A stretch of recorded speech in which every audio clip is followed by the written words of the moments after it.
Chapter 1. Awakening in the pitch-black night. A meteor streaked across the sky, seemingly bestowing a different hue upon this cursed world. The wind whispered through the air, and the cool moonlight cascaded down, enveloping the village in an eerie silence, devoid of any sound. Remnants of destruction, shattered walls, lifeless bodies, and a fire that bore no warmth surrounded me amidst a pool of blood. A boy of no more than 5 or 6 stirred his fingers, slowly opening his eyes and forcing himself to sit upright. Is this hell? I am called Meteor, a name bestowed upon me by my father on a night 2 decades ago. During a meteor shower, he hoped that I would grow to be as brilliant as a meteor. Yet I have remained unremarkable, leading an ordinary life that holds no grandeur. If there is anything akin to a meteor in my existence, it is perhaps this fleeting life itself. I once sat peacefully on a hospital rooftop, gazing at the meteors soaring across the sky, quietly closing my eyes, burdened by countless regrets, resigned to my fate, believing I would never awaken again. Yet, when consciousness returned, I found myself not in the sterile confines of a hospital room, but in a village ravaged by war, a horrifying scene reminiscent of hell itself. Had I been abducted to a foreign land? But who would wish to capture me? Surely, I possess no extraordinary lineage or remarkable background. Gazing at my small, bloodied hands, confusion engulfed me. After a prolonged moment of bewilderment, I managed to calm myself and discern that I had not been transported to a foreign country, but to an entirely different realm. Those bizarre figures flashed through my mind, their attire and adornments revealing that I had entered a world of extraordinary ninjas. Their silhouettes bore an uncanny familiarity, yet how could I have encountered them before? This is truly perplexing. Where am I? Why am I here? How did I sustain these injuries? And is anyone else around? Could it be that world? I must leave this place, but what am I to do? If indeed this is that world, the current circumstances are utterly dire. Yet what time is it? I need to ascertain this matter. Perhaps I am overthinking it. The priority now is to figure out how to survive regardless of the situation. Survival must come first. I ought to be grateful that my injuries are not severe, the bleeding has ceased, or else I would soon succumb once more. I cannot remain here. I remind myself, although this is an ordinary village, the likelihood of those ninja adults returning is slim. Yet what if they do? Struggling to my feet, I made my way to a half-fallen tree, leaning against the trunk as exhaustion washed over me, as if I had expended every ounce of my strength, teetering on the brink of collapse. Perhaps it is due to my arrival that I sensed this body was remarkably resilient despite the grave injuries and significant blood loss. It was recuperating at an astonishing pace. I felt a glimmer of strength returning, as if the wounds would soon fully heal. Regardless, I must first explore the memories of this body to see if I might find assistance by some coincidence or miracle. This body, too, is named Meteor, devoid of a surname, a commoner born in a nameless village of the Bear Country. As for the time period, I remain uncertain. The original narrative of this world, known as Naruto, is chronicled by the Konoha calendar, yet the original owner had never even heard of Konoha, leaving me unable to discern the current time. Has the protagonist, Naruto Uzumaki, been born yet? Strength returning, I pushed aside my thoughts and resolved to lay the original owner's parents to rest. No parents in any world are not noble. Guided by the original owner's memories, I scavenged through the ruins to find a shovel, dug a grave, and tidied their garments with reverence before burying them. How curious. I am but a child of 5 or 6, and yet I possess the strength for this task. Could it be that in crossing over, I have acquired a hidden talent? What could it be? Chapter 2. Devourer. What is this? Before me lies a violet crystal, shimmering with an enigmatic luminescence, pulsating gently, as if mimicking the rhythm of a heartbeat. Where am I? How have I suddenly found myself in this mysterious realm? Abruptly, the arcane crystal emits a beam of light, illuminating me despite my lack of response. Images flash before my eyes, revealing that in a distant cosmos exists a mystical celestial behemoth known as the Star Devourer, which feeds on the stars, majestically traversing the universe, gliding between dimensions, continuously consuming planets and evolving their colossal forms. Shrouded in shadows, possess formidable racial talents, rendering them nearly invincible.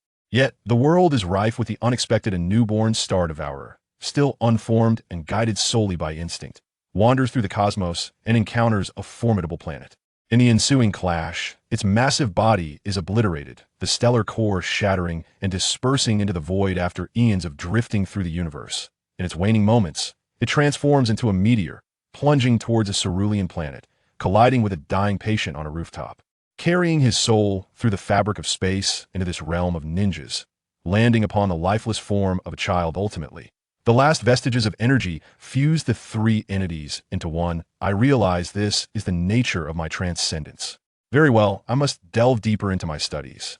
However, I should first depart the village. The meteor reflects upon its restored physique and newfound strength, diligently scavenging through the ruins for useful items.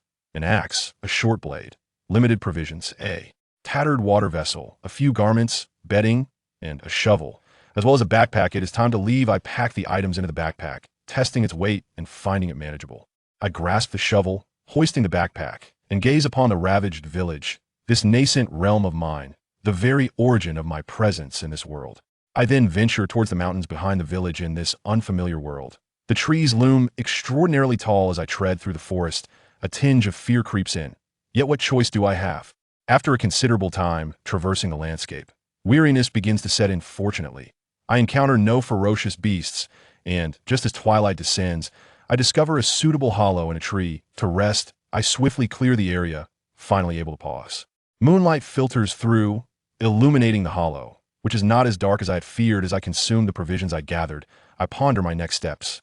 It swiftly becomes clear that I must first ascertain the state of my body and strive to grow stronger. Otherwise, survival will prove arduous. After finishing my meal, I calm my mind to reflect on the changes within me, seeking to understand the transformations brought forth by the crystalline core.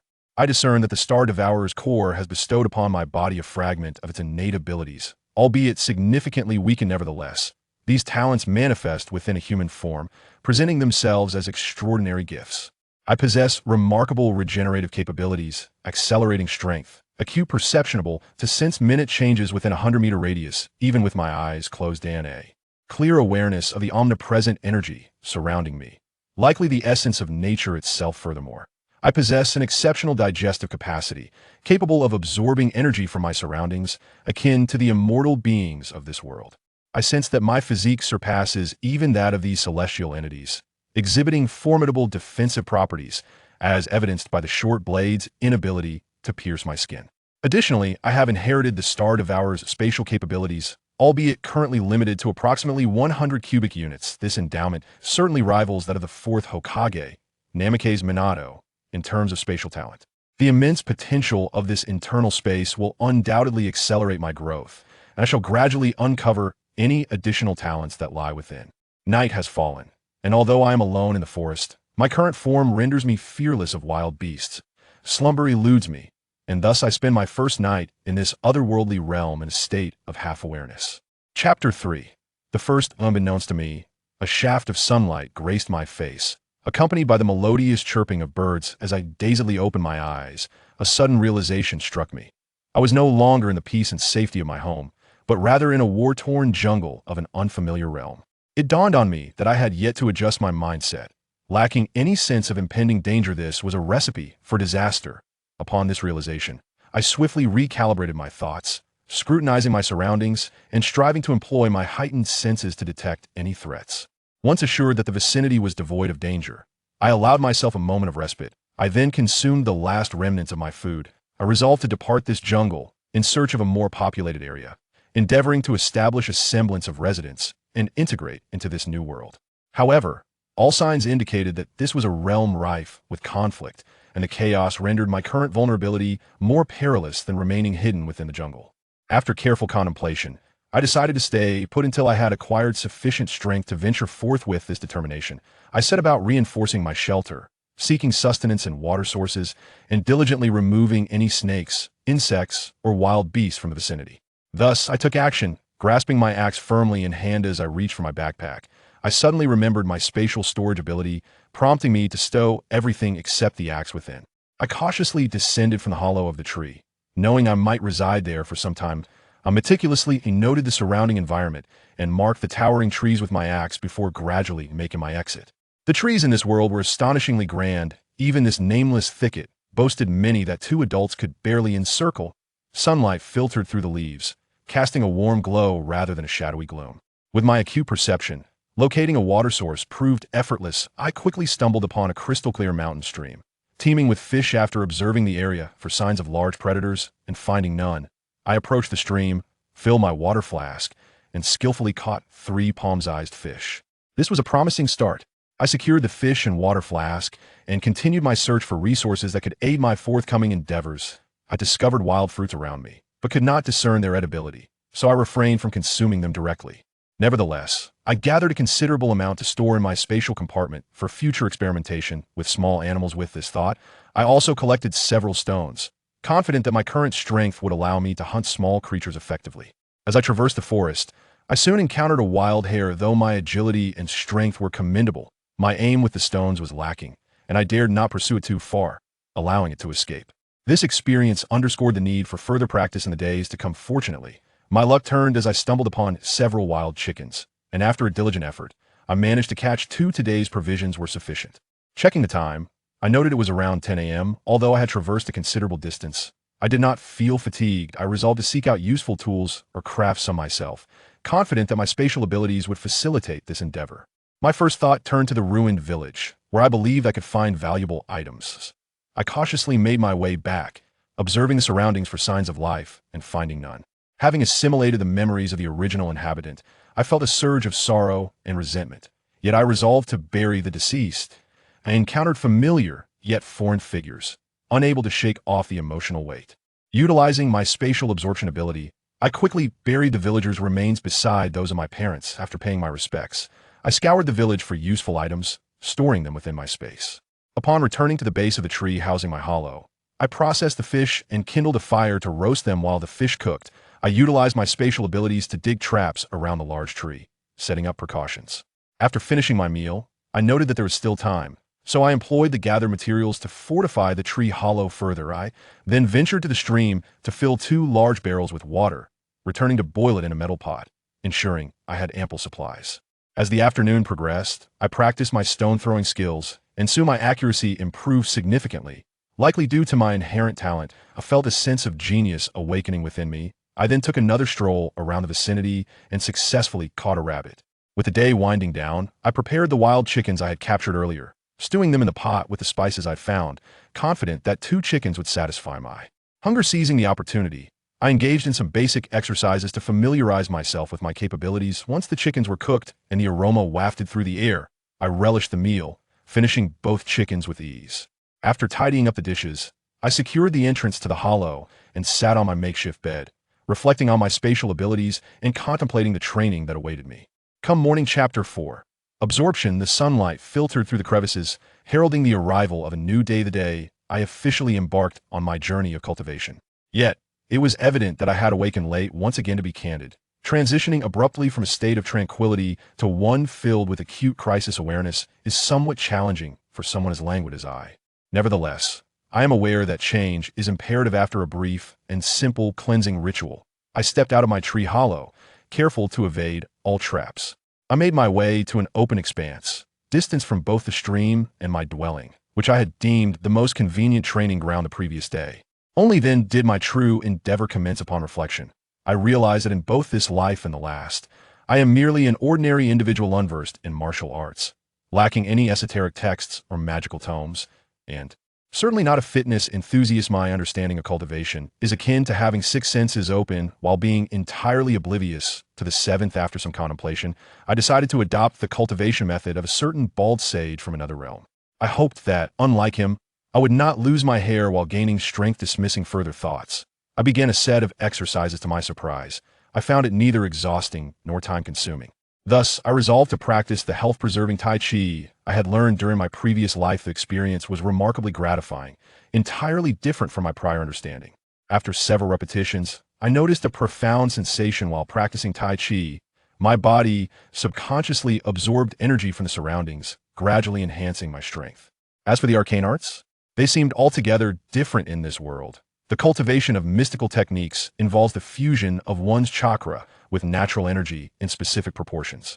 Yet, I lacked knowledge on how to extract chakra, as my body did not possess ithis. I was not practicing sorcery. This situation bore resemblance to the character Zetsu from the original narrative, who, due to uncontrolled absorption of natural energy, often succumbed to fits of rage. Would I also lose control? Upon further reflection, I felt assured I would not. My circumstances differ from Zetsu's. I understood that his uncontrollable state stemmed from an inability to digest the excessive natural energy he absorbed. In contrast, I sensed that the natural energy entering my body would be swiftly assimilated, thereby strengthening me without lingering excess, hence, the risk of losing control would not arise. Nonetheless, I must remain vigilant to ensure that the rate of absorption does not exceed my body's capacity to digest it. An overabundance of natural energy could indeed pose a threat. Moreover, in this world, the absorption of such energy might lead to petrification, requiring caution. Ultimately, I pondered whether this process of energy absorption would persist or if my body would eventually undergo a transformation, allowing me to integrate with the mystical arts. I sincerely hoped for the latter. Thus, I resolved to incorporate health-preserving Tai Chi as a significant aspect of my training, alongside stone throwing, which would soon prove essential for securing ample food supplies. I continued my practice until it was nearly time for lunch. I decided to keep the rabbit I had caught yesterday in reserve while I sought to procure additional sustenance, for it was prudent to stockpile provisions against inclement weather. Lacking the ability to predict future weather patterns, I aimed to gather enough supplies to last at least a week, as rain could persist for extended periods in these woods. Better safe than sorry. Fortune favored me today. My aim and strength in stone throwing had markedly improved. In less than an hour, I had successfully hunted 3 wild chickens, a rabbit, and a deer.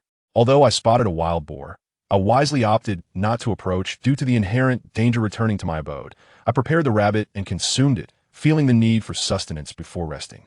Given my considerable appetite, I resolved to seek more food and to distinguish between poisonous and edible wild fruits, all while maximizing my time for cultivation. Gratefully, the spatial capacity within me greatly facilitated this endeavor. I caught several fish by the stream, and on my return, managed to strike down an unknown bird, sizable in stature, alongside another rabbit. This time, I refrained from killing it. I fed the previously discovered wild fruits to the bird. Observing no signs of toxicity after a while, I offered the same fruits to the rabbit. Once assured of their safety, I tasted the wild fruit myself, finding it quite palatable. I returned to the fruit tree to gather more before resuming my cultivation practice. Chapter 5. Half a year today marks the 3rd day since my arrival in this world. Before dawn, I awoke early and, after a brief morning routine, hastily constructed a makeshift stove to begin preparing sustenance. In the interest of efficiency, I resolved to cook all my meals for the day in one go. Thus, I processed the large deer from yesterday, found a sizable iron pot in the village, set it atop the stove, ignited a fire, and placed the deer meat into the pot along with water and salt, followed by some spices I had gathered, before covering it with a lid. While the meat simmered, I engaged in exercise nearby, ensuring the flames remained alive. Thankfully, my spatial abilities provided ample resources, and my finds in the village proved invaluable. Otherwise, I would hardly be suited for life in the wilderness, as merely securing food would consume all my time, leaving little room for cultivation. I practiced Tai Chi for health several times before completing the exercises favored by the bald elder, excluding running. Noticing that the meat was still not ready, I added more wood to the fire and moved a short distance away. Using my axe, I fashioned a target on a large tree and began practicing with stones. Starting from a distance of 10 paces, my mutation-related talents likely contributed to my swift mastery of this distance, and by the time the meat was cooked, I could accurately hit the target from 30 paces away. I even discovered that with enough force, I could embed the stones into the tree trunk. Once the meat was ready, I feasted heartily, having prepared an entire deer. To my surprise, I had consumed nearly half of it before I paused. Stowing away the remaining meat in the pot, I then retrieved a smaller pot, filled it with water, and set it on the stove to boil. During this time, I sat down to contemplate my spatial abilities, striving to enhance my control while developing the capacity for devouring and refining energy within my internal space. Otherwise, with my current appetite, I would be left with little time for anything other than eating. This world lacks the elixirs of the cultivation realm, based on the original text. The so-called military rations would hardly suffice for the energy demands of my growing body. Thus, strengthening my spatial abilities for energy refinement and absorption has become indispensable. Once the water reached a boil, I extinguished the fire, drank a cup of water, and nibbled on a few wild fruits, storing the remainder in my water flask. Upon inspecting the 2 water barrels, I discarded the little water remaining and walked to the stream to refill. Aware of my increasing appetite, I recognized a significant shortfall in my food reserves and commenced a search for sustenance. Crossing the stream, I ventured deeper into the forest, activating my heightened senses while cautiously wielding my axe. In the interim, I struck down 2 wild chickens, 3 rabbits, and foraged several varieties of wild fruits. I tested the wild rabbits for poison, gathering a substantial amount to store in my internal space. In my previous world, this bounty would have sufficed for several days of nourishment. However, in this realm, I could consume it all in a single day. Thus, I soon would need to hunt larger game, though caution was still paramount. Relying on my senses, I skillfully avoided potential threats, having encountered tigers, bears, and wild boars, all of which appeared significantly larger than those in my previous world. Fortunately, I discovered a herd of deer and successfully captured two. Deciding to conclude my endeavors for the day, I returned to my dwelling. After thoroughly examining my surroundings with heightened perception and finding no issues, I commenced yet another round of training, which continued until the sun dipped below the horizon. I heated the meat I had prepared in the morning and decided to experiment with whether the space within my body could substitute for meals through the process of devouring and refining. I first consumed some soil and noticed a slight enhancement in my strength, yet the efficacy of this method as a replacement for food remained ambiguous. Subsequently, I ingested a rabbit, wild fruits, scrap metal, a stone, and even a large tree, and to my surprise, the initial hunger I had experienced dissipated. Compared to the morning, I felt satiated after consuming approximately 15 portions of meat. This was indeed promising news, as it would save considerable resources and time. As night fell, I settled in a hollow tree, retrieving a makeshift bed from my internal space, striving diligently to develop my abilities. Occasionally, I sipped water and nibbled on a few wild fruits. As the night deepened, I prepared myself for vigilance, secured the entrance of the tree hollow, and nestled beneath my covers to sleep. Time passed swiftly, and before I realized it, half a year had elapsed. Throughout this period, I encountered numerous challenges, all of which I overcame. This half-year transformation was profound. Not only had I grown significantly taller, by at least a head compared to my arrival, but I had also shed the mindset of a city dweller from a peaceful world, emerging much stronger than before. Chapter 6. The first encounter. On yet another morning, having completed my customary training tasks, I ventured into the forest. After half a year of rigorous training and adapting to life in the wilderness, I now traversed the woods with confidence. For there were no beasts in this vicinity capable of posing a threat to me. Even if I were to encounter a tiger or a bear, I could easily vanquish them. Just yesterday, I had demonstrated the ability to effortlessly lift stones taller than myself and shatter them with a single punch. A sharp blade gliding across my arm left not a trace, as if my body had been forged from bronze and iron. A mere leap could carry me 8 to 9 meters, allowing me to easily ascend to the tallest trees.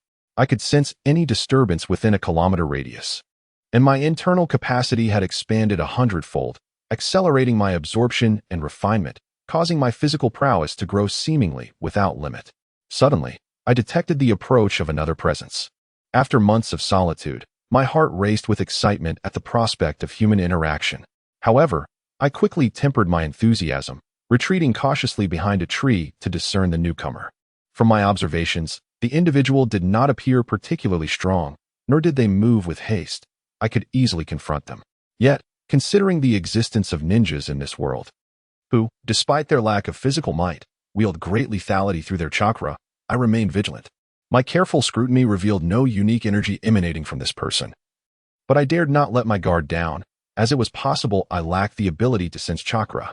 I stayed hidden until the individual came within 500 meters. Recognizing them as a hunter armed with a bow, pursuing game such as wild chickens and rabbits, noticing that he bore no forehead protector, I discerned that he was merely an ordinary hunter, posing no threat to me. After observing him for a while, I contemplated the necessity of engaging with him. Relying solely on my previous life's memories was insufficient. After all, my prior identity was that of a mere 6-year-old villager, who had never ventured beyond the confines of their village and had received no formal education. My understanding of this world was exceedingly limited. It could be said that apart from the fragmented knowledge gleaned from anime, I possessed little comprehension of this reality. Furthermore, in relation to this authentic world, an anime could hardly encapsulate the entirety of its essence. It merely offered a glimpse. Moreover, I had yet to ascertain the current timeline. I did not even know if the protagonist of the anime had been born. My limited recollections indicated that I did not reside in the same nation as the protagonist, but rather in the small country of Bear, as depicted in the original narrative. It was time to uncover more about this world. Additionally, I pondered the language skills I had inherited. If I continued to avoid conversation, would I risk losing them over time? Though I had contemplated all this, only a brief moment had passed. I could still sense the hunter 300 to 400 meters away, so I emerged from my concealment, feigning ignorance, and cautiously approached him. Before long, we found ourselves within each other's line of sight. Avoiding his gaze, I pretended to appear timid as I drew nearer, stopping motionless a mere 10 meters away. Carefully observing him. "Child, what are you doing here? Where are the adults?" he inquired. Upon closer inspection, I noted that he was a man of around 30, clad in hunting garb, robust and strong, with a friendly smile reminiscent of a kind neighbor. I understood his words but remained silent, simply gazing at him.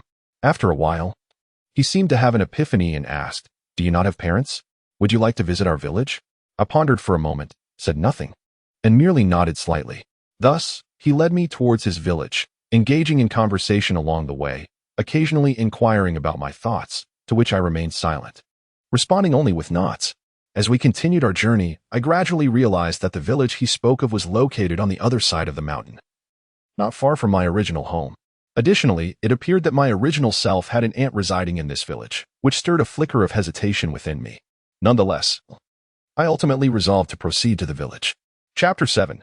Relatives. The path through the woods was arduous, yet for me, as a hunter, and for Xiaomu, it posed little difficulty. Soon, the silhouette of the village came into view, tranquil and serene, where I could see villagers tending to their fields and children at play. I resolved to inquire about my aunt's circumstances before venturing forth. Having family would facilitate my integration into this world. "Uncle Xiaomu, do you know where Aunt Jingxiang lives?" I asked. Xiaomu paused for a moment. "Oh, Jingxiang? Yes, Aunt Jingxiang resides in this village. My father brought my mother and me here once," I replied with certainty. "Jingxiang? It seems there is only one woman named Jingxiang in the village. I will take you there." After a moment's thought, he continued. "I remember Jingxiang married into this village from Qinshan village. Are you from Qinshan? That village was destroyed about half a year ago." "Yes. My parents and elder brother were murdered," I said sorrowfully. As we walked, I soon recognized the courtyard from my memories. Through the fence, I glimpsed a familiar figure, feeding chickens with 2 small children. "Sister Jingxiang, come quickly and see who I've brought," Uncle Xiaomu called out to the courtyard. At that moment, I stood bewildered at the door, wanting to speak but finding no voice. "Coming," Aunt Jingxiang replied, approaching to open the door. I was taken aback, tears streaming down my cheeks. In that instant, I realized that I was both the meteor of the previous world and this one. On that fateful day, we had merged into one, rather than me taking over and extinguishing this world as star. Aunt Jingxiang froze for a moment before embracing me tightly. "Lu Xing, where have you been? Where have you gone?" As she spoke, she began to weep.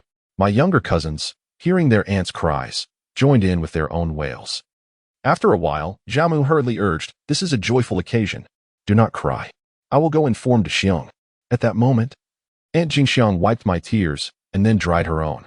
While soothing my younger cousins, she led me into the house, asking if I was hungry, and preparing to cook for me. I quickly tried to dissuade her, but she grasped my hand and said, "Poor child, where have you been these past days? I returned to the village, fearing you had encountered misfortune. Why did it take you so long to come back?" Before I could respond, she continued, "It's all right now. Your aunt is here, along with your uncle and cousins. This is your home." At that moment, I was at a loss for words, unsure of how to begin. Before long, my uncle returned, offering further comfort and assuring me that I could stay without worry, for this was home. He promptly began preparing dinner. My younger cousins clamored for my attention, eager to play. During the meal, Aunt Jingxiang, tears still in her eyes, kept serving me food, causing my little cousin to feel a twinge of jealousy.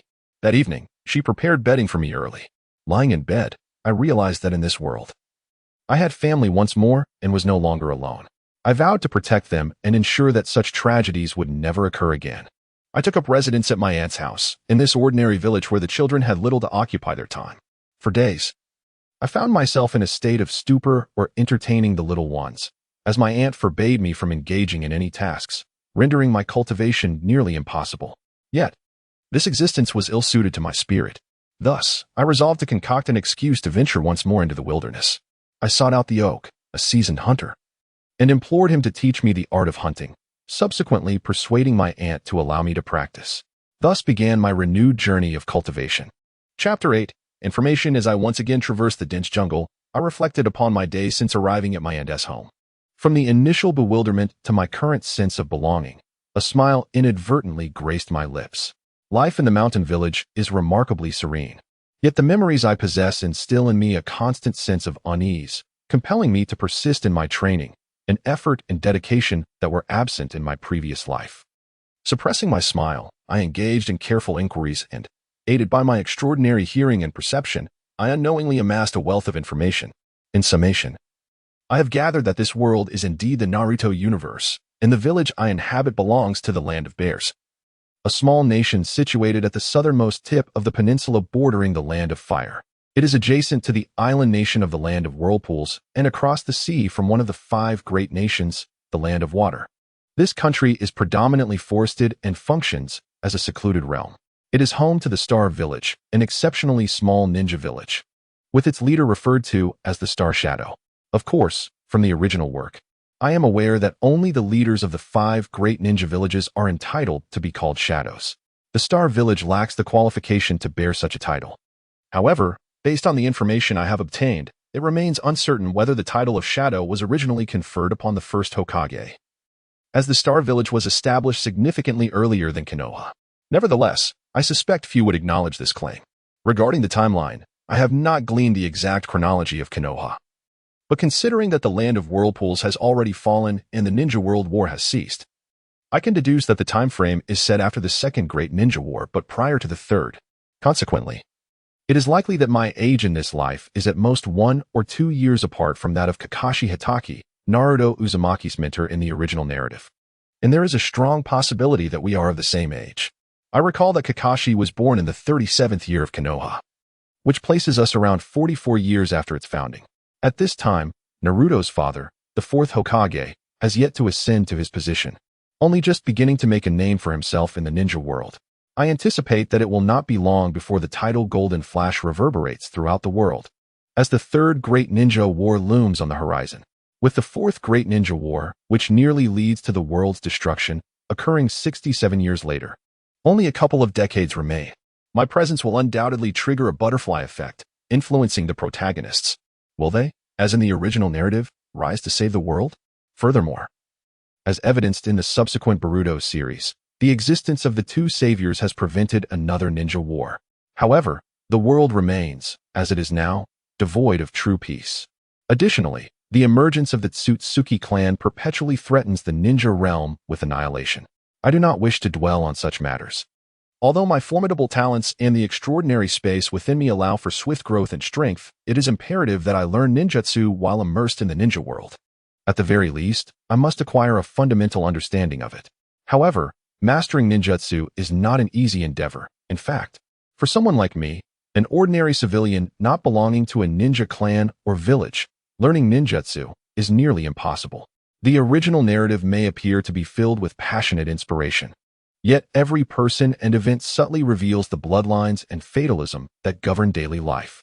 The origins of conflict within the ninja realm can ultimately be traced back to the disputes of the Sage of 6 Paths and his family, as if everything is preordained, with even the faintest threads evoking a sense of oppression. To master the art of ninjutsu, it would be most advantageous to join the Star Ninja Village. This village is founded upon the unique meteorite known as the Star, which possesses formidable radioactivity that poses a threat to ordinary individuals. However, for one such as myself, who has fused with the core of the devouring star beast, this presents immense benefits. It is an opportunity one must seize. Henceforth, let me set a modest goal to become a member of the Star Ninja Village. Chapter 9 Inquiry. As twilight descended and the sun dipped below the horizon, Meteor emerged from the thicket, an archer's bow slung across his back, clutching 2 rabbits and a wild chicken in his hands. Hesitant to return with larger game for fear that his aunt would prohibit him from venturing into the mountains again, he ambled along the village path, pondering how he might gain entry into the Star Ninja Village, yet finding himself at a loss. He resolved to inquire during dinner with his uncle, and if that yielded no answers, he would seek guidance from the villagers the following day. Upon returning to his aunt's home, he presented his catch to her. Being merely an ordinary civilian, his aunt's household was not affluent. In fact, one could say that the common folk in this world lived under considerable duress, as the environment was exceedingly unforgiving. The taxes were far more burdensome than he had anticipated, while nobles, officials, bandits, traitorous ninjas, and rogue shinobi could arbitrarily seize their wealth and lives. Cautious as they were, misfortune always loomed, leading to the loss of everything. much like the sudden destruction of his village, which echoed the tragic reality that unfolded almost daily, casting countless individuals into orphanhood. Each day, a multitude of children picked up blades and marched toward violence, the extent of which remained unknown. As depicted in the original text, this was indeed a cursed world. Observing his aunt's struggles, yet still receiving him and reserving her limited provisions for him, he felt compelled to return with game as inconspicuously as possible. It had been over a year since he arrived here, while the new meteor had existed in this realm for nearly 2 years. The transformation over these 2 years was astonishing. He bore a countenance deemed handsome and stood tall, appearing to be around 11 or 12 years of age. Though his physique seemed unassuming, it concealed formidable strength, his one arm capable of exerting a force of 100,000 pounds. With skin as tough as bronze and bones as resilient as iron, rendering ordinary blades virtually ineffective against him. With a single stride, he could cover several meters, easily leaping onto trees 10 meters high. His extraordinary reflexes allowed him to navigate effortlessly through the forest, sensing objects within a 5-kilometer radius and discerning whispers from 500 meters away. Furthermore, the depth of the spatial dimension within him stretched for a kilometer. Coupled with a terrifying ability to refine materials, he could dissolve a large tree in merely a second, swiftly consuming his prey, which meant he hardly required food, and could absorb the properties of the materials he refined to enhance his physique. This endowed him with a straightforward method to acquire ninja abilities. Additionally, his enhanced body allowed him to perceive space and traverse it, granting him the capacity for instantaneous movement, a talent he felt surpassed the flying thunder god technique of the 4th Hokage, Minato Namikaze, both in power and efficiency. Soon, dinner was ready. He calmly finished his meal while waiting for his aunt to clear the dishes. "Uncle, do you know about ninjas? How can one become a ninja?" he inquired. His uncle paused for a moment before responding. "Ninjas? How could Meteor wish to become one? It's no simple endeavor." "But uncle, ninjas can become immensely powerful and protect their loved ones. I cannot bear to lose anyone else. I must become a ninja," he asserted resolutely.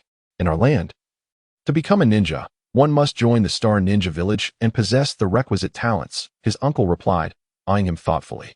"And how might one gain entry into the Star Ninja Village?" I hastily inquired. "Every 3 years, the elders of the Star Ninja Village visit our hamlet to recruit individuals. Those who pass the trials may join, yet very few succeed, for not everyone possesses the aptitude for a ninja. In fact, it has been several years since anyone from our village has triumphed," he remarked. "Is it truly so simple to join a ninja village?" I pondered. Enough of this, Liuxing, I admonished myself. If you wish to become a part of the ninja village, then dedicate yourself to rigorous training. When the ninjas return to our village next time, you may seize the opportunity to attempt the trials. However, be prepared for the possibility of failure. Having said this, he assisted my aunt. Chapter 10. The assessment. 3 months have elapsed since that inquiry, and my initial anticipation for the arrival of the shinobi from Star Ninja Village has gradually dissipated. Each day, I inquired about their arrival, but now, it seems inconsequential whether I join the Star Ninja Village or not. I recognize that to grow stronger, I will inevitably devour the meteorite of the Star Ninja Village, thereby offending them regardless of my affiliation. At that juncture, remaining in the Star Ninja Village would become exceedingly difficult. Furthermore, the development of the spatial dimensions within me has enabled me to easily acquire chakra, rendering my potential membership in the village less significant. However, the prospect of obtaining systematic training through the village is undoubtedly superior to my solitary endeavors. Additionally, the acquisition of ninjutsu poses a significant challenge when one is alone. Thus, if the opportunity to join arises, it would be prudent to seize it. Although not being accepted is of little consequence to me, with this resolution, I resumed my training according to my own schedule. After breakfast today, I prepared to venture into the forest, for training amidst the trees minimizes the risk of drawing attention to my peculiarities, allowing me to practice with peace of mind. In the village, I must exercise caution to conceal my abilities, which profoundly impacts my training. With my bow and arrows slung over my shoulder, I bid farewell to my aunt and stepped outside toward the mountains. "Liuxing, wait a moment," my uncle called out as he returned to me. I halted, turning to face him. "The village chief has just informed me that tomorrow, the esteemed ninjas from Star Ninja Village will arrive to recruit apprentice ninjas. Prepare yourself if you wish to become one. Meet at the threshing ground in the village center at 10 a.m. tomorrow to await the ninjas' assessment. If you qualify, you can join Star Ninja Village and become a great Star Ninja." "Liuxing, you should not go out today," Remain at home and await the arrival of the ninja. He instructed loudly. I pondered for a moment before responding, all right. I'll head to the fields to work.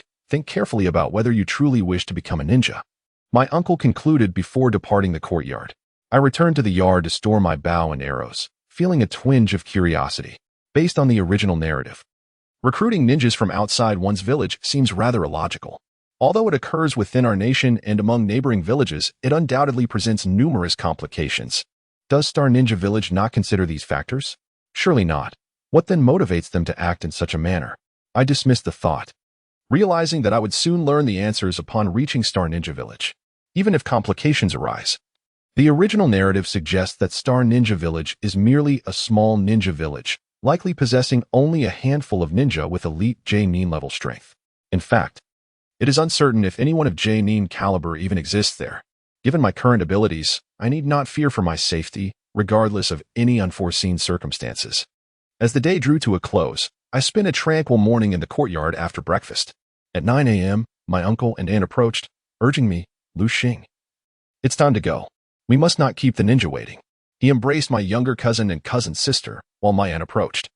Taking my hand, without allowing me a moment to speak, she promptly led me out of the courtyard, and along the way, my uncle remarked, Meteor, you must strive diligently.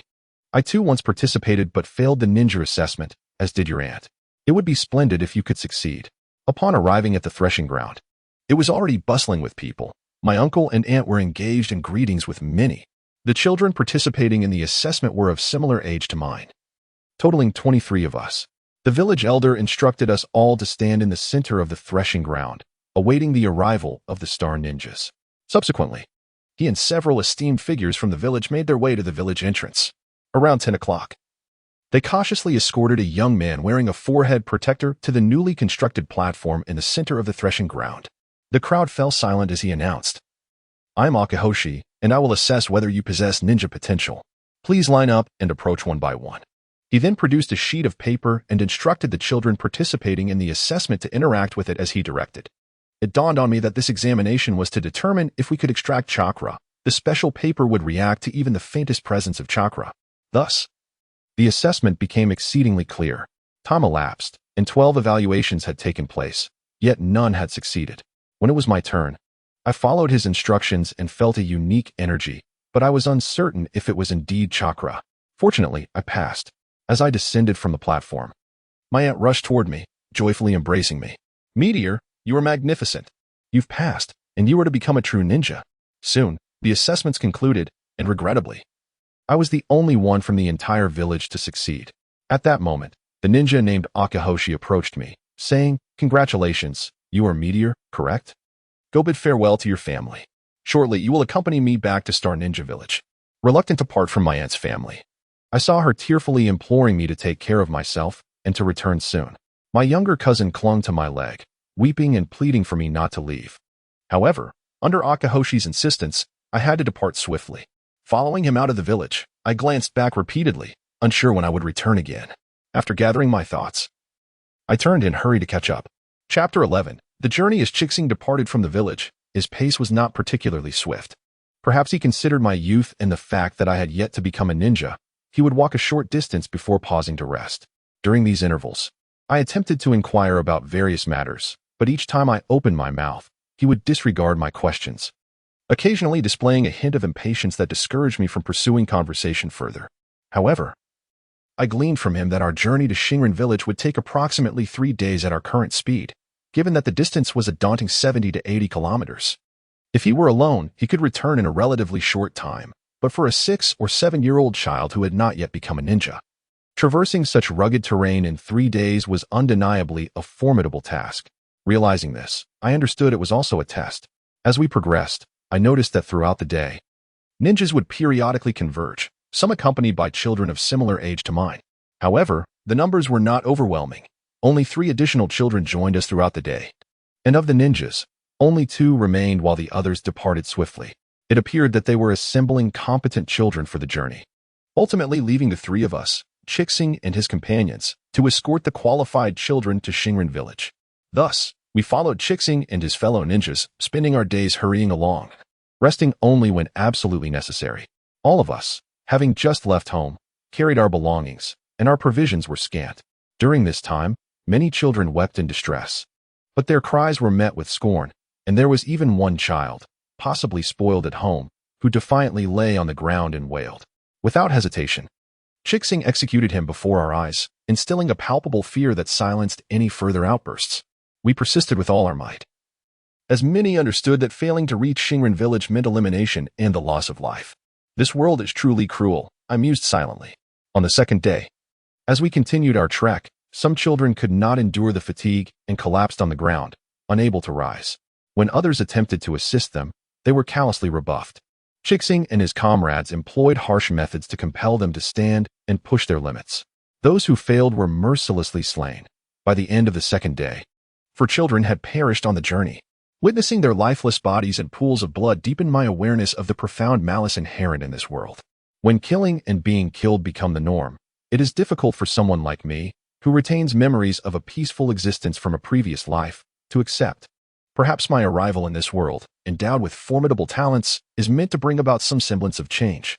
As the third day dawned, aside from Chixing and his two companions, the rest of the group was utterly exhausted. From an initial cohort of 23 children, only 15 remained. Everyone gritted their teeth, enduring the ordeal. To avoid standing out, I feigned fatigue. It must be noted that the resilience of the humans in this world is remarkable. Even these untrained children managed to traverse over 60 kilometers of mountainous terrain in 2 days. It was evident that these children's talents were among the lesser ranks of ninjas. From the original text, it is clear that commoners without a lineage of ninjas are almost never able to become elite ninjas. In fact, elite ninjas in this world occupy the pinnacle of power, with the Chunin serving as the backbone even among the 5 great ninja villages. In a small ninja village like Star Ninja Village, the leader is a Jonin, while Chunin can ascend to high-ranking positions. At that moment, I resolved to become the leader of Star Ninja Village. Soon, midday arrived, and we found ourselves at the edge of a fog-laden valley. Gazing ahead, I recognized that we had reached the outskirts of Star Ninja Village. According to the original narrative, beyond this point lay a canyon shrouded in toxic mist, and traversing through it would lead us to the village. Akihoshi signaled, and promptly, a figure approached, a ninja adorned with purple chakra wings, donning a gas mask, who gracefully descended onto the clearing before us. "Akihoshi, you have returned," he exclaimed. "Indeed, this group is quite substantial," he remarked. "Very well, Zixing. Let us return to the village before discussing further," Akihoshi replied, relieved to be free from the company of the younger ninjas. We swiftly embarked on a path devoid of toxic mist, rounding a cliff, when an ancient village revealed itself before us. "Star Ninja Village, I have arrived," I silently proclaimed in my heart. Chapter 12. Arrival at Star Ninja Village. Upon entering this unfamiliar environment, a palpable sense of tension enveloped everyone. Mingled with anticipation for the enigmatic life of a ninja, yet laced with trepidation about their uncertain fates. Although Meteor was undaunted, he mimicked the others, adopting the demeanor of a bold child, quietly trailing behind Akihoshi. Having just arrived at Star Ninja Village, they were first escorted to their lodgings. Before them stood a quaint wooden cabin, with each individual assigned their own private room. After selecting their chambers, they hastily stowed their personal belongings and emerged. Akihoshi's voice rang out clearly. "Today marks your first day in Star Ninja Village, and the hour grows late. Shortly, I shall take you to the dining hall for your meal. Henceforth, you will often dine there. Remember to arrive punctually. Latecomers shall not be permitted to eat. After your meal, return to your rooms and rest well. Understand that Lord Star Shadow will meet with you to arrange your studies. You must always bear in mind the favor bestowed upon you by Lord Star Shadow, as it grants you the opportunity to become a great Star Ninja. Be diligent and do not squander the investment Star Ninja Village has made in you. Now follow me." With that, Akihoshi strode toward a larger wooden cabin, where through the open door, a row of wooden dining tables came into view, already bustling with activity. An array of food lay spread out, seemingly bounteous, though it was unclear if it was prepared for them. A few seasoned ninjas had already begun their meals, identifiable by their headbands, unmistakably indicating their allegiance to Star Ninja. "Enough dawdling. Go find your bowls and utensils and line up for your food," Akihoshi instructed before departing. As they filled their plates and took their seats among the other ninjas, they were left to their own devices. Cautiously, Meteor completed his meal, receiving notice to return to his room for rest, with further arrangements to be made the following day. Upon entering his newly assigned room, he noted the neatly arranged bedding, the decor rather sparse, leaving little to tidy up. He reclined upon the bed, pondering the extended duration he would likely spend in Star Ninja Village.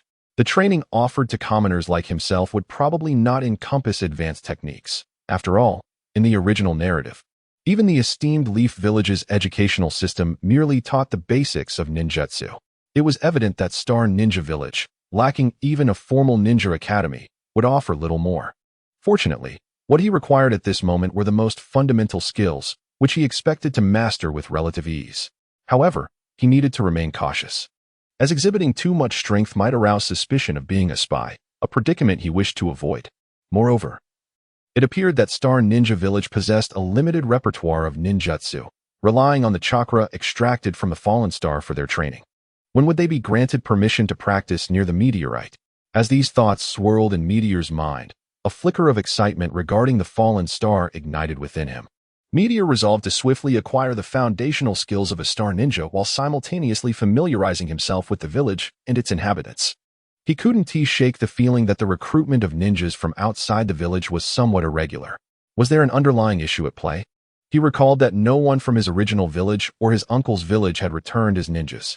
Had none succeeded? Or had some become ninjas, but were barred from returning to their respective villages? What could be the reason behind such restrictions? Moreover, Meteor felt that being in the Star Ninja Village, one should be able to acquire a wealth of information about the ninja world. Although the Star Ninja Village is somewhat insular, it is, after all, a haven for ninjas. From the original work, it is evident that intelligence is of paramount importance to a ninja. Thus, accessing fundamental information should not pose a significant challenge. This would allow for a comparison with the memories he possessed, leading to a more precise understanding of the timeline. Consequently, he would be able to respond more judiciously to the unfolding narrative. With such thoughts in mind, Meteor drifted into slumber, filled with anticipation. Chapter 13. Commencement the following day. Due to the habit of rising early cultivated over more than a year of diligent practice, even in a new environment, Liuxing awoke at the break of dawn. Unsure of when the Star Ninja would summon us, he engaged in some light exercises in the courtyard. Noticing a few ninjas heading towards the dining hall, he boldly approached a seemingly amiable female ninja and inquired, "Excuse me, may we newcomers partake in breakfast?" The woman appeared slightly taken aback by his question but replied graciously, "Of course you can. When did you arrive at Star Ninja Village? Come along with me, as I am heading for breakfast as well. My name is Xiari Xing. You may call me Sister Xiari. What is your name?" "How wonderful. I am Liuxing, formerly of Qinshan Village. Lord Chixing brought us here yesterday," Liuxing responded swiftly. Before they knew it, they had arrived at the dining hall, which was bustling with patrons. Xiari greeted nearly every ninja she encountered, indicating her popularity within Star Ninja Village. She helped Liuxing serve himself, and they sat at a table. Soon, several ninjas approached Xiari, greeting her and taking seats beside her. In an effort to appear courteous, Liuxing stood to acknowledge each inquiry directed at him. Fortunately, with Xiari's support, he managed to navigate the situation, albeit feeling anxious about making a misstep. He quickly finished his meal, bid farewell to Xiari, and returned to the courtyard. At this time, the sun had yet to rise fully. But a few individuals had already gathered in the courtyard, conversing quietly. Upon seeing Liuxing return, one boy spoke up. "You were part of the group that arrived with us yesterday, weren't you? Where did you go?" Liuxing nodded affirmatively, explaining, "I noticed some ninjas heading to the dining hall and felt a bit hungry. I boldly inquired with one of the ninjas, who kindly informed me that we could also enjoy breakfast. She invited me along, so I went. If you wish to eat, make haste, time is of the essence. And we wouldn't want to be late." Another added, "Are there still some who have not risen? Let's go wake them. We wouldn't want to cause any trouble by being tardy." Before long, the remaining individuals were roused, and they hurriedly made their way to the dining hall. Approximately 15 minutes later, they returned together. By then, it was around 7:20, and noticing that the ninjas had yet to arrive, they engaged in brief introductions among themselves. In total, there were 15 of them, 9 boys, Daju, Xiaosalang, Ping Tian, Miki, Aijian, Xingyi, Ingmu, Kimura, and Liuxing, and 6 girls, Yumi, Ingzi, Junzi, Lingyin, Quanshui, and Jieking. They appeared rather ordinary, but after exchanging names, they settled into a quiet anticipation for the arrival of the Star Ninja. After some time, an elderly man adorned with a straw hat entered the courtyard, accompanied by Chixing and 2 unfamiliar Star Ninjas. The moment Liuxing laid eyes on the elder, he recognized him as the leader of Star Ninja Village. As the ninjas arrived, everyone quickly formed a line, awaiting the ninjas' directives. At this juncture, Chixing announced, "The third-generation Star Shadow has arrived. Let us extend a warm welcome." Everyone promptly bowed and greeted, "Good day, Star Shadow." The third-generation Star Shadow then addressed them. "There is no need for anxiety. I am the leader of Star Ninja Village, and I welcome you to your new home. Cherish and protect it as your own." Next, Akahoshi will assume the role of your instructor, imparting the knowledge necessary to become proficient Star Ninjas. You must devote yourselves to your studies and not betray the expectations I have for you. Subsequently, Akahoshi stepped forward to elucidate the subjects we would need to master in the daily course schedule, informing us that an assessment would take place in 1 year's time. Only those who successfully pass the evaluation shall ascend to the ranks of esteemed Star Ninjas. Meteor noted that he did not mention the fate of those who failed the assessment, whether they would be relegated or face dire consequences. Following this, the third Star Shadow departed. And under Akihoshi's guidance, we proceeded to the classroom, a spacious room adorned with desks and chairs within the courtyard. Akihoshi instructed me to take my seat, marking the official commencement of our ninja training. Chapter 14, The Star Ninja and the Inaugural Lesson. Chixing recounted the history of the Star Ninja Village and the magnificence of its successive leaders, the Star Shadows. Through this narrative, Liuxing gleaned the origins of the village's establishment. Over a century ago, on a fateful night, a meteor descended upon the realm of the Bear Country, unleashing a formidable shockwave that reverberated through the nearby settlements, leaving the inhabitants in a state of astonishment. Once the calamity subsided and tranquility returned, the populace, recovering from their panic, yearned to comprehend the cause of such a disturbance. However, none dared to approach the epicenter of the event. It was then that the nascent and timid first Star Shadow stepped forward, resolute in his determination to uncover the truth behind the upheaval. Cautiously advancing to the site, he discovered that the soil had been vitrified, revealing a colossal meteorite crater before him. Peering into the depths of the crater, he noticed an unusual luminescence emanating from its bottom, the nature of which remained a mystery. After observing for a considerable duration without perceiving any imminent danger, he descended carefully into the crater and uncovered a meteorite the size of an infant's head, radiating a mesmerizing purple glow that illuminated the entire base of the crater, exuding an air of profound mystery. It was evident that this was a rare and invaluable treasure. Thus, he returned to his people with the celestial stone, conveying that this was not an apocalyptic disaster, but rather a divine gift bestowed upon humanity. When he revealed the meteorite to the villagers, they were left in utter astonishment. The first Star Shadow advised that such a treasure should not be carelessly placed aside, for it was a divine bestowal that warranted reverence. This proposal garnered unanimous agreement among the people. Consequently, they constructed a shrine adjacent to the meteorite crater to honor the celestial stone and to safeguard it. The first Star Shadow and a portion of the villagers established their dwelling nearby. In time, the first Star Shadow discovered that training in proximity to the meteorite resulted in a transformation of chakra, with prolonged exposure leading to its activation. For a ninja, this was nothing short of miraculous. The meteorite was indeed a divine blessing. Harnessing the advantages conferred by the meteorite, the first Star Shadow devised a series of ninjutsu, including the peacock mystical art, which attracted ninjas and fortified the village, ultimately leading to the establishment of the Star Ninja Village, a legacy that endures to this day. Historically, while Konoha Village was founded merely over 30 years ago, the Star Ninja Village had been established much earlier. The first to bear the title of Shadow was the first Star Shadow, rather than the first Hokage, Hashirama Senju. However, this assertion would not find consensus within the broader ninja world, which recognizes only the leaders of the 5 great ninja villages as shadows. From the original text, it is revealed that training near the meteorite often led to afflictions caused by its radiation, resulting in the premature demise of many.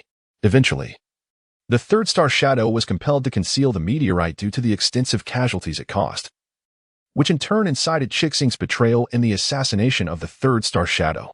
Yet, a question lingered in the original narrative. If training with the meteorite led to the swift death of most, with only a select few succeeding, how could the Star Ninja Village endure for over a century? It was not until the era of the 5th Hokage of Konoha that the third Star Shadow met his demise due to insurrection. This suggests that the successive Star Shadows enjoyed considerable longevity, despite being a smaller village and not dying by violent means. The prospect of extended life through successful training with the meteorite remained a tantalizing possibility for the short-lived ninjas. Certainly, this is merely a conjecture from Meteor. The specifics will only be proven in due course. Upon arriving at Star Ninja Village, Meteor continuously engaged in perception, as the village itself was not particularly large, allowing the entire area to be enveloped in awareness. The clear sensation of the star's existence perpetually captivated Meteor, akin to an exquisitely delectable dish laid before him, inciting an irresistible urge to partake, accompanied by an overwhelming longing. However, Meteor suppressed this impulse. Additionally, he could discern the most formidable presence within the Star Ninja, Star Shadow, followed by approximately 5 individuals possessing chakra akin to that of the Red Star, and 23 weaker beings. In essence, the entire Star Ninja Village was comprised of merely 1 upper ninja, 5 middle ninjas, and 23 lower ninjas. Should one account for those on missions outside the village, there would be a maximum of 3 upper ninjas, 10 middle ninjas, and 50 lower ninjas. This encapsulated the entirety of the Star Ninja's strength. Chapter 15. Academic Pursuits. Under the narration of Chixing, the group became acquainted with the ninja training curriculum of Shinrin Village, fundamental indoctrination, essential knowledge of ninjutsu, basic wilderness survival skills, rudimentary intelligence gathering, chakra refinement techniques, simple physical combat skills, basic poison identification, elementary wound treatment, trap setting and evasion techniques, foundational body techniques, and the art of shuriken throwing, while even the most basic shadow techniques were omitted. Although the curriculum appeared extensive, Liuxing understood that these were merely the foundational elements of ninja training. After Chixing concluded the introduction of the courses, he began to organize the learning schedule. In the initial days, the students focused on physical conditioning and then delved into the history of Shinrin Village, instilling a sense of love for their village and loyalty to Xingying, urging them to carry out the village's missions at any cost. The incessant indoctrination employed various methods to exert psychological control over the trainees, while closely observing their attitudes. Any sign of rebellion among the students would result in severe punishment, fostering a profound sense of identity with Shinrin Village. It was not until a week later that the basic chakra refinement techniques were introduced. Although Liuxing quickly mastered the techniques, he chose not to stand out excessively, opting instead to gauge the progress of his peers, deciding to demonstrate his success as the third to refine chakra, striking a balance between excellence and mediocrity. After 3 days, he reported his success to Chixing, following Mukamura and Yumi, while in reality, Liuxing's chakra reserves were already comparable to that of a lower-ranking ninja. His formidable physique and the unique essence of his soul endowed him with remarkable talent in chakra refinement, promising a future of vast chakra reserves. Upon informing Chixing, he insisted that they continue to diligently refine their chakra. Another 2 days passed, and all students completed their chakra refinement. Chixing then instructed them to engage in daily chakra refinement henceforth. The curriculum was systematically organized, with classes proceeding in an orderly manner, and periodic assessments of their learning progress ensured the effectiveness of their training. It became evident that among the group, apart from Liuxing, Mukamura and Yumi exhibited the greatest talent, managing to keep pace with the learning tasks. However, others struggled, particularly Koichi and Junko, who found themselves increasingly overwhelmed, often succumbing to tears in secret despite their earnest efforts. As a month swiftly elapsed, Chixing conducted a physical combat assessment. Koichi and Junko still failed to meet the standards and were summoned for a private discussion.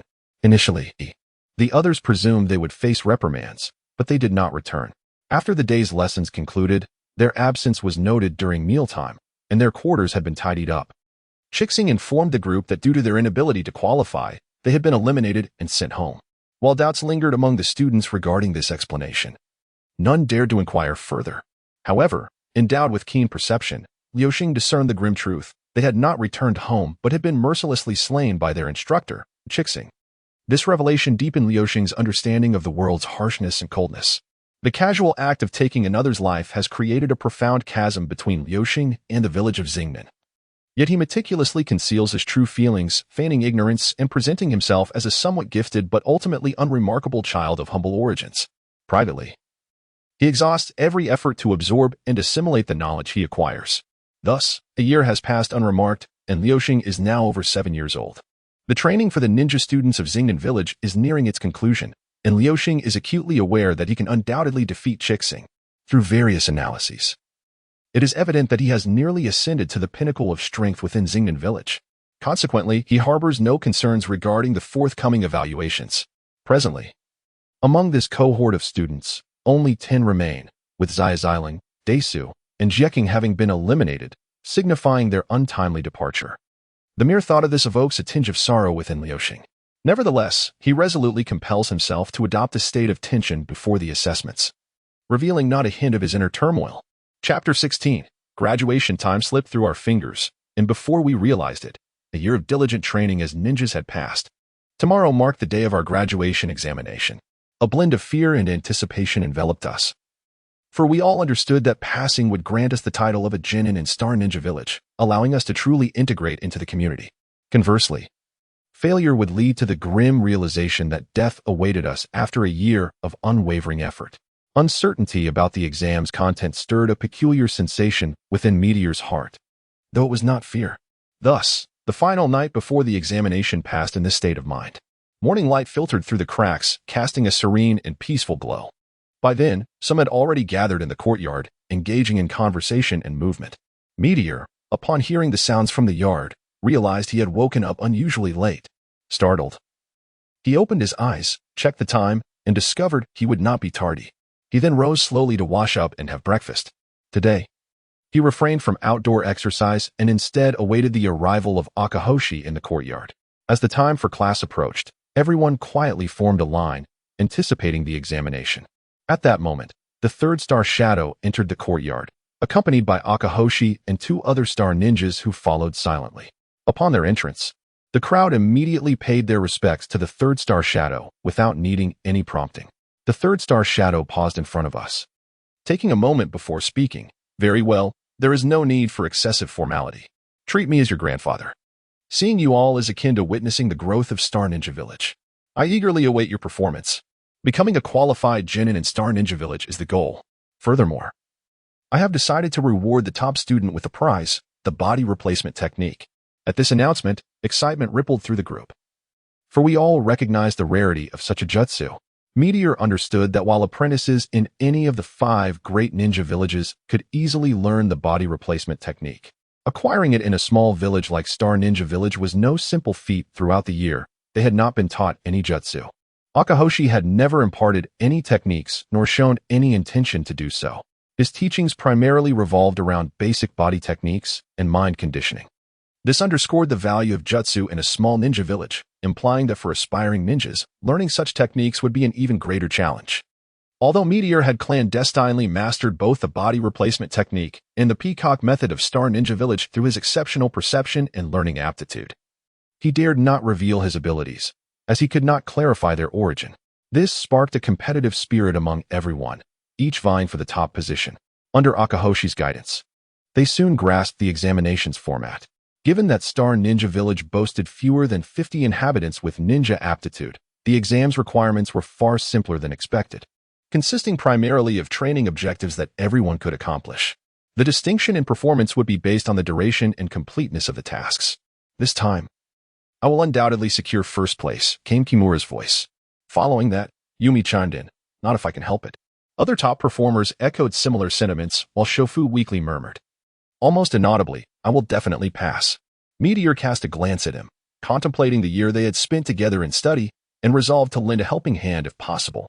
As for the first position, it was already claimed. The examination concluded swiftly, during which Meteor assisted Xiaofu, enabling him to barely pass. Without a doubt, Meteor emerged victorious, claiming the first place with evident prowess. It was only then that everyone realized the strongest had always been Meteor, who had concealed his abilities until now. After the examination, the group stood silently in the courtyard, awaiting the third-generation Star Shadow to present their headbands. Meteor was also bestowed with an additional scroll of the 3-body technique, accompanied by a caution against sharing it frivolously. Subsequently, the third-generation Star Shadow departed with 2 star ninjas, and Qi Xing instructed us to disperse and return home, announcing a day of rest with a promise of class divisions for the following day, to be organized in groups of 3, after which official missions would commence. As Qi Xing left, curiosity filled the air. Who would I be paired with? The discussions among the group buzzed with anticipation for the morrow.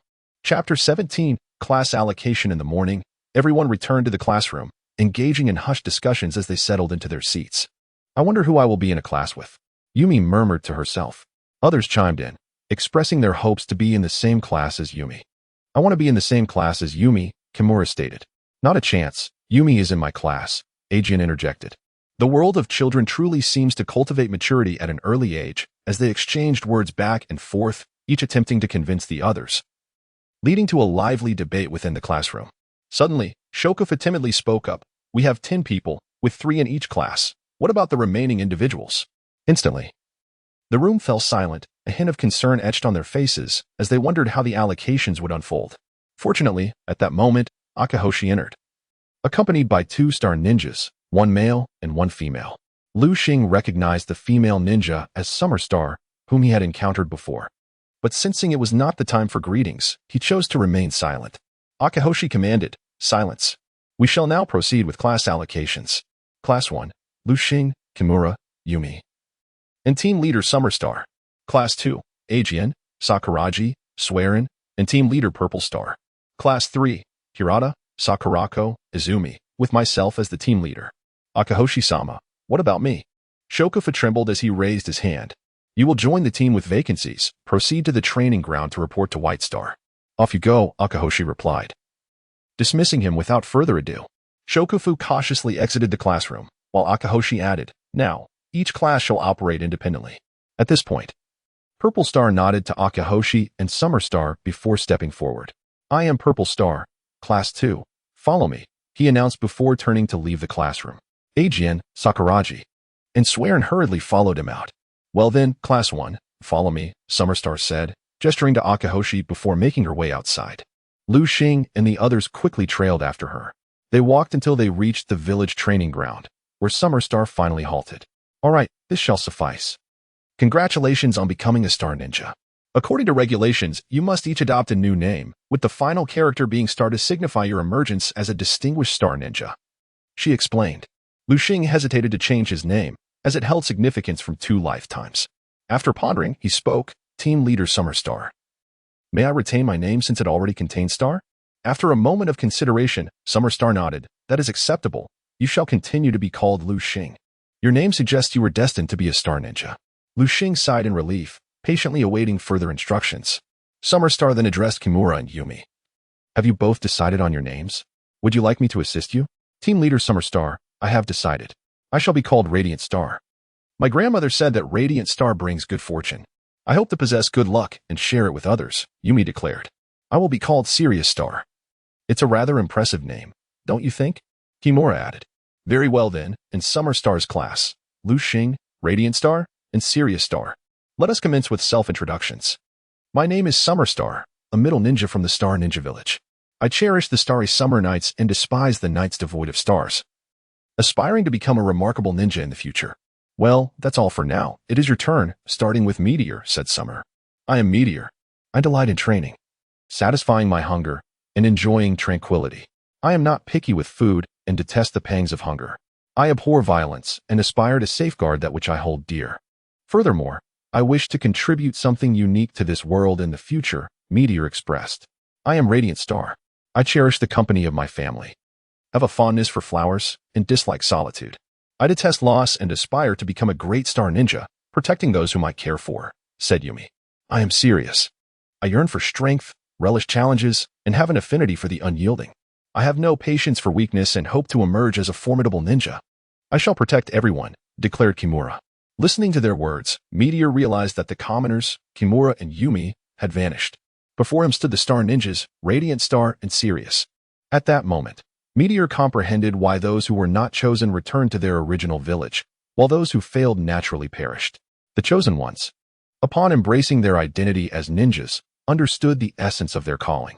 When immersed in the realm of violence, they wished to shield their civilian kin from the harsh realities of the ninja world. The best course of action was to sever those ties. After the introductions, Summer conducted a strength assessment for the 3. Meteor demonstrated greater prowess than Sirius, albeit not by a wide margin. This was Meteor's first combat experience against a ninja. Although he sensed that defeating Summer would pose no challenge, several issues remained that required his own rectification. Following the evaluation, Summer treated the trio to a meal, fostering a sense of camaraderie among the group. At the conclusion, Summer informed Meteor and the others that they were to gather at the village entrance at 7 a.m. the following day to commence their first mission as a team. Chapter 18, Departing the Village. After parting ways with Summer Star, Meteor, along with Flickering Star and Sirius, commenced preparations for the tasks that awaited them the following day. It was only at this juncture that they realized the futility of their preparations. It was not that they were unnecessary, but rather that they lacked the financial means. The entirety of their resources amounted to merely 2 kunai, issued during training, with nothing else to their name. Of course, Meteor was an exception. Possessing a reserve of food and water within his spatial storage, along with assorted items, though his weaponry was limited to a bow, an axe, and a knife. However, to avoid arousing suspicion, none of these could be utilized. Ultimately, they managed to gather only some water before retreating to their respective chambers. Meteor felt no trepidation regarding the impending task and instead took the opportunity to meditate on the intricacies of his internal space. Unfortunately, it seemed he had encountered a bottleneck, with minimal progress to be made. As the hour grew late, he succumbed to slumber. The following day, rising early and after completing their morning rituals, Lu Xing sensed that Yao Guangxing and Tian Longxing were also awake. After gathering their belongings, he knocked on their door, and together they proceeded to the dining hall, where they discovered breakfast was being served. They quickly consumed their meal and made their way to the village entrance. Upon arrival, they realized that Xia Rixing had not yet appeared, so they patiently awaited his arrival. Lu Xing, what do you think today's mission will entail? Will we be tasked with protecting a significant figure, or perhaps assassinating someone? Tian Longxing suddenly inquired. Lu Xing, taken aback, replied, I'm not certain. After a moment's hesitation, he added, what about you, Yao Guangxing? Tian Longxing pressed on. I'm not sure. Let us not dwell on it. We will know once Captain Xia Rixing arrives, Yao Guangxing responded. As Lu Xing contemplated the upcoming task, he recalled that in the original work, the genin of Konoha village typically undertook missions within the village, which usually consisted of D-rank tasks such as weeding, cleaning up debris, caring for children, and searching for lost pets. This brings to mind the classification of ninja missions. Tasks that rarely involve combat fall under D-rank, while missions such as clearing out bandits that do not engage with ninjas are classified as C-rank. B-rank missions require confrontation with ninjas, but do not involve J-nin, whereas A-rank missions entail battles with J-nin. S-rank missions generally occur amid conflicts between nations. From this, it becomes clear that ninjas from Xing-nin village are unlikely to encounter S-rank missions. Typically, they oscillate between D and C ranks, as a single B-rank mission could result in significant casualties among the village's ninjas. Notably, a ninja's inaugural mission is almost invariably a D-rank task, provided they are not unfortunate enough to encounter dire circumstances. In major ninja villages, D-rank tasks rarely necessitate leaving the village. However, Xingnin village, being small and sparsely populated, lacks available missions, contrary to Konoha's D-rank tasks. It is likely that combat will be required, yet undoubtedly, this is a task Xia Rixing can manage alone. Otherwise, sending 3 individuals entirely unskilled in ninjutsu would be tantamount to a death sentence.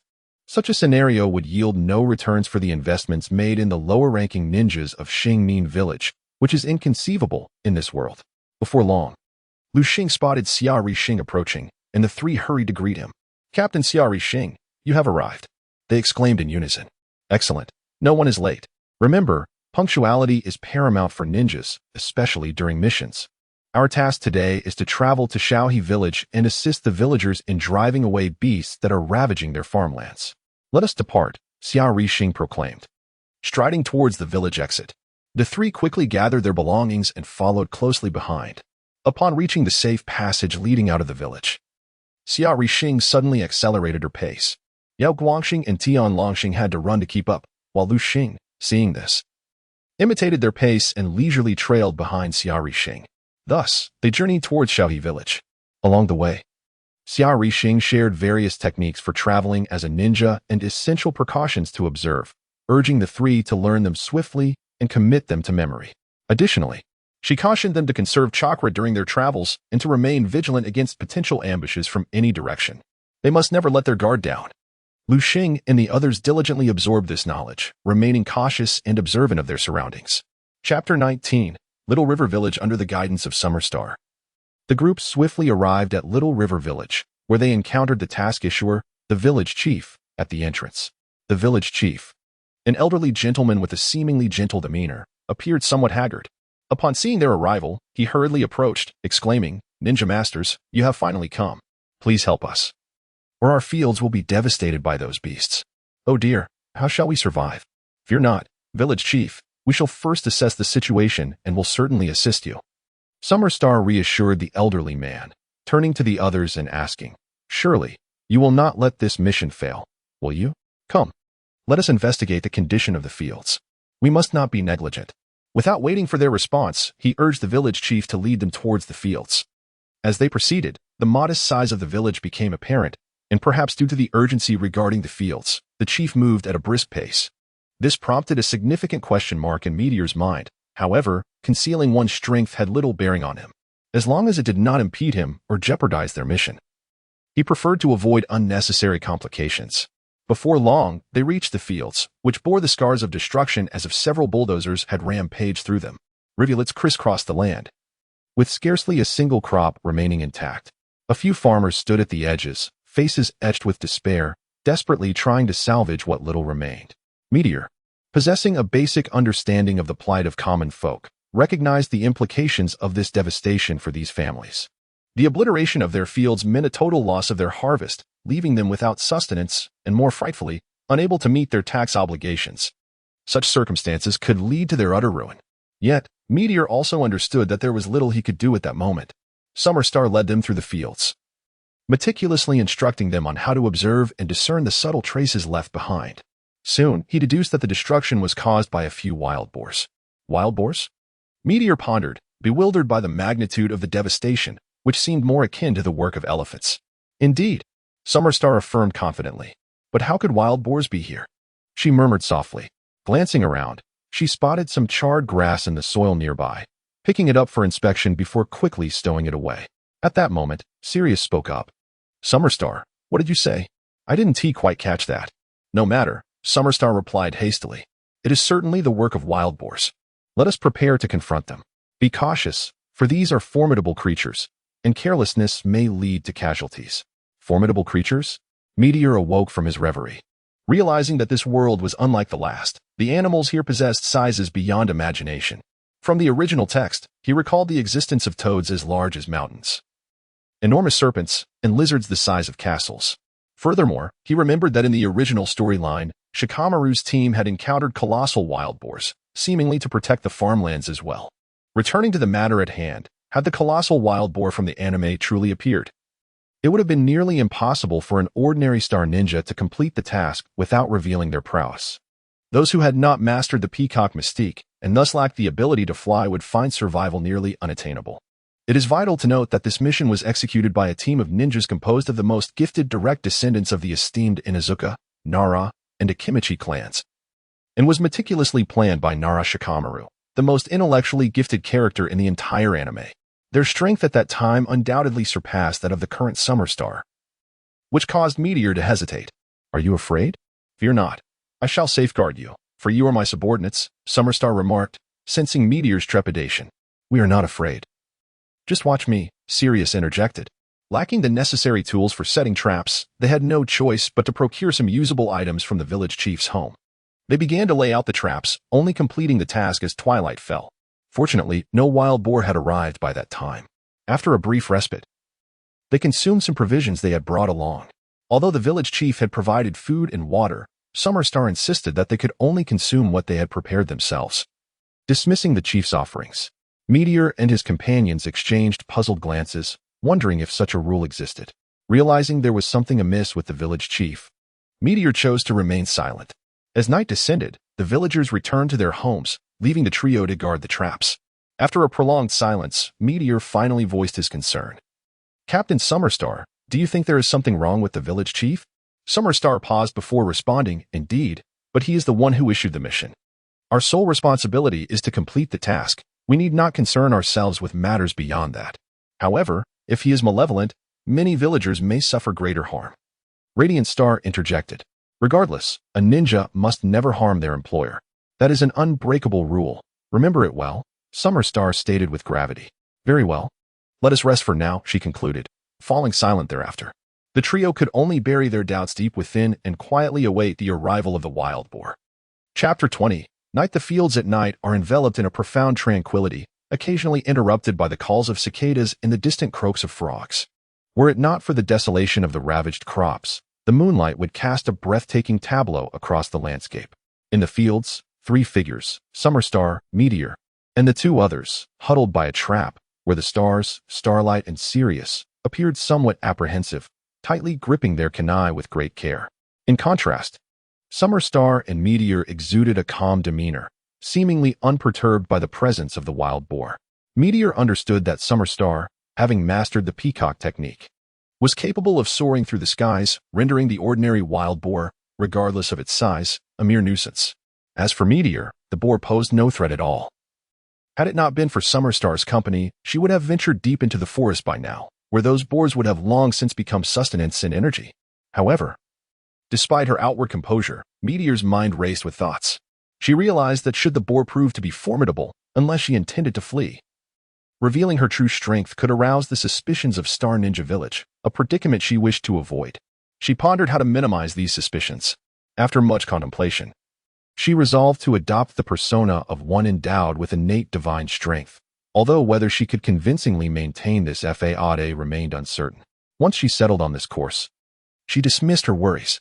With her concerns alleviated, Meteor decided to protect Starlight and Sirius to the best of her abilities, expanding her perception to its maximum range.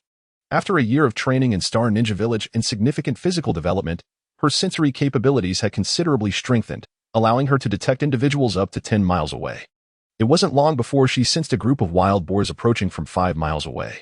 Counting them, she noted 9 in total, while larger than typical wild boars. The largest among them was no more imposing than an average elephant, with 3 smaller ones accompanying. The rest were indeed significantly larger than ordinary boars.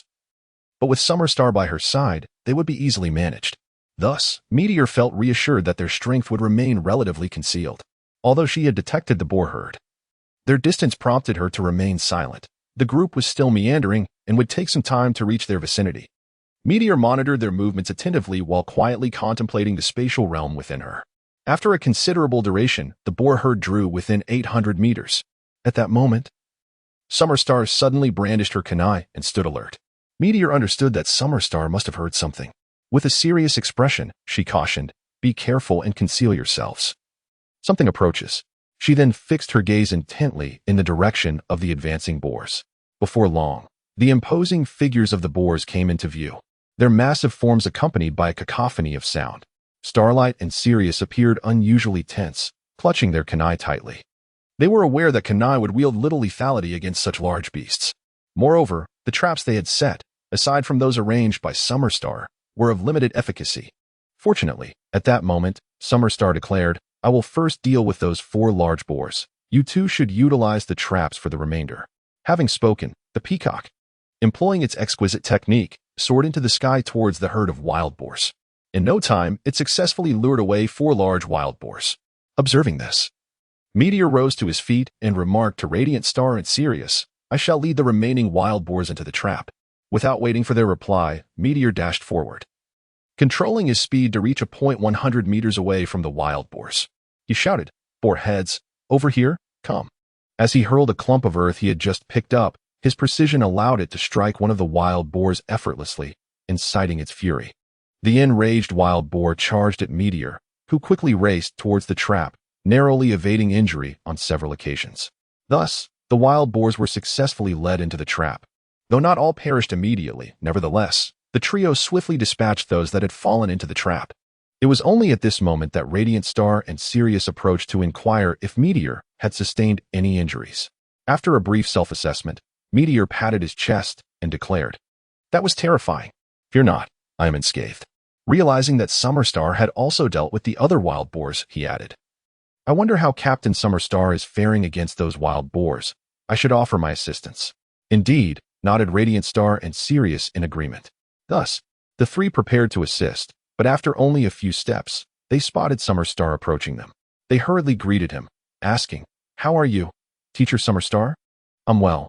As long as you are safe, I am at ease," he replied. "Let us take a moment to rest. When dawn breaks, we shall return to the village," Summer Star said, leading Meteor and the others into the wooden shelter prepared by the villagers for some much-needed rest. Chapter 21. Returning to the village as dawn broke, Summer Star emerged from the wooden cabin. Noticing the movement, Meteor opened his eyes and beheld the figure departing. He remained silent, momentarily lost in thought, before deciding to rise and engage in his morning exercises. observing that Radiant Star and Sirius had yet to awaken. He cautiously exited the cabin, only to discover that Summer Star was heading towards the village, initially intending to train at a distance. He recalled the peculiarities surrounding the village chief and, with Summer Star absent, felt a pang of concern that misfortune might ensue, prompting him to remain outside the cabin. Meteor performed a brief warm-up before commencing his formal training. He found himself troubled by the prospect of exercising, having resided in this world for over 2 years. He was now a fusion of 3 beings. Particularly, the amalgamation with the star-eating beast S-Core had endowed him with extraordinary physical gifts, rendering him immensely powerful after training. He was now undoubtedly stronger than even the most adept of Chunin in physical prowess, holding a notable position within the entire ninja realm. Consequently, ordinary training had lost much of its efficacy. Today's cultivation had become a conundrum. Moreover, he was at a loss for suitable mentors to consult regarding his training. In terms of ninjutsu, it seemed this world offered but a singular method for refining chakra, which he had already mastered. With his formidable physique and the potent spirit acquired through his transdimensional fusion, he had amassed a substantial amount of chakra in just 1 year. His chakra reserves were undoubtedly several times greater than those of Summer Star, a mid-level ninja. Thus, he was not overly concerned about his chakra levels. However, thus far, he had only learned the body flicker technique and the clone technique. Other techniques required the activation of chakra through the star, which he could only learn through acute perception and stealthy observation. Otherwise, he would have only just grasped the clone technique. Presently, he saw no immediate opportunity to engage with additional ninjutsu. Thus, Meteor recognized the urgent necessity to discover a pathway to enhance his strength. Without such progress in the near term, he would face dire consequences, as prolonged stagnation in his development would spell misfortune for him. As the light of day grew stronger, villagers began their daily toils. Not long after, Summer Star appeared, accompanied by the village chief and numerous villagers, making their way towards the wooden cabin. Upon seeing Meteor engaged in training, Summer Star called out, "Meteor, please awaken the 2 of them. Once I lead them to the fields to retrieve the slain wild boar, we can return to the village to complete our mission. I shall return shortly, and then we will depart." "Understood, Captain Summer Star. I will summon them at once," Meteor replied, proceeding toward the cabin to gently rouse Radiant Star and Sirius. He informed them both that it was time to rise and return to the village, then waited outside the cabin for Summer Star's return. Before long, Radiant Star and Sirius emerged, ready for the journey. A few minutes later, Summer Star reappeared. "Are you prepared?" he inquired. "Ready. Let us set off." The trio responded in unison. "Onward!" Summer Star exclaimed, swiftly leading the way. The 3 hastened to follow. During the journey, Sirius inquired, "Captain, why the haste?" "I had hoped to enjoy breakfast in Little River Village before setting off." Meteor added, "Captain Summer Star, is there an issue with the village chief? Do those wild boars belong to the mission issuer?" "Upon investigation, I discovered that the wild boar was lured by the village chief using a special type of grass. However, as he is the one who issued the task, we cannot take any action against him. Now that we have completed the mission, it is prudent to avoid unnecessary complications. It would be best to return to the village to report our findings. I have given the wild boar to those whose fields were damaged, hoping it may provide them with some assistance." "Captain, shall we not confront the village chief?" asked the inquisitive Xuanguangxing. "We cannot," the captain replied. "If we speak out, it will surely lead to trouble. When the time comes, we must assist him as he is the task issuer. Surely, you do not wish for us to aid him against the villagers. Enough of this. Let us hasten back to the village," said Xiari Xing, who fell silent thereafter. As we traversed the forest in the morning light, gazing at the receding trees and houses, a sense of urgency arose within me. A desire to return to Xingren village swiftly. Thus, by the time the clock struck 10, we arrived at the gorge before Xingren village. Xiari Xing approached the guarding Xingren for the handover and then led us through the gorge back to the village. After dismissing the team, Xiari Xing made her way towards the village chief's office in Xingying village. Chapter 22, The Dilemma upon hearing the words of Summer Star. Meteor realized that this was the utmost extent of her capabilities. Despite having long nurtured a profound disappointment in this world, he could not shake off a lingering sense of dissatisfaction. However, he recognized that there was little he could do at present. Silently returning to his village, he retreated to his room. After placing his belongings down, he lay on his bed, aware that the day's mission had just concluded and that there would likely be no further tasks. He pondered how to spend the day. Meteor found himself facing numerous inconveniences in Star Ninja Village. He understood that he must instigate change, Otherwise, he would squander his time. Should this inertia persist, he might lose his drive to grow stronger. It was imperative to demonstrate his extraordinary talents, to establish himself as a genius within the village, thereby accelerating his learning. A series of knocks at the door jolted Meteor from his reverie. He swiftly jumped out of bed, approached the door, and opened it to find Summerstar standing there. "What brings you here, Captain Summerstar?" he inquired. "I just completed a mission. The total reward for this task is 3,000 Rio. As the captain, I receive 600 Rio. And each of you will receive 300 Rio. This is your share, Meteor." As she spoke, she extended her hand, offering him a stack of bills. Accepting the money quietly, Meteor expressed his gratitude, saying, "Thank you, Captain." He couldn't help but reflect on the village's exploitative nature, taking half of the earnings for a single mission. Yet, he reminded himself that he was in no position to voice such grievances. "When I am not on a mission, do not refer to me as a teammate. Just call me Summerstar," she replied. "Now, you should rest. I still need to deliver the rewards to Radiant Star and Celestial Wolf." With that, she turned and walked toward Radiant Star's room. "All right, Sister Summerstar," Meteor responded hurriedly. At that moment, Radiant Star and Celestial Wolf emerged from their respective rooms. As if alerted by the commotion, "No need for me to knock again. Radiant Star, Celestial Wolf, come here quickly. This is your mission reward," Summerstar announced. Halting her steps, Radiant Star and Celestial Wolf eagerly approached to receive their share of the money from Summerstar. "Well then, I must be off. Make sure to train diligently and await my summons," she concluded before departing. The three of them exchanged glances, and Celestial Wolf spoke first. "Great. We can eat now. Should we go out for a meal? We have money. Let us hold off on that for now. I worry that after this mission, the village might stop providing us with complimentary meals," Meteor cautioned. "If that happens, this money won't last long. What if we run out of money for food?"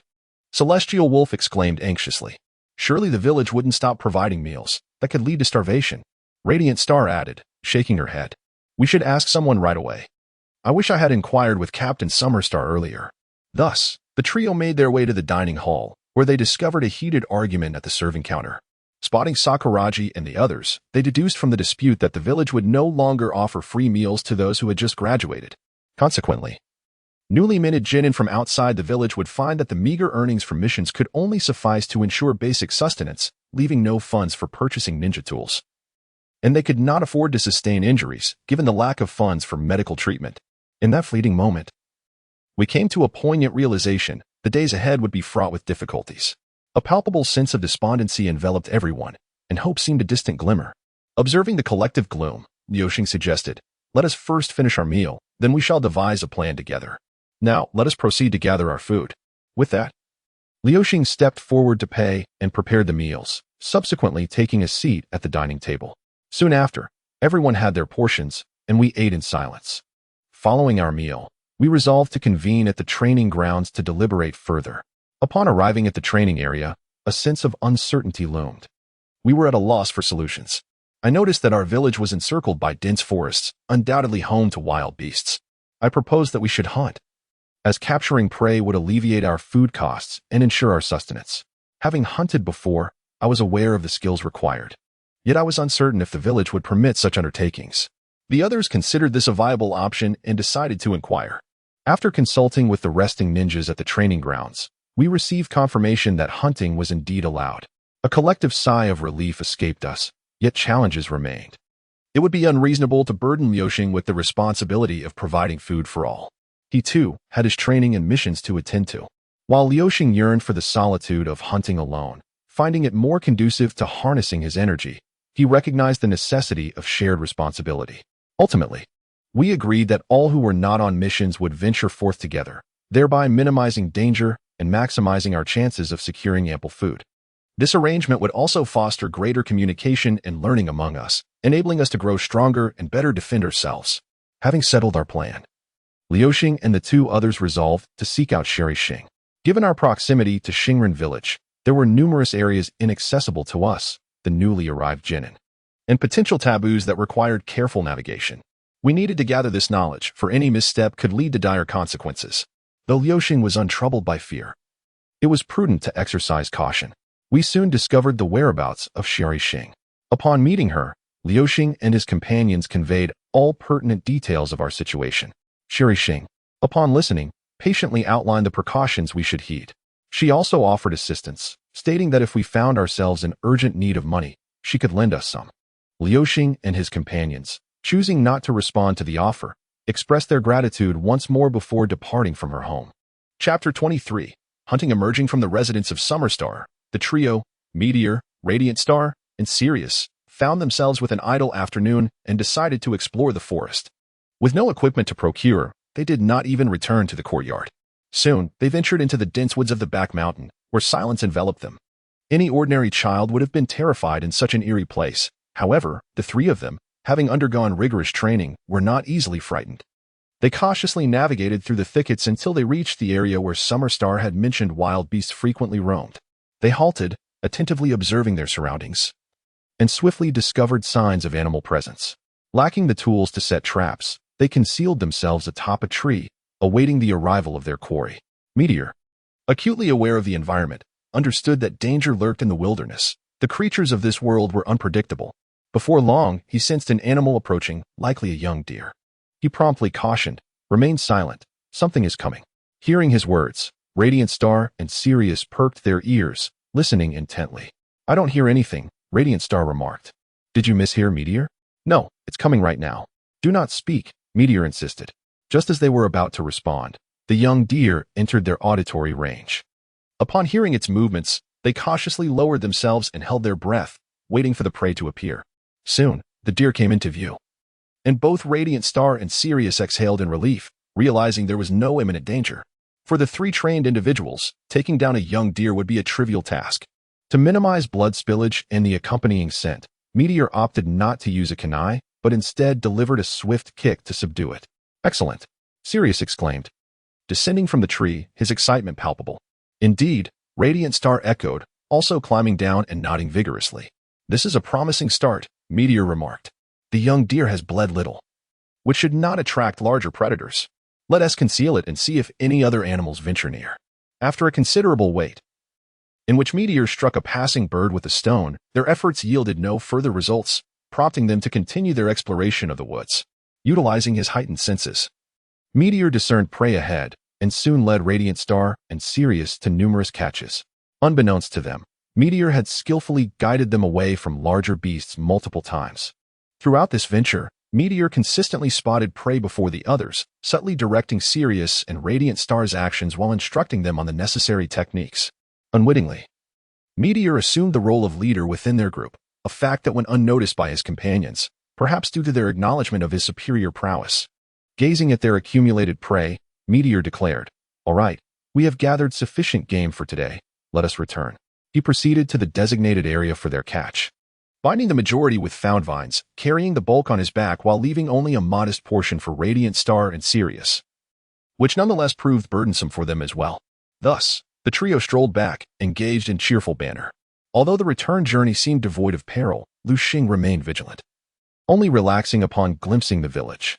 Before long, the three returned with their bounty, and the sight of such an abundance of game eased the minds of the others.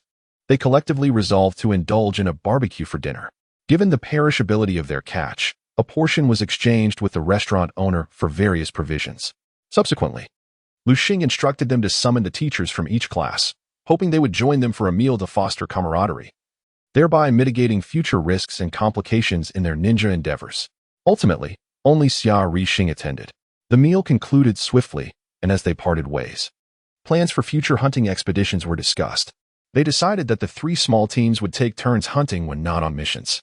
Consequently, if there were no tasks the following day, Liuxing and his companions resolved to train together. Chapter 24. Fallen Star. As time swiftly passes, half a year has elapsed amidst tasks, hunting, and training. The meteors have transformed much. After all, since the inception of ninjas, bloodshed has closely followed. Unbeknownst to oneself, hands have become stained with the crimson hue of life. Even though one has prepared for this world, it is only at the moment the blade is drawn that the true nature of this realm is understood. Although the tasks assigned to the Star Ninja Village are not particularly perilous, casualties remain an inevitable consequence. Of the original 10 from the same cohort, only 6 endure. Xiaofu, Jian, Sakura, and Quan Shui have perished during their missions. As apprentices hailing from outside villages, their demise bears no significance to the Star Ninja Village. Apart from us, their peers who occasionally reminisce, no one remembers them, and soon, we too shall forget, for in this world, death has become commonplace. Yet, as the saying goes, life must continue. Moreover, aside from Liuxing, the remaining 5 have all encountered life-threatening crises to varying degrees during these 6 months. Sirius, who has shared this journey with Liuxing, might have also met his end on a mission were it not for Liuxing's presence. Fortunately, throughout their 6-month ninja careers, Liuxing and the others have adapted well. As long as one masters ninjutsu, they can be deemed a qualified genin of the Star Ninja Village. Recently, Yao Gangsing and Sirius have also been bestowed with the body flicker technique. Their talents are commendable, and it is believed they will soon become competent genin. Over these 6 months, with unparalleled perception, exceptional memory, and comprehension, Liuxing has mastered all conventional ninjutsu of the Star Ninja Village, even the intricate peacock mystique that requires the manipulation of chakra. He recalls them vividly and knows that with diligent practice, mastery will soon follow. Through his perceptive abilities, Liuxing understands that he has ascended to become one of the strongest within the Star Ninja Village. According to the hierarchical classification of ninja strength, apprentice, genin, elite genin, chunin. Elite chunin, special jounin, jounin, elite jounin, kage, super kage, and the 6 paths level, Liuxing has attained the strength of an elite jounin. While the super kage level will only emerge in the later stages of the narrative, and with over 20 years until the story commences. The strongest visible figures in the ninja world are the kages from various villages. Thus, as long as care is taken to avoid entanglement in the disputes of the major ninja villages, Liuxing, possessing elite jounin strength, is unlikely to encounter life-threatening peril. The sense of crisis within Liuxing has considerably diminished. However, fully integrating into the ninja world, he remains resolute in his pursuit of strength. On this day, after yet another successful mission, Shixing informs Liuxing and the others that due to their commendable performance, the 3rd Star Shadow has decided to grant them the opportunity to cultivate the peacock mystique. He urges them to seize this chance and dedicate themselves to their training. Upon hearing this, Liuxing is overjoyed, finally able to engage with the star, yet he contemplates the inherent dangers of its radiation. While he is unperturbed, he worries whether Yao Gangsing and Sirius will be able to endure the training. Liuxing hopes that if they struggle, he may assist them through his inner space. Wishing to lend them aid, Yao Gangsing and Sirius, upon learning they could practice the peacock mystique, are nearly overwhelmed with joy. However, the significant drawbacks associated with the star cannot be overlooked. This is undoubtedly a moment of elation. Liuxing can only remain silent, offering silent blessings for his companions. On the following day, the trio of Meteor, Radiance, and Sirius rose early and made their way to the village's most enigmatic and significant location, the shrine. Meteor had sensed the energy emanating from the stars countless times before but had always refrained from approaching, fearing the complications that might ensue. Standing at the entrance, his heart brimmed with a fervent desire to consume the star. The closer he drew, the more intense that yearning became. He understood that by devouring the star, he would undergo a profound transformation, gaining the ability to safeguard himself in this tumultuous world. Yet, he mastered his impulses. Over time, Meteor aspired to become a Star Shadow. And he was aware that with his innate talent, if he proceeded methodically, no one could thwart his ascension. Therefore, he resolved to exercise patience. Suppressing his desires as the trio waited at the threshold for the invocation of the Star Shadow. Before long, the Summer Star emerged and beckoned them to enter. Upon entering the shrine, the 3 bowed to the 3rd-generation Star Shadow, who then delivered an extensive discourse. While Meteor felt little impact from the words, Radiance and Sirius were filled with excitement, prompting him to mimic their enthusiasm. The trio then scrutinized the star at the center, which radiated a mysterious purple glow, immediately imparting an aura of the extraordinary. They also observed several star ninjas seated around the star, engaged in chakra refinement. Through the 3rd-generation Star Shadow's narrative, they learned that the essence of cultivating the Peacock Marvel technique hinged on activating chakra, which necessitated prolonged refinement in proximity to the star to harness its radiance for chakra activation. Thus, Meteor and his companions joined the ranks, settling down to refine their chakra. It was long before Meteor discovered he could effortlessly absorb the radiation. The activation of his chakra posed little challenge, and at this rate, he could complete the process within 2 days, all without incurring any harm. However, he decided to postpone the Meteor technique for a few days. Thus, Meteor immersed himself deeply in his training. Chapter 25. Revelation. As time ebbed away, with the sun rising and setting anew, 2 fleeting days passed. Once again, Liuxing emerged from the shrine, seemingly unchanged. Yet, only he comprehended the magnitude of his gains during this brief span. The radiance of the stars had been wholly absorbed by his body, and the activation of his chakra appeared to awaken the dormant talents within him. This enhancement fortified his physique significantly, leading to a remarkable surge in chakra. The increase in chakra, in turn, stimulated further activation, creating a virtuous cycle of strengthening. In just 2 days, Liuxing's physical prowess had multiplied several times, and even his mental acuity had doubled, while his chakra surged more than tenfold. In terms of chakra alone, Liuxing now ranked among the foremost in the realm of shadows. Most crucially, the internal space within him had evolved, expanding threefold. This enlargement considerably amplified Liuxing's spatial abilities. He could now sense his newfound capacity to confine the space around him and traverse through it, all without expending chakra. It was a primal instinct. Moreover, within this brief interlude, Liuxing had nearly mastered a series of secret techniques, including the peacock method. With the ability to fly and traverse space, Liuxing realized that few in this world could pose a threat to his existence. Consequently, his safety was assured, allowing him to act with greater confidence and less caution. Thus, Liuxing ventured into the courtyard, exuberantly invoking the peacock method while swiftly forming seals. Purple chakra wings unfurled from his back, lifting him into the sky. I can fly? Haha. I can fly. He reveled in his newfound abilities, akin to a child with a cherished toy, joyously displaying his remarkable gift. Soon, the entire Star Shinobi village was abuzz with news of Liuxing's successful mastery of the peacock method, and a prodigious image began to take shape in the eyes of the villagers. Before long, a few shinobi flew alongside Liuxing, commanding him to descend. Setting aside his playful demeanor, he complied and landed gracefully. At that moment, the third star shadow emerged, flanked by Chixing and others.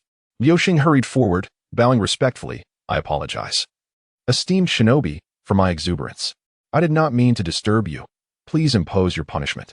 The third star shadow approached, gently ruffling Liuxing's hair with a warm demeanor. With a smile, he replied, It is quite all right. Everyone is delighted for you.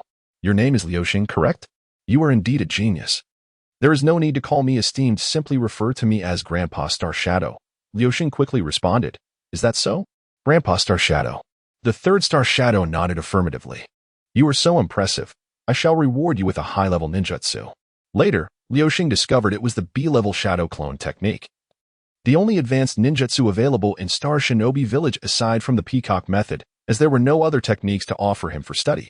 Under the guardianship of the third star shadow, Meteor gradually revealed his prowess during his missions. He cautiously utilized the spatial abilities within him to shield both Radiant Star and Sirius from the harmful effects of stellar radiation. Thus, half a year passed, and at the tender age of 10, Meteor demonstrated strength far surpassing that of Summer Star. In the eyes of many star ninjas, he had already attained the rank of a high-level ninja, earning the title of Jonin within the Star Ninja Village, and had become a disciple of the Star Shadow, ascending to the upper echelons of the village. As the sole living disciple of the third star shadow, endowed with extraordinary talent, Meteor naturally positioned himself as a candidate for the fourth star shadow. However, Meteor was acutely aware of the longevity of the third star shadow, who had lived until the onset of the narrative, only to be betrayed and slain by Red Star once the protagonist became a ninja. Had it not been for this betrayal, he might have lived even longer. If the third star shadow had harbored a lust for power akin to that of the third Hokage, Meteor would undoubtedly face significant challenges. Nevertheless, in a world where individual strength varies immensely, Meteor's formidable abilities assured him a place as the ultimate victor. Fortunately, the third star shadow exhibited no such insatiable thirst for power. Meteor resolved to gradually showcase his prowess, foster good relations within the village, assist Radiant Star and Sirius, as well as his contemporaries in enhancing their skills, and draw Summer Star, one of the few Jonin in the original narrative, into their ranks to bolster his strength. In a few years, as their capabilities flourished, they could seamlessly inherit the title of Star Shadow. Thereafter, they could implement their plans to strengthen the Star Ninja Village and methodically transform the world. At this juncture, Meteor realized that it was already the 46th year of the Konoha calendar, and the Second Shinobi World War had long concluded. According to the original timeline, the Third Great Ninja War was set to erupt this very year. However, the Star Ninja Village was too small to qualify for participation, prompting Meteor to disregard the conflict. He chose instead to remain in the Star Ninja Village, carefully bolstering his reputation, uniting the Star Ninjas, and quietly developing his power while awaiting the opportune moment. Chapter 26. Star Shadow. Time flies, and in the blink of an eye, over a year has passed. Meteor has now turned 12. Evolving from a cautious newcomer in this world, fearful of losing his life with a single misstep, into a formidable presence possessing shadow-level strength. Even when faced with the third Hokage of the major ninja villages, he can triumph.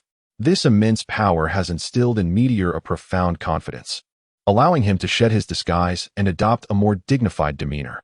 Over the past year, with Meteor's unwavering support, the entire Star Ninja Village has undergone a remarkable transformation.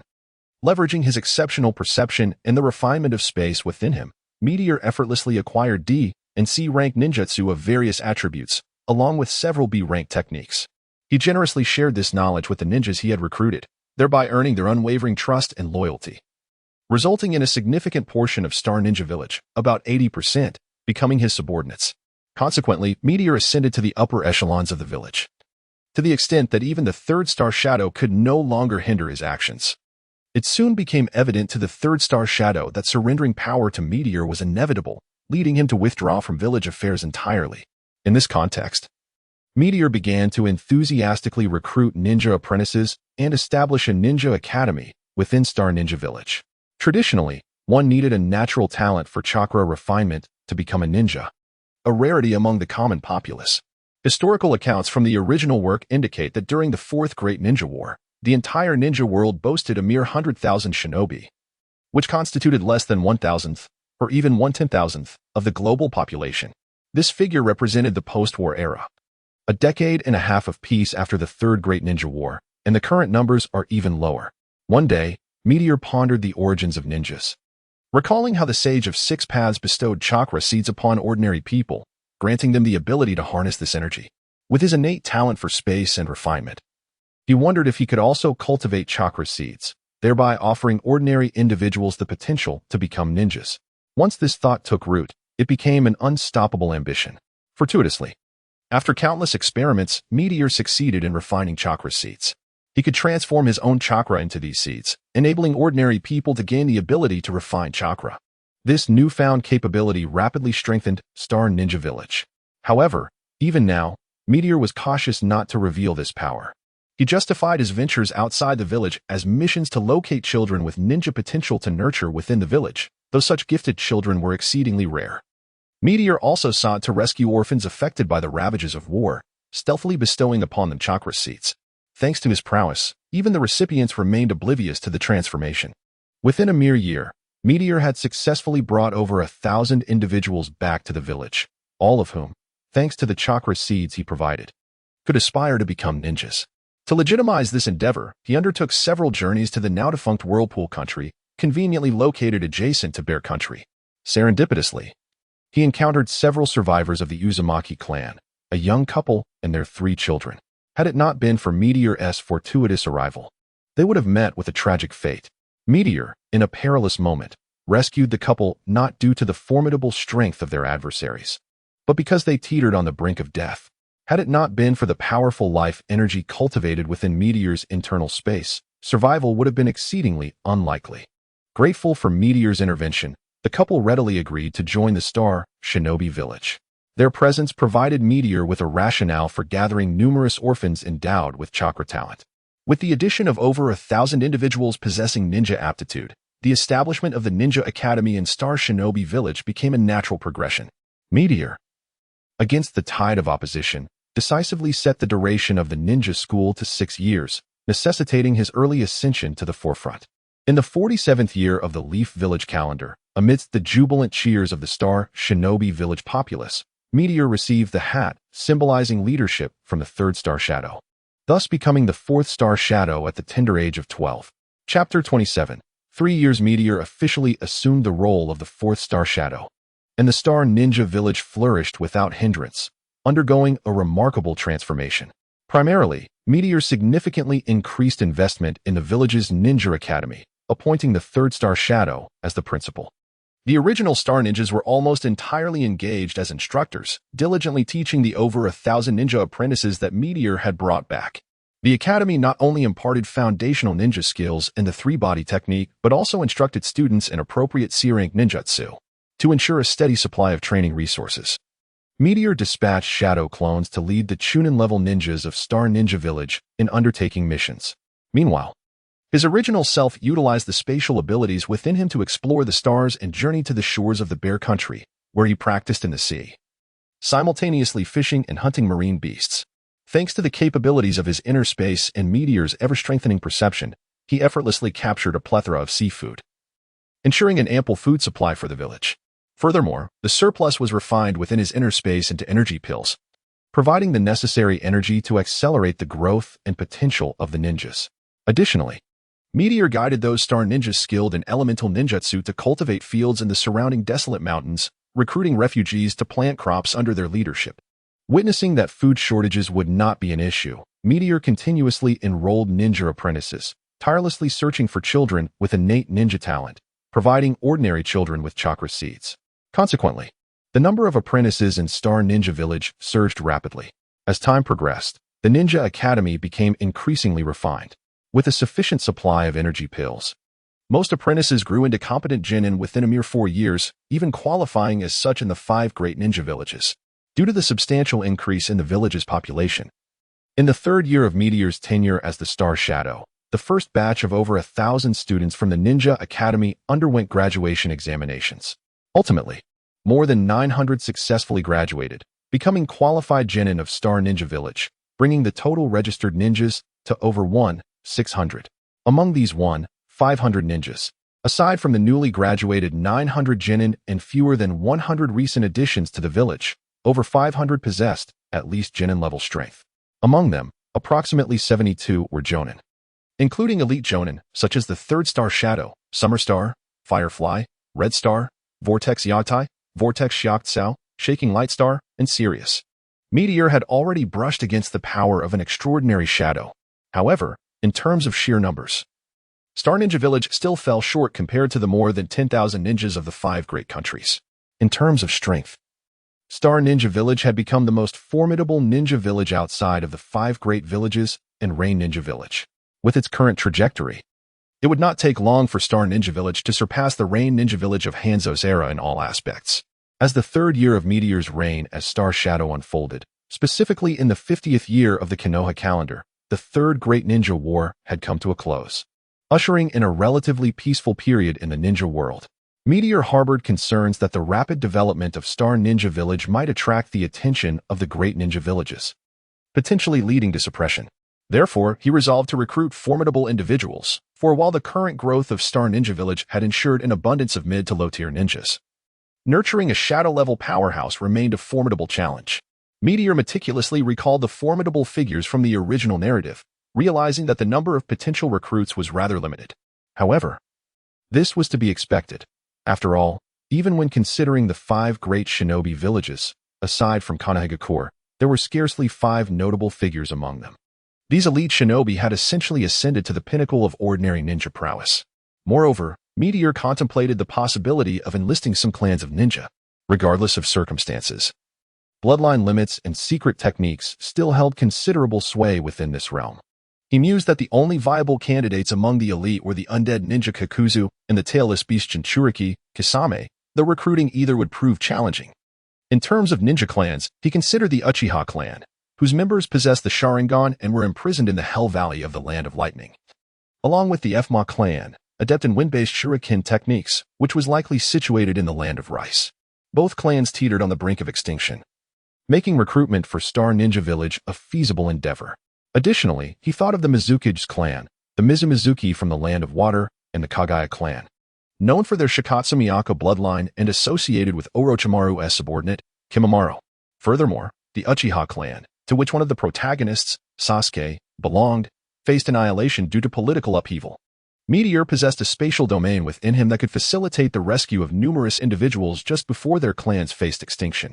As for potential conflicts arising from such actions, according to the original narrative, there remained a few years before such concerns would materialize. By that time, Star Ninja Village would not be intimidated. Chapter 28. Construction. In the 3 years since becoming the Star Shadow, Liuxing has been tirelessly working to develop and strengthen the Star Ninja Village. Fortunately, hard work ultimately bears fruit. The first group of 900 ninja apprentices graduated successfully, while over 300 who did not pass the graduation exam were transformed by Liuxing into agricultural ninjas, assisting villagers in cultivating crops. This ensured that the number of ninjas in the Star Ninja Village was no longer in short supply. The original ninjas, along with the recruited wandering ninjas, received ample supplies of energy pills and ninjutsu training from Liuxing, allowing many to advance to the ranks of Nin and Nin. Several individuals who received Liuxing's full support even became elite Nin. With these ninjas in place, many plans could finally be executed, at least establishing the framework for departments akin to those in the great ninja villages. Thus, in this year, Liuxing completely withdrew from missions, ceasing to undertake ninja tasks. He then took the time to reorganize the village, meticulously documenting the ranks of ninjas. He established a Nin class, though the position of class leader was temporarily left vacant due to the lack of suitable candidates. The ninja school was fully separated and remained under the directorship of the third star shadow.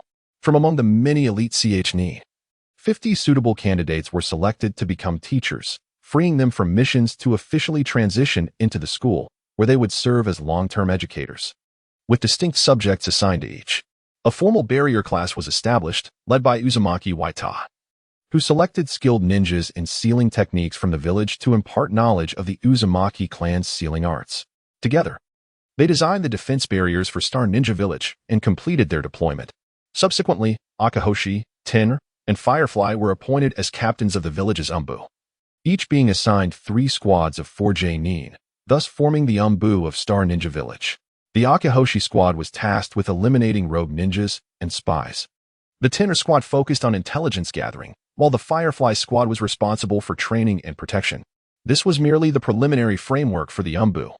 The security department of Star Ninja Village was established, but the position of minister was temporarily on hold, as Liuxing believed that the minister should possess strength at the shadow level. 8 Nin were selected to form 3 major teams, each with a captain and vice-captain, in addition to 10 squads of 4. Furthermore, a prison was established in the village, with 1 warden and 1 deputy warden, along with 30 guards, thereby completing the formation of the security department. A secretariat was established, led by Yao Guangxing, who was entrusted with 3 intelligent star ninjas from the village.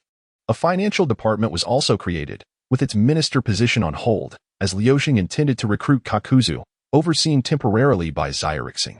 The Star Ninja Village Hospital was founded, with Uzumaki Xiangcao appointed as the director, who would select suitable individuals to teach medical ninjutsu and train competent medical ninjas. For the time being, Liuxing had envisioned this much, and in order to expedite the enhancement of all departments, he resolved to begin recruiting personnel.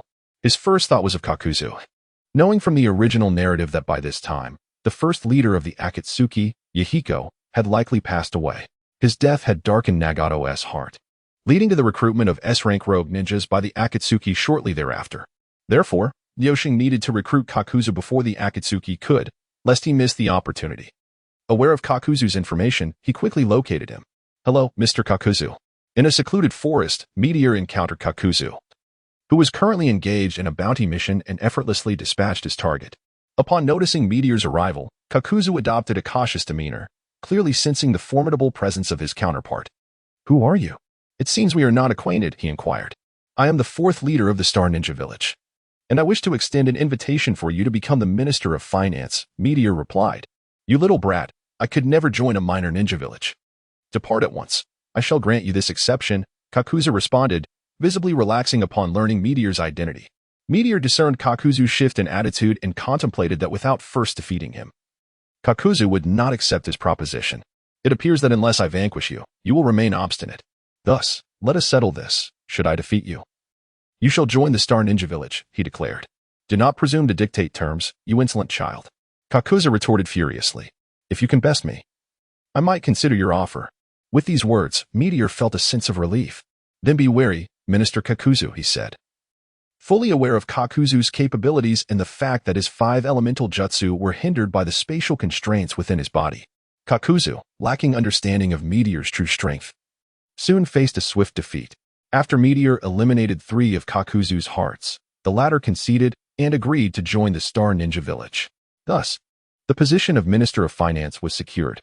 Meteor initially contemplated recruiting Kisame Hashigaki. However, As a consummate ninja in the original narrative and still loyal to the Mist Village at this time, Kisame was nearly impossible to persuade. Subsequently, he directly sought to recruit Obito, but after some deliberation, he chose to set his sights on the Bloodpool clan, who were struggling in the Hell Valley and on the brink of extinction.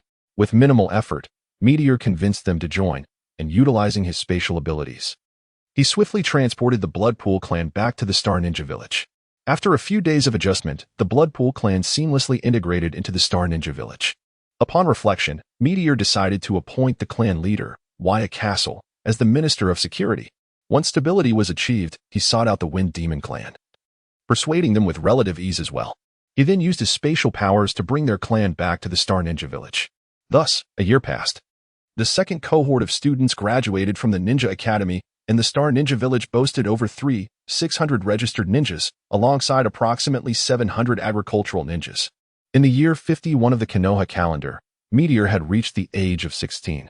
Chapter 29. Introspection. In the course of 3 years, Meteor has devoted a substantial portion of his resources to the growth and prosperity of the Star Ninja Village, providing the majority of its food supply. To expedite the development of the village, he has continuously refined energy pills, significantly reducing his own training time.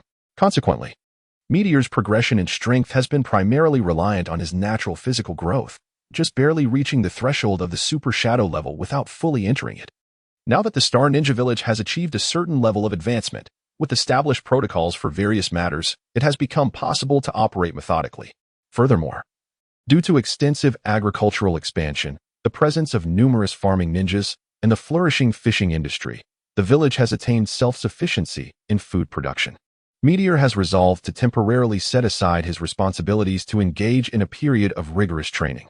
To this end, he dedicated half a month to delve into the depths of the ocean, utilizing the spatial energy pills he possesses until he had refined a sufficient quantity to meet the village's needs for the next 6 months. Additionally, he decided to alter the distribution method of the energy pills, transitioning from free distribution to a reward-based system. This change is essential for allowing Meteor the time to train, as the burgeoning population of ninjas in the village would otherwise render him idle, merely refining energy pills daily. He then summoned all the senior officials of the Star Ninja Village to outline their upcoming tasks. Once everyone had departed, Meteor retreated to a secluded chamber to commence his training. Meteor undertook a comprehensive evaluation of his abilities. For a ninja, strength can primarily be assessed through factors such as chakra volume, ninjutsu, physical prowess, genjutsu, secret techniques, and bloodline limits. In terms of chakra volume, Meteor has attained the chakra capacity characteristic of a Super Shadow level ninja. Regarding physical techniques, his body exhibits unparalleled strength, speed, endurance, and reflexes, far exceeding those of most individuals in the ninja world, leaving few capable of matching him. This endows Meteor with the combat skills of a Shadow-level ninja. However, his lack of practical experience could potentially hinder him in a confrontation, as his true strength would ultimately depend on his performance in battle. In the realm of ninjutsu, Meteor has learned a considerable number of techniques due to his exceptional perception and remarkable aptitude for learning, though most of these are of a lower grade. The peacock mystique of the Star Ninja Village is overly simplistic and lacks a cohesive system. Most critically, Meteor has yet to acquire decisive ninjutsu capable of determining the outcome of battles. His limited combat experience restricts his application of ninjutsu to a level barely reaching that of a shadow ninja. Fortunately, the peacock mystique allows for flight, and Meteor's abundant chakra ensures he is never short of it, enabling him to wield ninjutsu freely. His superior chakra control further ensures that he does not fall behind his peers in this aspect. As for genjutsu, while Meteor possesses formidable mental fortitude, he has not mastered many illusions. Coupled with his insufficient combat experience, genjutsu remains a weak point for him. Nonetheless, his resistance to ordinary A-rank illusions is substantial, rendering them ineffective against him, although he remains uncertain of his own proficiency in the art of illusion. In the realm of secret arts, the peacock mystique of the Star Ninja Village is quite commendable, especially under the auspices of Meteor's transformation. Once successful, it shall become one of Meteor's pivotal combat techniques. Following this is the bloodline limit, which bestows numerous advantages within the ninja world. Meteor's internal space is imbued with myriad abilities in the lexicon of the ninja realm. Meteor possesses a space bloodline limit, and such spatial capabilities are formidable in any world. These attributes elevate Meteor to the pinnacle of shadow-level power. However, The pursuit of greater strength necessitates engagement in battles against formidable adversaries. Yet, one must ponder how to engage in life-and-death struggles with shadow-level warriors during times of peace. Such endeavors are nearly impossible. Furthermore, as the Star Shadow, Meteor is constrained from recklessly seeking combat with shadow-level foes. Ultimately, Meteor resolves to swiftly establish a personal combat system, refining and enhancing the peacock mystique, thus enabling a more rapid augmentation of strength. With this determination, Meteor retrieves the star and embarks on a journey of research. Chapter 30. Enhancement. Meteor withdrew the star from his internal space, holding it in his hand with nary a concern for the radiation it might emit. As he scrutinized it closely, he found nothing amiss. After a moment of contemplation, he returned the star to its internal domain, utilizing the capabilities of his internal space. Meteor positioned the star at its apex and carefully extracted a thread of its energy, meticulously refining it. Initially, there was nothing remarkable. However, as the star's energy reached a certain threshold, an overwhelming desire surged through Meteor's body. Unfettered by any apprehension regarding potential harm from this energy, he surrendered to his body's yearning for its absorption. The instant the star's energy made contact with him, it vanished, and in a brief span, his physique began to strengthen rapidly, enhancing almost every second, accompanied by an insatiable craving. His body was undergoing a metamorphosis. Upon fully absorbing this energy, Meteor perceived an increase in strength by a remarkable 30%. It is worth noting that his current physique was no weaker than that of the third-generation Raikage from the original narrative, and an enhancement of 30% was nothing short of astonishing. In that fleeting moment, Meteor felt an impulsive desire to refine the entire star. Yet after 3 years as a star shadow, he managed to restrain himself. After calming his emotions, Meteor resolved to diligently study the refined star energy. He pondered whether he could synthesize other energies into star energy using his internal space. Should he succeed, it would yield immense benefits for both himself and the Star Ninja Village. Thus, Meteor meticulously engaged in his research. For every aspect of his internal space was completely under his control, allowing him to easily perceive the most subtle distinctions. Through his relentless dedication, he ultimately succeeded in separating the harmful energies from the beneficial ones contained within the star. Consequently, he extracted the detrimental energy and infused it into an ordinary meteorite. Preserving it carefully, although harmful to the human body, it might still possess some utility. Turning his attention back to the star, he noted its radiant, crystalline glow, exquisite and enchanting. Standing beside it, he felt as if he were immersed in a warm, soothing hot spring, enveloped by a serene warmth. Meteor sensed a faint enhancement within his body. An evolution taking place. Indeed, it was an evolution. At that moment, he comprehended the star's immense value. It would become the most significant treasure for both him and the Star Ninja Village, offering limitless possibilities to those who possessed it. Once he had steadied his thoughts, Meteor transformed the chakra he had previously refined through the peacock mystical art into the now-evolved Star Chakra. Unbeknownst to him, 3 days had slipped by during his cultivation, and he successfully mastered the Star Chakra. Initially, the peacock mystical art rendered its user immobile after execution, but Meteor had improved it, introducing a degree of flexibility that still left him wanting. With the power of the Star Chakra and his formidable chakra control, he swiftly enhanced the peacock mystical art. The new incarnation allowed for unrestricted transformation, even morphing into armor and weapons. During this transformation, the thought of the Susanoo from the kaleidoscope Sharingan crossed his mind, prompting him to attempt a similar change. To his astonishment, he succeeded, though the form he assumed merely bore a resemblance to the true manifestations. The extent of its authenticity remained uncertain. However, the successful enhancement of the peacock's wondrous technique significantly augmented Meteor's combat prowess, and the strengthening of his physique allowed him to officially transcend into the Super Shadow level. After a brief period of recuperation, Meteor concluded this phase of his cultivation. Chapter 31. A Tranquil Day. Meteor, having concluded his training, reflected on the whirlwind of activity over the past few years, realizing he had yet to take a proper look at the current state of Star Ninja Village. Thus, he stepped outside and ventured into the streets. The village had transformed significantly since his arrival. Bustling with life, it was no longer the sparsely populated place he remembered, where only a couple of shops existed and a mere few hundred villagers resided. Now, it bore the resemblance of a grand town from a previous life. Observing the joyful expressions on the villagers' faces, Meteor couldn't help but smile himself. Unconsciously, he found himself at the newly constructed Star Shadow building, a majestic 3-story edifice situated at the heart of Star Ninja Village, measuring 10 meters in height and 300 meters in length. with a width exceeding 10 meters. The first floor served as the mission hall, where ninja typically gathered to exchange tasks.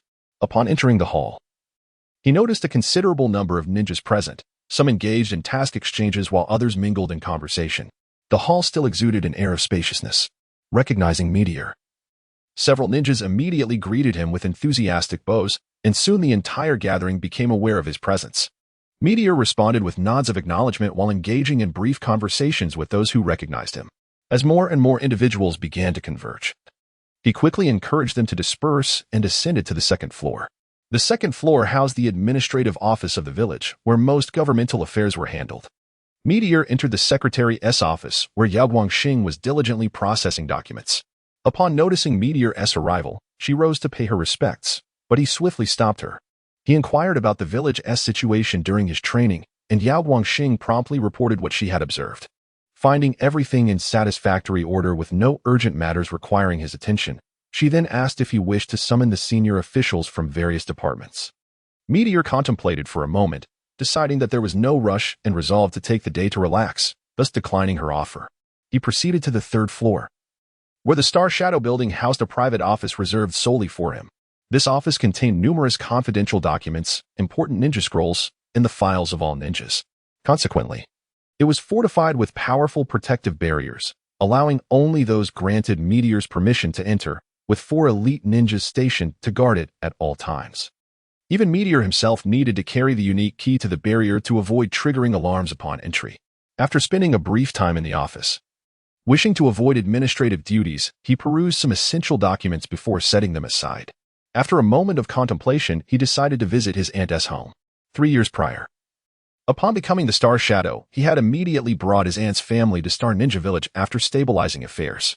He secured for them a quaint grocery store complete with a backyard and bestowed upon his cousins chakra seeds, even forging powerful energy pills for them while providing a training regimen. Though Meteor had held the title of Star Shadow for the past 3 years, his responsibilities in recruiting residents and refining energy pills kept him away from the village for extended periods. Even when present, he was often preoccupied with numerous tasks, primarily residing in the Star Shadow office, where he had even designated a sleeping quarter for himself. Today, after much anticipation, Lu Xing finally found some leisure time and decided to visit his aunt's family. Upon exiting the Xingying building, he realized it had been quite a while since he last saw Aunt Bei. Thus, he resolved to purchase some gifts for them. He bought a set of cosmetics for his aunt, 2 fine bottles of wine for his uncle, a large plush toy for his younger cousin, and a ninja toy set for his younger male cousin before heading towards his aunt's home. Upon arriving at the entrance of his aunt's shop, despite the significant time that had passed in Lu Xing's growth, his aunt recognized him immediately. She hurried over to welcome him inside, her joy evident.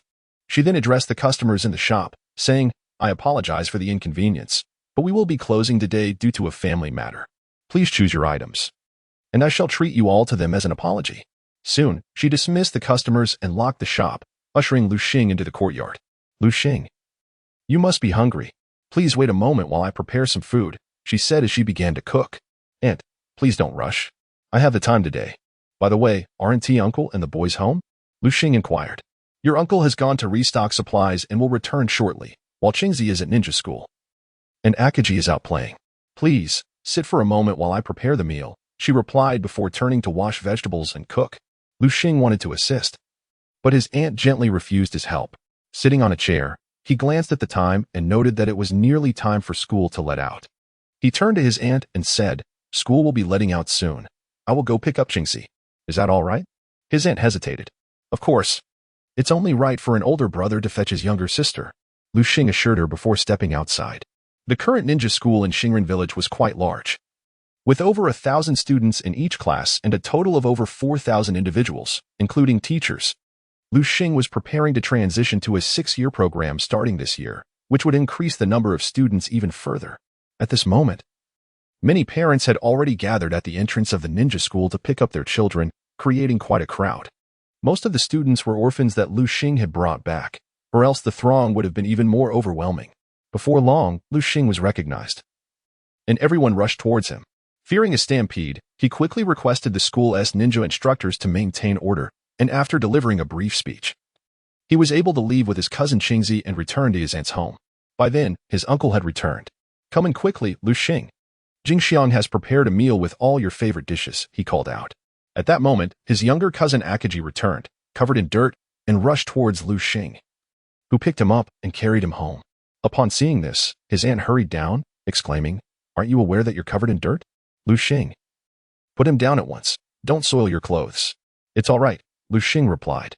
Remembering the gifts he had bought, he quickly took them out. Akaji and Qingzi clutched their presents tightly until their aunt scolded them, prompting them to put them down. During dinner, his aunt continually served Lu Xing food, and he did not refuse until the meal was finished, leading her to believe he had not eaten enough, prompting her to prepare more. After much persuasion, he was able to dissuade her from doing so. Following dinner, Lu Xing guided Qingzi in her ninja training for a while and played with Akaji before settling down to rest at his aunt's home for the night.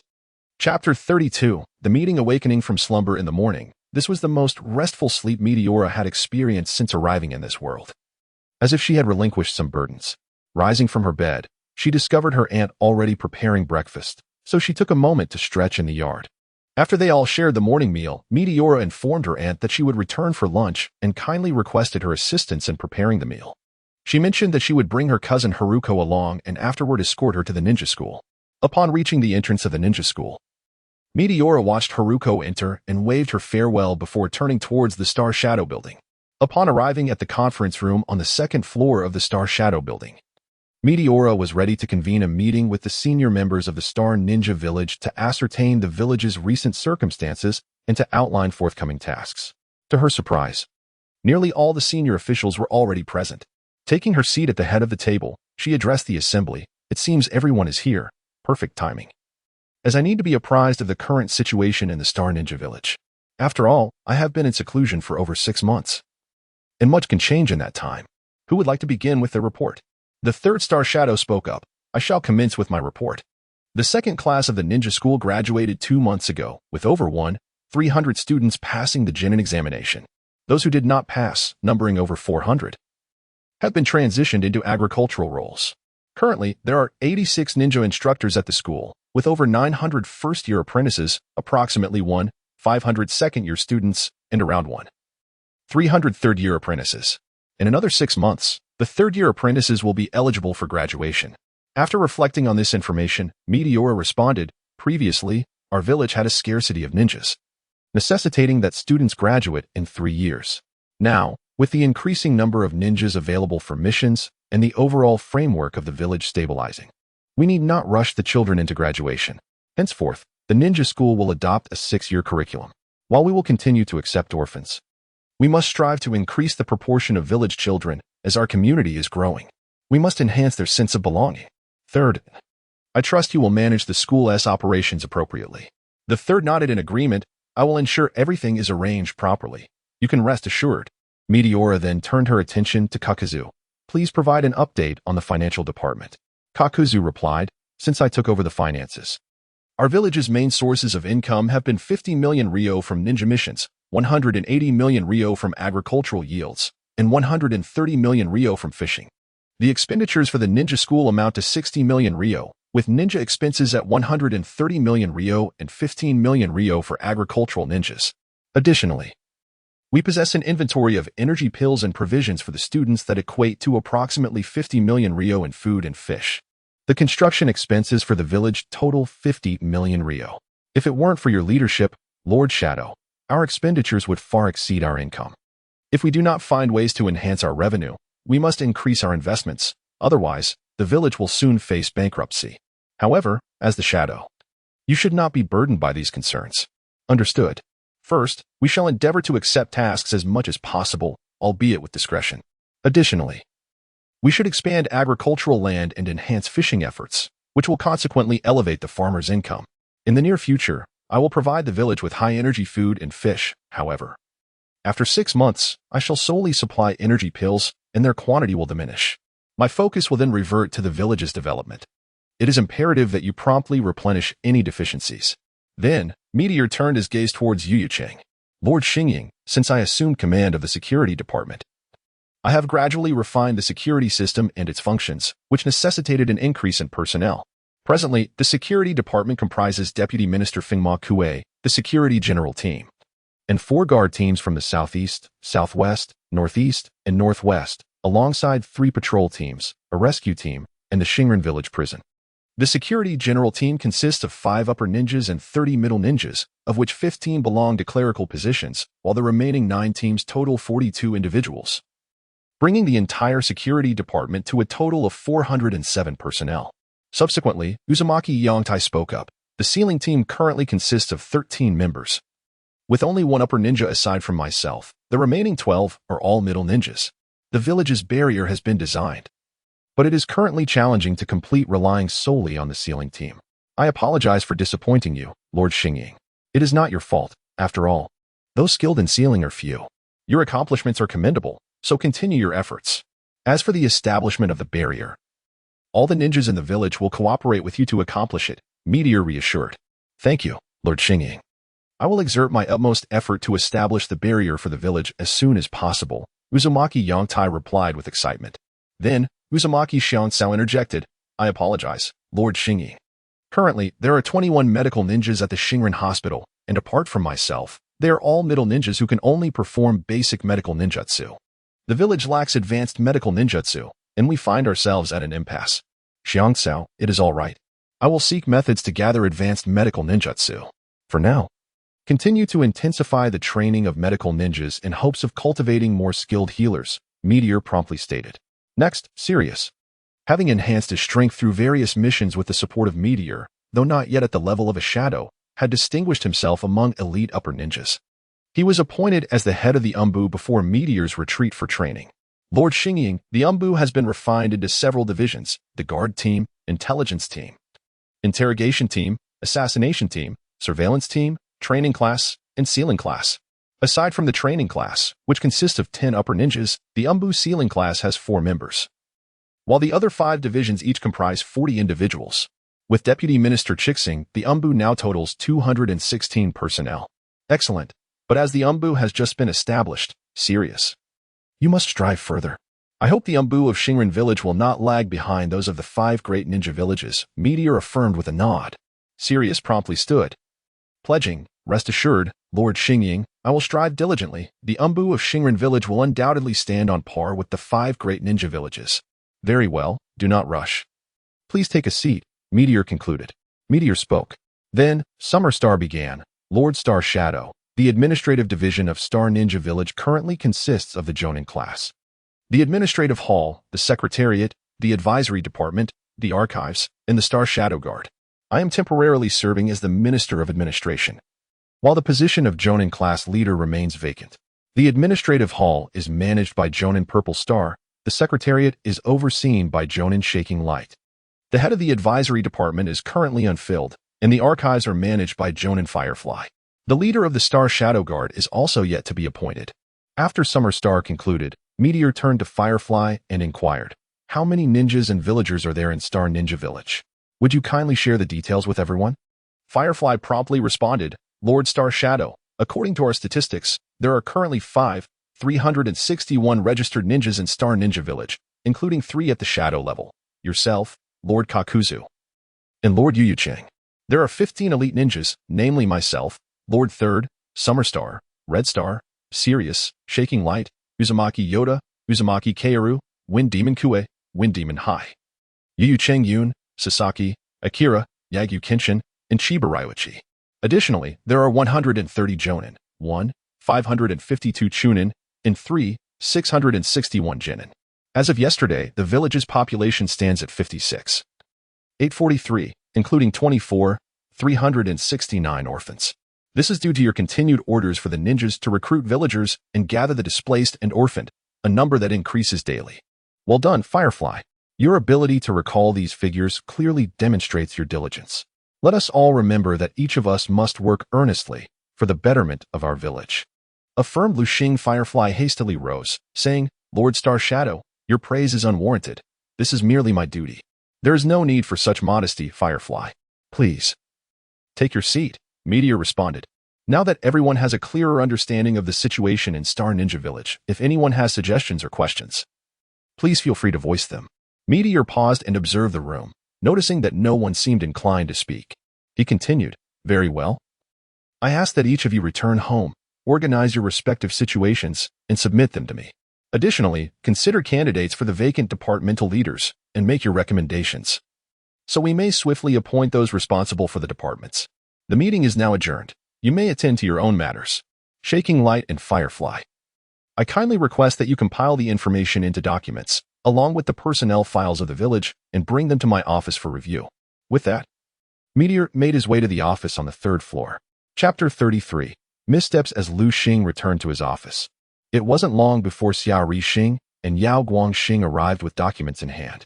Lu Xing then instructed Yao Guangxing to notify Tianlang Xing, commanding him to ensure that the intelligence from the Dark Division was properly processed and delivered to him. Once Tianlang Xing had complied, Lu Xing casually perused the documents while seated in his chair. He noted that the Dark Division had been gathering intelligence from neighboring countries, predominantly the Fire Nation, which borders the Bear Nation, and the Water Nation, which lies across the sea from it. Among the documents, there was a report from 6 months prior, suggesting that a suspected dark ninja from Konoha had been sighted within the borders of the Bear Nation. Suddenly, Lu Xing was jolted to attention, rising abruptly from his seat. He realized that both he and the higher-ups of Xingren Village had committed a grave error. In this chaotic world of ninjas, intelligence is of paramount importance, sometimes. A seemingly insignificant piece of information can determine a ninja's fate. Hence, the significance of intelligence has never been overlooked by ninjas. When Xingren Village was collecting intelligence, it was entirely plausible that these two nations were equally gathering information about Xingren Village. Previously, Xingren Village was too weak for Konoha and Kirigakure to consider a threat, rendering them indifferent. However, as Xingren rapidly gained strength, it must have caught the attention of these two villages. Other ninja villages may have also taken notice of Xingren Village, and intelligence regarding it may have already found its way onto the desks of the leaders in various villages. At that moment, Lu Xing also comprehended the implications of Xingren Village's recruitment of villagers and the sheltering of orphans. An unknown number of foreign ninjas, particularly spies from Konoha and Kirigakure, might have infiltrated the village, potentially even ascending to mid-level positions. The intelligence of Xingren Village could very well be compromised. This situation was perilous.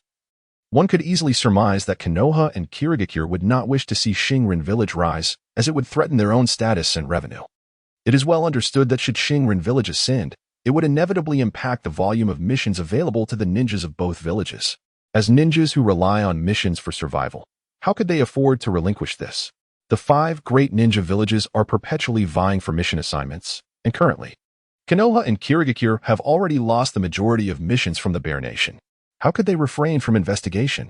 Now, the 2 major ninja villages had yet to take action against Xingren Village, likely due to the recent conclusion of the 3rd Great Ninja War. Konoha had just endured the devastation from the Ninetales incident, with the 4th Hokage, Minato Namikaze, and his wife perishing, leaving the village in shambles and embroiled in heightened tensions with the Uchiha clan. Furthermore, they faced an imminent threat of war, which left them little time to concern themselves with Xingren Village. However, it was evident that Konoha had taken notice of Xingren Village 6 months prior and had initiated actions, unnoticed by Xingren Village itself. As for Kirigakure, the 4th Mizukage, Yagura, had likely fallen under the genjutsu of a Bido Uchiha, manipulated by him. Following the death of Rin Noera, Kirigakure bore a grudge against Abido, sealing its borders and implementing a blood mist policy, which diverted its attention away from Xingren Village. Yet, this was not a guarantee. One could not assert that there were no spies from Kirigakure embedded within Xingren Village at this moment.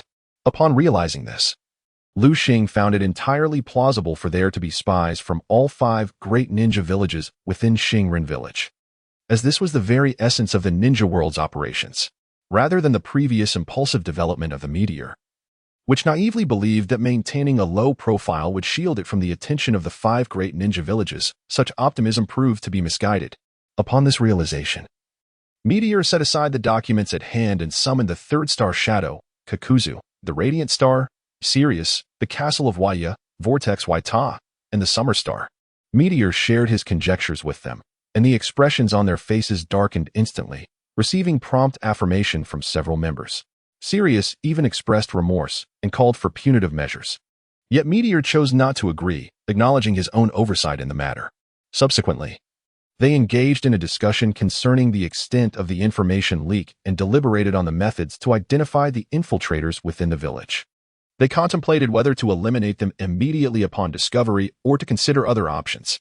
Furthermore, with the leak of intelligence, it was inevitable that both Konoha and the Mist Village would take action against them. They needed to strategize on how to counter the impending pressure from these two formidable ninja villages. If Konoha and the Mist Village were to resort to military force to stifle the growth of the Star Ninja Village, they pondered how to respond effectively. Additionally, both Konoha and the Mist Village would undoubtedly covet the secret behind the Star Ninja Village's ability to rapidly cultivate a large number of qualified ninjas with minimal resources. Given the character of Shimura Danzo from Konoha, one could expect him to go to any lengths to seize such advantages, potentially leading to hostility with Konoha and, inadvertently, the onset of war. Indeed, it was a certainty. With these thoughts weighing heavily on him, Meteor straightened in his seat, contemplating the gravity of the situation for a long moment. He then issued a command. Waya, from this moment forth, you are to ensure that the security department closely monitors the villagers' activities, carefully identifying any hidden spies without raising suspicion. Sirius, you shall lead the Umbu in a comprehensive assessment of the ninjas entering the Bear Country. It is essential to ascertain their actions and whom they have interacted with. Additionally, deploy personnel to gather intelligence on Konoha and the Mist Village, with particular vigilance directed towards the Umbu of Konoha. Third, you and the Summer Star must also remain vigilant. In short, everyone must exert their utmost diligence moving forward. The group immediately rose, pledging their unwavering commitment to confront the challenges ahead. Chapter 34 Encounter following the issuance of the command. The members of Sirius set off to execute their orders. However, the outcome is unlikely to be favorable, for identifying all the spies within the Star Ninja Village proves to be an arduous task. While Meteor places significant importance on the spies, the matter of utmost urgency is managing the conflict with the Leaf Village.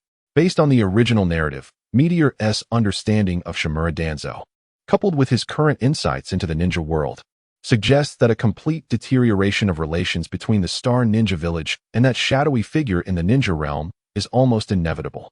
Given Danzo's standing in the Leaf Village, this situation is akin to a rift with the Leaf itself, and most critically, Meteor finds himself unable to mediate. Unbeknownst to him, the transformation of the Star Ninja Village had been detected over 2 years prior by both the Leaf and Mist villages. At that time, the Star Ninja Village lacked the strength to warrant serious consideration from the higher-ups of either village, resulting in their oversight. It must be noted that Shimura Danzo, with his typically pessimistic outlook towards others, had dispatched a root ninja to gather intelligence on the Star Ninja Village. In the absence of defenses, a wealth of information was procured and subsequently relayed back. Fortuitously for the Star Ninja Village, this coincided with the Ninetales incident in the Leaf, during which the intelligence officer met an unfortunate fate, obliterated by the tailed beast bomb unleashed by the 4th Hokage, Minato Namikaze. Although Danzo eventually learned of the officer's disappearance, his singular ambition to become Hokage led him to initially attempt the assassination of the 3rd Hokage, Hiruzen Sarutobi. Consequently, Danzo and his root operatives channeled their energies into this endeavor. Following a failed assassination attempt, Danzo was restrained by the 3rd Hokage, forced to retract the reach of his root organization. Once the 3rd Hokage eased his restrictions, Danzo momentarily forgot about the espionage he had previously initiated against the Star Ninja Village. It was not until more than 6 months ago, when Meteor recruited Kakuzu in the Bloodpool clan, along with a multitude of ninja apprentices, that the sheer scale of this undertaking and the influx of ninjas led to a significant increase in the completion and volume of missions for the Star Ninja Village. This inevitably drew the attention of the Leaf Village, causing the name of the Star Ninja Village to resurface in reports among the upper echelons of the Leaf. At this juncture, Danzo recalled his missing subordinate and speculated that the Star Ninja Village had discovered the spies he had dispatched and subsequently eliminated them. Thinking back to the intelligence relayed by this root ninja before their disappearance, which hinted at crucial information to be conveyed, Danzo sent another batch of espionage ninjas to the Star Ninja Village. Unbeknownst to the Star Ninja Village, a substantial amount of intelligence was acquired by Danzo.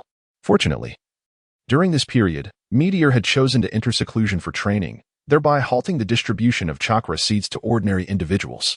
The recruitment of ninja apprentices dwindled significantly, with only a handful among thousands possessing the requisite talent. Consequently, the operations of the Star Ninja Village were inevitably curtailed.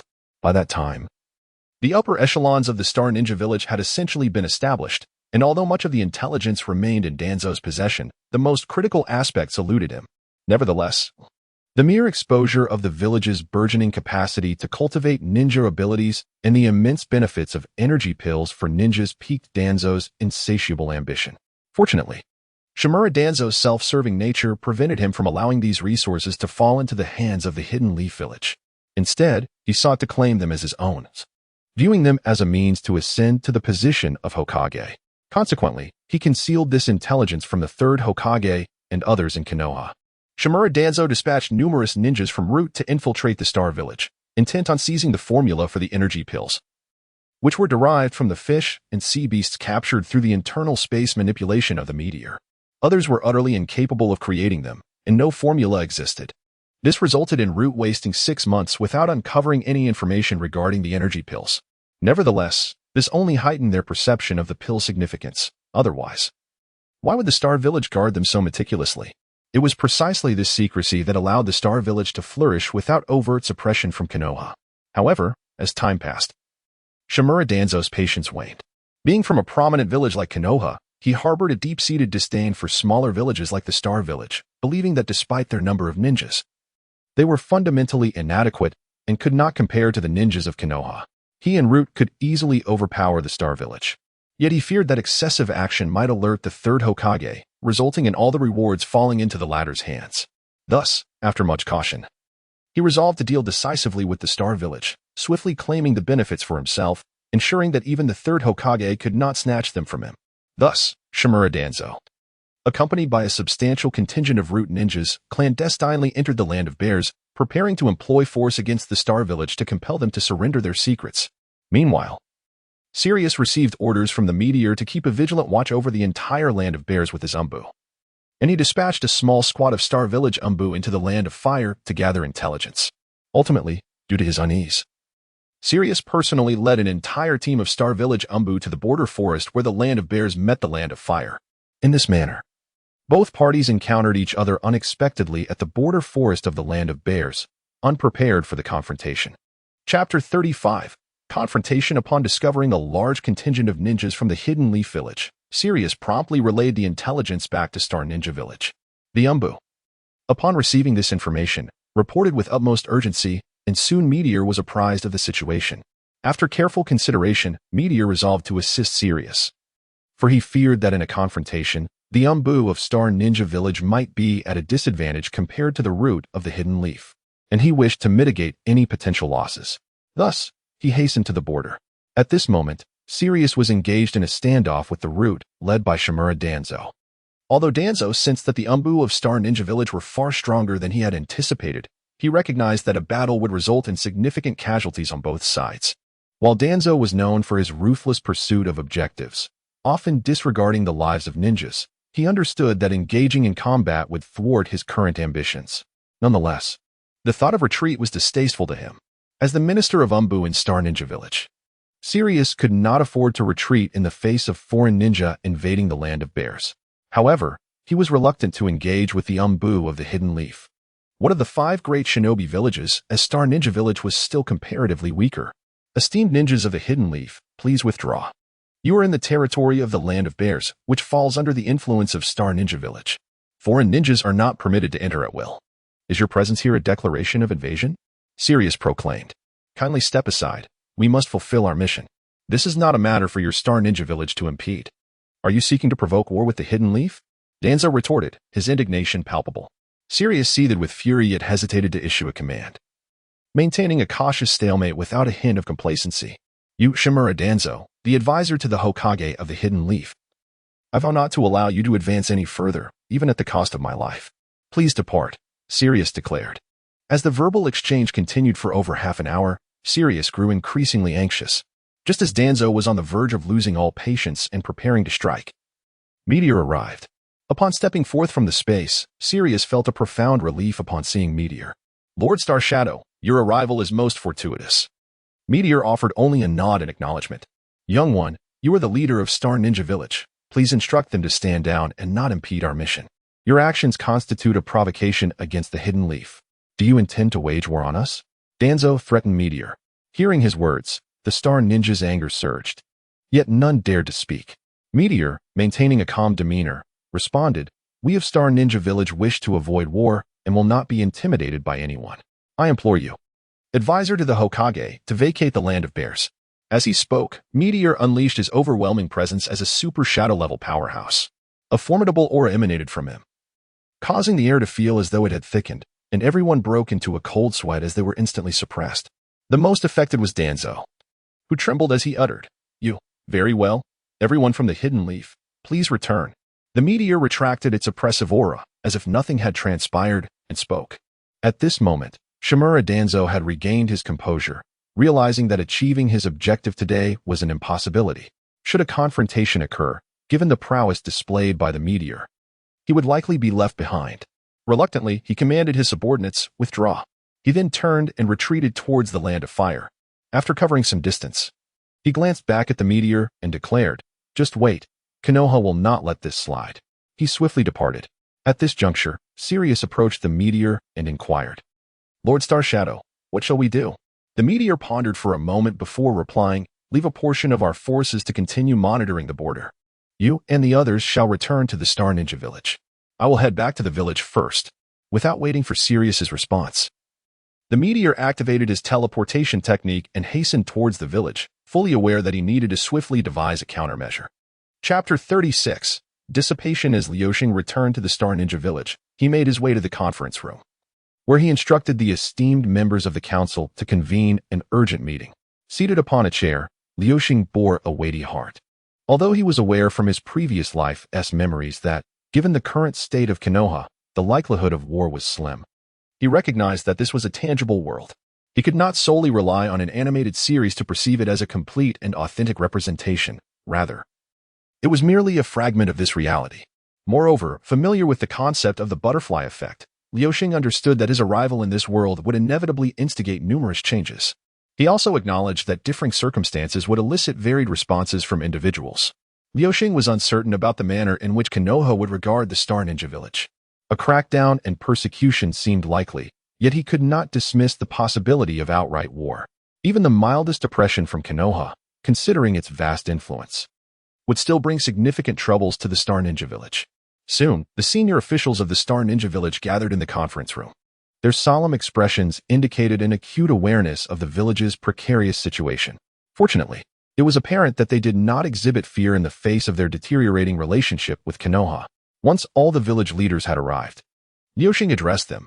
"You should have heard about the conflict at the borders of the Bear Country between our very own Sirius and the Konoha Hokage's aide, Shimura Danzo, who commands the Konoha Anbu.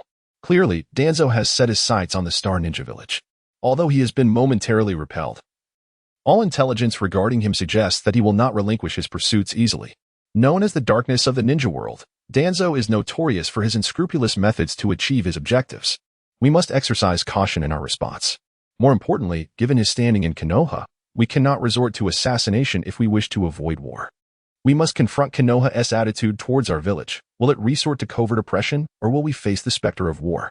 I invite everyone to share their perspectives on how we should navigate our relationship with Konoha and what measures we must take moving forward. Though Konoha was vastly more powerful than the current Star Ninja Village, the likelihood of war, given Konoha's present circumstances and the broader context of the ninja world, appeared minimal. Furthermore, based on my understanding of the third Hokage, it is improbable that he would initiate conflict at this juncture. Such a war would be detrimental for Konoha and could present opportunities for other villages to exploit. This is something the third Hokage surely comprehends.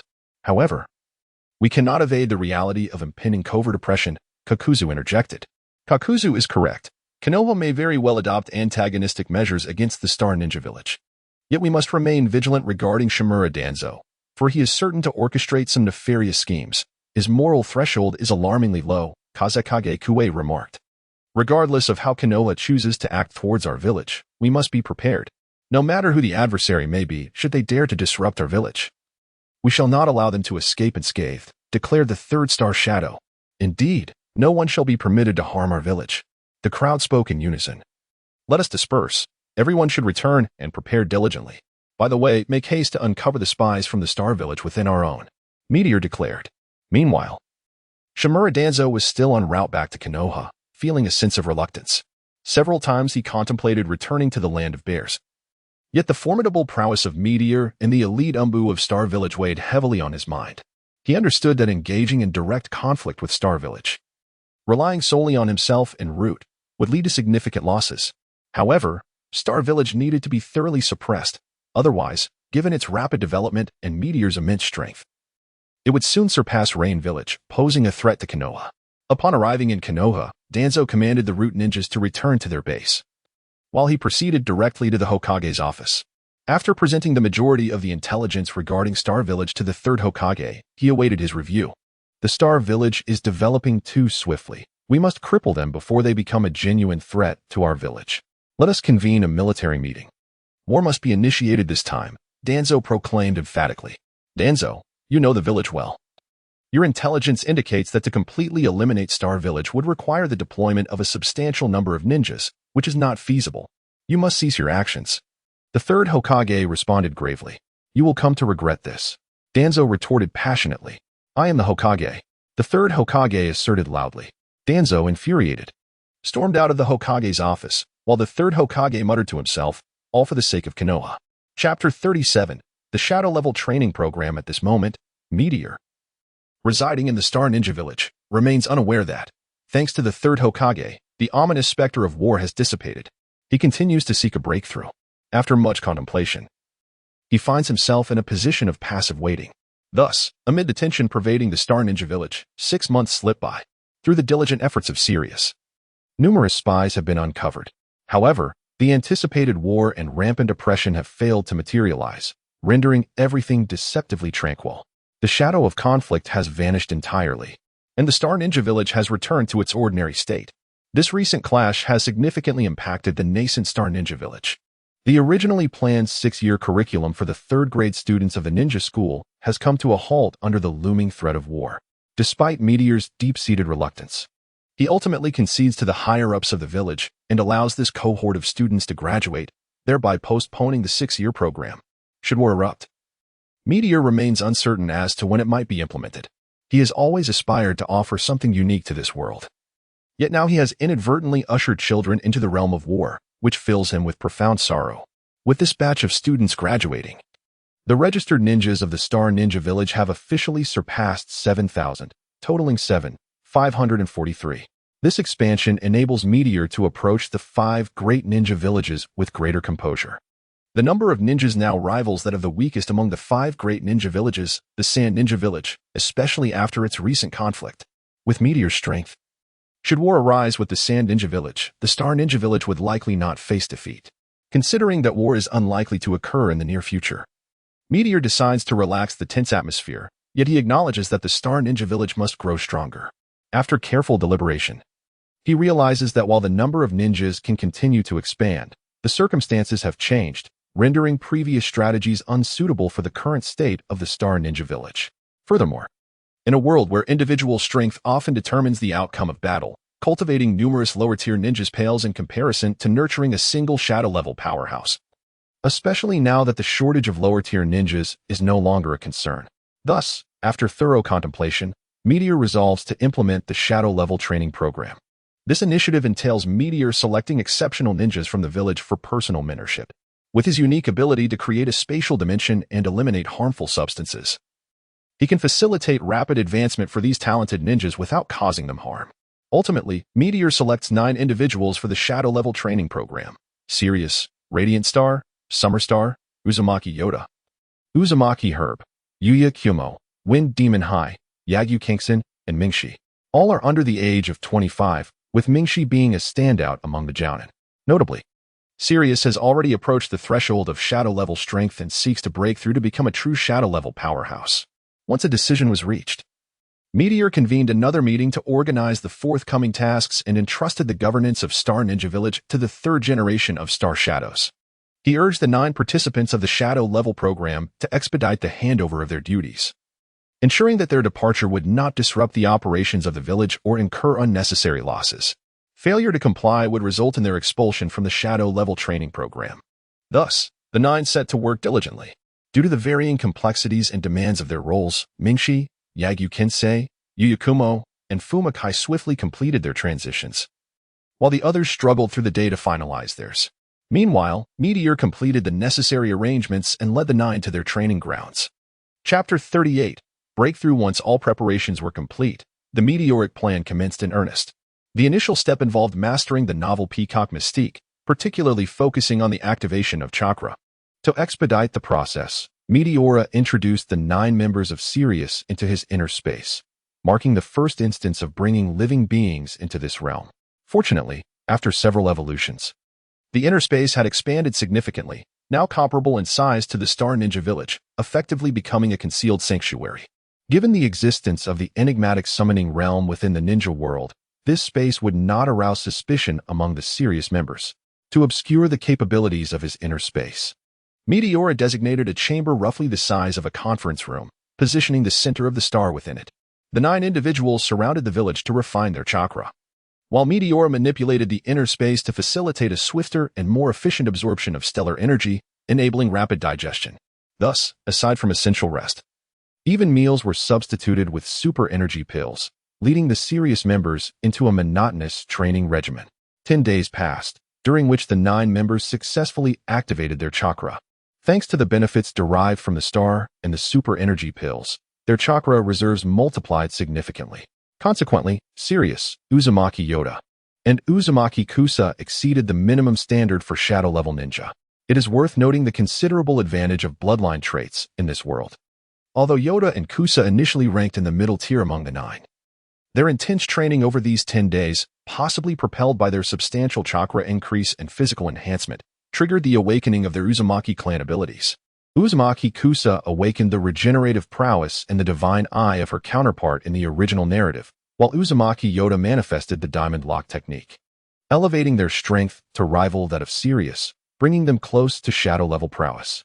Regrettably, Meteora had hoped that Sirius, through the new peacock mystique, would transcend the shadow-level threshold. He underestimated the challenges ordinary ninjas face in achieving such a rank. Upon reflection, this was to be expected. Otherwise, the ninja world would not be graced with so few shadow-level powerhouses. Each shadow-level ninja is indeed a legend in their own right. Sirius's foundation remained insufficient. Despite Meteor's substantial support, which filled many gaps, Sirius's humble origins and lack of extraordinary talent had brought him to the brink of his limits. To surpass these boundaries, he would undoubtedly require greater resources. Nevertheless, Meteora found joy in the results. Aside from the 3 of them, the remaining members had all attained elite Jonin status, with Shiori Xing, Yuya Yun, and Yagyu Kingson standing out among the elite. The other 3 could be considered rather ordinary elite Jonin. At this juncture, Meteora recognized that, following this training, perhaps only 3 individuals would manage to break through. However, he had anticipated this possibility while formulating his plan, albeit with a touch of wistful longing. After the completion of the first phase, Meteor led Sirius and the others away from the village, arriving at a desolate mountain in the Bear Kingdom. He released the 9 individuals from his internal space, allowing them a brief respite. Meteor then spoke. You have all mastered the highest secret technique of Star Ninja Village, the brand new peacock mystique. I have no more formidable jutsu to impart. The only assistance I can offer is the elixirs that harmlessly augment your chakra and heal your wounds. Therefore, if you wish to transcend your current limits, you must engage in relentless combat. Fight until you draw your last breath. With that declaration, Meteor struck Sirius, sending him flying. Before the others could react, he similarly dispatched them. He compelled them to rise, only to knock them down again without hesitation, repeating the cycle until none remained capable of standing. Finally, he transported them back into his internal space and administered the energy pills refined from his own vitality to expedite their recovery. A month later, on a fateful day, Vortex Waitai ascended to the level of Shadow. The following day, Sirius too broke through his limits, joining the ranks of Shadows. 3 days later, just as Meteor believed no one else would achieve a breakthrough and planned to cease their training, he was taken aback when Yagyu Kangson, who had already reached his limits, rose with determination, trembling but resolute. Meteor sensed that, despite his frail state, the unique aura of a shadow emanated from him, and he unleashed his signature sword strike. To be honest, Meteor had never anticipated this breakthrough. It was indeed a delightful surprise, especially from a shadow adept in swordsmanship. He caught the collapsing Yagyu Kangson and immediately transported the injured individuals back into his internal space for healing. Once everyone had recovered, Meteor instantaneously returned to the village, releasing them with the proclamation, I hereby declare the shadow training program officially concluded. You all deserve a 3-day respite. Rest well before returning to your duties. Go. Upon hearing Meteor's words, they collectively exhaled in relief. However, the 6 who had not achieved a breakthrough felt somewhat disheartened. Observing their disappointment, Meteor reassured them. "Though you did not break through this time, I believe that with this training, you will soon reach your potential. Keep striving." Chapter 39. The incident. Ever since the completion of the Shadow Project, Meteor found himself suddenly at ease. He recognized that he now possessed one super shadow, Meteor. For shadows, Kakuzu, Sirius, Vortex Waita, and Yagyu Kenshin, 15 Elite Jonin, over 158 Jonin, more than 3,000 Chunin, and upwards of 4,000 Genin, along with nearly 2,000 agricultural ninjas. It is noteworthy that the agricultural ninjas of Star Ninja Village have also mastered basic elemental ninjutsu. Star Ninja Village is no longer a large ninja village that can be easily destroyed. With its rapid development, it is nearly comparable to Sand Ninja Village. Even in the event of a conflict with Konoha, there is little to worry about. The sudden surge in the strength of Star Ninja Village's upper echelons instilled a profound confidence within them, elevating the village's self-assurance and facilitating the smooth handling of many affairs. Meteor seemed to have significantly fewer responsibilities as the village's operations became seamless, with various tasks proceeding in an orderly fashion. During this period, he swiftly managed his duties each day, meandering through the village afterward. Every few days, he would visit the shores of the Bear Country, diving into the sea to capture fish and sea beasts using his internal space, subsequently crafting energy pills. The expansion of his internal space made this endeavor relatively effortless. Furthermore, with the increasing number of ninjas, Star Ninja Village no longer faced a pressing need for more, allowing Meteor to reduce the supply of energy pills. After all, a ninja village cannot rely solely on one individual. It must possess a comprehensive training system. Since Star Ninja Village has established such a system, it is essential to minimize the emphasis on any single person, thereby granting Meteor even more free time. Each morning, Meteor would enjoy breakfast at his aunt's house before leisurely escorting his cousin Haruko to the ninja school.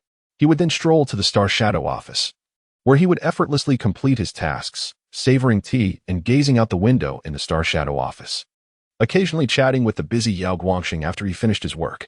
As noon approached, when the ninja school was about to dismiss, he would saunter over, greeting villagers with a smile along the way. Upon reaching the school gate, he would engage in casual conversations until Haruko emerged, at which point he would take her back to his aunt's house. They would share a joyful lunch, and sometimes he would assist his aunt in selling goods before escorting Haruko to school again.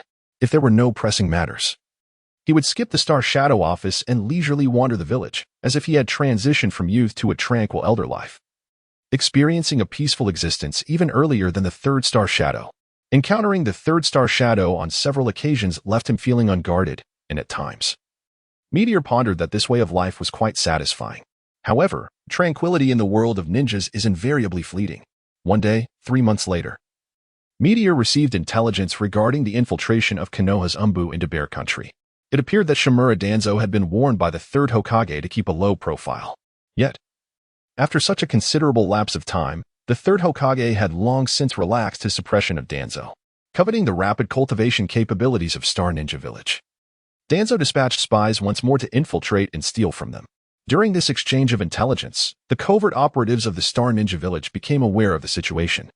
Upon receiving this information, Meteor contemplated the implications and resolved to eradicate the spies lurking within the village.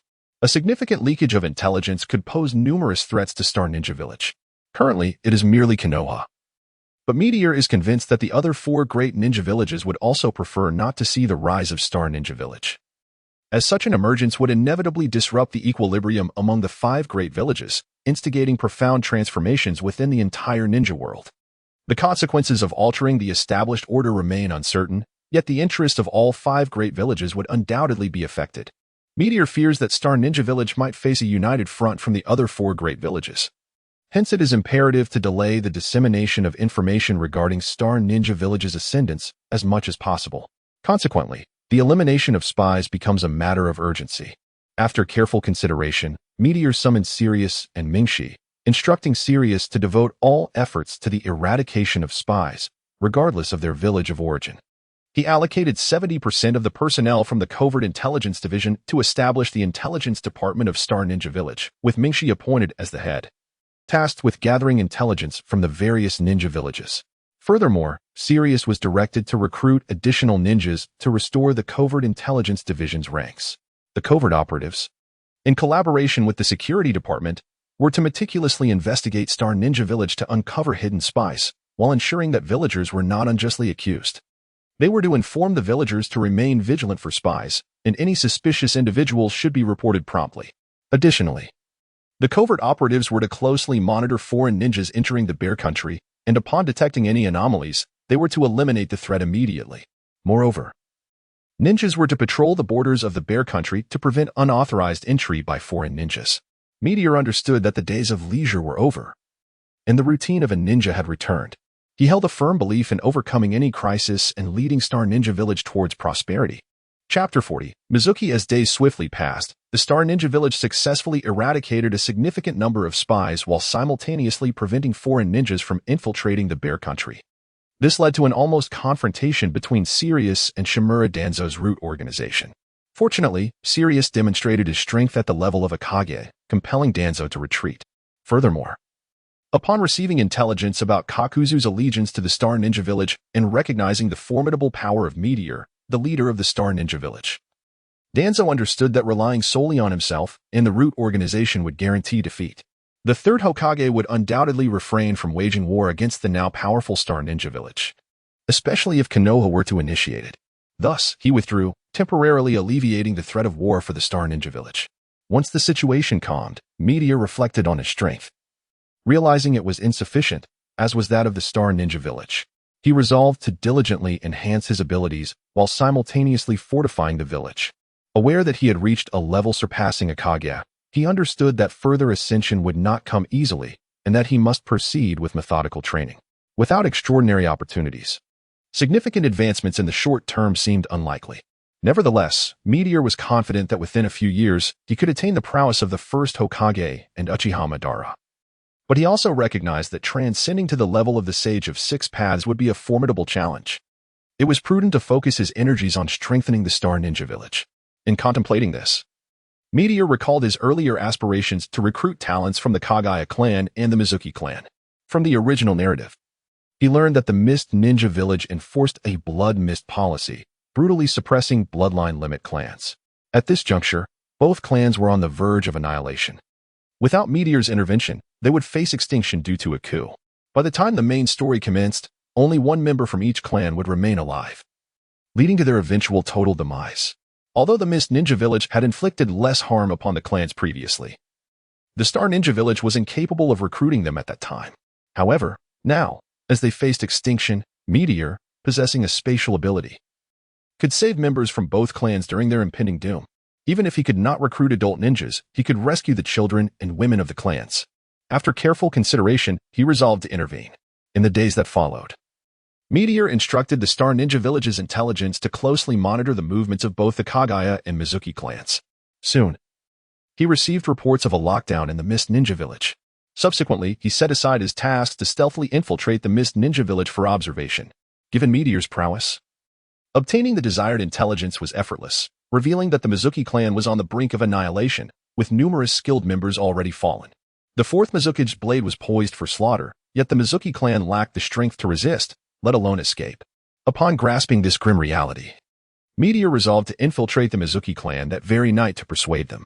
As night descended, Mizuki-shi, the clan leader and one of the last two remaining J-nin of the Mizuki clan, pondered wearily on how to ensure their survival. Despair etched upon his face. Since we can no longer remain in the Mist Ninja Village, perhaps it would be better to join your village, Meteor suggested as he stealthily entered the room. Startled by the voice, Mizuki-ji immediately prepared to attack. Who are you? What do you want? This is the village of Mist. It would be wise for you to depart swiftly. Indeed, this is the village of Mist, yet it is the Mizuki who seeks the annihilation of your clan, the Mizuki. If you wish to survive and prevent your lineage from being extinguished, I alone can assist you. Contemplate this. You have merely 3 minutes, if the intelligence is accurate. The Umbu will arrive shortly, but not to apprehend me. You understand their true purpose. Exceeding 3 minutes will complicate our escape. What? The Umbu? Please, esteemed sir. Taking the child, pleaded Mizuki-ji in despair. Then summon everyone to the hall. I shall utilize space ninjutsu to facilitate your departure. Be swift, instructed Liuxing. Space ninjutsu? Splendid! Exclaimed Mizuki-shi, brimming with excitement. In no time, Mizuki-shi gathered all the clan members and conveyed the grave situation to them. Silence enveloped the room as Liuxing observed that the once-renowned Mizuki clan now numbered fewer than 100, most of whom were elderly or children. Sir, everyone has arrived. Please give your orders, Mizuki-shi requested. Very well, everyone join hands and refrain from resisting. I will employ space ninjutsu to usher you away. Once prepared. Liuxing enveloped all within his internal space, and at the moment the Umbu stepped onto the Mizuki territory, he teleported them away. Before long, Liuxing returned to the Star Ninja Village, releasing the Mizuki clan. Time was of the essence. Clan leader Mizuki-ji remained behind while the others were escorted by the third Star Shadow to their resting quarters. A new dawn awaited them. At this juncture, the third Star Shadow had already made the necessary preparations and led the Mizuki clan to their place of respite. Liuxing conversed extensively with Mizuki-ji, sharing an overview of the Star Ninja Village before allowing him to take his rest. As Mizuki-ji made his way to the resting quarters, the furrow in his brow finally eased. The following morning, Shui Wuyuezi awakened early and instructed his clansmen to remain indoors until his return. He then stepped out of the courtyard, intending to seek an audience with Liuxing. As he opened the courtyard door, he beheld Liuxing approaching, accompanied by Yao Guangxing and Xiari Xing, with several star ninjas trailing behind them, laden with breakfast. Upon noticing Shui Wuyuezi, Liuxing spoke apologetically. I regret that the clan leader was too late yesterday to inform you that the clansmen should have breakfast first. Rest assured, the village will cater to your basic needs. And shortly, Yao Guangxing will guide you in familiarizing yourselves with the village. Do not hesitate to express any needs you may have. The village will endeavor to fulfill your requests. Sir, we are immensely grateful to you. It is you who has rescued our clan. And the Shui Wuyue clan shall remain ever loyal to the village, never to betray, Shui Wuyuezi declared emphatically. Chapter 41. Kaguya. After Ryusei returned to Hoshinin village with the Mizuki clan, the process was significantly simplified due to his prior experiences with the Ketsuchi and Kazumara clans. While arranging the affairs of the Mizuki clan, Ryusei contemplated the best approach to avoid provoking the hidden mist village of the Land of Water. He once again summoned Mizuki Murasaki and said, Clan leader Mizuki, you are well aware of your clan's circumstances. It is prudent to keep your presence concealed from the hidden mist village for the time being. Please advise your clansmen to remain discreet, as there may be spies from the Land of Water within the village. If possible, I would like you to temporarily adopt a different surname. Once the situation stabilizes, I shall reveal your clan's identity. Mizuki Murasaki pondered for a moment before responding, My lord, we shall adopt a different surname. From this moment forth, there will be no more Mizuki clan. We shall exist merely as a humble ninja clan of Hoshinin village. We will live quietly and strive not to cause any further trouble for Hoshiing. Trouble? You are my invited guests in Hoshinin village. From the moment you arrived, you have become my companions.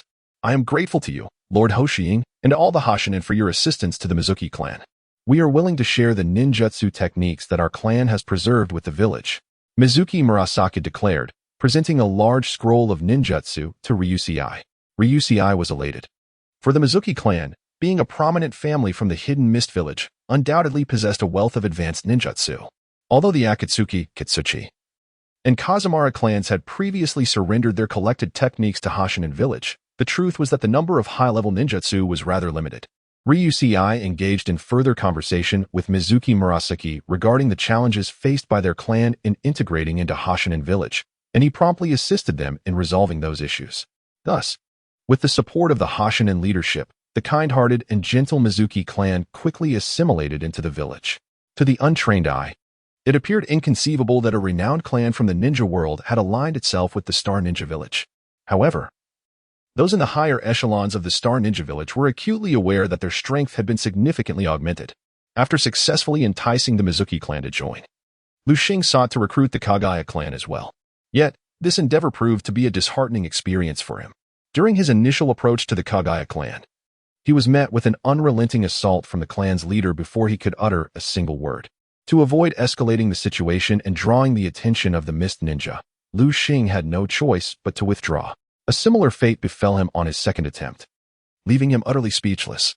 Fortunately, the Kaguya clan's leader, Kaguya Rising, recognized that Liuxing posed no threat. On the third occasion, Liuxing finally managed to engage in conversation. Yet his proposal met with failure. The Kaguya clan members were fiercely combative. Once provoked, they descended into a frenzied state, making persuasion utterly futile. When Lu Xing conveyed his intentions to the clan leader, he was met with vehement rebuke, showing no inclination to listen. Even when Lu Xing warned them of the impending annihilation by the Mist Ninja. Frustrated, Lu Xing ceased his attempts at persuasion. Undeterred, he sought the counsel of two elders from the Kaguya clan, but the outcome was regrettably the same. Ultimately, Lu Xing abandoned his efforts to persuade the Kaguya clan. However, he resolved to rescue the children and some women when the time came for their extermination.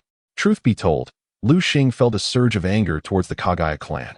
Having held the title of Star Shadow for several years, he had not encountered such rudeness for a considerable time. Initially, under the weight of their insolence, Lu Xing contemplated leaving them to meet their fate as in the original narrative. Yet, as the Star Shadow, he chose to endure for the sake of the village's progress. A month passed, and under pressure from the Mist Ninja, the Kaguya clan ultimately decided to instigate a coup.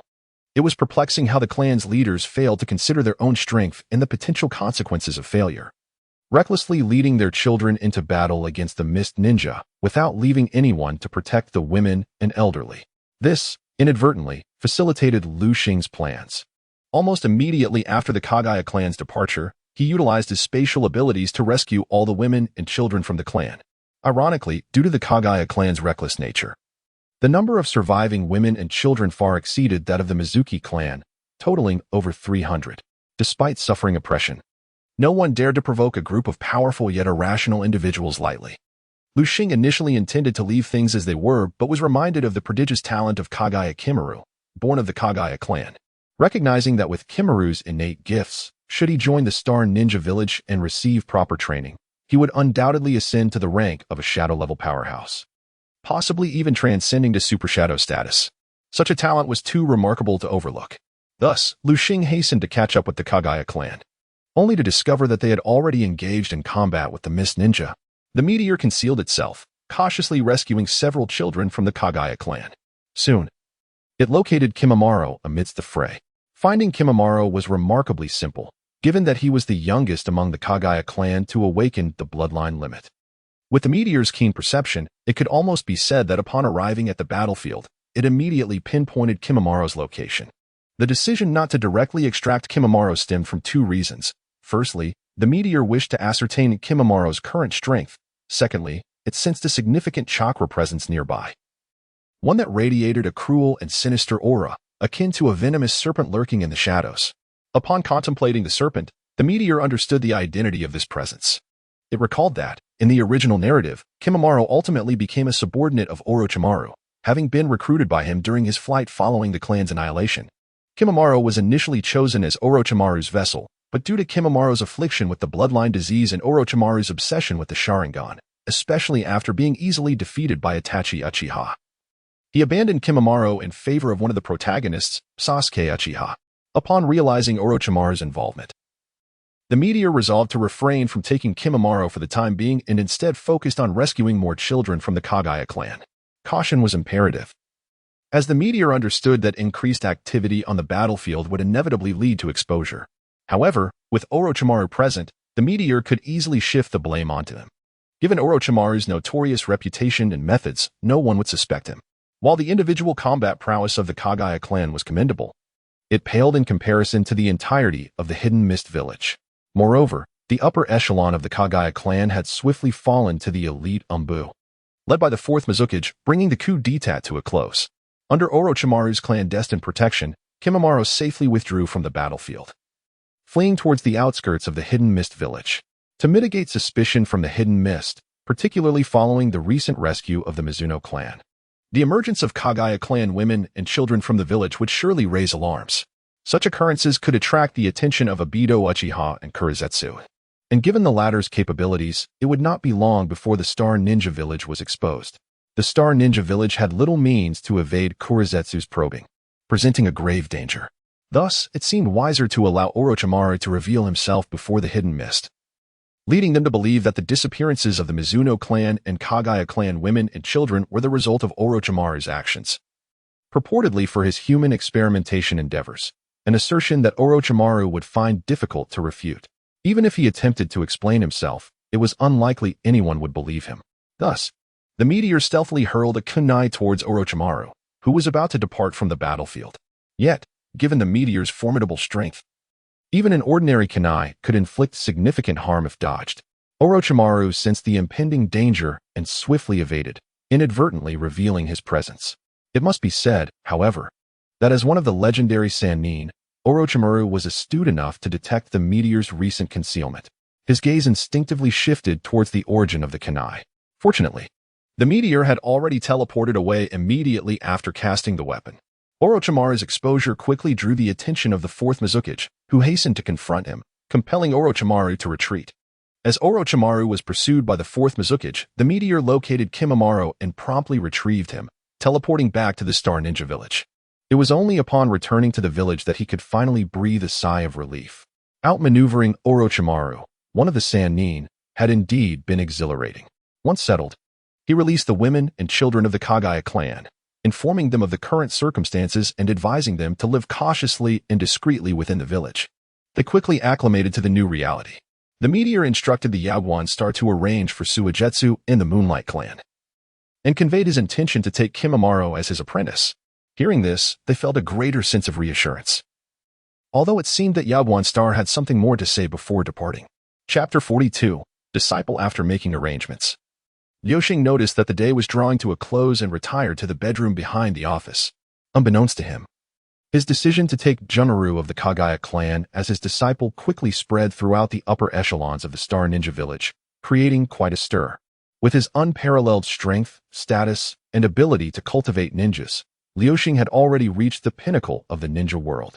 To be accepted as his disciple would indeed alter one's fate, thus igniting hopes among many. As more individuals became aware of this development, the commotion escalated. Ultimately, the higher-ups decided to request the third Star Shadow to allow Liuxing to accept several disciples, as for the stability of the Star Ninja village. It would be unwise to only accept the recently arrived Junmaru.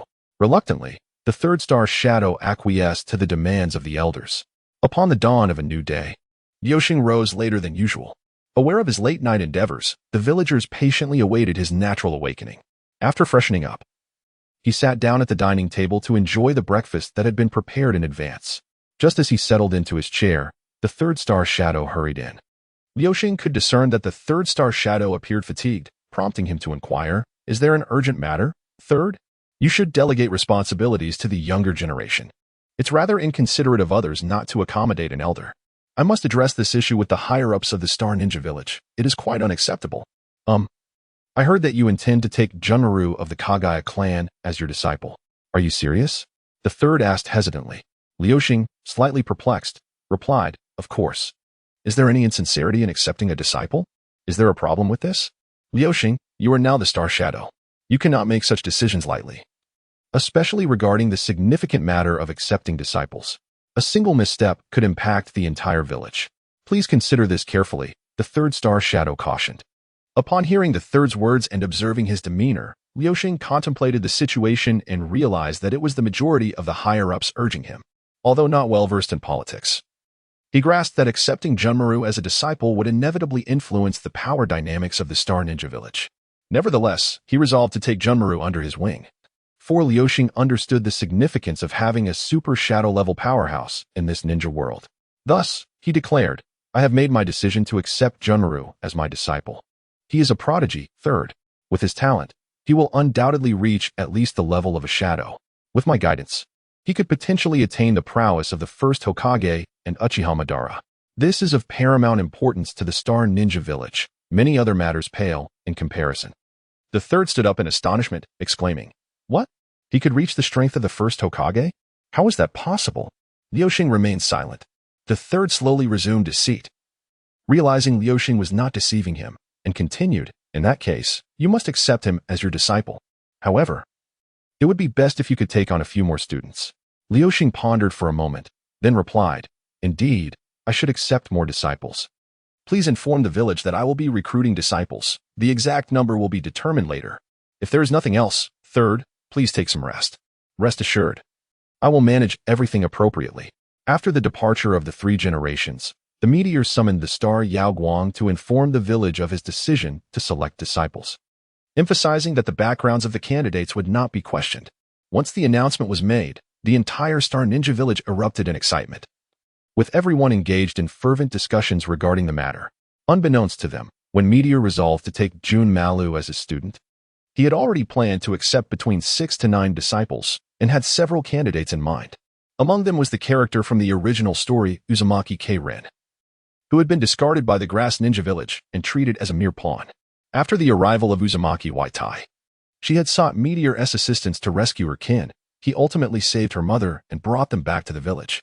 Currently, she is attending the Ninja Academy, and her talents are evident from the original narrative, surpassing even those of Uzumaki Waitai, making her a promising candidate capable of achieving the rank of Shadow level. Another individual who appeared in the original work is Shueidian Yubai, a member of the recently incorporated Shueidian Yu clan in Star Ninja Village.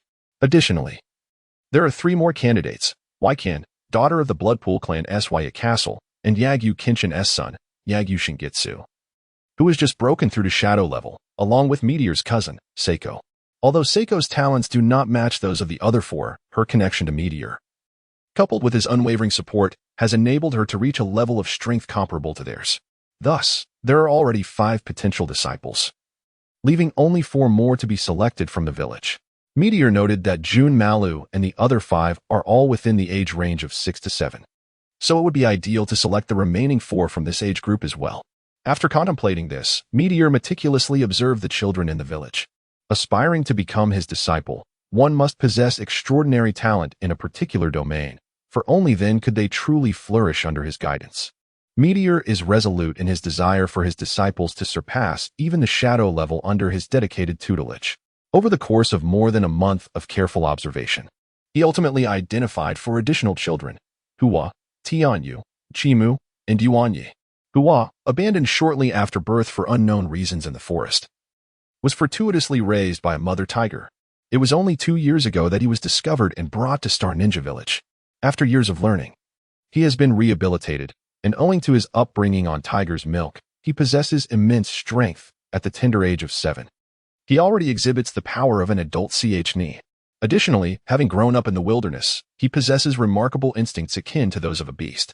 Tianyu is a 6-year-old girl endowed with formidable mental strength and an exceptional sense of perception. Chimu, on the other hand, is naturally quick-witted, consistently reacting before his peers. His abilities evoke thoughts of the 4th Hokage, Namikaze Minato, as they seem to share similar talents. Yuanyi, in contrast to the other 3, appears rather ordinary. However, he displays a maturity far beyond that of his peers. Many children in Star Ninja Village come from orphaned backgrounds and have endured severe hardships prior to their arrival, often teetering on the brink of life and death, which lends them a certain maturity. Yet, Yuanyi's maturity surpasses even that, and were it not for his stature, Meteor would have been convinced he was an adult in disguise. After thorough inquiry, he confirmed that Yuanyi is indeed a child. Yet, without any guidance, he has learned in abundance, demonstrating that he is indeed a remarkably intelligent child. To put it in the words of a previous existence, he is a prodigy. In the realm of ninjas, he resembles Nara Shikamaru, and the Star Ninja Village is in dire need of a formidable strategist, someone who can be cultivated into a military leader of great prowess. Once the candidate was determined, Meteor summoned the 9 individuals. As they arrived at the gathering place, their hearts raced with excitement. Except for Kimimaro and Haruko, the others were somewhat incredulous, with Akagi even believing he was dreaming, prompting him to ask Yuara to strike him.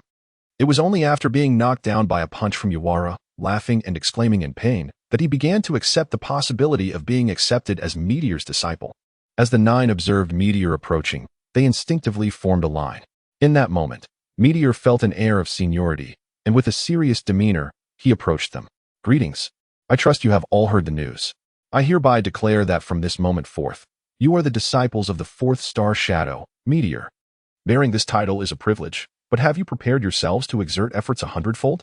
I hope to one day hear of Meteor's remarkable students. Rather than merely being referred to as the disciples of the 4th star Shadow, Meteor, I will instruct you with the utmost rigor, so I trust you are ready. Master, we are prepared and will not disappoint you," the 9 proclaimed in unison. "Very well, let us commence with a celebratory meal today. And tomorrow we shall begin your training in earnest. Come, let us head to the barbecue restaurant to familiarize ourselves," Meteor suggested, leading the way. After the meal, the 9 gained a deeper understanding of one another. Thanks to Haruko's presence, they felt less constrained around Meteor, even managing to share a few lighthearted jokes. However, Meteor was confident they would soon grasp the truth that a strict teacher produces exceptional students. Chapter 43. Orochimaru. The following day, Liuxing employed the shadow clone technique, sending his clones to manage the affairs of the Star Ninja Village, while he himself led his disciples to a secluded training ground in the mountains behind the village, diligently instructing them. Thus, Liuxing and his clones alternated between addressing the village's political matters and mentoring the disciples. Before long, over 6 months had elapsed. During this period, aside from the clandestine operations led by the Dark Faction under Sirius against the roots of Konoha, which resulted in various victories and defeats for both sides, with conflicts kept to a minimum, the rest of the time passed in tranquility, fostering a positive development. This brought Liuxing great contentment, and he experienced significant progress in his own cultivation. Liuxing believed that given the current state of the ninja world, such peaceful days should persist for a while longer. However, one evening, after concluding his responsibilities in the Star Ninja Village and finishing a day of training, he sent the disciples home to rest. Just as he was preparing to unwind, he inadvertently sensed a familiar yet foreign chakra presence. Upon reflection, he realized that the chilling and cruel aura belonged to none other than Orochimaru of the legendary Three Ninjas. What was he doing in the Star Ninja Village? Liuxing felt a twinge of confusion. Had he inadvertently exposed himself? Dismissing the thought as unproductive, he decided to investigate, knowing that Orochimaru's unpredictable nature could lead to significant chaos. To understand Orochimaru's unexpected appearance in the Star Ninja Village, one must revisit the night of the coup involving the Kaguya clan. At that time, Orochimaru, in pursuit of a suitable vessel for his forbidden jutsu, had not yet set his sights on the Uchiha clan but was instead drawn to the Kaguya clan's formidable physique and the potential of their Shikatsu Myaku. Utilizing his extensive intelligence network, he diligently gathered information on Kaguya Kimimura's talents and the timing of the clan's coup. Consequently, on the very night of the upheaval, he stealthily infiltrated the hidden Mist Village, closely monitoring the Kaguya clan and Kimimura's situation while covertly observing Kimimura's extraordinary abilities. Initially, with Orochimaru's assistance, Kimimura managed to escape the hidden Mist Village unscathed. Afterward, by merely presenting himself to the disoriented Kimimura following the massacre of his clan, Orochimaru could easily sway him to his side. Everything was proceeding smoothly until an unforeseen attack revealed Orochimaru's presence to the Fourth Mizukage and numerous members of the Mist Village's Dark Faction. Upon discovering Orochimaru's existence, they assumed he was an envoy of the Kaguya clan, and given the circumstances, his appearance was undoubtedly detrimental to the interests of the Mist Village. Consequently, the Fourth Mizukage could not afford to let him go easily. Thus began a prolonged pursuit led by the Fourth Mizukage and many of the Mist Village's dark operatives. Fortunately, Orochimaru, being a master of self-preservation within the ninja world, expended some energy but ultimately managed to evade the relentless pursuit of the hidden Mist Village. After enduring considerable trouble, Orochimaru turned his attention to seeking Kaguya Kimimura, only to discover that Kimimura had vanished. Despite his arduous efforts, he found himself in a state of disarray, ultimately achieving nothing. Naturally, Orochimaru was unwilling to accept such an outcome. Thus, he scoured the land of water for over a month, yet Kimimura's whereabouts remained elusive. Realizing that Kimimura had undoubtedly left the land of water, Orochimaru understood that it would be difficult for Kimimura to accomplish this alone. He recalled the night he had been inexplicably attacked, which had exposed him to the hidden Mist Village. Most importantly, he had never ascertained the identity of his initial assailant. At that moment, Orochimaru comprehended that there must have been other forces at play, and someone else had likely taken an interest in Kimimura or had ulterior motives that led to him being scapegoated. This realization ignited a profound fury within him. He had always orchestrated schemes against others, never anticipating that he would one day fall victim to someone else's machinations. With a cold sneer, Orochimaru departed from the land of water. In the ensuing months, he endeavored to locate his adversary by every conceivable means.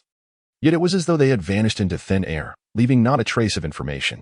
Just as he began to despair, he was contacted by Shimura Danzo, who urged him to take action against the Star Ninja Village.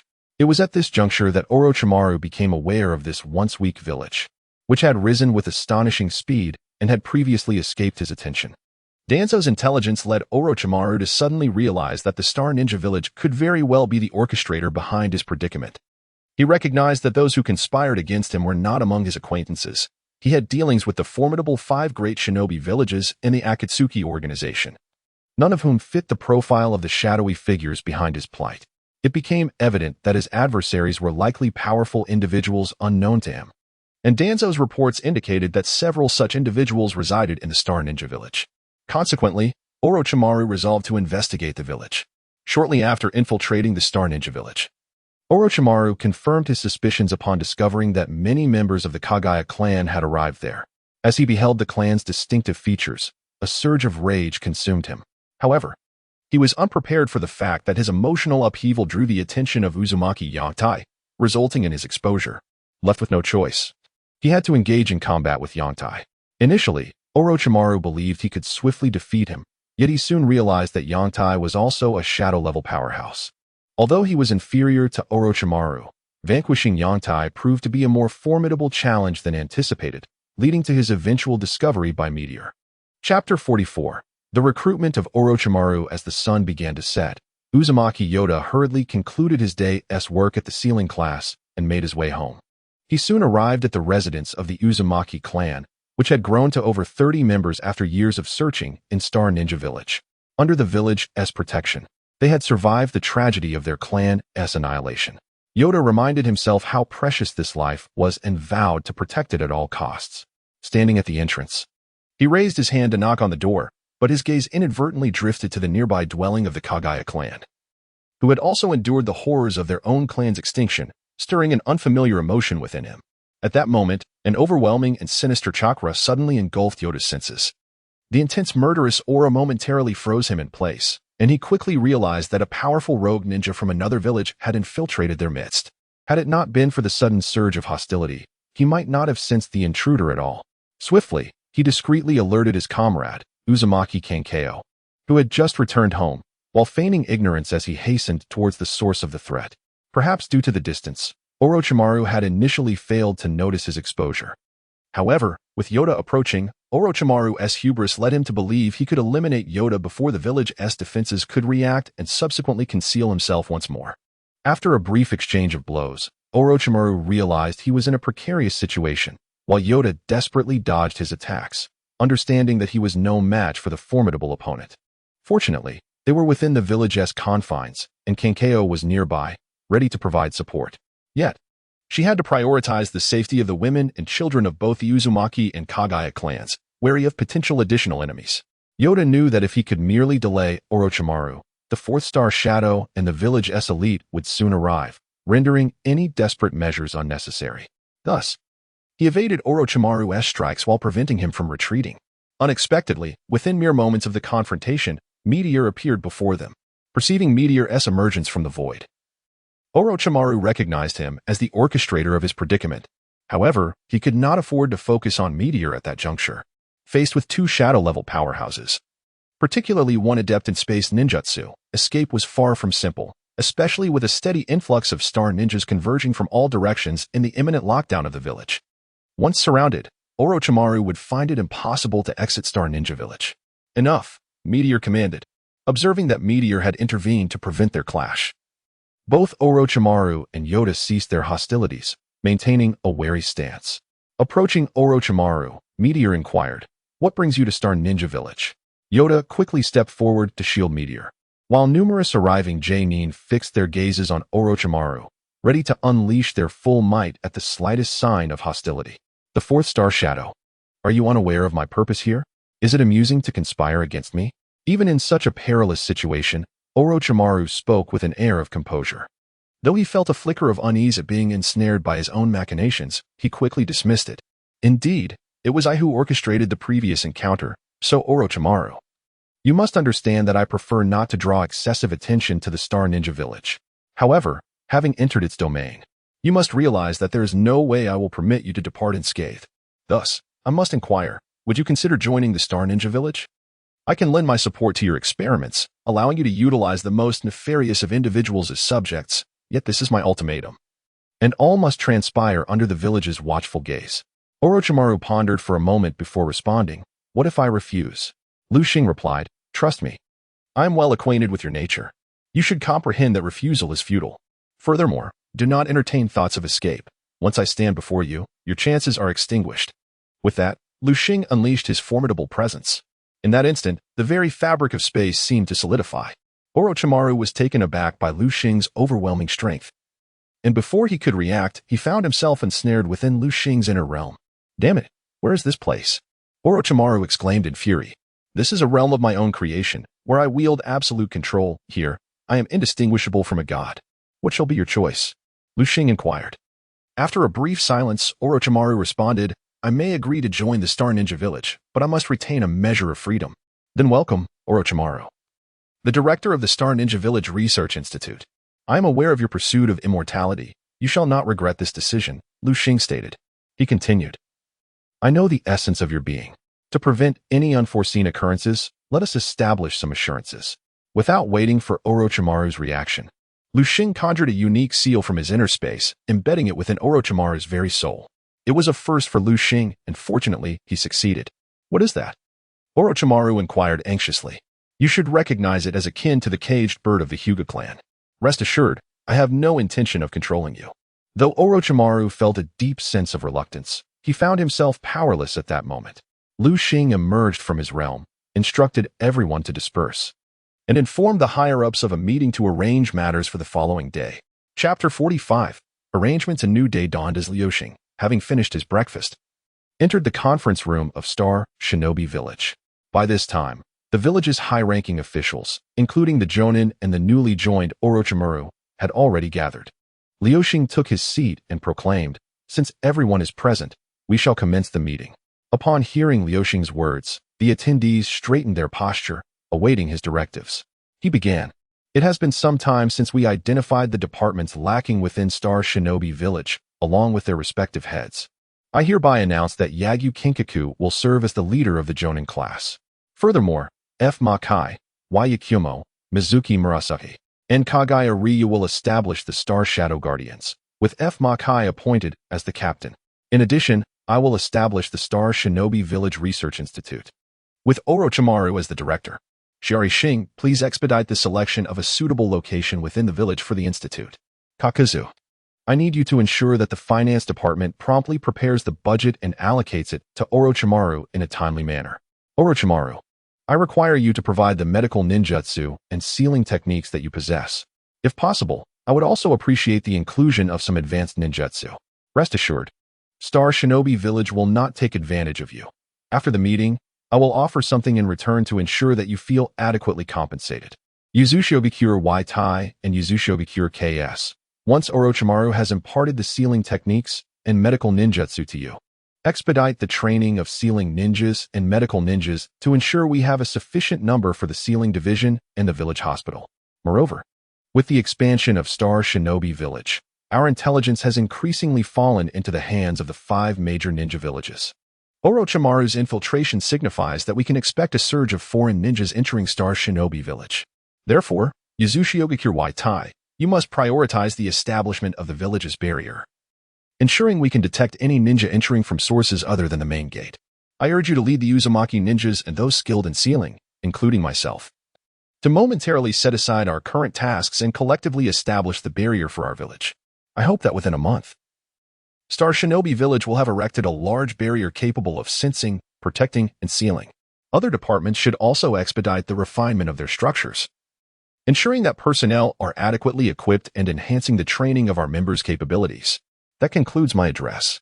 Now, I invite the heads of each department to share the current status, issues they are facing, and areas where they require assistance from me and the village. Soon after, the 3rd Star Shadow reported on the state of the Ninja Academy, inquiring whether this year's students would graduate or continue their studies for an additional 3 years. After some contemplation, Liu Xing decided to formally postpone the graduation date, transforming the Ninja Academy into a 6-year program. Following this, Sirius reported on the conditions of the village's Umbu.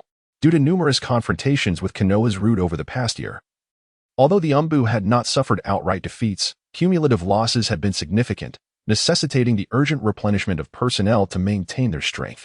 Mingxi then reported that the intelligence department had received news that Konoha and Kumobikure had ceased hostilities and were likely to soon sign a peace agreement, signaling the formal conclusion of the 3rd Shinobi World War. Meteor was aware that peace in the ninja world was imminent, and the Star Ninja Village must prepare accordingly. After all, the ongoing animosity between the Star Ninja Village and Konoha still persisted.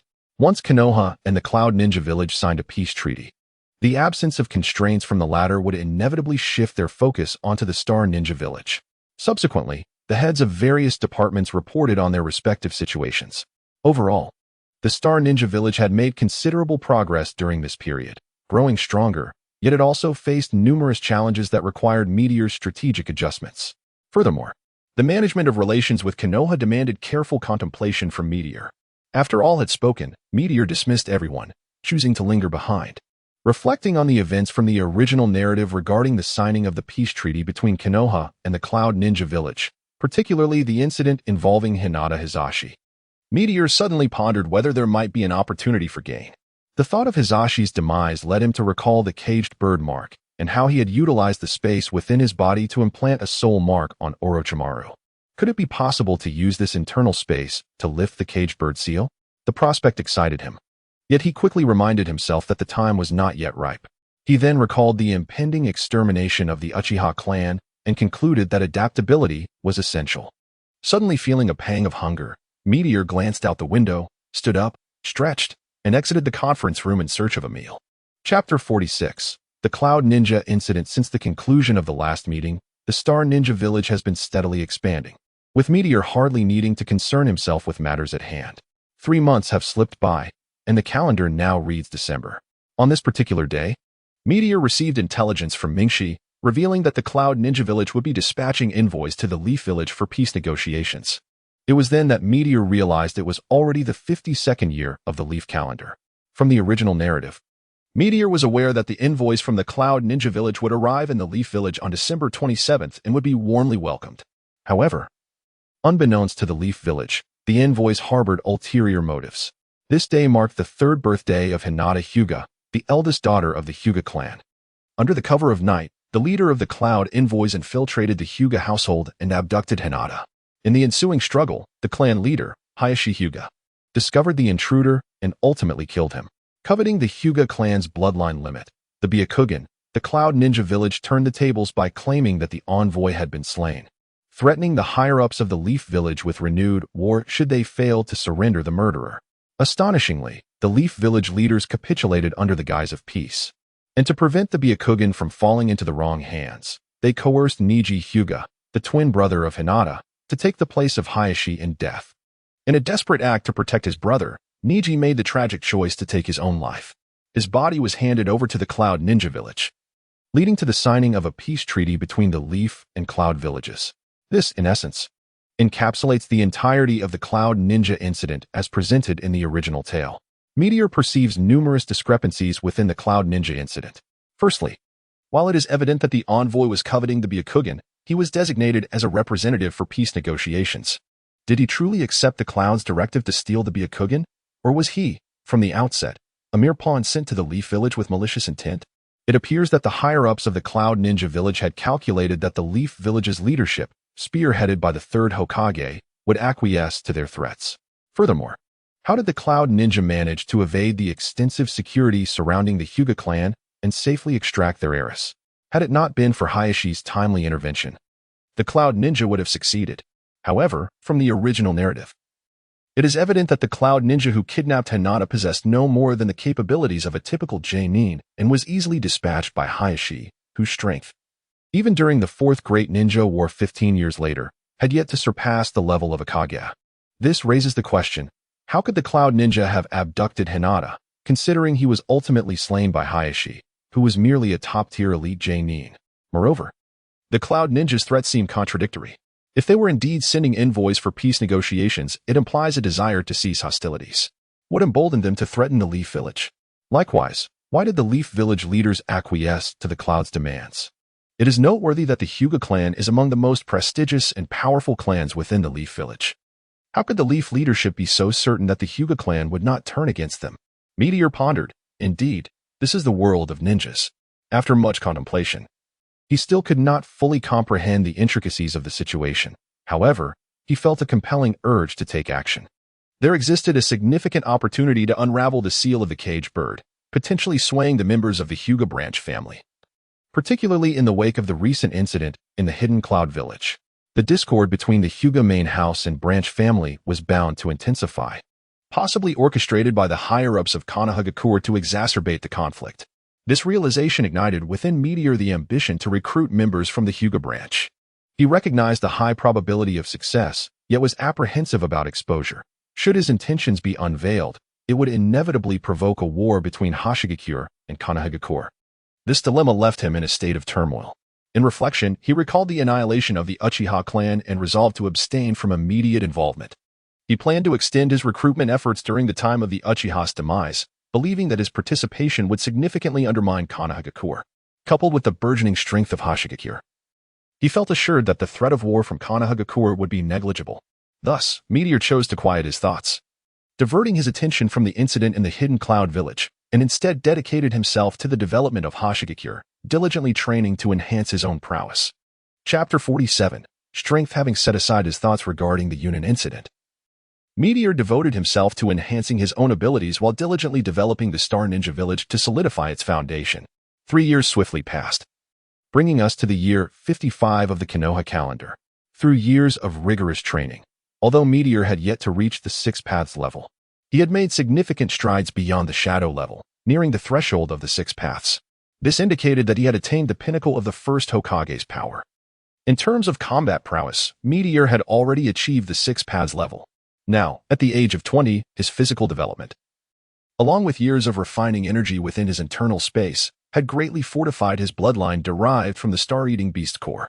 As a being nourished by celestial bodies, Meteor's physique had become exceptionally formidable, surpassing the boundaries of the shadow level and even ascending above the 6 paths level. His powerful body and transcendent soul fusion endowed him with extraordinary mental strength, leading his chakra to also reach the 6 paths level. Regarding physical techniques, Meteor had attained remarkable skill through his innate talent and years of dedicated training. However, he lacked practical combat experience against opponents of equal standing and had never engaged in life-and-death battles, which remained a significant shortcoming for him, one that couldn't be remedied in a short span. In terms of Jinjutsu, while not particularly adept, his current mental strength rendered him nearly impervious to illusions within the ninja world. As for ninjutsu, after years of refining his internal space, Meteor had mastered the 7 elemental attributes: wind, fire, water, earth, lightning, yin, and yang. With the influx of numerous ninjas, particularly Kikuzu, Orochimaru, and the various clans, he had access to a plethora of 5-element ninjutsu. Leveraging his formidable talent and the secret of training with shadow clones gleaned from the original work, Meteor had nearly learned all 5-element ninjutsu available in the Star Ninja Village. Additionally, he had acquired a considerable number of genjutsu, medical ninjutsu, and sealing techniques. Despite his comparatively lesser experience than the first Hokage and Uchiha Madara, Meteor felt confident that he would not be outmatched by anyone else. Undoubtedly, Meteor's greatest strength lay in the secret techniques of the Star Ninja Village. He had significantly improved the Peacock method, enabling him to fully unleash the enhanced version of the Peacock method, which could reach heights of over 500 meters when executed at full power. Furthermore, he could effortlessly alter his form, transforming into various entities such as the Sumaru Nunghu, Sun Wukong, the 1,000-armed Tathagata, Neza with 6 arms, or the divine dragon of the 9 heavens. Moreover, due to the capabilities of his internal space and his acute perception, Meteor had mastered sage techniques, perfect sage techniques independent of the 3 major sacred lands. He could seamlessly enter sage mode without the lengthy preparations required by figures such as Jiraiya, as his method was self-developed, devoid of any animal characteristics. When entering sage mode, Meteor's appearance exhibited minimal change. Regrettably, although Meteor has acquired chakra of all attributes through years of refinement, he has yet to attain a bloodline limit. Even during the annihilation of the Kaguya clan, Meteor refined numerous corpses of the clan, yet he did not obtain their bone lineage. In summary, at this moment, Meteor possesses a power level surpassing that of a Kaguya, reaching the strength of the 6 paths. He can sense that a transformation is imminent. Chapter 48. Direction. After 3 years of understated development, Star Ninja Village has thoroughly acquired strength and foundation surpassing that of the 5 great ninja villages. However, due to the transformation of the Star Ninja Academy into a 6-year program by Meteor, coupled with his near absence from the village over these 3 years, the number of students has been maintained at approximately 1,800 per graduating class, thanks to the chakra seeds brought back for the orphans. Consequently, The total number of registered ninjas in Star Ninja Village remains just over 8,500. The increase in numbers can be attributed partly to those brought by Orochimaru and partly to ninjas recruited based on Orochimaru's intelligence, such as the Crystal Release Clan, which, unfortunately, had dwindled to fewer than 10 members by the time Meteor arrived, comprising 1 youth, 1 elder, and 5 children. This was still inferior to the 5 great ninja villages, which, during the 4th Great Ninja War, boasted over 80,000 ninjas, including warriors from the Land of Iron and ninjas from other smaller nations. However, considering the ninjas left behind, each of the 5 great villages had approximately 20,000 ninjas at that time. Now, in the aftermath of the 3rd Great Ninja War, the casualties have been severe, reducing the number of ninjas in each village to just over 10,000, with even the weakest sand village possibly falling short of that figure. After more than a decade of peace, they managed to muster over 13,000 ninjas for the Allied forces in the Fourth War, during which each village likely deployed 70 to 80% of their strength. Based on this assessment, by the time the current students of Star Ninja Academy graduate, the number of ninjas in Star Ninja Village could match that of the Sand Village. From a higher-level perspective, aside from Meteor, Star Ninja Village currently boasts 6 shadow-level powerhouses: Kakuzu, Sirius, Uzumaki Yoda, Yagyu Kenki, Orochimaru, and the newly empowered Shining Star and Radiant Star, who have both achieved breakthroughs with Meteor's assistance over the past 3 years. It can be said that the advanced combat prowess of Star Ninja Village is now comparable to, if not superior to, that of the 5 great ninja villages, with the only notable deficiency being the absence of tailed beasts, a matter that Meteor does not insist upon. He believes that through steady and methodical development, Star Ninja Village will soon surpass Konoha and become the strongest ninja village in the ninja world. However, the rise of Star Ninja Village has rendered the missions from the Land of Bears insufficient for its growth. The relatively tranquil development has largely been sustained due to Meteor's substantial support in the presence of agricultural ninjas. Meteor understands that there are only 2 potential directions for the future development of Star Ninja Village. One is to venture out of the Land of Bears and compete with the major ninja villages for mission opportunities. Yet, there lies a significant issue. No ninja village would willingly relinquish missions, especially those that historically belonged to them, which was a crucial reason behind the Ninja World Wars. Once Star Ninja Village steps beyond the borders of the Land of Bears, conflict with the neighboring fire countries Konoha and the water countries Mist Village becomes inevitable, potentially bringing war upon Star Ninja Village. This prospect causes Meteor some hesitation. However, the village's leadership has reached a consensus, and Meteor understands that this movement cannot be suppressed. Star Ninja Village must indeed step forward. However, as a time traveler, Meteor did not believe it was the right moment to venture outside. For a long time, Meteor had perceived this world as distorted, unable to comprehend why the formidable ninjas, endowed with extraordinary powers, would heed the commands of feudal lords. Even the powerful daimyo of the Wind Country Sand Village showed no respect. It is worth noting that, in the original narrative, the formidable Sasori of the Red Sand single-handedly annihilated several small nations. In other words, a shadow-level ninja could easily obliterate a diminutive nation like the Bear Country. Yet, in recent years, the daimyo of the Bear Country had repeatedly troubled the Star Ninja Village. Meteor had previously feared that taking action against the daimyo would lead to a series of crises. But now, if stepping outside could incite war, why should he tolerate the daimyo of the Bear Country and those nobles who merely exploit and oppress the common folk? Thus, Meteor resolved to instigate a significant upheaval. Meteor convened another Star Ninja Council, this time restricted to the higher echelons of the Star Ninja Village. As the meeting commenced, Kakuzu impatiently interjected, "Lord Star Shadow, we must venture forth. You have entrusted me with the treasury, yet we witness only expenditures without returns. It is akin to a death sentence." This was contrary to what you had previously stated. Others chimed in, "Indeed, even Konoha no longer intimidates us, and remaining stagnant burdens the village excessively, Lord Star Shadow." "Very well, I understand," Meteor replied, "but I have been contemplating some questions over the past 6 months, and now I wish to inquire, what is a ninja? Why do those possessing the power to obliterate nations submit to the whims of the daimyo and nobility? These lords and nobles contribute nothing yet indulge in lives of luxury, reveling in excess while we, the ninjas, are tasked with their protection. Despite our formidable strength, we perpetually teeter on the brink of life and death. And what we gain pales in comparison to the opulence of the nobles. The ninja world has a saying, ninjas are mere tools.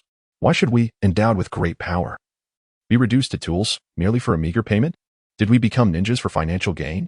I believe none among us chose this path solely for money. Lord Starshadow. It has always been this way, someone countered. Moreover, the first Hokage established the system of one country, one village. To which the third Starshadow responded. Has it always been just? No, the three great ninja wars reveal the fallacy of this notion. Furthermore, this system of one country, one village did not exist before. It was instituted by the first Hokage. Additionally, we are star ninjas. Why should we adhere to the first Hokage's decrees, especially when they are now deemed erroneous?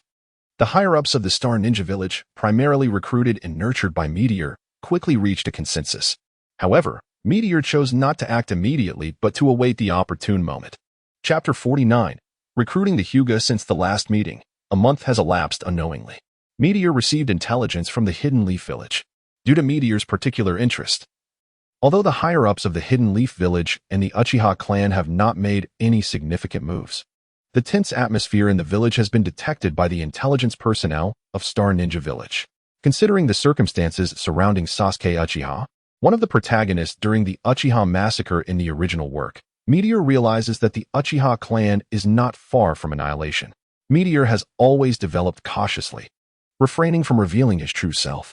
However, with the power he currently possesses, he feels less compelled to proceed with such caution. Moreover, after all these years, he believes it is time for him to step into the limelight. Additionally, Star Ninja Village is soon to gain control over the Bear Country, which will inevitably expose them. Thus, there is no need for concealment. Consequently, Meteor resolves to recruit both the Uchiha and Hyuga clans before the impending reforms in Star Ninja Village. After making this decision, he summons the higher-ups of Star Ninja Village to prepare for war and instructs Summer Star to gather supplies and construct residences, much like they did previously for Kaguya and Mizuno Kuni. He then delegates the subsequent tasks to the third Star Shadow. Meteor secretly infiltrates the Hidden Leaf Village. As the village where the protagonists of the original story reside, it appears to be a tranquil and peaceful place, being the most prosperous village in the Land of Fire. One of the 5 great nations in the ninja world, the Hidden Leaf Village was once the most powerful village in the entire ninja realm. However, under the leadership of the third Hokage and the ensuing power struggles among the elite, it has begun to decay internally. Despite maintaining the facade of being the foremost ninja village, it is evident that the Hidden Leaf Village, after decades of development, boasts a large population, far surpassing that of the current Star Ninja Village. As Meteor strolls through the streets, observing the villagers passing by, he can sense their pride and confidence, emblematic of a great ninja village. Yet, it remains uncertain whether they realize that not long ago, they exhibited the same demeanor when surrendering their comrades to avoid war. With Meteor's strength, he can almost perceive the entire situation of the Hidden Leaf Village, deeply sensing the underlying malice. He notices that nearly all the shops lining the streets belong to ninja clans, the majority being of the Sarutobi clan, where the third Hokage resides.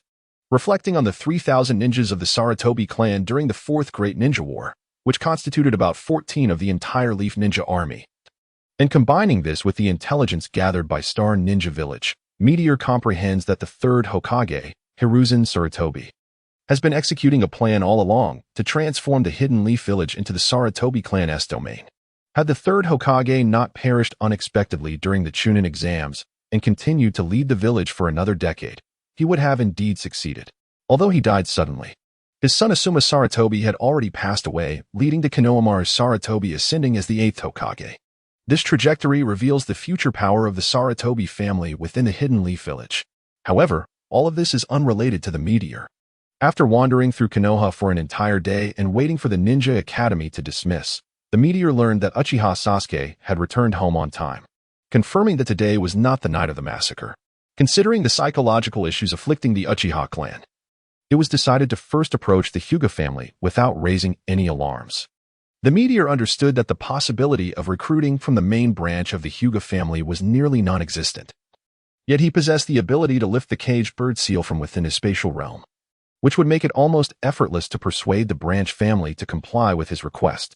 Initially, the Meteor infiltrated the Hyuga household, seeking out Hinata Chiyun, a branch family ninja who had been punished with the caged bird seal due to a minor transgression. With his mastery of spatial abilities, the Meteor effortlessly captured Chiyun and confined him within his inner realm, ensuring that the act went unnoticed. Do not be alarmed. You must know that resisting me is futile given your current capabilities. Let us converse, the meteor said as he released his hold on Chunin. Who are you? What do you intend to do? You will never make me betray my village. You may as well kill me. Chunin exclaimed, maintaining a vigilant stance. I can indeed lift the caged bird seal, the meteor replied calmly. You cannot be serious, Chunin stammered, taken aback. I am here to recruit from the branch family. No technique is without its flaws. What will it be, death or freedom? The meteor posed his question. Can you really lift the caged bird seal? Chunin asked, falling silent for a moment. The meteor regarded him silently. If you can indeed lift the seal, I will agree. Chunin continued, sensing the gravity of the situation. Very well, then wait a moment, the meteor replied, channeling the power of his spatial realm to dissolve the caged bird seal into chakra. As anticipated, the seal was truly lifted. In that instant, Chunin felt as though a heavy burden had been cast off, allowing him to see more clearly and further without any obstructions. The expression on Chunin's face confirmed to the meteor that he had successfully recruited a member of the Hyuga branch family. Now, you must understand that with the lifting of the caged bird seal, you cannot remain in this village. Speak your choice, the meteor instructed. I, Hinata Chunin, pledge my loyalty to you, never to betray, Chunin replied earnestly. Excellent. Now go and seek trustworthy individuals. Ensure that you maintain secrecy. Just 2 or 3 for the time being will suffice. Wait for my further instructions. I will lead all of the branch family away when the time comes. Thus, under Chunin's guidance, the meteor lifted the caged bird seal from 2 additional branch family Chunin, instructing them to rally the majority of the branch family members in anticipation of his notification. Subsequently, the meteor temporarily departed from the Hyuga estate. Chapter 50. The Night of Annihilation. Having successfully courted the Hyuga branch family, the next target is the Uchiha clan. However, based on both the original narrative and the intelligence gathered from the Star Shinobi village, it is evident that winning over the Uchiha will not be a trivial endeavor. This clan, viewed from any perspective, exhibits signs of deep-seated turmoil, particularly among its formidable members. Nevertheless, relinquishing hope does not align with the character of Meteor, especially since traversing the internal space to transport a portion of the clan to Star Shinobi village is a task of relative ease for him. The survivors of the impending genocide find themselves devoid of alternatives. Yet, Meteor is inclined to make an attempt to fully recruit the Uchiha. He must first seek an audience with their patriarch, Fugaku Uchiha. Frankly, judging by his conduct in the original tale, persuading him to join Star Shinobi village will not be a simple feat. His unwavering loyalty to Konoha, despite the village's role in the Uchiha's impending doom, raises doubts in Meteor's mind about Fugaku's potential hostility towards him. Moreover, he harbors no desire to sway Itachi Uchiha. Faced with such dilemmas, Meteor resolves to observe the situation closely.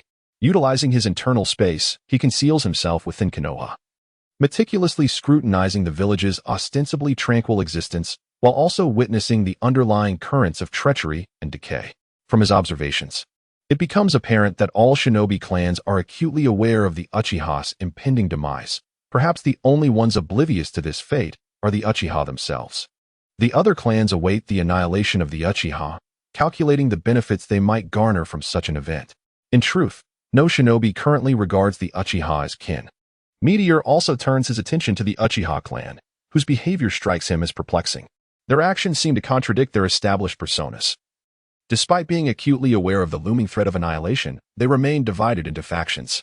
What is most astonishing is their failure to engage in dialogue or take any action to persuade one another, as if they are entirely oblivious to the impending doom.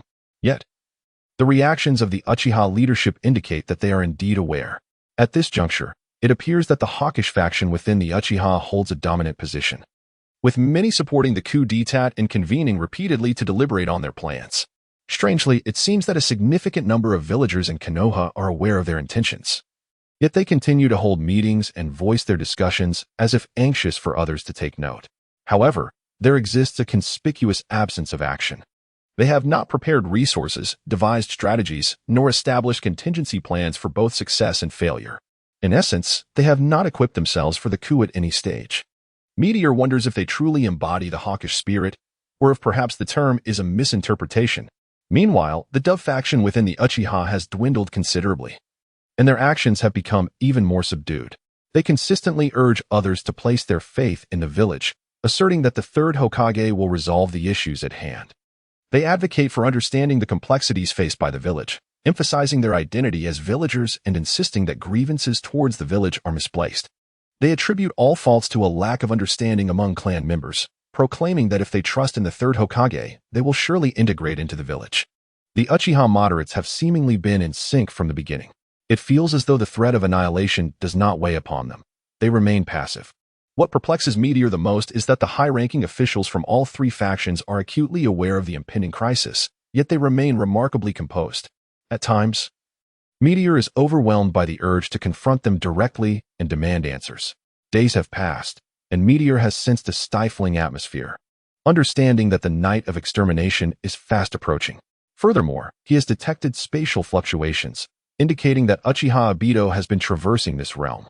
Realizing that time is of the essence, Meteor resolves to meet with the Uchiha hawkish leader, Uchiha Hakudai. Before heading to the Uchiha clan, Meteor informs Hyuga Chiba to swiftly gather the departing members of the Hyuga branch family around his courtyard, advising him to exercise caution. Upon arriving at Uchiha Hakudai's abode, he overhears a lament. Has the Uchiha, with its millennia of lineage, finally reached its end? This is followed by a sigh. That depends on whether anyone in the Uchiha is willing to pursue a new path instead of awaiting their demise. Meteor then materializes before Hakudai, drawing him into a spatial realm. Who are you? Where's this place? Uchiha Hakudai inquires. I am Meteor, the fourth star shadow. I come to extend an invitation for the Uchiha to join Star Ninja Village. Meteor replies. Star Ninja Village? I was unaware that such a place could birth a formidable warrior like you, another demigod like Hanzo of the Salamander. However, that small village lacks the merit to be considered for Uchiha membership, Hakudai boasts proudly. It is no wonder the Uchiha face extinction. As the strongest clan in the ninja world, how long has it been since you have paid attention to intelligence? Star Ninja Village now boasts over 10,000 ninjas, 6 shadow-level powerhouses, and more than 20 elite jonin, with over 200 jonin in total. Notably, Orochimaru from Konoha and the immortal ninja Kakuzu, who once fought the first Hokage, joined Star Ninja Village years ago. Meteor's displeasure grows. Well, you are aware of the Uchiha's precarious situation. You may not yet know that Uchiha Itachi has irrevocably aligned with the higher-ups of Konoha.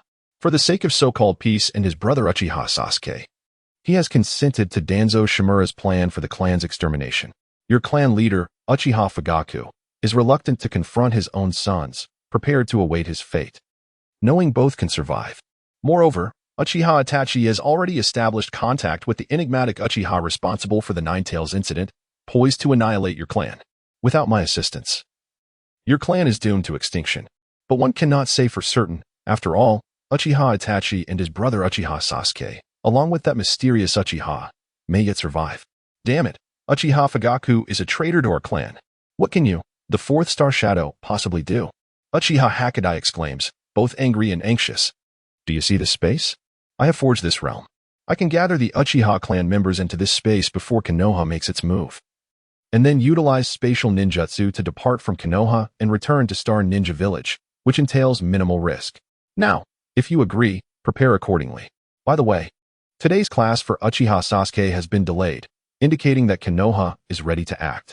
Go summon those who wish to leave with me. If you disagree, then so be it. I do not wish to squander any more time. Half an hour later, I departed from this place, not waiting for anyone past the appointed time. After speaking with Meteor, I exited the Uchiha clan grounds and emerged from Hinata Chiba's abode.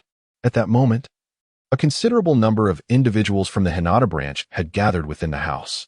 Noticing Meteor's arrival, Hinata Chiba promptly exclaimed, Sir, you have arrived. Are you prepared? Immediately bring those who wish to depart to this courtyard. We shall leave at once. Meteor nodded in response. Sir, upon receiving your notification, we began to assemble. Those wishing to leave are now gathered nearby and ready to depart, but the main family may have sensed something amiss, he added. Then let us proceed, Meteor declared, swiftly gathering the Hinata branch members in the courtyard. Under Hinata Chiba's guidance, he collected all 683 individuals who wished to leave. Without giving Hinata Chiba a chance to speak further, he included him as well and teleported out of the Hinata clan grounds before the main family arrived, making his way towards the Uchiha territory. At this moment, Uchiha Hakudai realized Meteor's words were indeed accurate. He hastily summoned numerous ninjas, instructing them to notify the clan members to come to him, all while keeping Uchiha Fugaku in the dark. Soon, those close to him brought their families to his courtyard. and some from other factions also arrived. Uchiha Hakudai recounted Uchiha Itachi's betrayal, the Konoha higher-up's decision to annihilate the clan, and Uchiha Fugaku's inaction. This revelation incited great anger and panic among the gathered Uchiha. Meanwhile, Uchiha Fugaku, along with the Konoha leadership and Uchiha Itachi, became aware of Uchiha Hakudai's movements. Mistakenly believing a coup was underway, and rushed over. Meteor wasted no time, absorbing all the elders, women, and children, as well as those beneath the rank of Jonin who had arrived. Under Uchiha Hakudai's direction, he endeavored to gather as many Uchiha clan members and resources as possible.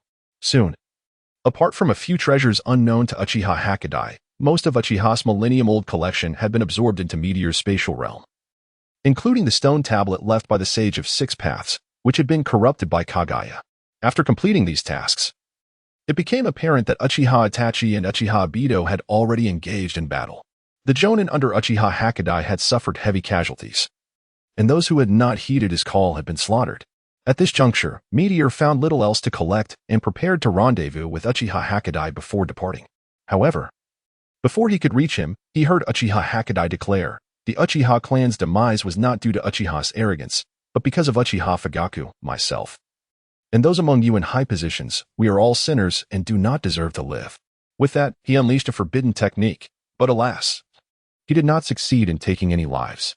Witnessing this, the others launched a desperate assault, ultimately leaving only Uchiha Fugaku and Uchiha Itachi alive. Uchiha Makoto stood amidst the corpses of her kin, tears streaming down her face. Observing this scene, Meteor understood their fate. Had they quietly departed from this world? Chapter 51. The integration of two clans. Meteora swiftly returned to the Star Ninja Village. In the village square, the news had reached the Summer Star, who was already arriving with his subordinates. He released the members of the Hyuga branch family and the Uchiha clan from his spatial confinement. The Hyuga branch members, having been prepared, awaited quietly, while many of the Uchiha were still bewildered by the situation. A number of them displayed hostility, with a few seemingly poised for confrontation, perceiving Meteora as an adversary.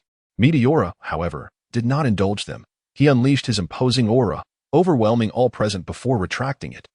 He then addressed the Uchiha clan members with measured words. Do not presume too much. You ought to be grateful to me. Had I not intervened, you would have met the same fate as those clan members I did not rescue, falling victim to Konoha's onslaught. The Uchiha would be left with naught but Itachi, a tool of annihilation, and Sasuke, conditioned for conflict. I implore you not to bring your detrimental habits from Konoha into the Star Ninja Village. Furthermore, cast aside your proud airs. The Uchiha now consists solely of the aged, the weak, and the women and children. Your only recourse is to develop quietly. Perhaps then, there remains a chance for the Uchiha to rejuvenate. Should you continue to resist reality, you are destined for a bleak future. Reflect upon this. Observing their silence, Meteora chose not to engage further and turned to the Hyuga branch members, assuring them, do not fret. We shall rest today. Tomorrow, I will lift the cage bird seal for you. At that moment, Summer Star arrived. Upon seeing Meteora, he immediately bowed and declared, Lord Fourth Star Shadow, I have arranged accommodations for both the Uchiha and Hyuga clans, and all necessary provisions are prepared. Meteora promptly halted Summer Star's formalities, stating, there is no need for such formality. Lead them to rest. We shall discuss other matters tomorrow. Thus, Meteora watched as Summer Star guided the two clans away, before teleporting home to rest. The following morning, Liuxing arrived at the Hyuga clan's ancestral grounds in the Star Ninja Village. As soon as he stepped through the gate, Hinata Chiba hurriedly approached him, accompanied by the elite shinobi of the branch family, and greeted, Lord Star Ninja, your presence honors us. What are your commands? Liuxing surveyed the scene and replied, let us first lift the sealed bird enchantment. I am certain many are eager for its release.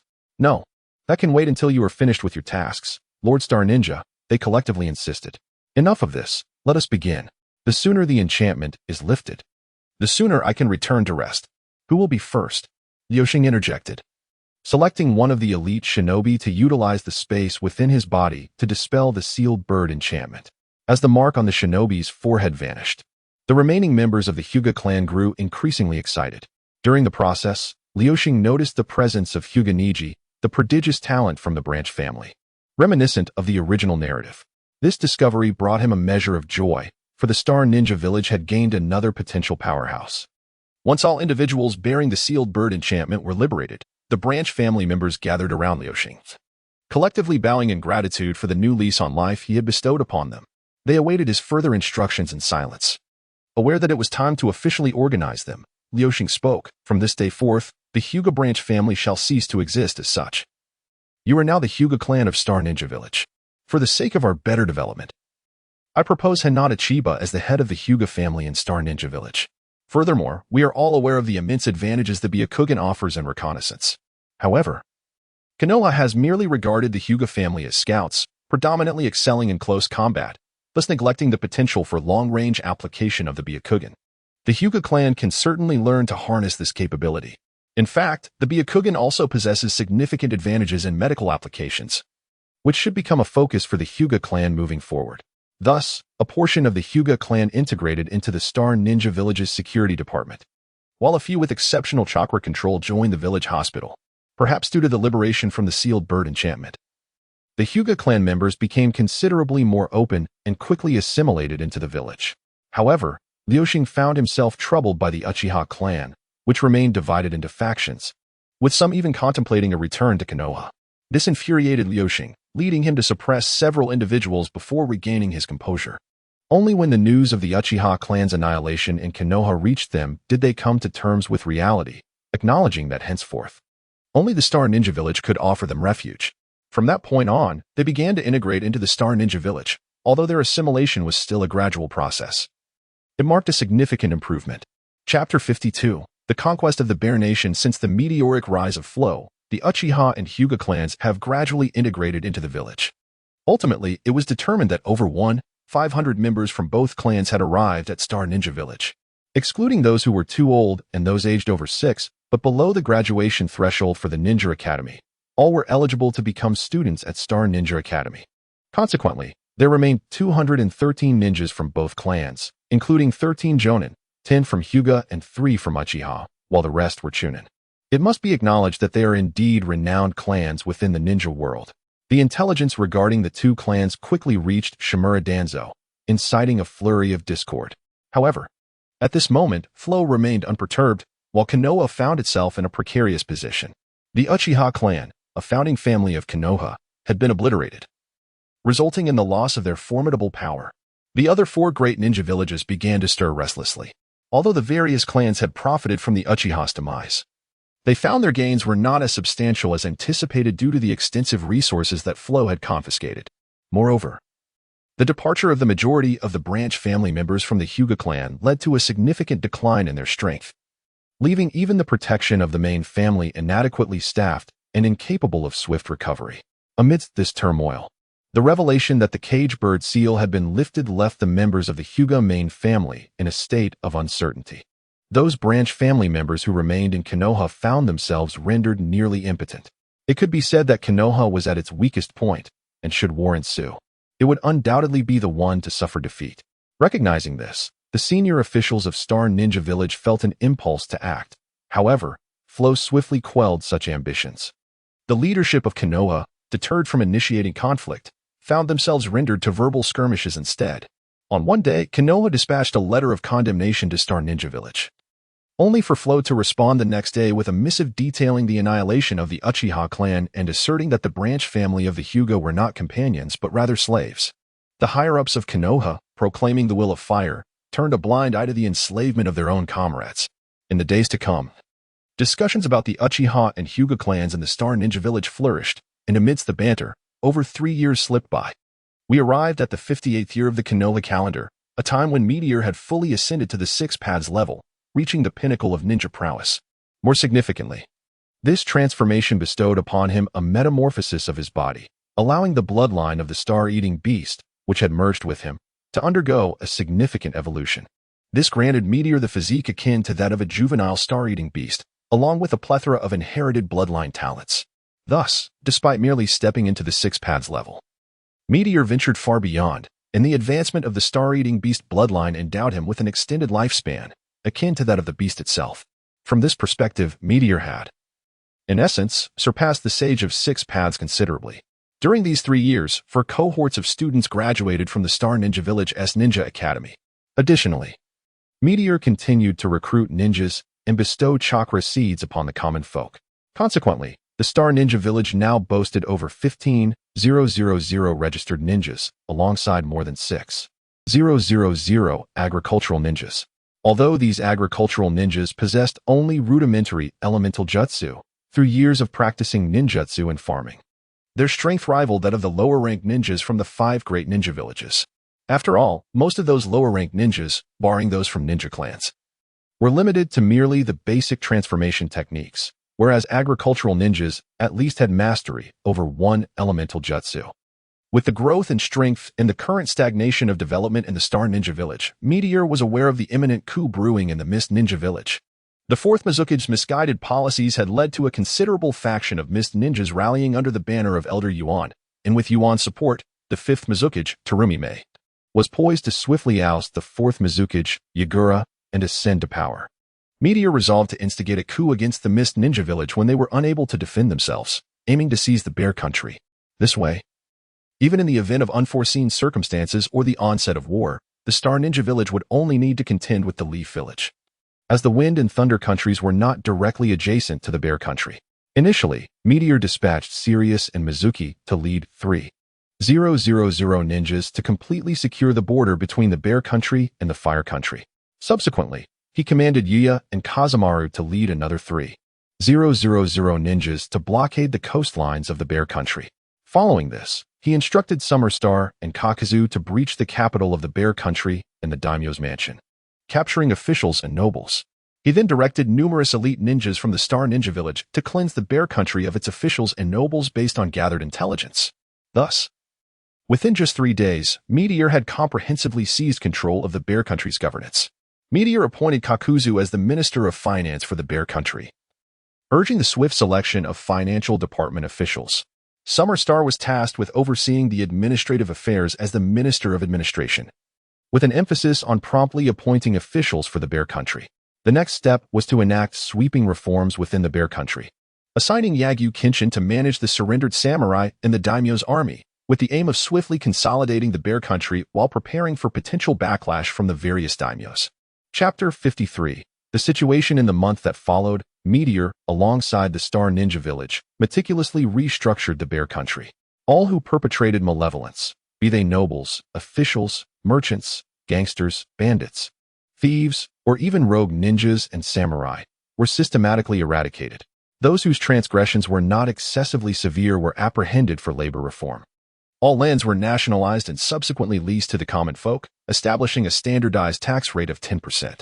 A significant number of ninjas were mobilized to form engineering teams, tasked with constructing bridges and roads to connect every village and town within Bear Country, ensuring the thoroughfare remained unobstructed. While overseeing the road construction, Meteor recalled the original narrative wherein the Land of Snow had developed trains, chakra armor, and even geothermal apparatuses impacting the entire nation. Consequently, he ordered the intelligence department to dispatch personnel to the Land of Snow to acquire railway technology. Thus, a comprehensive railway network spanning Bear Country was established, transforming it into a colossal construction site. Concurrently, Meteor commanded the 3rd generation of Star Shadows to expand the Star Ninja Village's Ninja Academy, making it accessible to the entirety of Bear Country. In secret, he endowed numerous underprivileged children with chakra seeds, resulting in an influx of over 10,000 students into the academy. Additionally, Meteor transformed the Star Ninja Village ninjas into a ninja army, thereby redefining them as a military force with obligations akin to soldiers, rather than mere mercenaries for hire. Due to the extraordinary prowess of the ninjas, these initiatives were swiftly realized. Bear Country stabilized, and it was only at this juncture that the outside world began to receive intelligence regarding its transformation. The revelations astonished the major ninja villages, as such circumstances had not arisen since the advent of ninjas, aside from the Vortex Country, governed by the Uzumaki clan. No similar occurrence had transpired, and even the Uzumaki clan had not engaged in widespread slaughter of nobles or officials. Upon receiving this intelligence, the feudal lords and aristocrats across various nations were instantly taken aback, realizing that the emergence of one would likely lead to another. They understood that if they did not swiftly extinguish Bear Country and suppress this notion with ruthless measures, other ninjas would soon turn their attention to the nobility and feudal lords.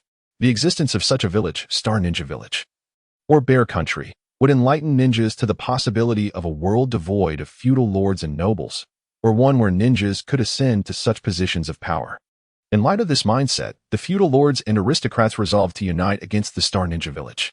They collectively exerted pressure on the major ninja villages, demanding military intervention to annihilate Bear Country, severing all trade relations with the Bear Country and investing substantial resources to hire ninjas for the assassination of Meteor.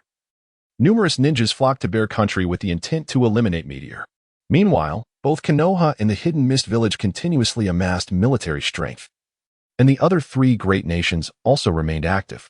Fortunately, for various reasons, they refrained from immediate action as the higher-ups in each village weighed their options.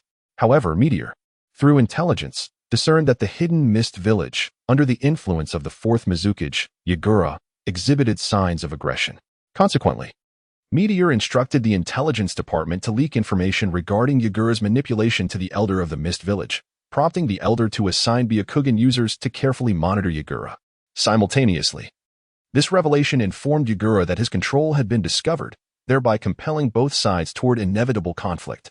Under Meteor's guidance, civil war erupted within the Hidden Mist Village, leaving them incapable of striking the Star Ninja Village.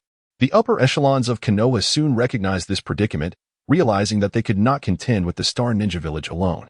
Even if Konoha succeeded in annihilating the Star Ninja Village, the costs would be unbearable. Meanwhile, the other three ninja villages, urged by their daimyos, harbored desires to engage. Yet the distance and the presence of Konoha and the Hidden Mist posed a significant risk of ambush during warfare. Although the likelihood of such an occurrence was slim, the safety of their own nations necessitated consideration. Most importantly, the Star Ninja Village was not weak. Any engagement risked exploitation by foreign nations. For various reasons, the three countries also ceased their movements, granting Bear Country an opportunity to develop.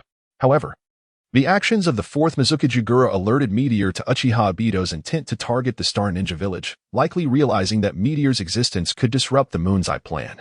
Additionally, at this juncture, the first leader of the Akatsuki organization, Yahiko, had likely perished, and Nagato had turned to darkness, seizing control of the Rain Country and beginning to recruit S-rank rogue ninjas to gather funds. Given Nagato's current mindset and under Obito's guidance, he might soon take action against Meteor and the Star Ninja Village. Nevertheless, Meteor was not overly concerned. If not for his entanglements with Bear Country, he would have considered confronting the Akatsuki himself, to prevent Bear Country from being caught off guard by a sudden assault from the Akatsuki. Meteor instructed the elite of the Star Ninja Village to remain vigilant and to notify him immediately upon detecting any members of the Akatsuki. It seemed that, having recognized the Star Ninja Village's preparedness and the excessive strength within it, as well as the limitations posed by Nagato's own circumstances, the Akatsuki refrained from taking action for half a year. After such an extended period, the ominous clouds of war began to dissipate. Chapter 54. Personnel appointments. Time slips away unnoticed, and amidst the tension and shadows of war, the year 58 of the Konoha calendar has elapsed. This year, the Land of Bears has undergone significant transformation, while the Land of Water, following a brutal conflict, has seen Mei Terumi emerge victorious, thereby putting an end to the long-standing blood mist policy of the village hidden in the mist. It seems that the blood mist enveloping the village has dissipated, allowing the hopeful sun to shine upon it.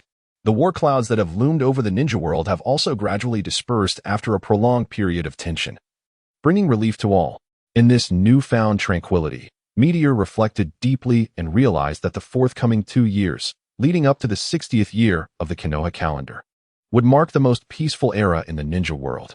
Although the existence of the Star Ninja Village has altered many circumstances, the inertia of the narrative has not significantly impacted the main characters.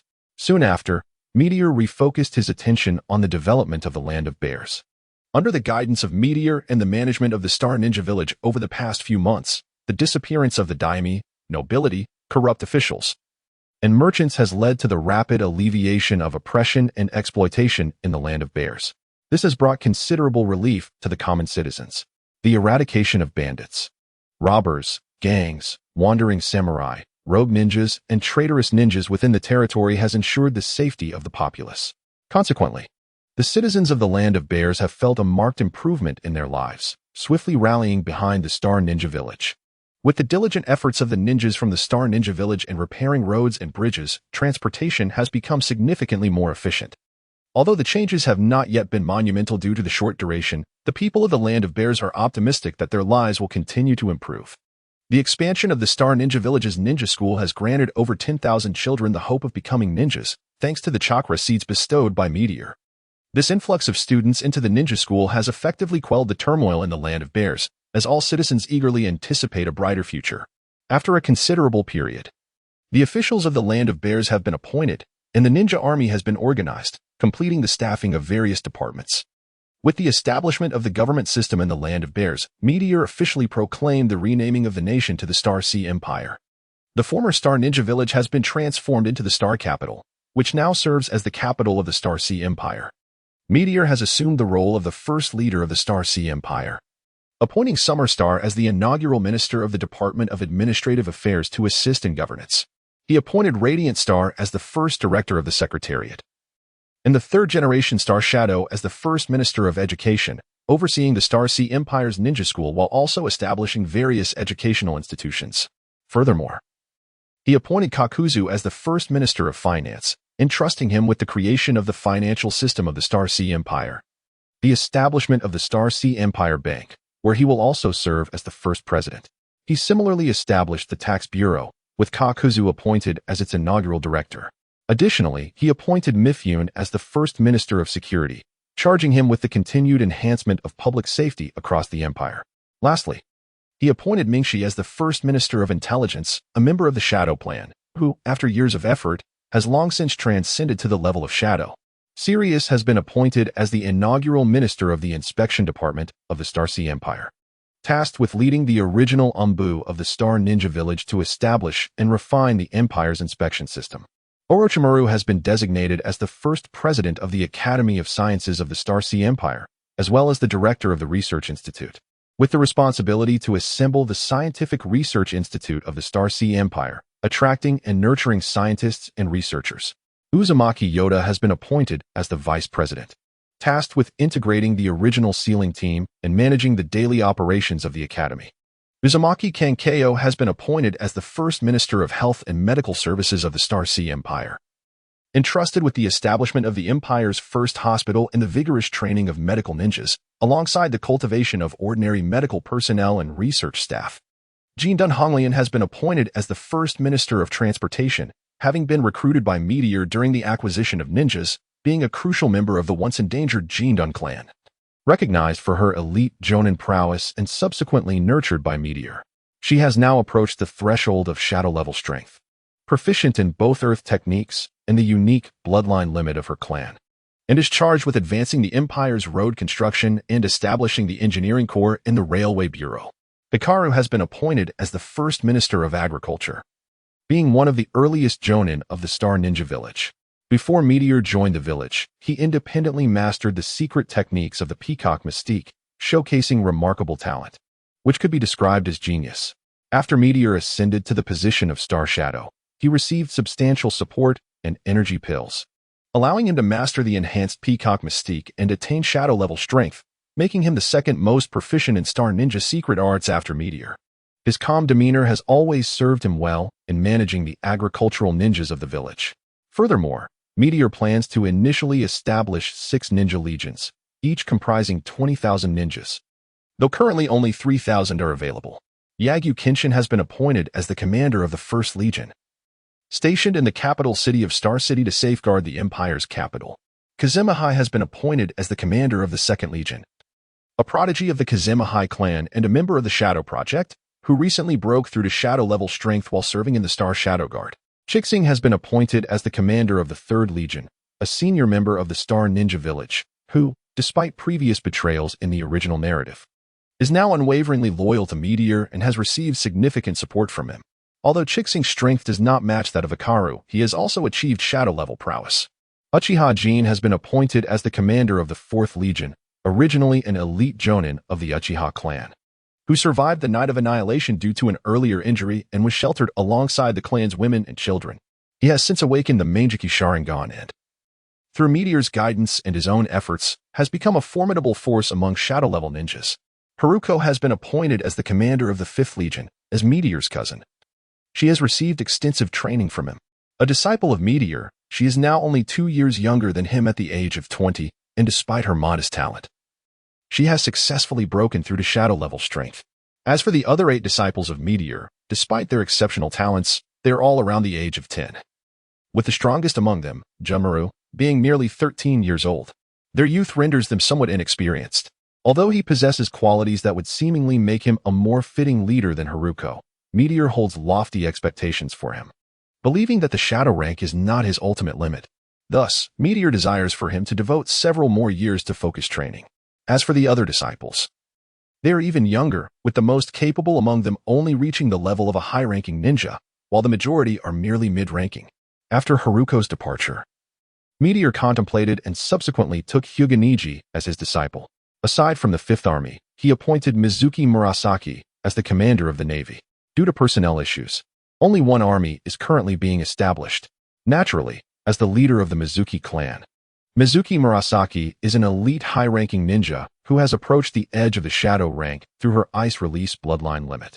Upon arriving at Star Ninja Village, she obtained a substantial number of energy pills, even life pills, which facilitated her breakthrough to the shadow rank. Consequently, the governmental structure of the Star Sea Empire has been effectively organized, and the subsequent primary focus will be on development. Chapter 55, Vigorous Development with a series of appointments made by Meteor. The formal establishment of the Star Sea Empire heralded a clear distinction from the ninja clans of other nations and the common populace. From this day forth, the entire Star Sea Empire seemed to emerge independently from the ninja world. Thousands of agricultural ninjas departed from the capital city, forming teams of 10 under the leadership of a captain, venturing into every village within the empire. They settled in these communities, bringing with them the superior seeds cultivated by Meteor and Orochimaru, guiding the villagers in scientific farming practices, eradicating nearby wild beasts, and imparting the techniques of chakra refinement along with various agricultural ninjutsu. They taught the villagers more systematic methods of livestock rearing and led them in reclaiming land for cultivation. Under such circumstances, vast tracts of farmland were swiftly established, and many villagers began to raise livestock. Witnessing the flourishing crops all around, the villagers were filled with hope. Simultaneously, waves of construction teams composed of ninjas also set forth from the capital, heading towards the 4 corners of the Star Sea Empire to predetermined locations, where they commenced their work. A mere handful of them would collaborate to execute the D-rank ninjutsu, earth release, azure stone paving technique, an innovation developed by Meteor in collaboration with Orochimaru and numerous adept earth-style ninjas for the construction teams. This technique allows for multiple users to combine their efforts, transforming uneven dirt roads spanning dozens of meters into broad, level, and sturdy azure stone pathways before the eyes of all. After reaching the end of the newly paved road, they would resume their operations, with the average shinobi pausing every 300 meters to replenish their chakra. Naturally, they encountered low-lying areas during the road construction. However, for the engineering ninjas, it was a simple matter to employ the earth release, elevation of azure stone technique. In cases of elevated terrain, they utilized the earth release, sinking of azure stone technique. And for small rivers, the earth release, azure stone arch bridge technique sufficed. Nonetheless, the construction teams might encounter formidable mountains or rivers. During such instances, the Minister of Transportation, Crystal Release, Red Lotus, would lead the earth-style experts from the construction team to resolve the issues. Throughout this period, Meteor himself made 2 excursions to connect the 2 sides of a mountain. In the brief span of merely 3 months, the entire expanse of the Star Sea Empire's villages, towns, and cities became interconnected by broad, flat bluestone roads, resulting in the formation of a vast network of highways. This development invigorated the economy of the Star Sea Empire. Once the roads were completed, Hong Lian, accompanied by the engineering team, embarked on the construction of 2 railway lines traversing the east-west and north-south directions of the empire. Despite the enhancements to the railway technology derived from the Land of Snow, thanks to the efforts of Orochimaru and others, the construction of the railways, even with the advantages of ninjutsu, consumed a significant amount of time. It was not until the latter half of the 59th year of the Konoha era that the railways were completed and operational. By this time, the Star Sea Empire had been established for 1 year, a year in which the lives of its citizens underwent monumental changes and filled them with hope for the future. During this year, Meteor utilized shadow clones to traverse the Star Sea Empire while simultaneously dispersing chakra seeds across the nation. As a result, out of a population exceeding 10 million, 6 million individuals successfully refined their chakra. This influx replenished the ranks of the various ninja military departments, Although a substantial portion consisted merely of apprentice ninjas, each was meticulously selected for their potential. With the energy pills provided by Meteor, these individuals swiftly attained the prowess of qualified genin from the 5 great ninja villages. As the 59th year of the Konoha era drew to a close, the Star Sea Empire celebrated a bountiful harvest, ensuring food security for the entire nation while also retaining surplus for export to other countries. This agricultural success revitalized the economy and facilitated the establishment of numerous state-owned factories, guaranteeing the supply of essential materials. Furthermore, the Empire's security and intelligence departments, along with 180,000 regular ninja personnel from 6 major military divisions, were adequately staffed and even expanded. Although nearly 90 of these ninjas were of genin rank, the potential for the Star Sea Empire's strength was evident. At this juncture, Meteor lifted the border restrictions of the Star Sea Empire. As other nations began to acquire intelligence about the Empire, the dynamics of the ninja world experienced a profound transformation. Simultaneously, the establishment of the Star Sea Empire conveyed to ninjas that they need not exist solely as instruments for profit, nor live merely for the sake of missions. Instead, they could become the masters of their own nation. Ninjutsu was not solely a means for destruction. It could also serve as a protector and a creator of wondrous miracles. This realization sparked contemplation among ninjas from various nations. For millennia, warfare had persisted unabated, and it could be said that every inch of land was saturated with blood. Consequently, there was no shortage of ninjas who contemplated peace and were willing to strive and sacrifice for it. The Star Sea Empire offered them a new choice, liberating them from the life of mere tools. Chapter 56. The situation in the ninja world with the opening of the Star Sea Empire. Various national powers continuously dispatched ninjas to infiltrate and gather intelligence. Initially, as long as they did not disrupt the affairs of the Empire or enter classified areas, they were largely ignored by the Meteor. However, these intruders soon sensed that the Star Ninjas were not taking action against them, leading to increasingly audacious behavior that caused considerable trouble for the Star Sea Empire, including casualties. Upon learning of this, Meteor commanded Yuya Castle to lead the security department in apprehending a large number of ninjas, relentlessly pursuing those who posed a threat until the various factions suffered significant losses. They eventually understood that the Star Sea Empire permitted foreign ninjas to enter as ordinary citizens, as long as they did not inflict harm upon the Empire. Consequently, a wealth of basic intelligence quickly became known to various nations, and trade with foreign merchants facilitated the dissemination of information regarding the Star Sea Empire among the populace, creating a favorable trading environment that attracted even more merchants. At the same time, a substantial influx of refugees from the water and fire countries also arrived. The year 59 of the Konoha calendar marked the second year since the establishment of the Star Sea Empire. During this year, the Empire lifted its border blockade, adopting an open stance towards the ninja nations and intensifying trade relations. Beyond this, no significant actions were taken. Upon receiving intelligence from the Star Sea Empire, the other nations were astounded by its strength and dared not provoke it lightly. The smaller ninja villages quickly surrendered any thoughts of opposing the Empire, while the leaders of the 5 great ninja villages recognized that the Star Sea Empire was far beyond the capabilities of a single ninja village to contend with. They soon realized that the Empire's rapid development posed a grave threat. If they did not unite, they would be powerless to resist within a few years. Thus, they began to clandestinely collaborate.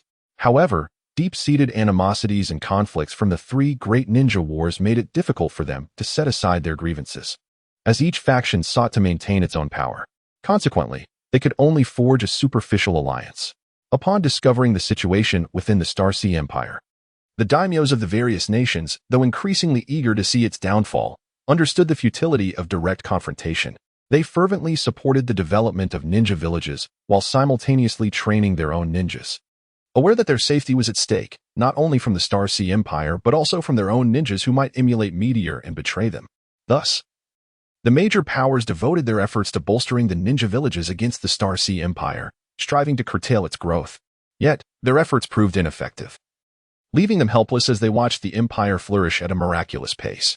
Reports indicated that the Star Sea Empire was expanding almost daily, robbing them of sleep and often haunting their dreams with visions of ruthless reckoning akin to that faced by the former Bear Country's daimyos and nobility. Consequently, numerous covert maneuvers were undertaken. The meteor technique had yet to unify the ninja world.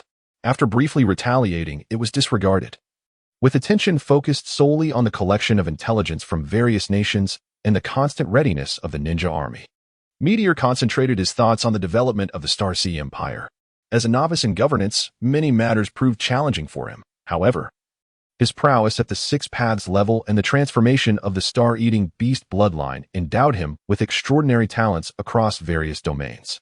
His cognitive and learning abilities became exceptionally formidable, allowing him to swiftly acclimate to the administration of national affairs. In a remarkably short span, he became proficient in managing various tasks and guiding the equally inexperienced senior officials of the Star Sea Empire, facilitating their transition from mere ninjas to the upper echelons of the empire. Naturally, he emphasized that the enhancement of their strength must not be neglected, for they were all acutely aware that, given the current circumstances, war loomed on the horizon. Thus, amidst the incessant troubles instigated by various nations, the Star Sea Empire progressed rapidly, with the second year of the Star Sea calendar coinciding with the 59th year of the Konoha calendar passing peacefully. The third year of the Star Sea calendar, marking the 60th year of Konoha, arrived. This year was significant as it was the year in which the protagonist, Naruto Uzumaki, graduated from the Ninja Academy, heralding the onset of the storyline. Despite the changes in the ninja world dynamics brought about by Meteor, it seemingly had little impact on him. As intelligence reports indicated, he remained consistent with the character depicted in the original narrative. However, after years of growth, Meteor had long ceased to be concerned with the notion of a protagonist. Thus, he promptly set aside the intelligence reports and chose to disregard them. Chapter 57. The annexation of the Water Nation. As the Starry Sea Empire flourished, Meteor discerned that the limited expanse of territory was a constraint on its growth. After 2 years of development, the lands of the Starry Sea Empire had been largely cultivated, and with the continuous influx of migrants. Despite possessing superior seeds and employing more scientific agricultural methods, it soon became evident that the available farmland would not suffice to keep pace with the burgeoning population. Furthermore, a significant number of citizens had successfully harnessed chakra, thereby exponentially increasing the demand for sustenance. For the Starry Sea Empire to advance swiftly, it was imperative to ensure an ample food supply. Meteor recognized that he must address this issue proactively rather than waiting until a food shortage arose in the coming years. Thus, it became essential to devise a strategy to expand the empire's territory. The first thought that crossed Meteor's mind was the already fallen nation of the Whirlpool, situated not far from the Starry Sea Empire. Capturing the Whirlpool would yield a greater expanse of land, and at this juncture, the occupation of the nation would be remarkably straightforward. However, Meteor was acutely aware that once the Starry Sea Empire annexed the Whirlpool, it would signal to the ninja world its intent to absorb other nations. Given the prevailing circumstances, the other nations of the ninja world would undoubtedly unite to thwart the Starry Sea Empire's ambitions to avoid being consumed themselves. Consequently, war would become an unavoidable reality. The first nations to engage in conflict with the Starry Sea Empire would undoubtedly be the Land of Fire, which bordered the Empire, and the Land of Water, visible across the sea. Since conflict seemed inevitable, Meteor pondered that it would be prudent to annex the Land of Water first, thereby at least diminishing one front of adversaries. Moreover, the annexation of the Land of Water and the Village of Mist would significantly bolster the strength of the Starry Sea Empire. When the other 4 nations ultimately allied against them, the Starry Sea Empire would be better prepared to respond with composure. Having formulated this plan, Meteor summoned the high-ranking officials of the Starry Sea Empire and conveyed his resolution. Upon receiving unanimous agreement, he commenced the arrangements for action. To minimize casualties, Meteor resolved to implement a decapitation strategy against the Village of Mist, personally leading the operation alongside Orochimaru, Yun, Kimimaro, Uzumaki Sakura, Honglian, Mizuki, and the 20,000 Navy troops he had assembled for the Starry Sea Empire. Under the cover of darkness, Meteor, utilizing his spatial abilities, stealthily infiltrated the hidden Mist Village, accompanied by Orochimaru, Yuyin, Uzumaki Kenpatsu, Honglian, and a battalion of 1,000 Navy soldiers. They appeared before the 5th Mizukage, Terumi Mei, with an unexpected onslaught. With the formidable might of the 6 Paths and his spatial prowess, Meteor effortlessly captured her and swiftly apprehended the remaining Mist Ninja within the Mizukage building. Subsequently, he released the Star Ninjas from his internal space under the guidance of several powerful figures, including Orochimaru, who rapidly seized the higher-ups of the hidden Mist Village based on the intelligence they had previously acquired, bringing them to the Mizukage building. At this juncture, the 4th Mizukage, Yagura, had perished, and the 3 Tails had not been reborn, thus absent from the village. Furthermore, the Six Tails had defected, leaving the Hidden Mist Village with Terumi Mei as the sole elite among the Kaga-level powers. The remaining higher-ups, merely elite jonin, found themselves utterly incapable of resisting the might of the Star Sea Empire's Kaga-level warriors. In no time, the higher-ups of the mist were captured and brought to the Mizukage building, while the other ninjas of the Hidden Mist began to realize the gravity of the situation. However, lacking the leadership of their higher-ups, they could not mount an effective counterattack and were held at bay outside the Mizukage building. Meanwhile, the Star Sea Empire's navy, led by Mizuki, had breached the border defenses of the water country and was swiftly approaching the Hidden Mist Village. Without the guidance of their leaders, they encountered little resistance and soon surrounded the village. It was at this moment that Meteor, accompanied by the captured Mist higher-ups, addressed the gathered ninjas. People of the Hidden Mist Village, you have lost. From this moment forth, the water country shall be annexed into the Star Sea Empire, becoming a part of it. I urge you to avoid unnecessary bloodshed. You must understand, aside from myself, there are 6 Kaga-level warriors from the Star Sea Empire present. With your leaders captured, victory is unattainable for you. Moreover, outside the village, there are 20,000 naval troops ready to strike at any moment. Should conflict arise again, only death awaits you, and your demise would serve no purpose. For your own sake, and that of your families, surrender. Turning to Terumi Mei and the elder Yuan Shi, Meteor remarked, as the highest authorities of the Hidden Mist Village, it is time for you to act for your people. Join the Star Sea Empire, and I shall extend to you the respect you deserve. I harbor no desire for bloodshed, but should it become necessary, I shall show no mercy. Terumi Mei cast a weary glance at Meteor before somberly declaring, the Hidden Mist has lost. It is futile for anyone to voice their dissent. Let me announce this. The elder Yuan Shi interjected. From this moment, the Hidden Mist Village is no more. Do not sacrifice yourselves in vain. Upon finishing his words, he collapsed. Having taken his own life, Meteor recognized that he could have intervened, but chose not to, understanding that for the elder, death was a far more fortunate fate than life at that moment. Witnessing Yuan Shi's demise, a portion of the Mist Ninjas struggled to accept the fall of their village and retaliated, only to be swiftly subdued. Subsequently, Meteor commanded Kimimaro, bearing the handwritten missive of Terumi Mei, to rendezvous with Ch Jur and support Mizuki Yuki along with the naval forces of the Star Sea Empire as they entered the village of Mist. Their objective was to temporarily oversee the village and maintain order within its confines. Following this, Meteor, alongside Orochimaru and Kimimaro, led an assault with 10,000 naval troops to seize the capital of the Land of Water, capturing its daimyo and nobility. Orochimaru was then appointed to manage the affairs of the Land of Water, while Kimimaro continued to eradicate all forms of resistance within the territory, including rogue ninjas, wandering samurai, bandits, corrupt officials, merchants, and members of organized crime. The aim was to swiftly restore tranquility to the Land of Water. Concurrently, Meteor sought to consolidate the ninjas of the Mist Village, striving to make them cognizant of their reality. During a subsequent assembly, Meteor unleashed his formidable presence, overwhelming all within the Mist Village with the might of a 6 level aura, illustrating the vast chasm between their power and his. This revelation significantly diminished their resistance to joining the Star Sea Empire.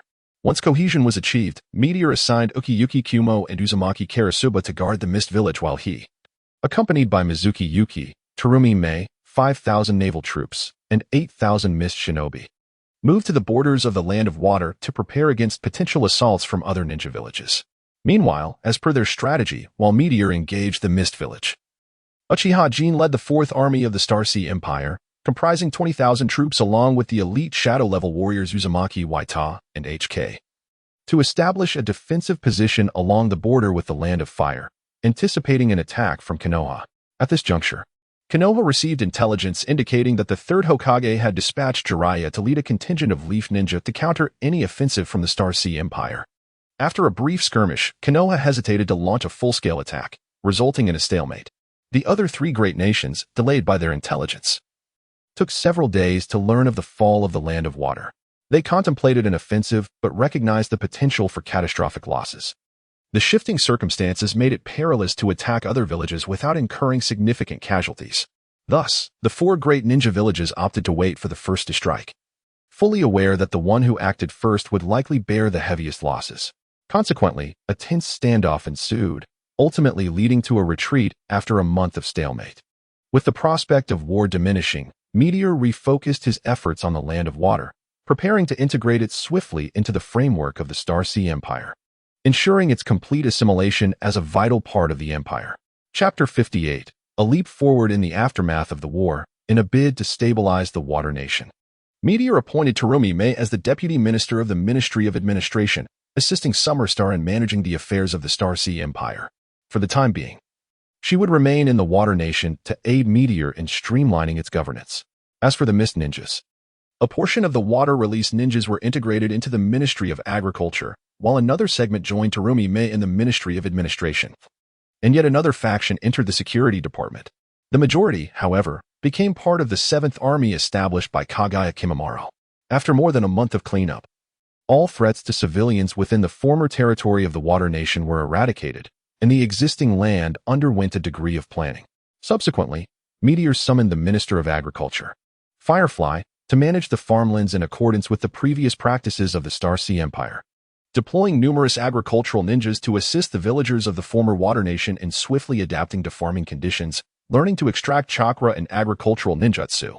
With extensive land reclamation underway, and given that the former Water Nation was an island nation, Meteor mandated the Ministry of Agriculture to vigorously develop the fishing industry. Meanwhile, a large number of engineering teams arrived to initiate a new nationwide road construction project. Thanks to the prior infrastructure established by the Star Sea Empire, the process was significantly smoother. Moreover, the benefits of the road constructions had reached the ears of many civilians, prompting numerous villagers to actively participate in the roadworks. Each time an engineering team arrived in a village, locals would bring food to express their gratitude, fostering a mutual exchange that made it easier for the civilians of the former Water Nation to integrate into the Star Sea Empire. As more than half a year passed, the farmlands of the Water Nation were largely developed. Many civilians successfully extracted chakra after Meteor bestowed upon them chakra seeds.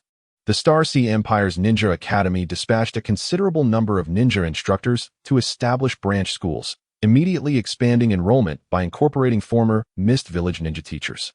Additionally, a branch of the Star Sea Empire Hospital was established to recruit and train medical ninjas, alongside the formation of regular schools. The influx of students brought a sense of tranquility to the land, as if the lingering bitterness from years of blood mist policies dissipated in the laughter of children. Everything seemed so idyllic. Shortly thereafter, the entire road network surrounding the former Water Nation was completed, thanks to the diligent efforts of the engineering teams, prompting Meteor to take Terumi Mei for a celebratory ribbon cutting. At that moment, Meteor noted the dissolution of the barriers that once existed in the hearts of the former Mist Village ninjas, who could now display genuine smiles. The open road significantly boosted the fishing industry. Meteor and Terumi Mei then took to surveying the entirety of the former Water Nation, during which they dealt with several hidden issues. Meteor resolved to rename this land as Pearl Province, hoping it would become the maritime gem of the Star Sea Empire. He appointed Sakuragi as the governor of Pearl Province. Although Sakuragi had joined the Star Ninja Village concurrently with Meteor, his talents were modest. Nevertheless, under Meteor's guidance, he attained the rank of Elite Jonin. Meteor tasked him with perfecting the administrative system of Pearl Province within the framework of the Star Sea Empire and promoted several outstanding ninjas akin to Byakugan. He appointed Byakugan Ao as the director of the Security Bureau of Pearl Province and Jur as the director of the Inspection Bureau. Furthermore, he stationed Kaguya Ōtsutsuki and his 7th Army in Pearl Province as the garrison, ensuring the safety of this new territory. He summoned Chixing and the 3rd Army to arrive at Mingju Province to assist Lord Kaguya Maru. Subsequently, he arranged the tasks for others and returned to Shingdu City with Terumi Mei to address the matters that had been left unresolved during these days. Chapter 59. The Star of Flickering Light. Upon returning to the capital of the Star Sea Empire, Meteor summoned Summer Day Star to familiarize him with the governmental affairs of the Empire, thereby alleviating some of his workload, while he himself addressed the issues left behind during his absence. It took 3 days to resolve the outstanding matters. Just as Meteor completed his tasks and sought a moment of leisure, he noticed Flickering Light Star hurriedly entering his office.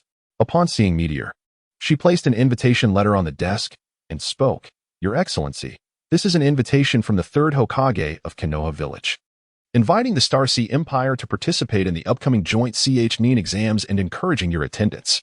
Please, there's no need for such formality. Simply call me Meteor." "And this is an invitation to the Chunin exams?"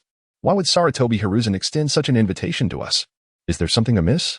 Meteor pondered aloud, a look of confusion crossing his face. Never mind, I shan't dwell on it. Since I have no pressing matters at the moment, it might be worthwhile to see what he has in mind. Consider it a brief holiday for myself. With this thought, Meteor instructed Flickering Lightstar. Please convey my response to the third Hokage, affirming that I will allow the lower ninjas of the Star Sea Empire to participate in the Chunin exams. And I will accept his invitation to visit Konoha during the event. Flickering Lightstar hesitated before responding. Your Excellency, Konoha may not harbor good intentions. Meteor reassured her. There is no cause for concern. In this era, no one can bring harm to me, not even the Sage of Six Paths himself. Moreover, I am curious to meet the protagonist of the tale, the so-called savior. What manner of individual is he? The protagonist? The savior? Flickering Lightstar murmured to herself in bewilderment. Ah, it is of no consequence. Please make the necessary arrangements. Also, ensure that Uzumaki Karin, Yuya Chitose, Yagyu Shingitsu, Huawa, Tenjetsu, Akagi, Hara, Hyuganiji, Uchihayu, and Kaguya Kid are all included in the Chunin exam. Flickering Lightstar, why don't you take on the role of the leading teacher? Well, I still have numerous tasks to attend to, Flickering Lightstar replied hesitantly. Not to worry, let the secretarial staff handle the preliminary matters. Everything else can wait until your return. Think of it as a brief respite for yourself, Meteor said, looking up at her. Very well. I shall make the arrangements and proceed thereafter, Flickering Lightstar said, glancing at Meteor in a flurry before swiftly exiting the office of the leader. Meteor observed that there was little else to attend to, so he organized his desk before departing the office. Seizing the rare opportunity of a leisurely day, Meteor decided to stroll through the streets. As the head of the Star Sea Empire, he often found himself burdened with responsibilities and with the need to train. He seldom had the luxury to roam the streets. It was not that Meteor particularly enjoyed shopping. Rather, the rapid transformation of the capital made the streets feel unfamiliar, and he sometimes feared he might lose his way. The Meteor possesses an extraordinary sense of perception, yet due to its overwhelming intensity, he refrains from activating this ability within the village unless absolutely necessary. For once unleashed, this heightened perception often inadvertently unveils the secrets of others, leaving the Meteor with an uncomfortable sensation akin to invading their privacy, fearing recognition and the ensuing attention it might attract. The Meteor employs a transformation technique to assume the guise of an ordinary villager, meandering aimlessly along the streets. After wandering for quite some time, he notices that the once familiar dwellings of Star Ninja Village have long vanished, replaced by brand new buildings that bear no resemblance to the past. Although he feels he should take pride in the development he has brought to Star Ninja Village, an inexplicable sense of melancholy lingers in his heart. As he continues his stroll, he spots the gentle Yao Guangxing, who appears somewhat preoccupied. Approaching her, he exclaims, "What a coincidence, Yao Guangxing. Are you also out for a leisurely walk? Would you care to join me?" "Who are you?" She replies hesitantly. "I'm sorry, but I don't seem to recall you." "Ah, I forgot to lift my transformation. I am the Meteor," he responds, revealing his true form. Yet, concerned about being recognized, he shyly adds, "Shall we walk over there instead? It seems less crowded." Yao Guangxing nods in agreement, and the two continue their journey in silence for a considerable distance. Each harbors thoughts of speaking, but they invariably coincide in their hesitations.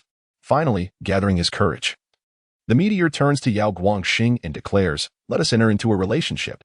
With a blush gracing her cheeks, she nods in silence. Thereafter, the floodgates of conversation swing wide open, and they share countless words, oblivious to the encroaching dusk. It is only when the night falls that they realize they have yet to dine, prompting them to seek a meal together. Chapter 60. Journey to Konohagakure. In the ensuing days, the bond between Lu Xing and Yao Guangxing blossomed rapidly. They found time each day to enjoy each other's company, as the affairs of the Qinghai Empire had settled into a steady rhythm, alleviating Lu Xing's previous burdens. Many matters could now be managed by the Ministry of Administration, prompting Lu Xing to begin arrangements for their journey to Konohagakure. After a few days, once Yao Guangxing had organized her affairs, Lu Xing determined it was time to set forth. Given Lu Xing's formidable abilities, he harbored no concerns regarding potential dangers. He intended to accompany Yao Guangxing and 9 lower ninjas, including Uzumaki Kaguya, who were set to participate in the Chunin exams. However, the high-ranking officials of the Qinghai Empire vehemently opposed this personnel arrangement. Their concerns did not stem from fear for Lu Xing's safety, but from the belief that, as the leader of the Qinghai Empire, His official travels required a proper entourage befitting his status, lest they become the subject of ridicule from other nations. Although Lu Xing was indifferent to such matters, he ultimately capitulated to the demands of the empire as higher-ups, accepting their proposed security detail. Consequently, the delegation to Konohagakure expanded to include a team led by the shadow-level powerhouse, Yuyun, along with 6 elite jounin and 9 jounin, forming a total of 16 members in the leader's escort. With time still on their side, Lu Xing led the group to Konohagakure at a leisurely pace. Despite their lack of urgency, their strength enabled them to reach the vicinity of Konohagakure within a few days. From a distance, Lu Xing spotted 2 ninjas stationed at the gates of the village, their appearances consistent with those depicted in the original narrative. Furthermore, as Lu Xing had not concealed his presence, Konohagakure was already aware of his arrival. At that moment, the 3rd Hokage, Sarutobi Hiruzen, accompanied by 2 elders and several jounin from the village, appeared at the gates, indicating they had come to welcome Lu Xing and his entourage. Realizing that he was a leader of a nation, invited to Konohagakure, Lu Xing immediately adjusted his demeanor, shedding any playful inclinations and adopting a serious posture. Observing his change in attitude, the others quickly quieted and straightened their postures. Lu Xing sensed the approach of a renowned jounin from the original tale, Kakashi Hatake, the teacher of the protagonist Naruto Uzumaki and the future 6th Hokage, who was accompanied by 2 Umbu operatives. Kakashi soon came into view of Lu Xing and his party. "May I inquire how I should address you? As Xing or Your Excellency?" Kakashi asked somewhat awkwardly as he approached. Yuyun instinctively moved to shield Lu Xing. But Lu Xing interjected, "In the Qinghai Empire, everyone addresses me as the leader. Yun, it is fine, let him come closer." "Greetings, Your Excellency. I require a formal handover of duties," Kakashi stated. Kakashi Hatake spoke, and shortly thereafter, he and Yakumo swiftly completed the procedural handover. "Welcome, esteemed leader," he announced. "I shall serve as your guide into Konoha."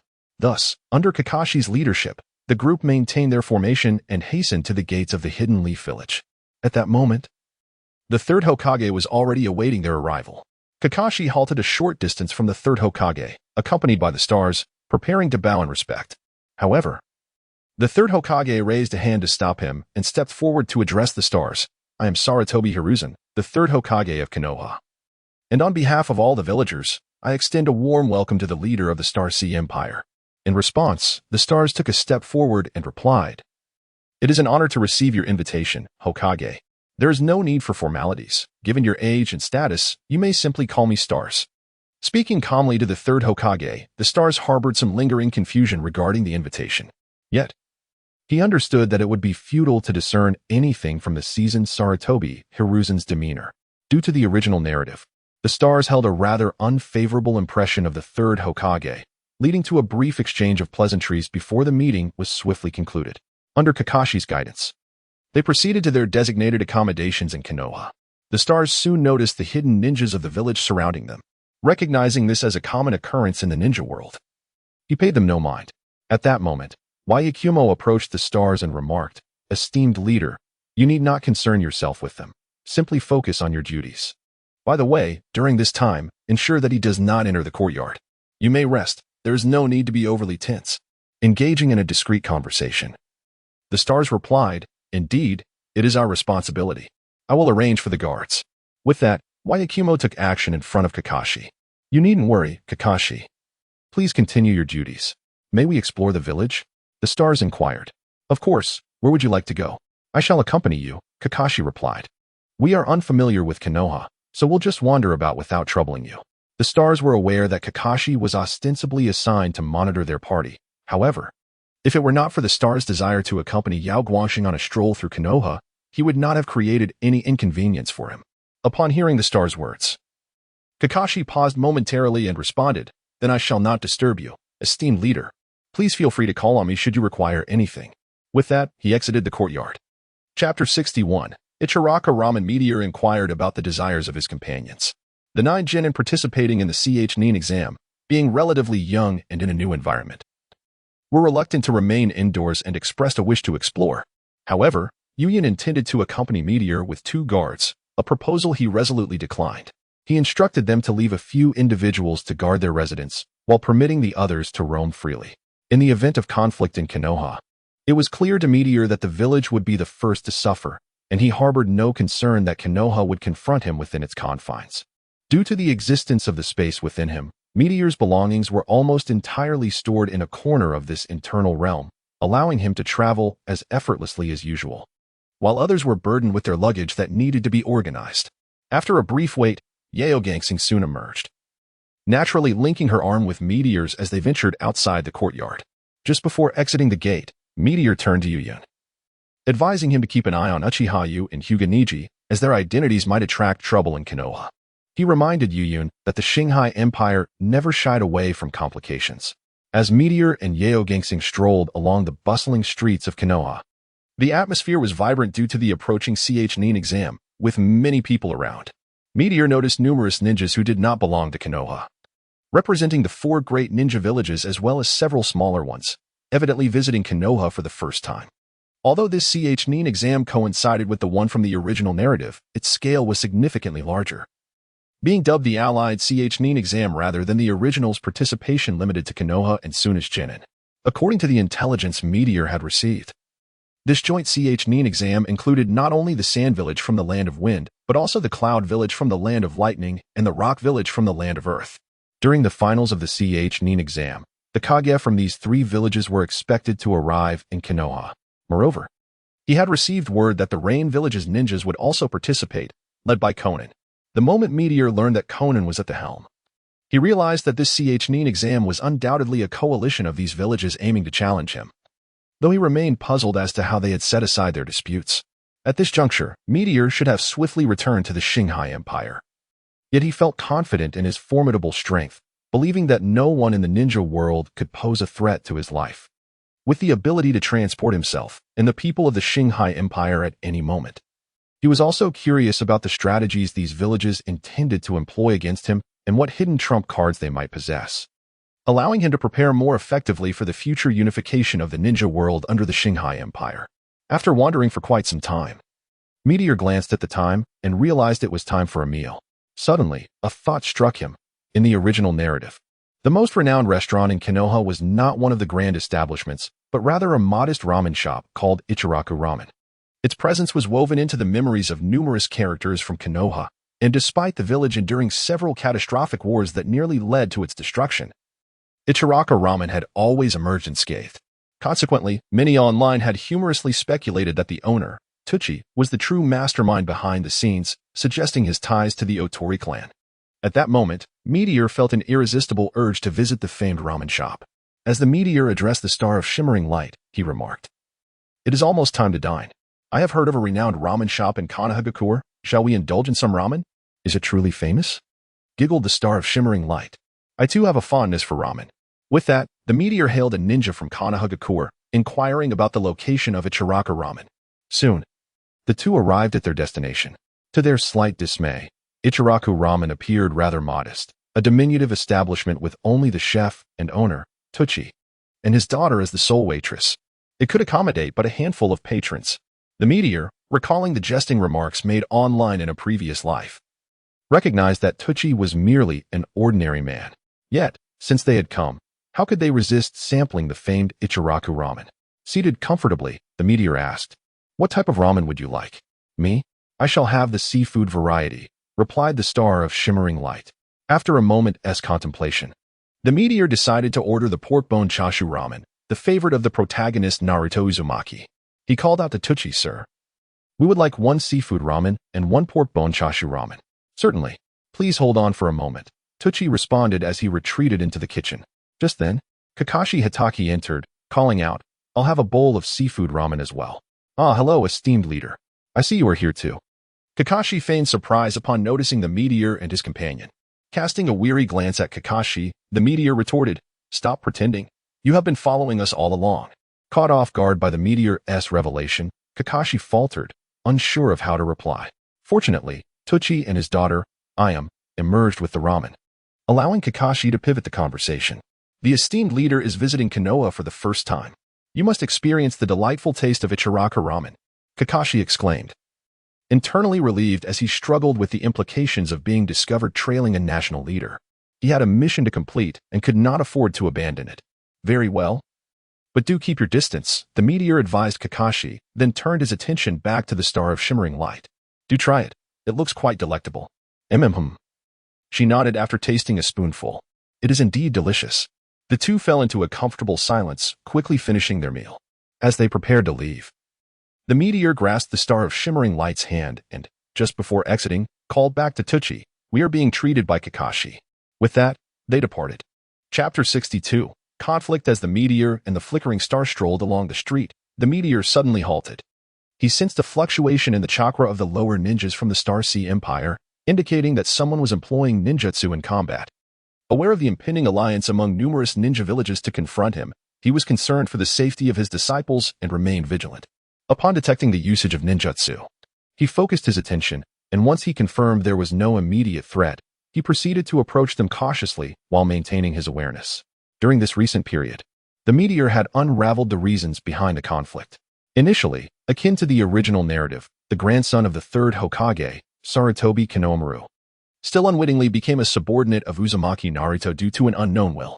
Just moments ago, he had sought out Naruto with his two companions, Udon and Kazukiri Moegi, to learn the art of the harem in order to defeat his grandfather, the third Hokage. Their conversation was overheard by Haruno Sakura, who, exhibiting a somewhat aggressive demeanor, promptly delivered a punch to each of them. Sarutobi Kinomaru, while mocking Sakura, fled the scene but inadvertently collided with Kankuro, who had come to participate in the Chunin exams from the Sand Village. Infuriated, Kankuro intended to retaliate against Kinomaru, but Naruto intervened, only to be swiftly knocked to the ground. Fortunately, Uchiha Sasuke arrived just in time, striking Kankuro's hand with a stone, allowing Kinomaru to escape. Kankuro, seething with rage, prepared to unleash his puppets, but was halted by Gaara, the future fifth Kazekage of the Sand Village, who intervened. Following an exchange of names, this skirmish would have concluded as per the original tale. However, the meteor's presence altered many aspects of the incident. In the original narrative, the Uchiha clan had been nearly annihilated, leaving only Uchiha Sasuke alive. Now, however, a significant portion of the Uchiha had survived and joined the Star Sea Empire. Among the 9 participants from the Star Sea Empire in the Chunin exams was Uchiha, who had endured the tragic night of the clan's massacre. His father had met a gruesome fate at the hands of Uchiha Itachi, and fueled by hatred towards Itachi, you sought to confront Sasuke upon arriving in Konoha, intending to deliver a severe lesson.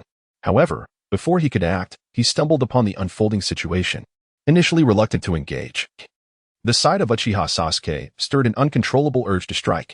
Upon witnessing Sasuke's fear in the presence of Gaara, you sprang into action, first belittling Sasuke with scornful words and then proceeding to unleash a flurry of blows. It is essential to note Uchiha's prowess at the tender age of 12.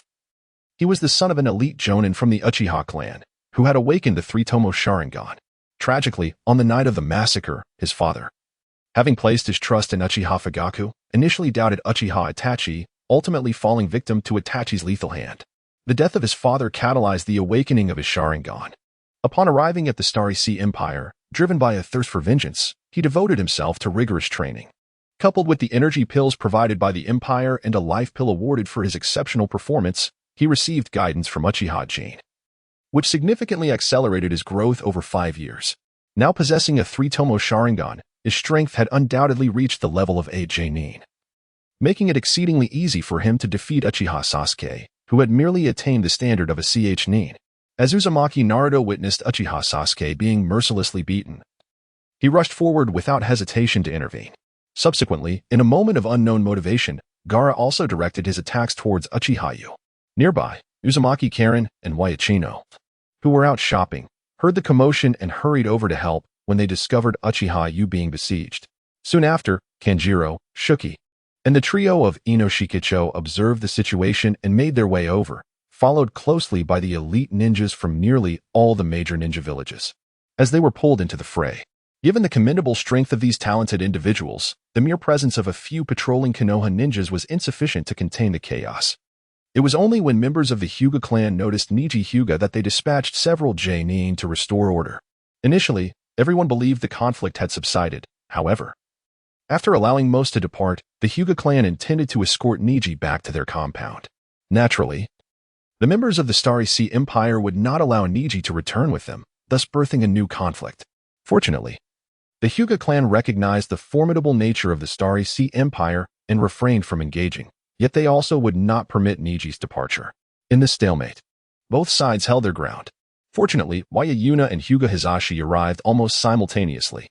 Yayuna assertively informed Hyuga Hizashi that Niji had been accepted as a disciple by the meteor, and that any aggression towards the disciple of the leader of the Starry Sea Empire was a responsibility that Hyuga Hizashi could not bear. Recalling the previous incident involving the Cloud Ninjas, Hyuga Hizashi had no choice but to withdraw. However, before departing, he presented Niji with the last letter of Hyuga Hayashi, assuring him that the Hyuga clan would always welcome him back.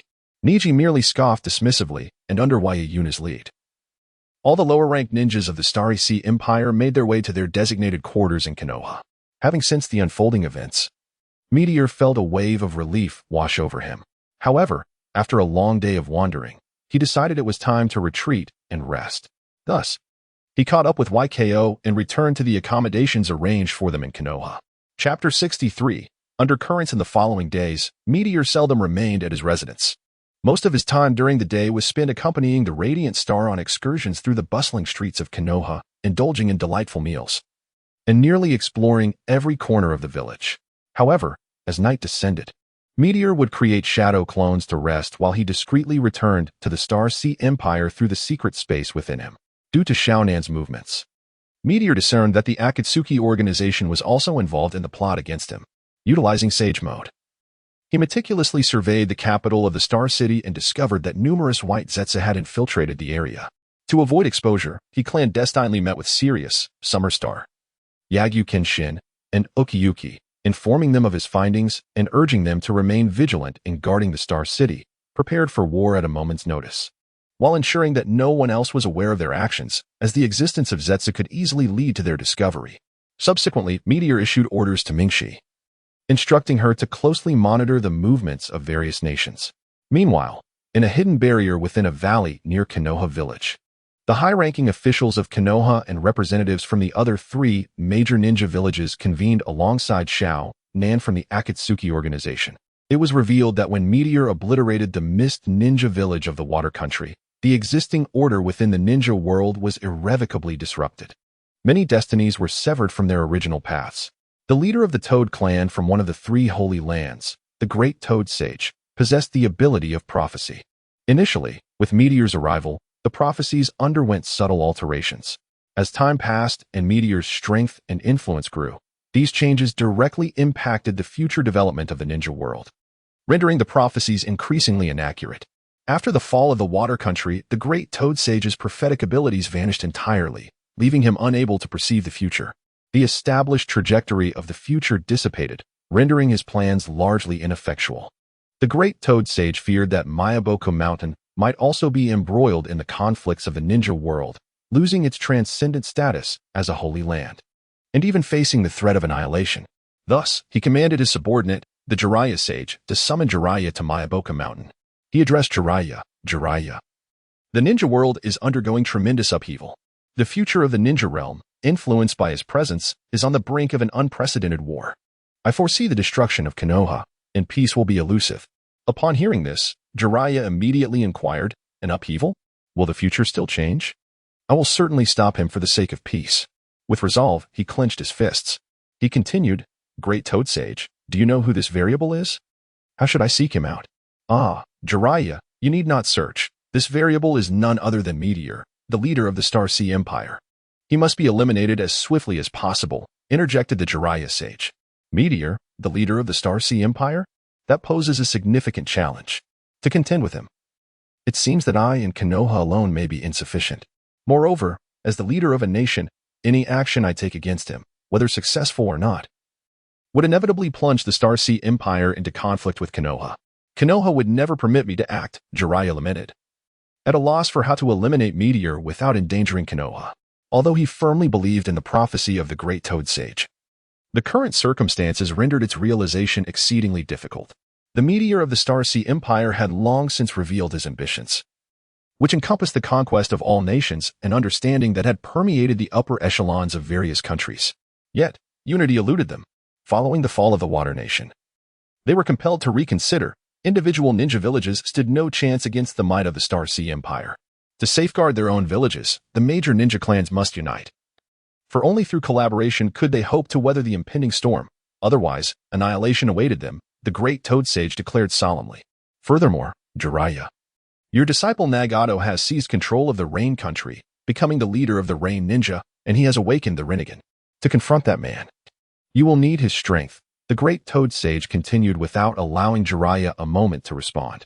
Were Meteor present, he would surely comprehend that the seemingly selfless frog clan of Mount Myaboku, which consistently aided humanity and guided the ninja world toward peace, ultimately acted for its own benefit. It was evident from the sage's words that he was aware of Nagato's plight. He could have informed Jiraiya long ago. Had Jiraiya known of Nagato's circumstances, he would undoubtedly have sought to guide him, preventing Obito Uchiha from deceiving Nagato. Yet, the frog clan of Myaboku had consistently ignored this matter and never mentioned it to Jiraiya. However, Jiraiya's unwavering trust in the frog clan led him to overlook these truths. After instructing the great Toad Sage to depart from Mount Myaboku, Jiraiya promptly returned to Konohagakure and briefed the third Hokage, Hiruzen Sarutobi. Following discussions among the higher-ups of Konoha, it became clear that the village could accomplish little on its own. They recognized that without unification, the protection of their village would be arduous. Thus, the third Hokage discreetly conveyed messages to the other three great ninja villages, inviting them to unite against the Star Sea Empire, while also dispatching Jiraiya to invite Nagato and his companions to join. Upon receiving the intelligence, the three great ninja villages deliberated carefully and ultimately agreed to Konoha's invitation. Nagato, driven by his desire for peace, had long been wary of the Star Sea Empire's formidable strength, as well as the hidden threats posed by Obito Uchiha and Kaguya. At this juncture, however, they found themselves unable to confront the Star Sea Empire alone. When Jiraiya arrived in the Rain Country and conveyed his intentions, they promptly consented. Thus, nearly all the major powers of the ninja world covertly allied. Subsequently, following analyses by the strategists of the various villages, they collectively decided to invite Meteor under the guise of the Chunin exams, intending to lure him away from the Star Sea Empire. After the conclusion of the exams, the elite from each village would ambush Meteor and bring about his demise. Then, the allied ninja villages would simultaneously strike to obliterate the Star Sea Empire.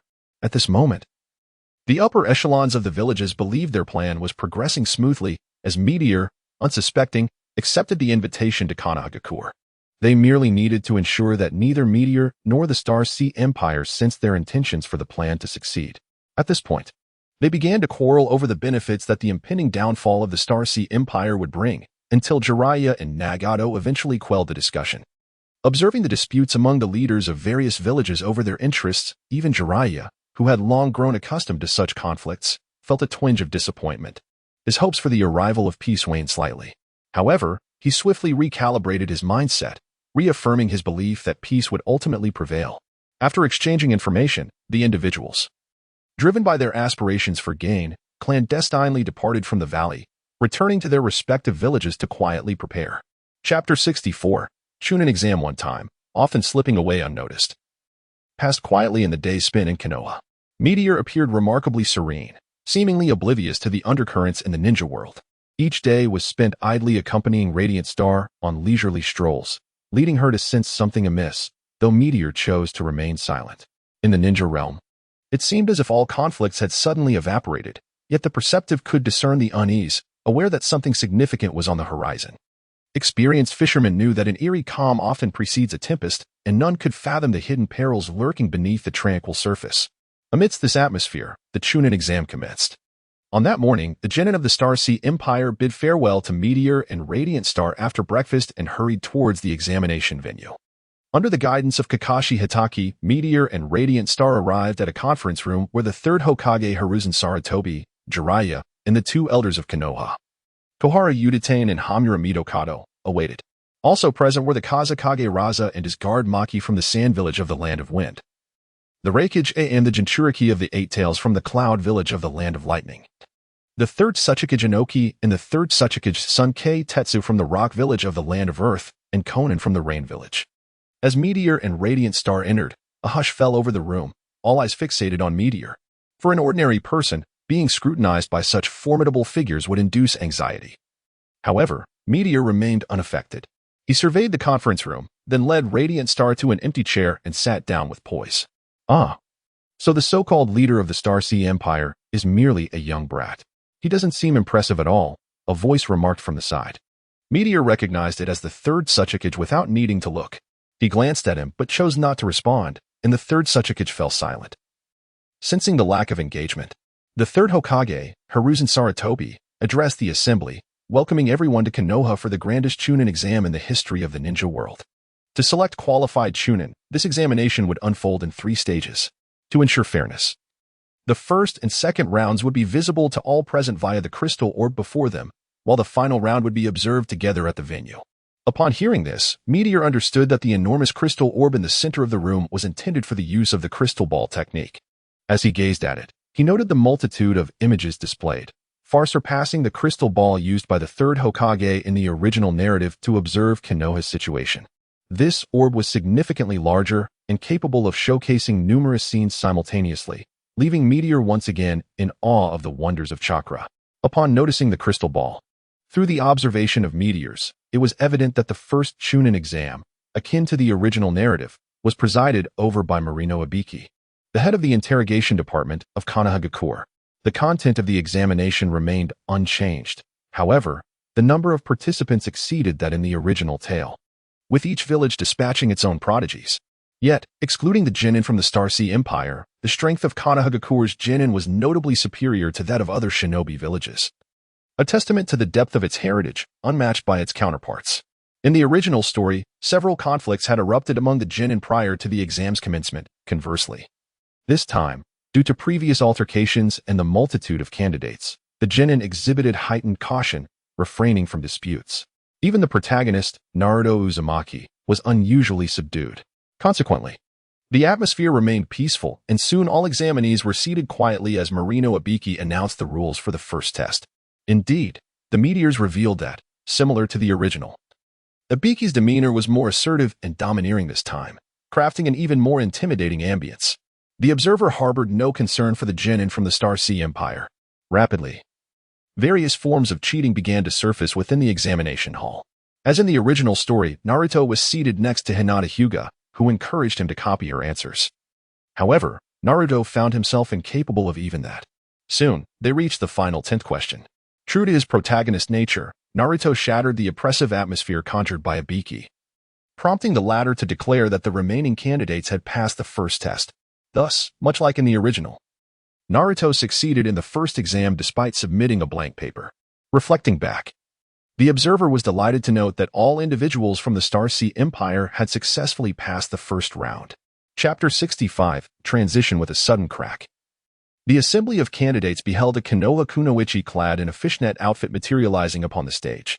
She had affixed a banner inscribed with the title of the second examiner to the blackboard using shuriken, striking a rather melodramatic pose that left everyone astounded. Among the crowd, only the protagonist of the original tale, Naruto Uzumaki, offered his approval, yet she remained unfazed, instead addressing the candidates who passed through the examination hall with a slow, deliberate tone.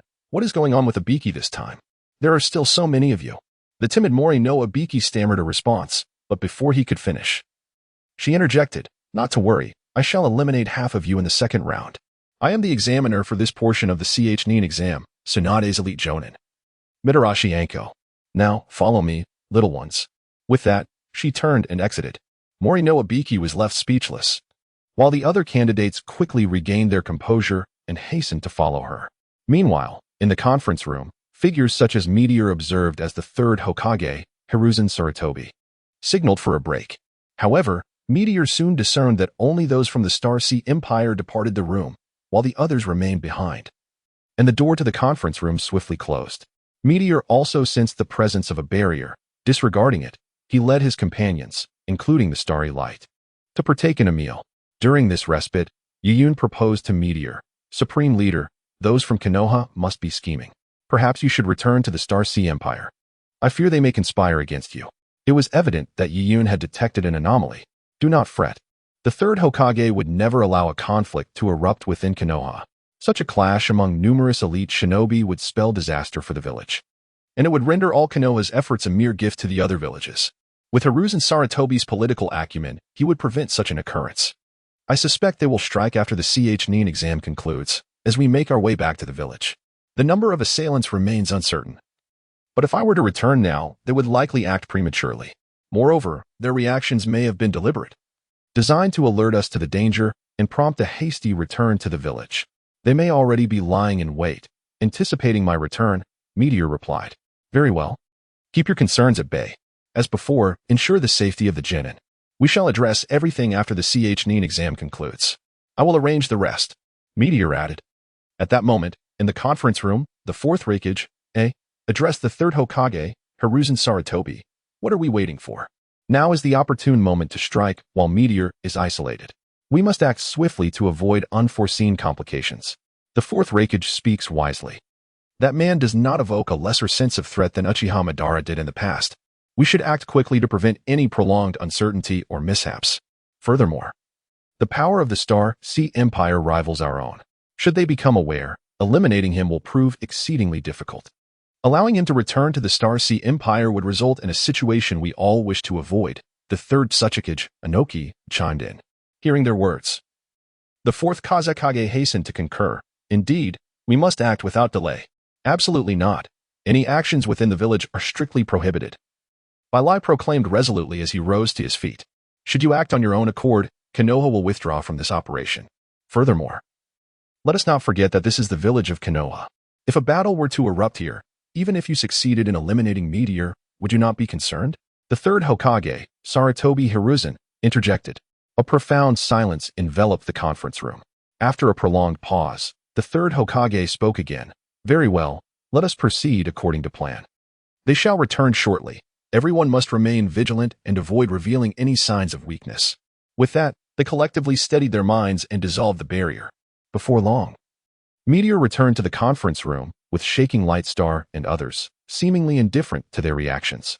The third Hokage and the others appeared to breathe a sigh of relief, each feigning ignorance to the unfolding situation. Soon, Meteor beheld through the crystal ball that Mitachi Izuki had arrived at the second examination venue, the Death Forest of Leaf Village, accompanied by the candidates who had passed the first round. Thus, the second examination commenced in earnest. Chapter 66, The Second Examination, 1. Mitarashi Anko led the candidates to a halt at the edge of the Dead Cloud Forest, addressing them with gravity. At this moment, all Chunin participating in the second phase of the Chunin exam must sign a death waiver. Those unwilling to sign will be deemed to have forfeited their participation and may leave. Is there anyone who refuses to sign? The candidates, well aware of this stipulation, quickly completed the signing process. Subsequently, the rules for the second examination unfolded as they did in the original narrative. Each team was issued a heavenly or earthly scroll, and they were to venture into the Dead Cloud Forest in pursuit of a scroll that differed from the one held by Bite Gong, racing to reach the central arena of the preliminary examination within 7 days. Due to Orochimaru's alliance with the Star Sea Empire, and with the assistance of Meteor over the years, he had made significant advancements in his research on bloodline limits. Through the aid of cloning technology and the spatial abilities of Meteor, Orochimaru had successfully acquired Wood Release and the Sharingan, not through transplantation, but by merging Uchiha genes to awaken the Sharingan himself. This time, Orochimaru did not come to Konoha, thus the plans for its destruction were rendered moot, and the events involving Orochimaru in the original Chunin exam did not transpire. As for the infamous spy from the original tale, Orochimaru's assistant Kabuto Yakushi, he had been recruited by Meteor long ago. Upon realizing that Kabuto had not yet been ensnared by Orochimaru, Meteor understood that the tragedy had not yet unfolded. He obtained crucial intelligence from Orochimaru and intervened during the mutual slaughter between Kabuto and the Rain Ninja Yano, leading both back to the Star Ninja Village. Thanks to Meteor's influence, a catastrophe was averted, and he easily recruited both individuals. Kabuto was then assigned to assist Orochimaru, and due to his exceptional talents and involvement in the fusion experiments of bloodline limits, he attained strength comparable to that of a shadow. Meanwhile, Yano was appointed as the head of intelligence analysis in the information department, also serving as the director of the Star Sea Empire's orphanage, despite Orochimaru's absence. The second examination proved to be far more intense than in the original narrative due to the sheer number of participants and the strength of the ninjas. Soon, all the Chunin entered the Dead Cloud Forest. Such a large-scale Chunin exam inherently possessed unspoken rules. First, ninjas from the same village would not confront each other initially. And secondly, ninjas from the major shinobi villages would tacitly eliminate those from smaller villages, as the latter were generally much weaker than their counterparts from larger villages. With Orochimaru's integration into the Star Sea Empire, the Sound Village followed suit, resulting in the absence of sound ninjas from the original narrative who would have reached the preliminary arena. Consequently, apart from a team of rain ninjas led by Conan, the remaining genin from smaller villages were swiftly eliminated. Among them, due to the murderous tendencies of Gaara from the Sand Village, those who encountered his team met brutal fates. During this time, they also crossed paths with the Konoha team led by Yuhi Kurenai, consisting of Hinata Hyuga, Kiba Inuzuka, and Shino Aburame, who were thoroughly frightened. Fortunately, Temari, aware of the alliance with Konoha, persuaded Gaara to spare their lives, allowing the three to survive. The 9 members of the Star Sea Empire each possess at least the prowess of elite Chunin. They swiftly gathered the scrolls and prepared to embark towards their destination. At that moment, through the crystal ball, Meteor observed that the lower-ranked ninjas from various ninja villages seemed to advance in an erratic manner. However, based on their trajectory, it would not be long before the 3 teams of ninjas from the Star Sea Empire encountered the lower-ranked teams from several ninja villages. With all 3 teams being no exception, Meteor understood that they were being targeted, and it was evident that the higher-ups from each village had orchestrated this. The Leaf Village had likely tampered with the exam. Fortunately, Meteor had already issued warnings, and the strength of the 9 could adequately address certain challenges. Nevertheless, Meteor was acutely aware that Gaara and Naruto Uzumaki were wild cards, who could potentially lead to casualties among the 9. He hoped to avert such a scenario and resolve that, should it prove necessary, he would personally intervene. However, he knew that doing so would reveal some of his abilities, yet he was not overly concerned and soon relaxed. Turning to quietly converse with Starlight, he introduced the lower-ranked ninjas appearing in the crystal ball, detailing their talents and strengths. Although Meteor spoke in hushed tones, the assembled elites from various ninja villages were quick to become anxious due to the thoroughness of his descriptions, fearing that their plans might be exposed. This only solidified their intent to eliminate Meteor. Soon after, the trio of Inuzuka Kiba, Yagyu Tsukuyami, and Tora encountered the lower-ranked ninjas from the Cloud Village, followed by several other teams arriving at the same location. Concurrently, Mizuno Tukishiro, Oyachino, and Akaji came across the Earth Village's Karatsuchi team, which was also besieged by numerous other squads. What troubled Meteor was that Uchihayu, Hyuganiji, and Harano had also encountered Gaara's team from the Sand Village. Chapter 67, The Second Examination 2. As the second examination commenced, in order to avoid becoming the target of collective aggression, all teams opted for stealthy navigation through the Death Forest. Among them, the Uzumaki clan's Xianglin appeared remarkably at ease. To expedite their arrival at the destination and sidestep complications, Xianglin employed the unique perception ability of her clan, the Kagura Shigan. Upon reviewing their scrolls, which were of the Heaven category, they realized the necessity of acquiring a scroll from the Earth category.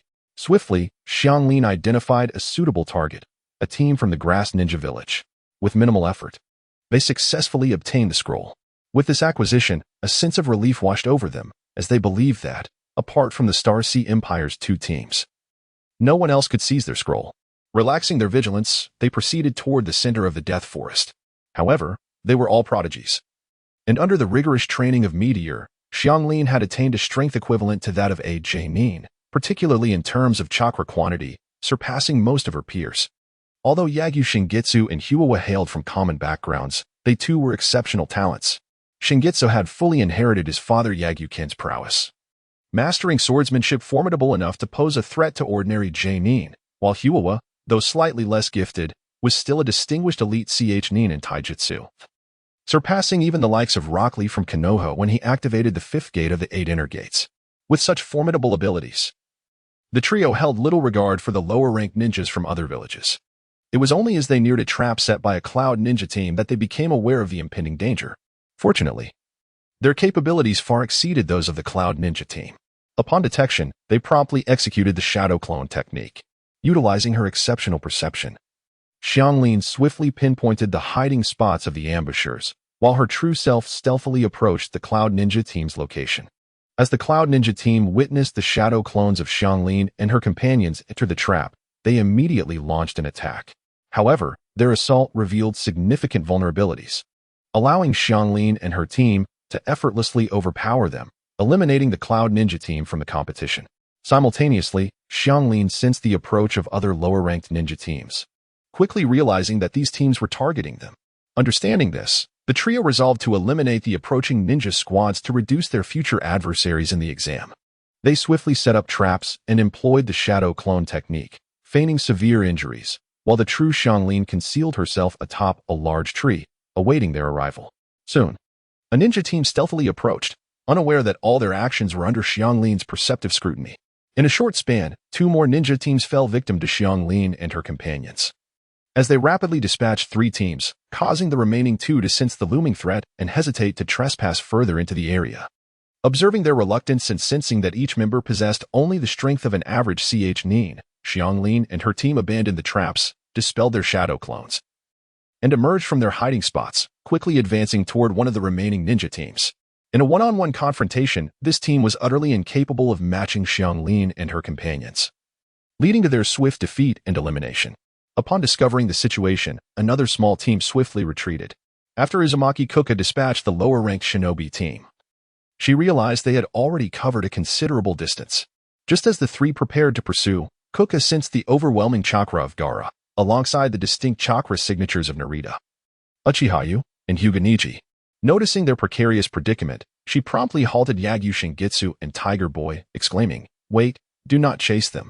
I just sensed that peculiar individual from Sunagakure. His chakra is even more violent. Additionally, I can feel the chakra of Narita and the others, who appear to be in a dire situation. We must hasten to their aid, for we are all ninjas of the Star Sea Empire." "Really? Are you certain those 3 are in danger?" Shingitsu inquired, perplexed. "There's no mistake. We must move quickly, or they may perish," Kuka asserted, not awaiting a response before dashing toward the direction of the danger. Upon witnessing her urgency, Shingitsu and Tiger Boy exchanged glances and swiftly followed her.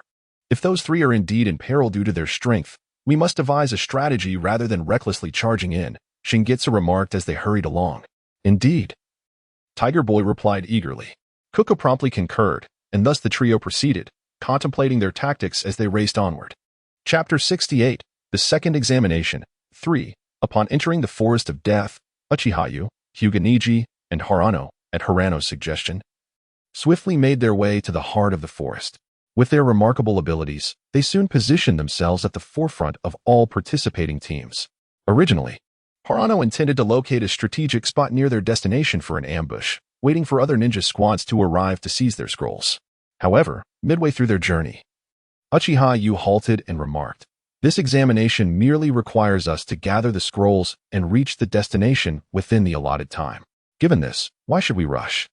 Are we truly concerned about failing this Chunin exam with our capabilities?" Hyuga then chimed in, "Indeed, there is no need for haste. Among the participants in this Chunin exam, apart from our Genin squad from the Star Sea Empire and Gaara from the Sand Village, as well as Akatsuchi from the Rock Village, we need not regard any other Genin. Should we encounter Gaara or Akatsuchi here, eliminating them would significantly ease our path in the subsequent tests." After contemplating their words, Harano conceded that they had a valid point. The trio decided to abandon their rapid pace, with Hyuga employing his Byakugan to monitor the approaching ninja squads. They resolved to ambush them, gathering their scrolls first.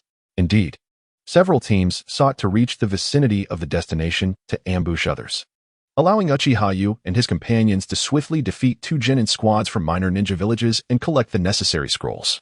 At this juncture, Uchihayu addressed Harano and Hyuga, stating, "We have gathered the scrolls. Even if we reach our destination quickly, we will have to wait several days for the preliminary rounds to commence. I refuse to waste time in idle anticipation. I must confront that individual without delay. Harano, you and Niji proceed to the destination. I shall catch up with you shortly. I too wish to see how the main branch of the clan fares," Niji chimed in. "Harano, perhaps you should go ahead. Honestly, I cannot fathom you two. We are a team. How can we separate? While our individual strengths are commendable, what if one of us encounters unforeseen circumstances alone? Rest assured, I am far more concerned about your safety than my own. Since you have made this decision, let us proceed together for mutual support." The wilderness sighed in resignation. The trio then made their way back, during which they encountered several ninja squads. With the advantage of Byakugan, they swiftly eliminated their opponents. Yet, as the saying goes, those who tread the night roads are bound to encounter phantoms. While the 3 engaged in light-hearted conversation, they once again defeated a squad of sand ninja. Suddenly, they received a distress signal from Shoju, who rushed in with Gaara and Kankuro. Upon witnessing Uchihayu's assault on their comrades, Shoju immediately sprang into action. However, the moment you saw this, he intervened to prevent her from saving the fallen sand ninja. Soon, a fierce battle ensued. You blocked Shoju while Hyuga Niji confronted Kankuro. This left Uchihayu to face Gaara alone. Although Shoju's prowess was inferior to Yu's, you soon realized that swiftly concluding the battle would not be easy, as Shoju's fan proved somewhat counteractive. From a distance, she wielded her fan to create powerful wind techniques, making it difficult for you to approach. Furthermore, Yu's attacks lacked strength and were easily shattered by Shoju. Similarly, Niji was at an advantage against Kankuro, as he could utilize chakra blades and, with the Byakugan, detect the chakra strings controlling the puppets, effortlessly severing them, rendering Kankuro's puppetry ineffective. Given Kankuro's inferiority in strength compared to Niji, he quickly found himself on the defensive, unable to counterattack. Meanwhile, Uchihayu was soon overwhelmed by Gaara's relentless assaults. Observing this predicament, Niji hurried to aid Yu. While Gaara deftly expelled Kankuro from the combat zone using sand, simultaneously separating Shoju from Yu and drawing Yu into his own battle.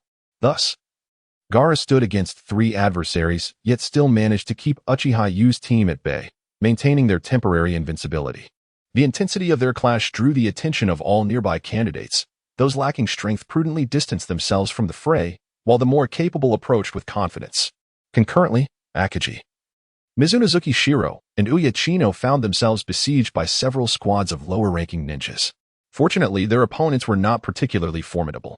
The protagonist, Uzumaki Naruto, upon noticing the skirmish, rushed to their aid, prompting Uchiha Sasuke and Haruno Sakura to join the fray. Soon, the lower-ranking ninja squads from Konohagakure were embroiled in battle as well. And with the combined efforts of the trio and the Leaf teams, the enemy squads were swiftly eliminated. The team of the legendary 12 of Konoha successfully gathered their scrolls. Thanks to Naruto, they avoided direct confrontation and, sensing the commotion from Gaara and Uchihayu's skirmish, they hastened towards that direction. Chapter 69. The Second Examination. 4. At this moment, as Gaara unleashed his frenzied assault, Uchihayu, Hyuga Niji, and Harano found themselves in a precarious situation. Fortunately, all 3 possessed the strength of Genin, with Niji, in particular, proving to be a prodigy. Under the rigorous tutelage of Ryusei, he had attained the prowess of an elite Genin. His Kaiten was sufficient to deflect the torrents of sand hurled at them by Gaara.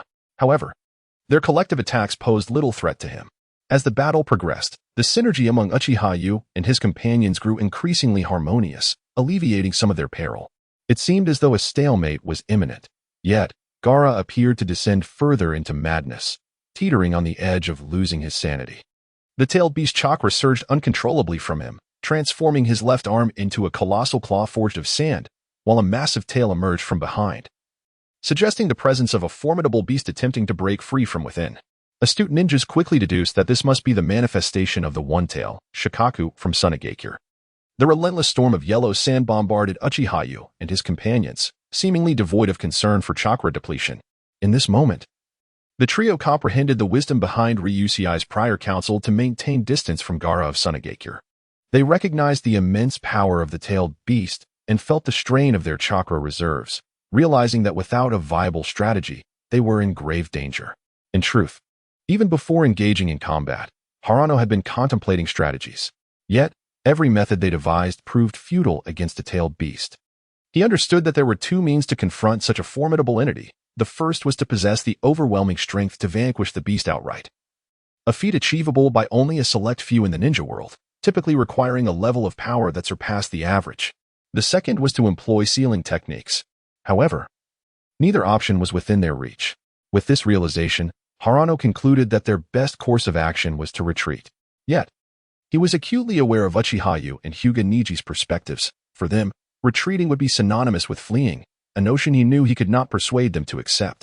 Moreover, voicing such a thought would undoubtedly disrupt their rhythm, potentially leading to disastrous consequences. Despite the apparent danger, Harano was confident that Gaara would not unleash the full extent of the tailed beast's power, as doing so would likely prompt intervention from others. Given Gaara's current display of strength, he believed they could still manage. Additionally, he trusted that Uzumaki Kaguya and her companions had already sensed their predicament and were en route to assist them. If they could hold out just a little longer, they would soon be joined by at least 3 more allies, enhancing their collective strength. Furthermore, Harano recalled that not long ago, Uzumaki Kaguya had awakened the secret technique of their Uzumaki bloodline, the adamantine sealing chains, which he knew was particularly effective against tailed beasts. With this in mind, he realized they could potentially eliminate Gaara through sealing, for the prospect of facing him again in subsequent examinations was fraught with peril. Contemplating these thoughts, Harano remained silent, focusing solely on repelling Gaara's relentless sand assault. The other two individuals remained silent upon seeing the open fields. Recognizing that he must possess a method to resolve the impending troubles, they calmed their anxious hearts and prepared to respond with caution. Is it not somewhat excessive for the fourth Kazekage to offer assistance for the Chunin exams, especially with someone who could potentially spiral out of control? I find myself questioning whether your Sunagakure harbors ulterior motives against Konohagakure, remarked Liuxing as he gazed at Gaara in the crystal ball. How could that be? Gaara is perfectly capable of managing the tailed beast. Are the participants from your Shanghai Empire truly Genin? Is it fair to disguise Jonin as Genin? The fourth Kazekage stated with an impassive expression. Liuxing glanced up at the third Hokage, Sarutobi Hiruzen. The individuals from the Shanghai Empire participating in the Chunin exams are indeed Genin, though they are undeniably talented, given their age and recent graduation from the Ninja Academy. What else could they be? Is the third Hokage truly unwilling to organize assistance from Sunagakure?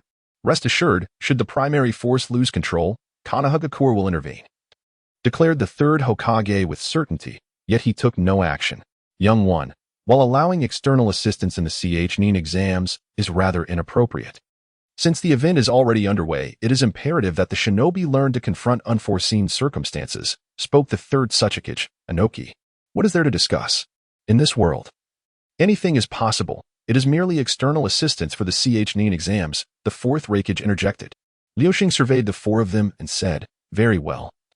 Proceed as you wish. However, should anything transpire, do not blame our Xingying Empire. How could that be? Rest assured, no matter what unexpected situations arise, Konohagakure will handle them appropriately and will never place blame on the Shanghai Empire or its leader, chimed in Zhuangmei Xiaochun. Liuxing cast a glance at her before turning his attention back to the third Hokage, Sarutobi Hiruzen. Zhuangmei Xiaochun noted Liuxing's reluctance to engage with her, and her expression darkened as she prepared to speak. However, upon noticing her intent, Hiruzen swiftly gestured for her to remain silent, then stated, indeed. Upon hearing this, Liuxing ceased further remarks and redirected his focus to the examination grounds. At that moment, after a swift journey, the trio of Uzumaki Rin finally arrived. Chapter 70, the second examination 5. At this moment, as the primary defensive force, Hyuga Niji was beginning to feel fatigue due to the depletion of his chakra, panting heavily. This stirred a sense of urgency within Nerea, who silently prayed for the swift arrival of the Uzumaki trio. Otherwise, he would have to persuade Uchihayu and Hyuga Niji to retreat. Nerea could discern that Gaara was teetering on the brink of complete chaos, casting a shadow of dread over him.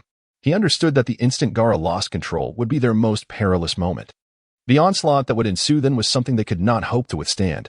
A single misstep could lead to casualties among the three of them, a fate they were unwilling to accept. Regrettably, he lamented not having convinced Uchihayu and Hyuga Niji to withdraw sooner. In truth, their anxiety was not theirs alone.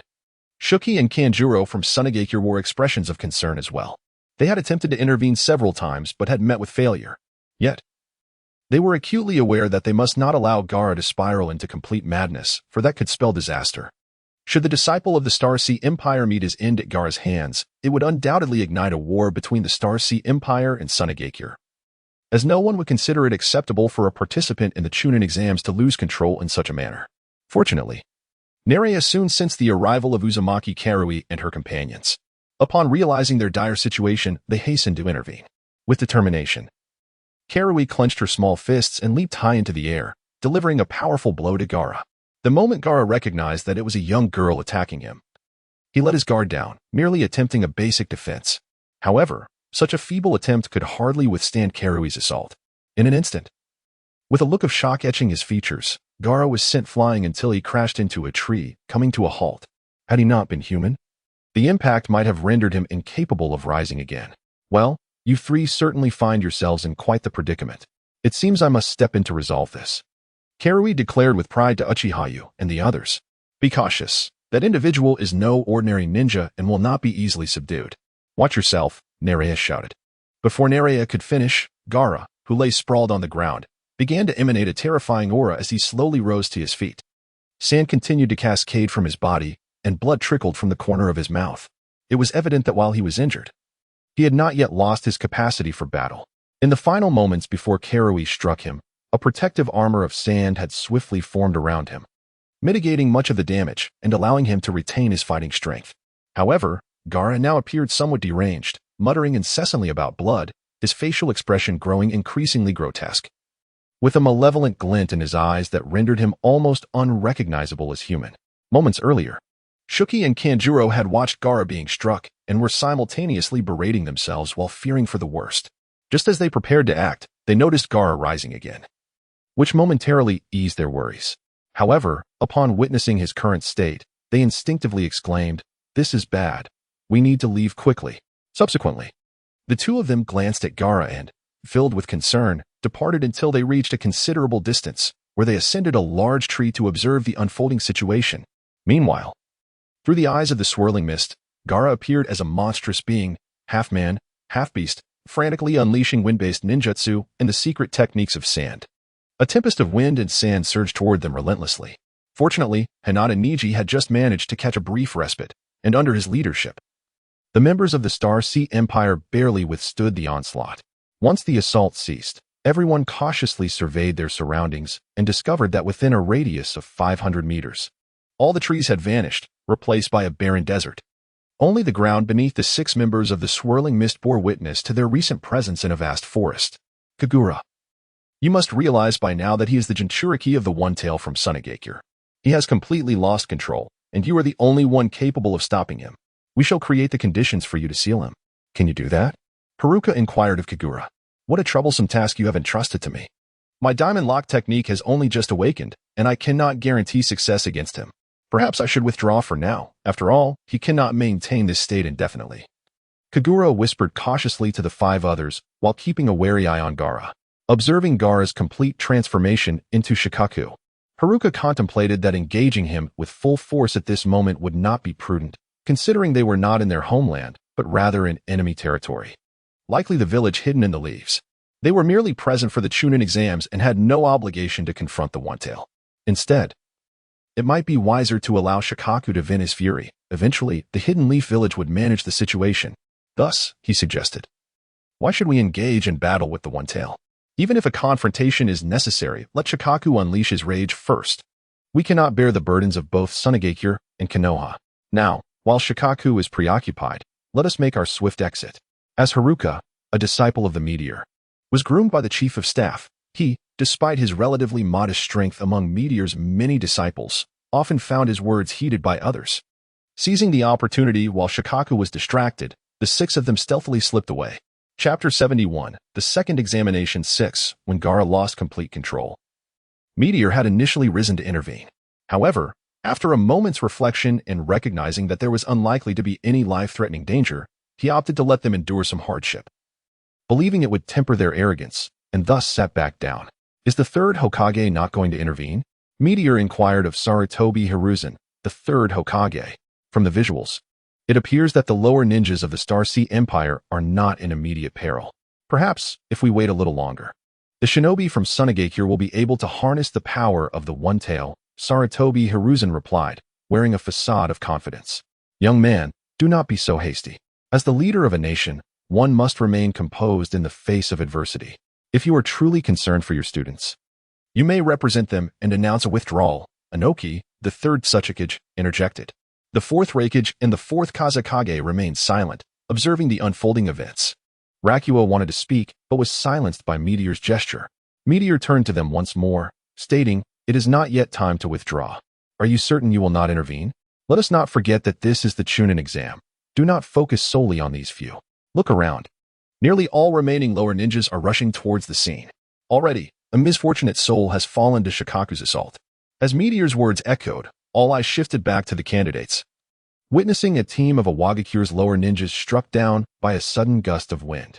Humph, that is their misfortune, the 3rd Tsuchikage remarked coldly. Subsequently, everyone's gaze returned to Shikaku, only to find that the scene displayed only Shikaku wreaking havoc, while the lower ninjas of the Star Sea Empire had vanished. How is this possible? With Shikaku's strength, it should not have been able to eliminate them all at once. No, there is no blood. Where have they gone? The attendees in the conference room exchanged puzzled glances. Sighing, Meteor lamented, alas. Lord Leader, do not be so disheartened. Trust that your students will be unharmed. Tsunade remarked with a hint of mischief. No, they will be in trouble. It is utterly embarrassing. I almost feel ashamed to be here. How disgraceful. My students fled? Can my Meteor's disciples truly run away? When they return, I shall have words with them, he said, struggling to suppress a smile. Fled? Tsunade queried in confusion. Cough, Tsunade. Please refrain from further comments, Midogate interrupted, gesturing for her to observe the crystal ball. In the ensuing image, Vortex Karine and her group of 6 were seen stealthily escaping, having already covered considerable distance. The high-ranking officials in the conference room noted that they had reunited with Mizuki and a team of lower ninjas from Konohagakure. Karine, what on earth is happening? Why such a commotion? Yuyuki Chino inquired of Vortex Karine. You should ask the 3 from the wilds. I only just arrived and am not entirely clear on the specifics. It is certainly unfortunate to have provoked such a character, she replied. Vortex Xianglin lamented, stating, upon acquiring the scroll, we did not wish to wait alone at our destination. So we returned to seek you. Unfortunately, we encountered Gaara and his companions from the Sand Village on our way back, initially dismissing it. We soon realized during our skirmish that he was indeed the Jinchuriki of the One-Tail, Shikaku, and his seal was rather tenuous, resulting in Shikaku breaking free amidst our confrontation. Thankfully, with the support of Xianglin and her 2 companions, we managed to avert disaster. Yuan Yu recounted the events vaguely, omitting certain details. Everyone was aware. Yet no one chose to voice their thoughts. Jinchuriki? One-Tail Shikaku? What does that mean? At that moment, Naruto Uzumaki, a genin from Konoha, inquired loudly. Bewildered by Yuan Ye's words, Naruto Uzumaki refrained from indiscriminately questioning others, Sakura Haruno admonished, delivering a playful punch to Naruto's head. Naruto Uzumaki? Are you of the Uzumaki clan? Xianglin queried, upon hearing Sakura's words. Before Naruto could respond, she continued, indeed, with such an abundance of chakra and vitality, you must be a member of the Uzumaki clan. How splendid. I never imagined I would encounter a fellow clansman in Konoha. After the tragic demise of our clan, we were taken in by the Star Sea Empire. And most of our kin reside in Stardust City. You should return with me. In the Star Sea Empire, no one will oppress you. Rest assured. The leader will ensure everything is handled properly. Xianglin? The Uzumaki clan? I have family? How wonderful. I finally have relatives, but why are you not in Konoha? Naruto exclaimed. A mix of confusion and joy evident in his voice. Seeing that Xianglin wished to persuade Naruto to accompany her to the Star Sea Empire, Yuan Yi interjected, Xianglin. Let it go. Naruto will never go to the Star Sea Empire. Even if he desired to, it is not feasible. Why not? The leader can certainly arrange for Naruto to go to the Star Sea Empire, Xianglin asserted confidently. I will not go to the Star Sea Empire. I am determined to become Hokage, Naruto declared resolutely. Observing Xianglin's intent to argue further, Yuan Yi spoke again, do not be foolish. You should comprehend what it means to be a member of the Uzumaki clan in Konoha. We have heard the villagers refer to him as the Nine-Tails. It is evident that he is the Jinchuriki of the Nine-Tails, and as such, Konoha will never permit him to join another faction. He is the Nine-Tails Jinchuriki? That is impossible. He is nothing like that individual, Uchihayu remarked in astonishment, which left the other genin from Konoha equally astonished. You say Naruto is the Nine-Tails Jinchuriki? What is a Jinchuriki? Sakura asked. Inazuka Kiba nodded at Nara Shikamaru and inquired, Shikamaru, do you know what a Jinchuriki is? Akimichi Choji also turned to Shikamaru, who glanced at Kiba but knew he could not elaborate further. He rolled his eyes and weakly replied, why delve into such troublesome matters? I have no interest in knowing. As others listened to his words, they cast their gazes once more upon the vast expanse of the field. In this world, the existence of the nine-tailed beasts has been established since time immemorial, their formidable powers often bringing peril to humankind. Consequently, after the founding of Konohagakure, the first Hokage captured all nine-tailed beasts and distributed them among the 5 great ninja villages. In their quest to harness the power of these beasts, the 5 villages sealed them within the bodies of select ninja, who became known as Jinchuriki. Gaara of the Sand Village, for instance, is a Jinchuriki of the One-Tail, Shikaku, which was responsible for the recent disturbances. Meanwhile, the Jinchuriki of Konohagakure have traditionally belonged to the Uzumaki clan, as stated by the field. Are you implying that Naruto Uzumaki also harbors a creature within him, akin to Gaara? Inquired Sasuke Uchiha. No, within him lies the most powerful of the tailed beasts. The Nine Tails was the response. At this moment, Naruto Uzumaki found himself engulfed in a whirlwind of emotions. He finally comprehended why the villagers harbored such disdain for him. Moreover, he reaffirmed to himself that he was not the demon fox. Rather, the fox was sealed within him. Yet, he remained perplexed as to why others treated him so harshly when he had committed no wrongdoing.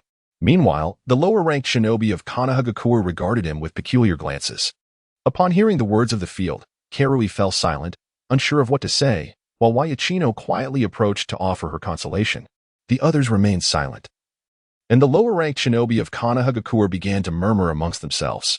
Hinata Hyuga attempted several times to approach Naruto to say something, but ultimately succumbed to her shyness. Observing Hinata's demeanor, Neji Hyuga felt a profound disillusionment toward the main branch of the Hyuga clan. He contemplated speaking yet found it rather tedious. Having expended a considerable amount of chakra, he chose to remain by the sidelines, cautiously recovering his energy, uncertain of how the impending battle would unfold. Similarly, Uchihayu, despite his desire to deliver a sound thrashing to Sasuke, suppressed his thoughts, focusing instead on replenishing his chakra. At this juncture, Sasuke Uchiha to converse with you. Yet he found himself at a loss for words and ultimately declared, "I will certainly kill that man," before turning away in silence. Just as a hush fell over the gathering, an ominous sense of danger suddenly enveloped them, prompting everyone to swiftly vacate the area. Chapter 72, The Second Examination, 7. With a resounding bang, the onlookers regained their senses, only to find that the ground where they had just stood had transformed into a vast pit.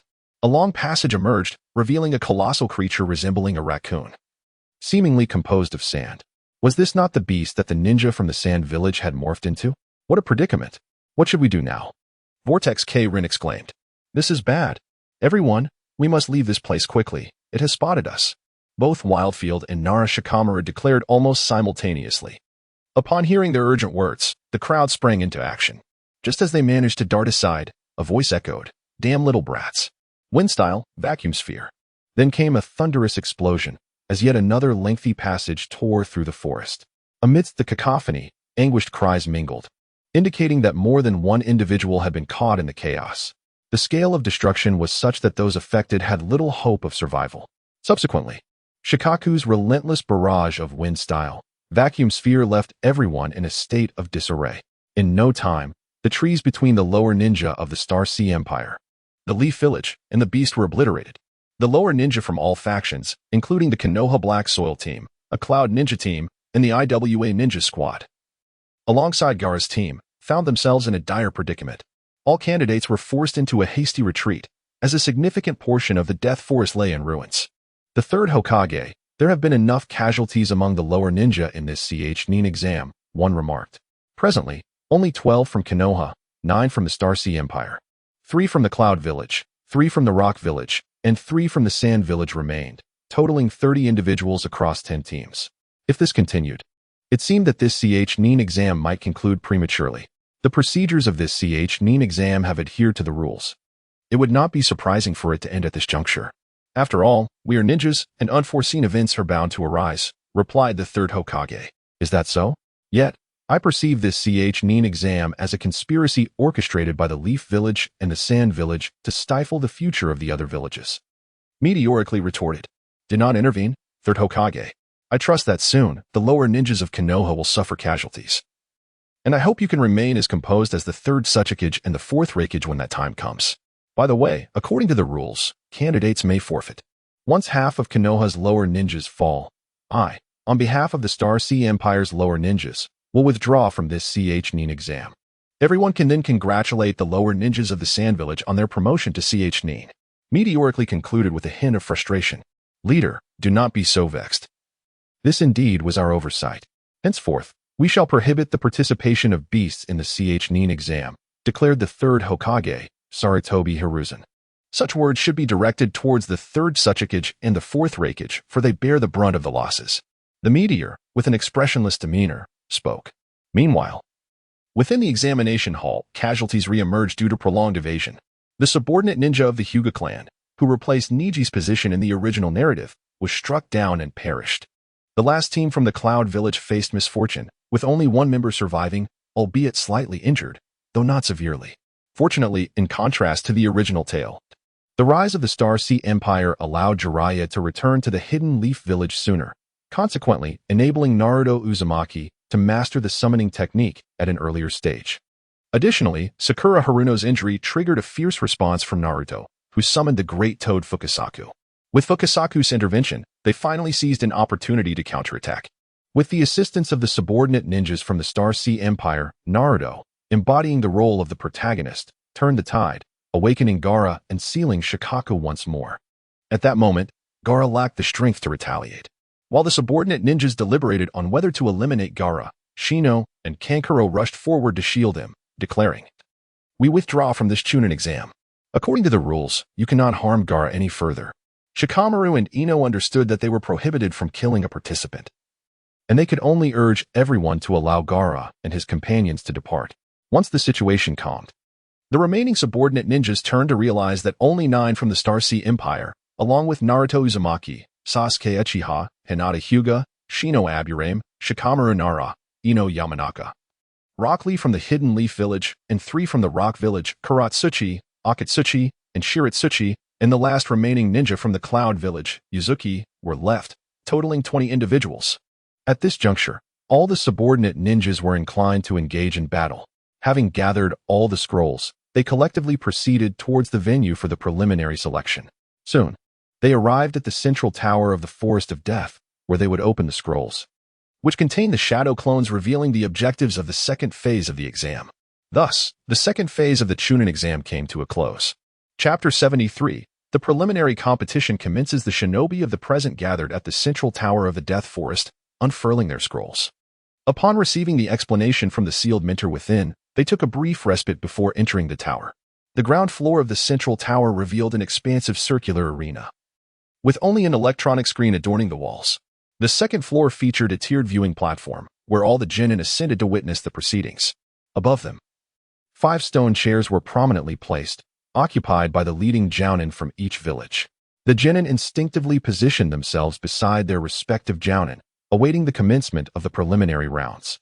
Ladies and gentlemen, the preliminary competition is about to begin.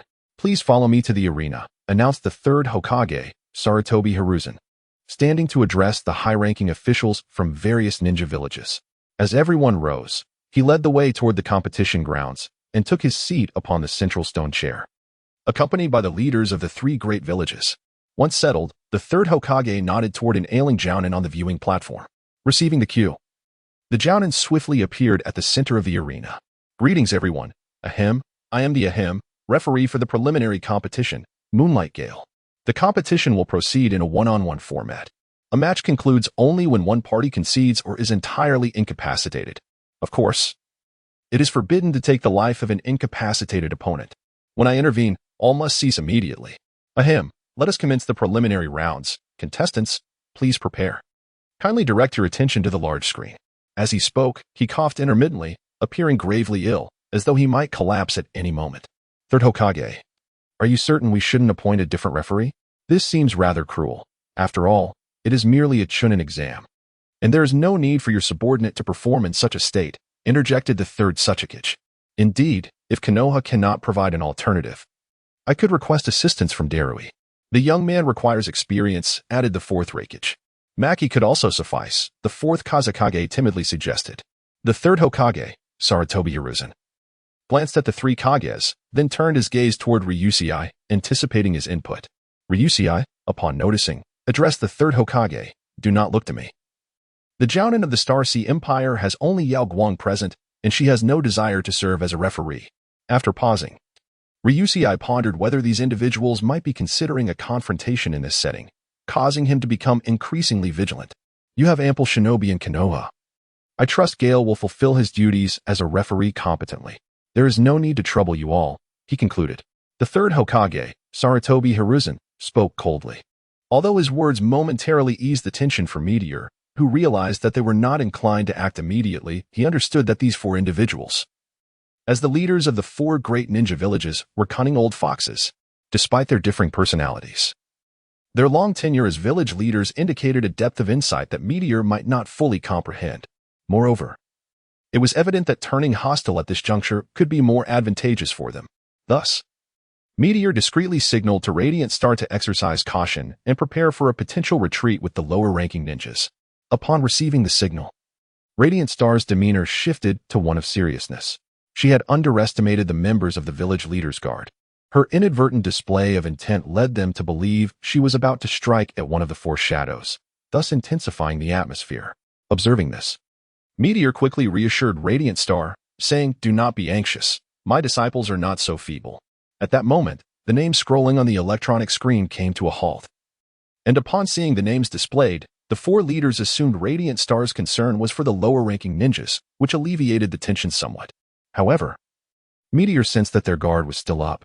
Unbeknownst to him, it was precisely Radiant Star's oversight that led the four Hokages to believe Meteor had plans for the Chunin exams, which deterred them from immediate aggression. As they had no knowledge of Meteor's intentions, the four exchanged glances, deciding to abandon their initial thoughts of confrontation. Consequently, everyone's attention shifted back to the Chunin exams. Chapter 74. The Preliminary Matches. 1. The atmosphere paused, as no one expected Chino to be the first. Uzumaki Kaguya spoke up. The crowd turned their gaze toward the electronic screen, which had come to a standstill, displaying the matchup, Chino Yuya versus Uchiha Sasuke. Kaguya's words alleviated the tense ambience, allowing everyone to exhale in relief. However, apart from a few familiar with Uzumaki Kaguya from the Star Sea Empire, her formidable perceptive abilities had detected the anxious atmosphere, prompting her to casually intervene to relieve the tension for the Radiant Star. "Ahem, please," the two genin on the screen. "Step into the arena," Moonlight Gale announced, covering his mouth with his hand. "I'll be going down now. I will definitely win," Chino declared, instantly teleporting to stand beside Moonlight Gale. Meanwhile, Uchiha Sasuke gracefully leaped into the arena, sauntering to stand opposite Chino with an air of nonchalance. At that moment, from the stands, Tiger Boy remarked, "Is this the demeanor of the Uchiha clan? That guy is merely putting on a show. He possesses little real skill and is a disgrace to the Uchiha." "Enough of your sarcasm, or you'll be training alone when you return," Uchiha Yu interjected. "That's not true. Sasuke is incredibly strong. He will undoubtedly win." Even if he is rather arrogant, Uzumaki Naruto chimed in. However, he was promptly silenced as Haruno Sakura delivered a punch to his head, causing him to stumble and cry out in pain. At the same time, Sakura asserted, "Sasuke is the strongest. He would never disgrace the Uchiha." Turning around, she noticed all the genin staring at her in disbelief. Blushing with embarrassment, she awkwardly asked, "What's wrong? Who gave you the courage to bully a member of the Uzumaki clan?" Uzumaki Kaguya coldly replied, "You should be aware of that guy's identity by now. Are you not afraid that your insults might provoke him? If he loses control, he could be far more terrifying than that individual from Sunagakure. Regardless of Naruto's identity, he is our comrade." Sakura and Naruto are merely engaging in friendly banter, Nara Shikamaru asserted confidently. "Is that so? Are you certain it's merely friendly banter? In such a serious condition, to act in that manner. Konoha certainly cares for its comrades, doesn't it? By the way, are the branch members of Konoha your companions? What mindset allows you to accept your comrades as slaves? Do you truly have the right to speak of companionship when you allow your comrades to become slaves?" Hyuga Niji coldly stated. "Well, considering this is during the Chunin exams, perhaps it is best to refrain from discussing unrelated matters." Kakashi Hatake observed the grim expressions on the faces of the lower-ranked ninjas from Konohagakure, who appeared hesitant to speak, concerned that their youth might lead them to inadvertently utter words that could embarrass the higher-ups. Such indiscretions could jeopardize their future careers as ninjas. He promptly intervened. At that moment, other genin from the village also realized that these matters were certainly not suitable for public discussion. Kurenai Yuhi quickly addressed the lower-ranked ninjas, saying, "All right, the competition is about to commence. Let us focus our attention on the match. As comrades, we must cheer for Sasuke Uchiha." Upon hearing Kakashi and Kurenai, Shikamaru Nara and Ino Yamanaka also understood the situation and hurriedly encouraged the others, exclaiming, "Indeed, what is there to discuss about those troublesome matters? Ino, Sakura, Naruto, come on. Let's support Sasuke." Initially intending to voice his thoughts, Naruto Uzumaki set aside all his concerns and shouted loudly in support of Sasuke Uchiha. However, his words took an unexpected turn as he exclaimed, "Sasuke, you are a genius. Don't lose to a girl, especially one who is both scrawny and petite. I am to pass the Chunin exams and become a Chunin, so you must remember to refer to me as Lord Naruto. Do not offend your esteemed Naruto Uzumaki." The two competitors in the arena, incensed by his remarks, halted their attacks and simultaneously shouted at Naruto, "You brat, shut your mouth. If you can't speak properly, then keep quiet, or I swear I will end you." Startled by their murderous intent, Naruto momentarily froze, but soon regained his composure. Muttering under his breath, "What the heck? I was only cheering for him. This is too much." The surrounding crowd regarded him with exasperation. Nevertheless, his diversion shifted the topic, allowing the other ninjas from Konohagakure to breathe a sigh of relief. Hinata Hyuga, observing the reactions of her fellow villagers, let out a soft huff but chose to remain silent. Meanwhile, she whispered repeatedly, "I'm sorry," though only she could hear her own words. Kurenai gently patted her head in reassurance. Nichi Hyuga noticed this exchange but deemed it unnecessary to comment further. Could we please maintain silence outside the arena and refrain from disrupting the competition? Otherwise, your qualification for the exam will be revoked." Moonlight Gale addressed Naruto sternly before announcing the commencement of the match. Chapter 75, Preliminary Matches 2, as the Moonlight Gale announced the commencement of the match. He swiftly employed the body flicker technique to retreat to the sidelines. Simultaneously, Yuyachino and Uchiha Sasuke launched their attacks almost in unison, drawing kunai to strike at one another. A sharp clink resonated as their kunai clashed, yet the outcome astonished the majority of spectators. Uchiha Sasuke was sent reeling far back. In truth, the denizens of the Star Sea Empire had anticipated this result, due to the energy pills and life pills. The ninjas of the Star Sea Empire generally possessed physical capabilities that rivaled those of high-caliber taijutsu specialists of equivalent rank. In terms of taijutsu, the ninjas from the Star Sea Empire could be considered adept, and as a disciple of the meteor. Yuyachino's physical prowess vastly surpassed that of her peers in the Star Sea Empire. Yuyachino's strength had now ascended to the level of a high-ranking ninja, while Uchiha Sasuke was merely an ordinary elite ninja with a two-tomo Sharingan, naturally rendering him significantly weaker. Consequently, in the ensuing taijutsu confrontation, Sasuke found himself on the defensive. Fortunately, the presence of the Sharingan allowed him to narrowly evade Yuyachino's assaults, yet he was clearly at a disadvantage. His taijutsu skills were inadequate, and with only the C-rank ninjutsu, fire style, fireball technique, he posed no threat to Yuyachino. As for genjutsu, not only had no one taught him, but even against the adept genjutsu users of the Bloodpool clan, particularly those of the Yuya clan who had awakened the Blood Dragon Eye, any attempt without advanced genjutsu would be futile. Thankfully, Sasuke's Sharingan granted him a measure of defense against Yuyachino's illusions, preventing an immediate conclusion to the battle. However, he was left with no choice but to continually flee, often finding himself on the ground. It was his unwillingness to succumb that compelled him to rise time and again. Witnessing this, Uchiha spoke from the stands. Is he truly that weak? Is he really the brother of that man? Uzumaki Naruto, observing Sasuke once more toppled, shouted, "Sasuke, you really are pathetic. Get up quickly. You can't possibly lose to a girl, can you? If you can't even defeat her, how will you achieve your goals? You're not thinking of giving up, are you?" At that moment, Uchiha Sasuke comprehended the chasm between himself and Yuyachino. His heart brimmed with frustration. Revenge was his sole purpose for living. Yet, contemplating the strength of that man, he found himself engulfed in despair, even entertaining the notion of remaining down. It was only upon hearing Naruto's voice that he recalled that underachieving fellow who, time and again, rose after falling, inadvertently chasing him from behind and applying immense pressure to compel him to strive harder. In an instant, a flicker of strength surged within Sasuke, enabling him to rise once more. "Why do you keep getting up? You are acutely aware of the gap between us. There is no way you can win. Just give up." Yuyachino called out as she witnessed Sasuke wobble back to his feet yet again. "I will never concede defeat here. Not even if it costs me my life. I must win." Uchiha Sasuke gritted his teeth. Perhaps it was his unwavering determination that catalyzed his mental transformation. Or perhaps being one of the protagonists allowed him to continually evolve in battle. At that moment, his Sharingan acquired yet another tomo, granting him the prowess of a Jonin with 3 tomo. Meanwhile, Yuyachino remained oblivious, her lack of seriousness leading to a critical oversight. Caught off guard by Sasuke's rapid onslaught, she failed to mount an effective defense and was sent flying. Uchiha Sasuke did not afford her another chance to retaliate. He rendered her unconscious, resulting in her defeat. Fortunately, Sasuke had no intention of taking her life. After the swift announcement of his victory by Tsuki no Kaze, she regained consciousness as Mizuki Shiro escorted her to the stands, although Yuyachino felt a deep sense of regret. She could only blame her own carelessness and retreated to a corner alone. Observing Sasuke's triumph, the lower-ranked ninjas of Konoha expressed their joy, particularly Uzumaki Naruto. I thought you were going to lose, but you performed exceptionally well in the end, Sasuke. Naruto exclaimed as Sasuke returned to the stands. Humph. As if I need a slacker like you to comment, Sasuke retorted with a hint of pride. Sasuke-kun is the best. How could he possibly lose? Chimed in Haruno Sakura and Yamanaka Ino in unison. Humph. Winning against Chino by luck doesn't make you strong. You'd better pray you don't encounter me in the next match, Uchiha Sasuke, Uchiha you coolly remarked.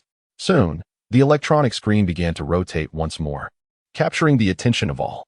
Chapter 76, Preliminary Match 3. At this moment, the electronic screen displayed Uzumaki Xianglin versus Yamanaka Ino.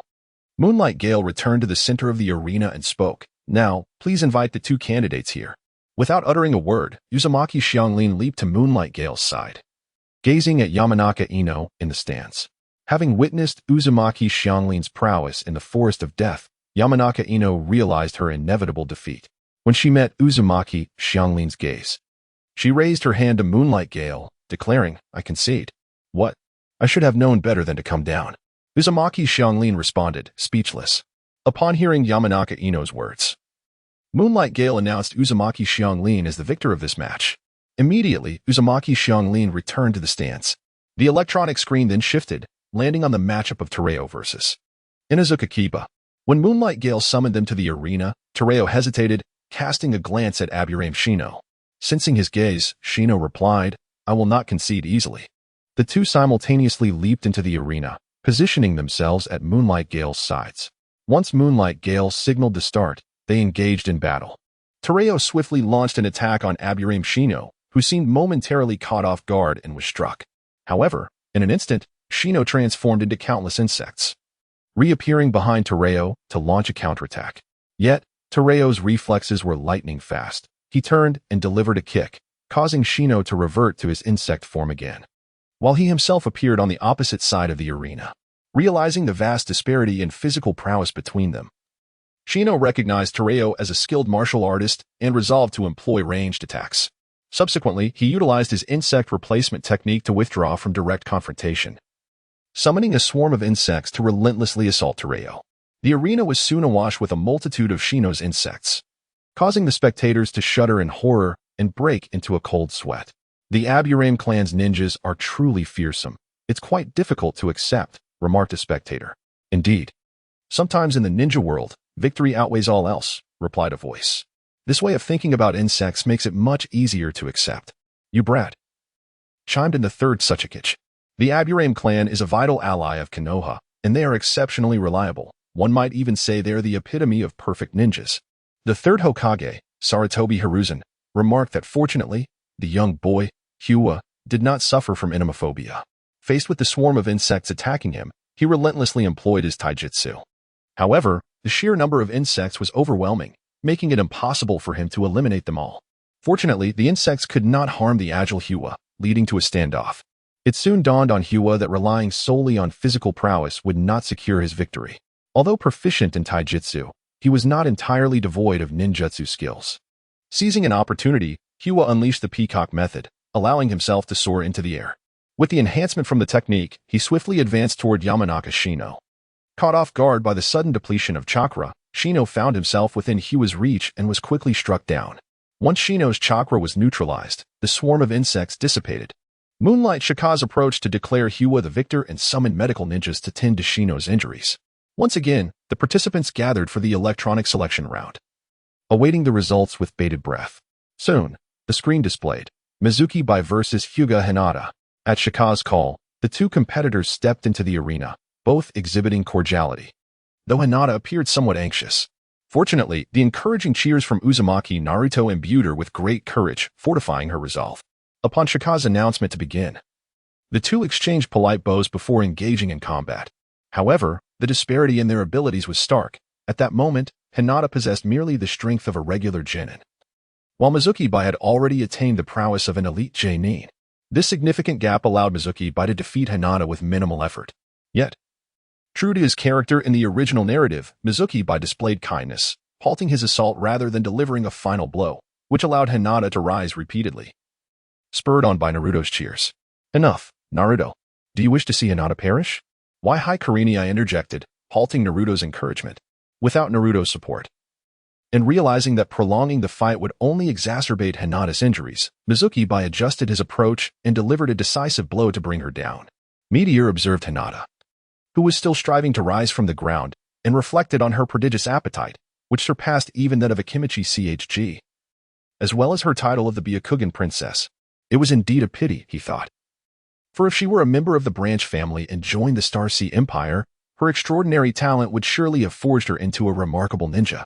Hyuga Hizashi had truly squandered a prodigious talent, rendering the most gifted individual in the Hyuga clan ineffective. That girl is the most talented individual in Hyuga history? Surely you jest, spoke the fourth Raikage. What? Does the Raikage intend to resort to kidnapping once more? By the way, this time, there is no Hyuga Hizashi to interfere. It appears that a member of the branch family has defected to the Star Sea Empire. That young lad must be Hizashi's son, remarked the third Tsuchikage. Hyuga Hizashi sacrificed himself to protect the village. He is a hero of Konohagakure, stated the third Hokage, Sarutobi Hiruzen. A hero? Dare you to proclaim the deeds of this hero? Spoke the cold voice of the meteor. The third Hokage fell into silence. Chapter 77, Preliminary Round 4. Upon hearing the words of Ryusei and his companions, Hyuga Niji cast a gaze filled with menace towards the fourth Raikage A and the third Hokage Sarutobi Hiruzen, causing their guards to grow tense once more. Observing Niji's demeanor, Yao Guangxing stepped forward to halt his actions, saying, Niji, you cannot act impulsively here. Such actions could ignite a war. Your father sacrificed himself as a hero to prevent conflict, and you must not be the catalyst for it. Moreover, Niji, you must first possess the strength to seek vengeance. Rather than courting your own demise, Ryusei interjected. Is it truly wise for His Excellency to speak in such a manner? Kakashi Hatake remarked softly. What is unwise about it? In this shinobi world, how many seek revenge against the fourth Raikage and the third Hokage? Yet, how many have succeeded? Do you truly believe these two would be concerned? Ryusei replied. Indeed, if the little brat seeks vengeance, he may come to me, the fourth Raikage declared loudly to Niji.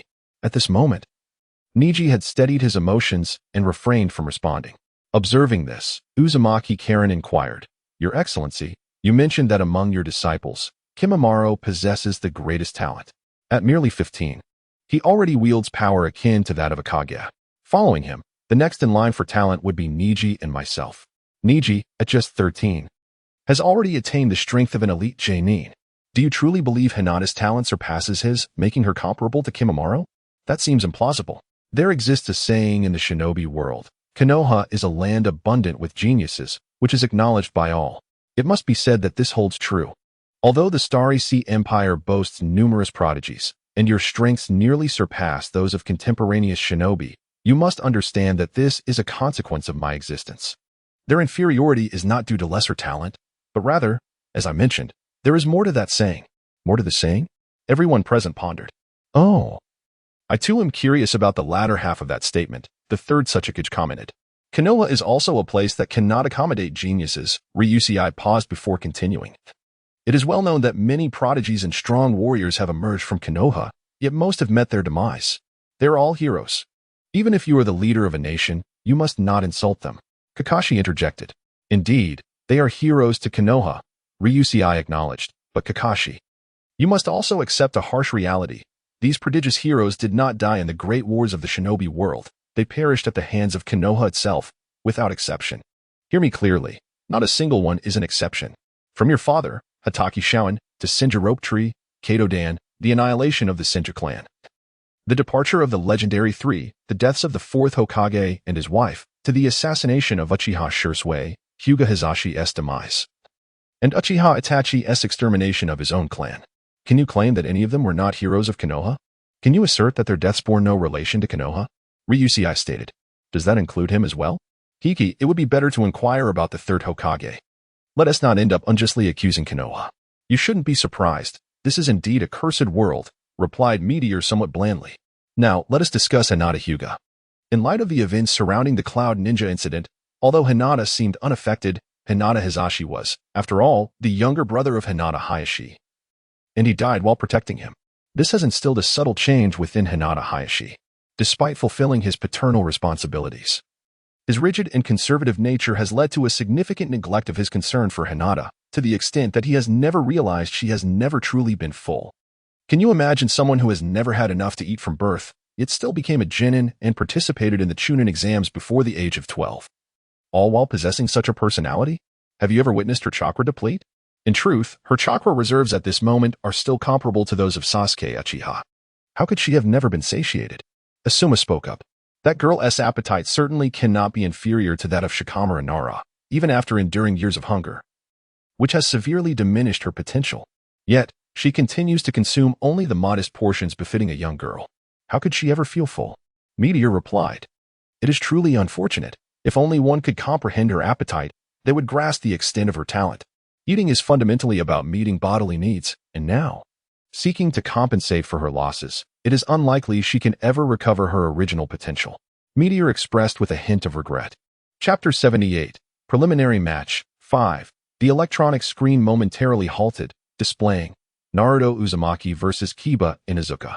The crowd's attention shifted back to the match. Before Moonlight Gale could utter a word, Naruto and Kiba leaped into the arena, standing in opposition. How fortunate indeed, you, the underdog. Might as well concede now to spare yourself the humiliation of defeat later, Kiba remarked, placing Akamaru gently on the ground. Do not underestimate me. I shall not be defeated. Naruto retorted. Observing Kiba's act of setting Akamaru down, he added, Hey, how can you bring a dog? That's unfair. Referee, he's cheating. A ninja's summoning beast is an integral part of their strength. The referee coughed. Kiba has committed no foul. Upon hearing Naruto's protest, Moonlight Gale responded, Very well.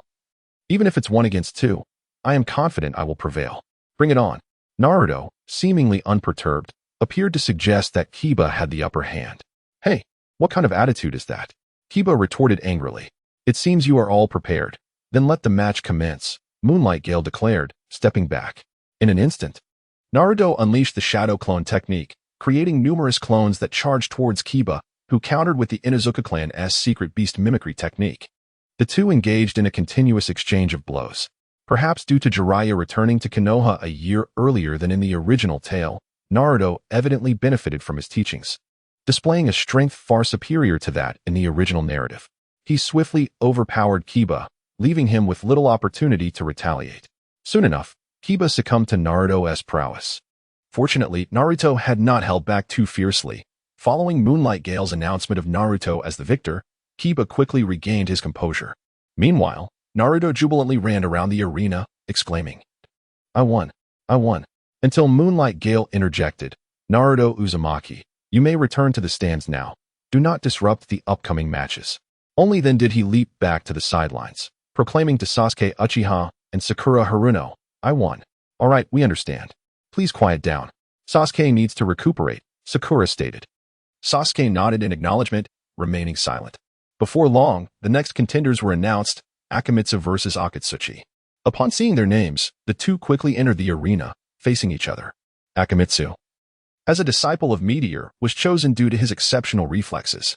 Hailing from a common background, he possessed a talent akin to that of the fourth Hokage, Minato Namikaze, prompting Meteor to cultivate him in a manner reminiscent of the fourth Hokage. After Orochimaru's involvement, Meteor acquired the Flying Thunder God technique from him. To ensure Akamitsu mastered this technique, Meteor spent considerable time transitioning him in and out of his internal space. Thankfully, the results were promising. He had now learned the Flying Thunder God technique, though he was yet to apply it in battle. Additionally, he had mastered the fourth Hokage's Rasengan, further attesting to his innate talent. As for Chidu, he stands as a companion to the granddaughter of the third Tsuchikage, Kuratsuchi. Both he and Deidara from the Akatsuki are disciples of the third Tsuchikage, and, as portrayed in the original work, Chidu is evidently a prodigious ninja, serving as the right hand of the future fourth Tsuchikage, Kuratsuchi. Their clash piqued the interest of Liuxing. Once the announcement of the match by the swift moonlight was made, both combatants instantly hurled their kunai. However, it was clear that the kunai proved ineffective for either of them, as they deftly knocked each other's weapons aside. Soon, Chido unleashed his earth release techniques, compelling Akamatsu to evade rapidly. The constraints of the battlefield favored Chida's extensive earth release, while Akamatsu, despite being a skilled ninja from the Qinghai Empire and a disciple of Liuxing, found himself at a disadvantage in ninjutsu. Fortunately, Akamatsu exhibited remarkable physical prowess and exceptional reflexes. allowing him to narrowly escape Chida's relentless attacks. However, bridging the distance to Chida proved to be a formidable challenge, as Chida deliberately obstructed his approach. Thus, the two remained in a stalemate. Most spectators believed that, barring any unforeseen events, Chida had already secured victory. Yet, Liuxing was aware that Akamatsu had learned the Flying Thunder God technique. Although he had yet to master its application in combat, he would undoubtedly seek an opportunity to close the gap, and once he did, victory would surely belong to Akamatsu. After a protracted exchange, Chitu proclaimed, "Surrender. It is impossible for you to win." Little did he realize that his words provided Akamatsu with a fleeting opportunity. He cast the kunai imbued with the Flying Thunder God technique towards Chitu's side, and with the technique activated, he instantly materialized beside him, unleashing a Rasengan that sent Chida hurtling away in astonishment. Could that be? The fourth Raikage exclaimed, rising abruptly. The Flying Thunder God technique, affirmed the third Hokage with certainty, his tone shifting to a serious one as he added, "Leader, you must explain why a ninja from the Qinghai Empire possesses a forbidden technique of our Konoha village. An explanation is owed to Konoha." An explanation? Why should there be one? It is absurd. Does the possession of the same ninjutsu necessitate an explanation? The Uchiha clan has nearly replicated half of the ninjutsu in the ninja world, and Kakashi Hatake is known as the copy ninja, reputed to wield over 1,000 techniques. Why do you not demand an explanation from other ninja villages? Liuxing retorted. You? The third Hokage, unwilling to engage in conflict with Liuxing at that moment, suppressed his rising ire. Meanwhile, Akamatsu addressed Chidu, saying, "You were careless." Observing the unfolding events, Moonlight stepped forward to declare Akamatsu the victor and arranged for medical ninjas to escort Chidu for treatment. Chapter 79. Preliminary Matches 6. Unbeknownst to all, 6 matches had transpired, leaving the Star Sea Empire with the remaining contestants, Liuxing Xinyue, Yuan Yi, Uchiha Yu, and Hyuganiji. From the Leaf Village, only Nara Shikamaru and Rock Lee remained, alongside Kuratsuchi from the Rock Village and Yuzuki from the Cloud Village. Soon, the next match was determined, Liuxing Xinyue versus Uchiha Yu. This confrontation represented a clash among the ninjas of the Star Sea Empire. Upon seeing the names displayed on the screen, the spectators understood the outcome. Uchiha Yu, having emerged from the ashes of his clan's destruction, was perceived by those from other villages to possess a greater likelihood of victory due to his strength. However, the people of the Star Sea Empire were acutely aware that he was destined to lose. Liuxing Xinyue, a disciple of the meteor, was also the son of Liuxing Jianxin, the commander of the First Army of the Star Sea Empire. Liuxing Jianxin, one of the earliest formidable figures of the Star Sea Empire, had, through years of rigorous training, ascended to become one of the 2 Super Shadow-level warriors of the Star Shadow Empire, the other being Orochimaru, who had acquired Wood Release and the Sharingan. Yet, Liuxing Jianxin had attained Super Shadow status solely through his mastery of swordsmanship, surpassing even Orochimaru in combat prowess. Liuxing Xinyue had wholly inherited, if not transcended, Liuxing Jianxin's innate talent. At merely 13 years of age, he stood on the precipice of shadow level, poised to cross that threshold within a year or 2 as his body matured. In stark contrast, Uchiha Yu had only recently attained the rank of Genin, rendering him vastly inferior in strength. Though Uchiha Yu harbored a sense of reluctance, he ultimately conceded, recognizing the futility of the match. With Liuxing Xinyue's temperament, a single exchange would lead to his instantaneous defeat. Moonlight Gale, taken aback by Uchiha Yu's withdrawal, nonetheless proclaimed Liuxing Xinyue the victor. At that moment, Uchiha Sasuke, upon hearing of Uchiha Yu's surrender, loudly chastised him. "What are you doing? Where is your Uchiha pride?" "Coward." Frustrated, Uchiha Yu retorted, "You don't understand. Engaging with him would result in my defeat in an instant." "Humph. I refuse to converse with a coward," Sasuke declared, turning his back on him. This left Uchiha Yu feeling quite vulnerable, at a loss for words. Let us not be too hard on Uchiha Yu. He is undoubtedly the strongest among us 9. Although I am loath to admit it, he truly surpasses all of us, Hyuganiji interjected, attempting to alleviate the tension. "What? He is stronger than you? You already possess elite Genin strength, so what does that make him?" Kakashi Hatake exclaimed in astonishment. "Indeed, our teacher once mentioned that aside from chakra volume, Liuxing Xinyue has already reached the shadow level, and within a year or 2, he will undoubtedly ascend to become a formidable figure among the shadows," Uzumaki Karen added. "However, to my knowledge, the most gifted disciple of the Star Sea Empire's leader does not seem to be him," Kakashi remarked, puzzled. "Correct? The strongest among our teacher's disciples is that individual, who was said to have been the catalyst for our teacher's decision to take on apprentices, Karen responded. Who is that individual? Uchiha Sasuke inquired. Uchiha Yu cast a glance at Uchiha Sasuke and remarked, surely you do not intend to challenge that man? Restrain your thoughts. That individual transcends the very definition of genius. If we are deemed prodigies compared to ordinary ninjas, the chasm between him and us is far greater than that which separates us from the common ninja. Who on earth are you talking about? Interjected Uzumaki Naruto. Kaguya Kimimaro. Yagyu Shingetsu spoke for the first time. Kaguya Kimimaro? Many expressed their confusion. Indeed, Kaguya Kimimaro, the possessor of the Shikatsu Miyako bloodline limit, achieved the rank of Shadow at the tender age of 13. He currently serves as the commander of the 7th Army of the Starry Sea Empire and, at 16, has already reached the pinnacle of Shadow rank, regarded by his mentor as destined to surpass both the first Hokage and Uchiha Madara, answered Yuya Chino. Chino. Refrain from making such claims, Harano interjected. Upon hearing Harano's words, the lower ninjas of the Starry Sea Empire realized they had inadvertently disclosed sensitive information, leaving them all in a state of remorse. A 13-year-old shadow-level powerhouse? The leader believes he will surpass the first Hokage and Uchiha Madara? Do you even comprehend what Uchiha Madara is like, you brat? Such a notion is absurd, scoffed the third Tsuchikage to Meteor. How the truth unfolds remains to be seen in the future, replied the third Tsuchikage. And there is no need for everyone to dwell excessively on him, Meteor added. Chapter 80, Preliminary Match 7. Soon, the results appeared on the screen. Harano versus Nara Shikamaru. Upon seeing this, Harano immediately leaped onto the arena and positioned himself alongside Moonlight Wind, casting a glance at Nara Shikamaru. Meanwhile, Nara Shikamaru remained seated in the stands, muttering, what a hassle. Why must I participate in the Chunin exams? Should I just forfeit? Hey, Shikamaru, it's your turn. Hurry up and get down there, Naruto Uzumaki exclaimed, clapping his hands in Shikamaru's direction. The clap caused Shikamaru, who was perched at the edge of the stands, to tumble directly into the arena. Fortunately, the fall posed no peril to a ninja. However, Shikamaru was utterly speechless, reluctant to rise. To concede like this would be too embarrassing. Reluctantly, he stood up under the urging of Moonlight Wind, while Naruto, noticing Shikamaru's unexpected descent, was momentarily taken aback. Asuma Sarutobi commended him. Well done. This left Naruto feeling flustered, scratching his head and chuckling awkwardly. Once Moonlight Wind announced the commencement of the match, he retreated to the sidelines. As Shikamaru prepared to launch an attack, Harano spoke up. You are Nara Shikamaru. I must admit, seeing you like this disappoints me. For so long, you have been the target of my aspirations, and I have eagerly awaited the opportunity to face you.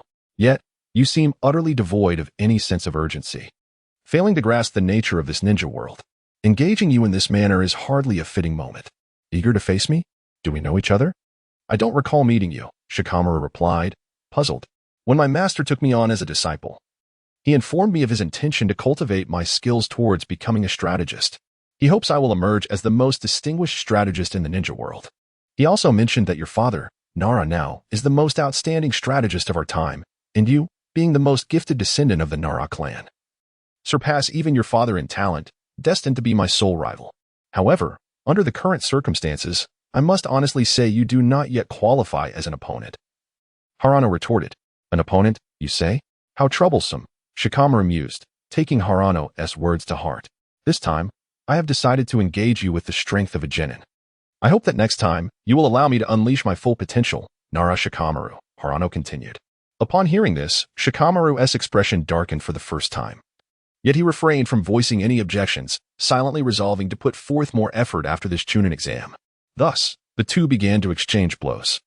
As Harano limited himself to genin-level abilities, neither was able to gain the upper hand in their successive attacks, and the traps they devised were deftly avoided by the other. Their performance illuminated the significance of strategy in battle for the observing genin, though some, like Naruto, remained utterly perplexed throughout. It must be said that Shikamaru truly embodied the intellect of the original narrative. Even with Harano's rigorous training, he could not best Shikamaru under equivalent circumstances. After several rounds of intense competition, Nara Shikamaru finally exhausted his chakra, panting heavily as he prepared to concede. At that moment, Harano raised his hand and declared, I forfeit. Why? You clearly won, Nara Shikamaru exclaimed. No, if I were at my full strength as a Chunin, my chakra would have been depleted before yours. Thus, I consider this a loss for myself. However, You must understand that there will be no second chance, Harano replied. Without waiting for a response, he returned to the stands and addressed Ryusei, saying, I apologize, sensei, for disappointing you. Disappointed? How could that be? You performed admirably.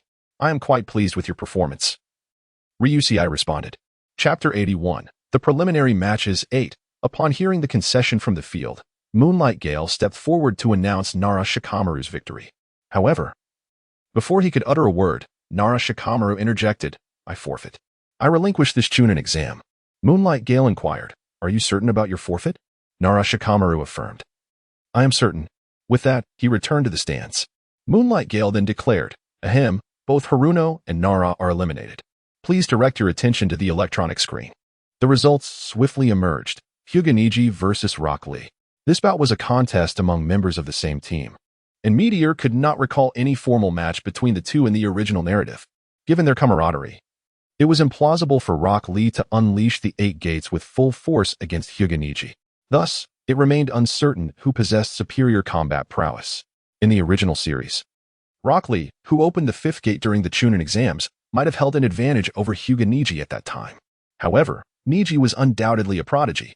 Currently, having joined the Star Sea Empire and unsealed the Cage Bird's seal, Hyuga had ascended to the rank of Elite J-Nin, while Rock Lee was still limited to the 5th gate, placing him at most at J-Nin level. The outcome was predictably in favor of Niji. Furthermore, Rock Lee had not removed his weights prior to the match, placing him at a disadvantage from the onset, as Niji did not hold back. Lee was deprived of the opportunity to shed his weights or even utilize the 8 gates, leading to his swift defeat at Niji's hands. This left Rock Lee feeling utterly disheartened, but he quickly recovered due to Might Guy's eccentric reaction. Moonlight Gale then announced Hyuga as the victor and addressed Kuratsuchi and Yayuewu, stating, Only the 2 of you remain. Please prepare for your match. Without waiting for him to finish, Kuratsuchi and Yayuewu leapt into the arena, facing each other. Hey, woman from the Rock Village, concede quickly. You are no match for me. Do not waste time, Yayuewu proclaimed. Brute from the Cloud Village, do not underestimate me. You are the one who should concede. Kuratsuchi retorted, curling her lip. Ahem, the final match of the preliminary rounds now commences, Moonlight Gale declared. One hails from the direct lineage of the Rock Village, the granddaughter of the 3rd Tsuchikage, while the other belongs to the family of the Reikage from the Cloud Village. Their ninjutsu distinctly reflected the characteristics of their respective nations. As the two engaged in combat, Meteor discerned that Kuratsuchi, destined to become the future 4th Tsuchikage, possessed a slight edge in strength. Consequently, the victor was determined swiftly. Following Moonlight Gale's announcement of Kuratsuchi's victory, Yayuewu was filled with dissatisfaction but ultimately had to accept the outcome. He was then escorted away by medical ninjas for treatment. The Black Soil returned to the stands. Subsequently, Moonlight Gale announced that the following participants who had successfully advanced through the preliminaries: Vortex Kaguya, Mizuki Shirakumo, Waiichino, Tiger Boy, Yagyu Shingetsu, Akagi, Uchiha Sasuke, Vortex Naruto, and Kuratsuchi, would be competing in the finals of the Chunin exam. Furthermore, he proceeded to draw the matchups for the finals. The results were swiftly revealed: Vortex Kaguya versus Tiger Boy, Mizuki Shirakumo versus Kuratsuchi, Yagyu Shingetsu Hatabai, Akagi versus Uchiha Sasuke, and Hyuga versus Vortex Naruto. Moonlight Gale then declared the conclusion of this Chunin exam's preliminaries, instructing the victorious ninjas to return a month hence for the finals. He then allowed everyone to return and rest. Chapter 82. Before the finals following the conclusion of the preliminary rounds of the Chunin exams, it is customary to invite the lords and esteemed nobles from various nations to witness the prowess of the ninja villages, in hopes of securing additional missions. This year's joint Chunin exam, involving the 5 great nations, was no exception. Consequently, the finals were scheduled for 1 month later. For ninjas, particularly those of prodigious talent among the lower ranks, a month's time could yield significant advancements in their abilities. However, for the young ninjas of the Star Sea Empire, possessing the strength of Jonin, further enhancement seemed nearly unattainable. Even for Meteor, although a month typically allowed for a return to the Star Sea Empire with the lower-ranking ninjas, concerns arose that other ninja villages might strike preemptively upon his return. Thus, he resolved to remain in Konoha for the duration leading up to the finals. Meteor instructed Yuyun to arrange for the majority of the guard team to escort the few who had not passed the preliminary rounds back to the Star Sea Empire. In truth, for the sake of safety, as soon as they departed from Konoha, Meteor's shadow clone eliminated all pursuing ninjas from the various villages. After careful observation, he dispelled the clone and notified his original self to arrive and absorb them into his spatial realm. Days later, Meteor swiftly returned to the Starry Empire using the body flicker technique to obscure his movements from the spies of the various nations. He deliberately released them at a concealed location along the border between the Starry Empire and the Land of Fire, before re-entering the Starry Empire with the aid of the local ninjas. Meteor once again divided a shadow clone, transforming it into a member of the Umbu, who then returned to the capital city, while his original self returned to his residence in Konoha. Although Meteor understood that this month would not bring significant improvement for Mizuki by Uzumaki K-Rin, Yagyu Shingitsu, Akamoku, and Yuyakino, he sought to keep himself occupied in Konoha and prevent the third Hokage, Sarutobi Hiruzen, from becoming suspicious. Hence, he requested Yuyun to secure a training ground from Konoha. Subsequently, Meteor had Yuyun conduct a month-long intensive training program with the five, though, for reasons of confidentiality, the training proceeded in a rather routine manner. Nevertheless, this training drew the astonished and covetous attention of the Konoha elite and the higher-ups of the various ninja villages, who resolved to eliminate Meteor and uncover the secret behind the rapid cultivation of Jonin. Simultaneously, those who had advanced through the preliminaries, Uzumaki Naruto, Uchiha Sasuke, and Kuratsuchi embarked on their own special training. First was Uzumaki Naruto, who was accompanied by Jiraiya for practical combat training and the mastery of the Rasengan. In the training ground, Naruto executed the multi-shadow clone technique, summoning a multitude of clones that nearly filled the entire area, and together they shouted in unison, "The Rasengan training plan begins." Then they all hastened to cultivate, while his true self engaged in battle with Jiraiya.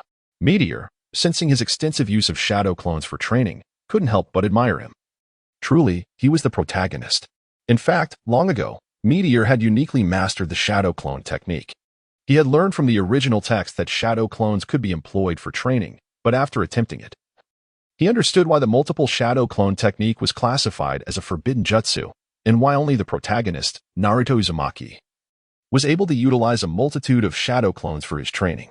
It was not that others had not considered it, but few could manage to do so like Naruto. This was because, once the shadow clones were dispelled, a torrent of information would flood into the original's mind, overwhelming the brain, leading to a mental crash. Furthermore, training using shadow clones would accumulate immense fatigue, which was simply beyond the capacity of an ordinary person to endure. Meanwhile, Kakashi Hatake was teaching Sasuke Uchiha the lightning release, Chidori, in a secluded training ground. As an A-rank ninjutsu, Sasuke exerted himself to the utmost, tirelessly pushing his limits each day. He did not wish to be defeated, yet he understood that winning the upcoming competition would not be easy. Substantial improvement was imperative. At the same time, Kuratsuchi, the granddaughter of the third Tsuchikage, was equally determined not to lose. After the preliminary rounds concluded, she returned to Awagakure, seeking out the third Tsuchikage to diligently train in the village's secret techniques under his guidance. On the surface, the ninja world appeared remarkably peaceful, as if all conflicts had vanished. However, beneath this facade, intelligence agencies from various factions were fervently at work, with nearly all the ninja villages assembling their armies and moving towards the borders near the Starry Empire. The higher-ups were anxiously awaiting the anticipated benefits while simultaneously expressing concerns for the future of the ninja world. Under such circumstances, Meteor felt compelled to demonstrate frequent communication with the Starry Empire, assuring its higher-ups not to worry, promising that everything would be resolved after the Chunin exams concluded. His demeanor exuded arrogance, seemingly disregarding the other major ninja villages. This reassured the leaders of the villages considerably. Thus, a month swiftly passed. The day of the long-awaited finals of the Chunin exams arrived, and long before the event began, Meteor, accompanied by representatives from the Starry Empire, arrived at the venue. The arena was already teeming with spectators, filled with individuals from various countries, most of whom appeared to be affluent. Meteor mused that if he were to hurl a tailed beast bomb into the crowd, it could significantly alter the landscape of the ninja world. As he pondered these thoughts, the third Hokage and the leaders of the other three major ninja villages also arrived, clearly together. Meteor remarked, "Oh, when did the relationships among the village leaders become so amicable? Witnessing your camaraderie gives me hope for an impending peace." Upon hearing his words, the four leaders momentarily revealed their surprise but were unfazed, as they were already prepared for war. They casually found a reason to divert the conversation. The five of them settled into their designated chairs, and after a brief address from the third Hokage, the finals of the Chunin exams were officially declared to begin.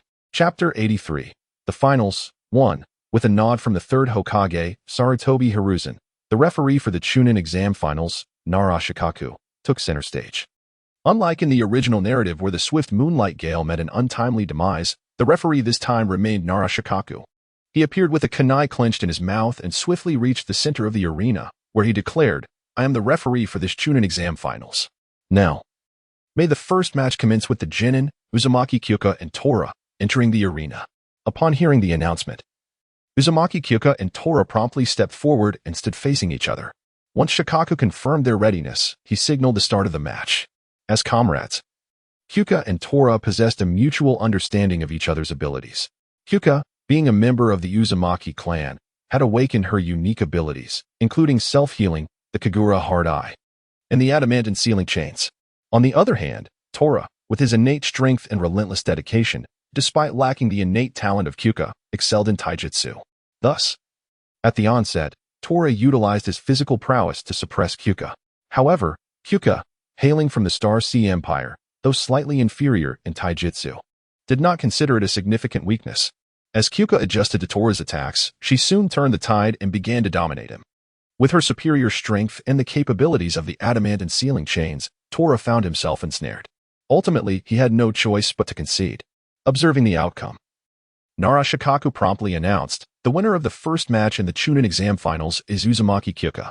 Now, may the second match commence with the Genin, Mizunatsuki by Enrolling, entering the arena." Upon hearing this, Kyuka and Tora swiftly utilized the body flicker technique to return to the spectator stands, while Mizunatsuki Bai and Kuratsuchi took their positions in the arena. As Shikaku signaled the start, the two engaged in a rapid exchange of techniques. Their strength was nearly equal, each proficient in ninjutsu and both possessing elemental bloodline limits. Mizunatsuki Bai wielded ice release, while Kuratsuchi commanded lava release. This elemental dynamic created a counterbalance, making it difficult for either to gain the upper hand. The spectators were astonished as the two unleashed their respective jutsu, a spectacle that seemed unfit for the Chunin exam. Their prowess surpassed that of most jounin present. The arena soon became a chaotic scene, littered with shattered ice shards, pools of melted water, and stones formed from cooled lava. The destruction unfolded rapidly, leaving the battlefield in ruins.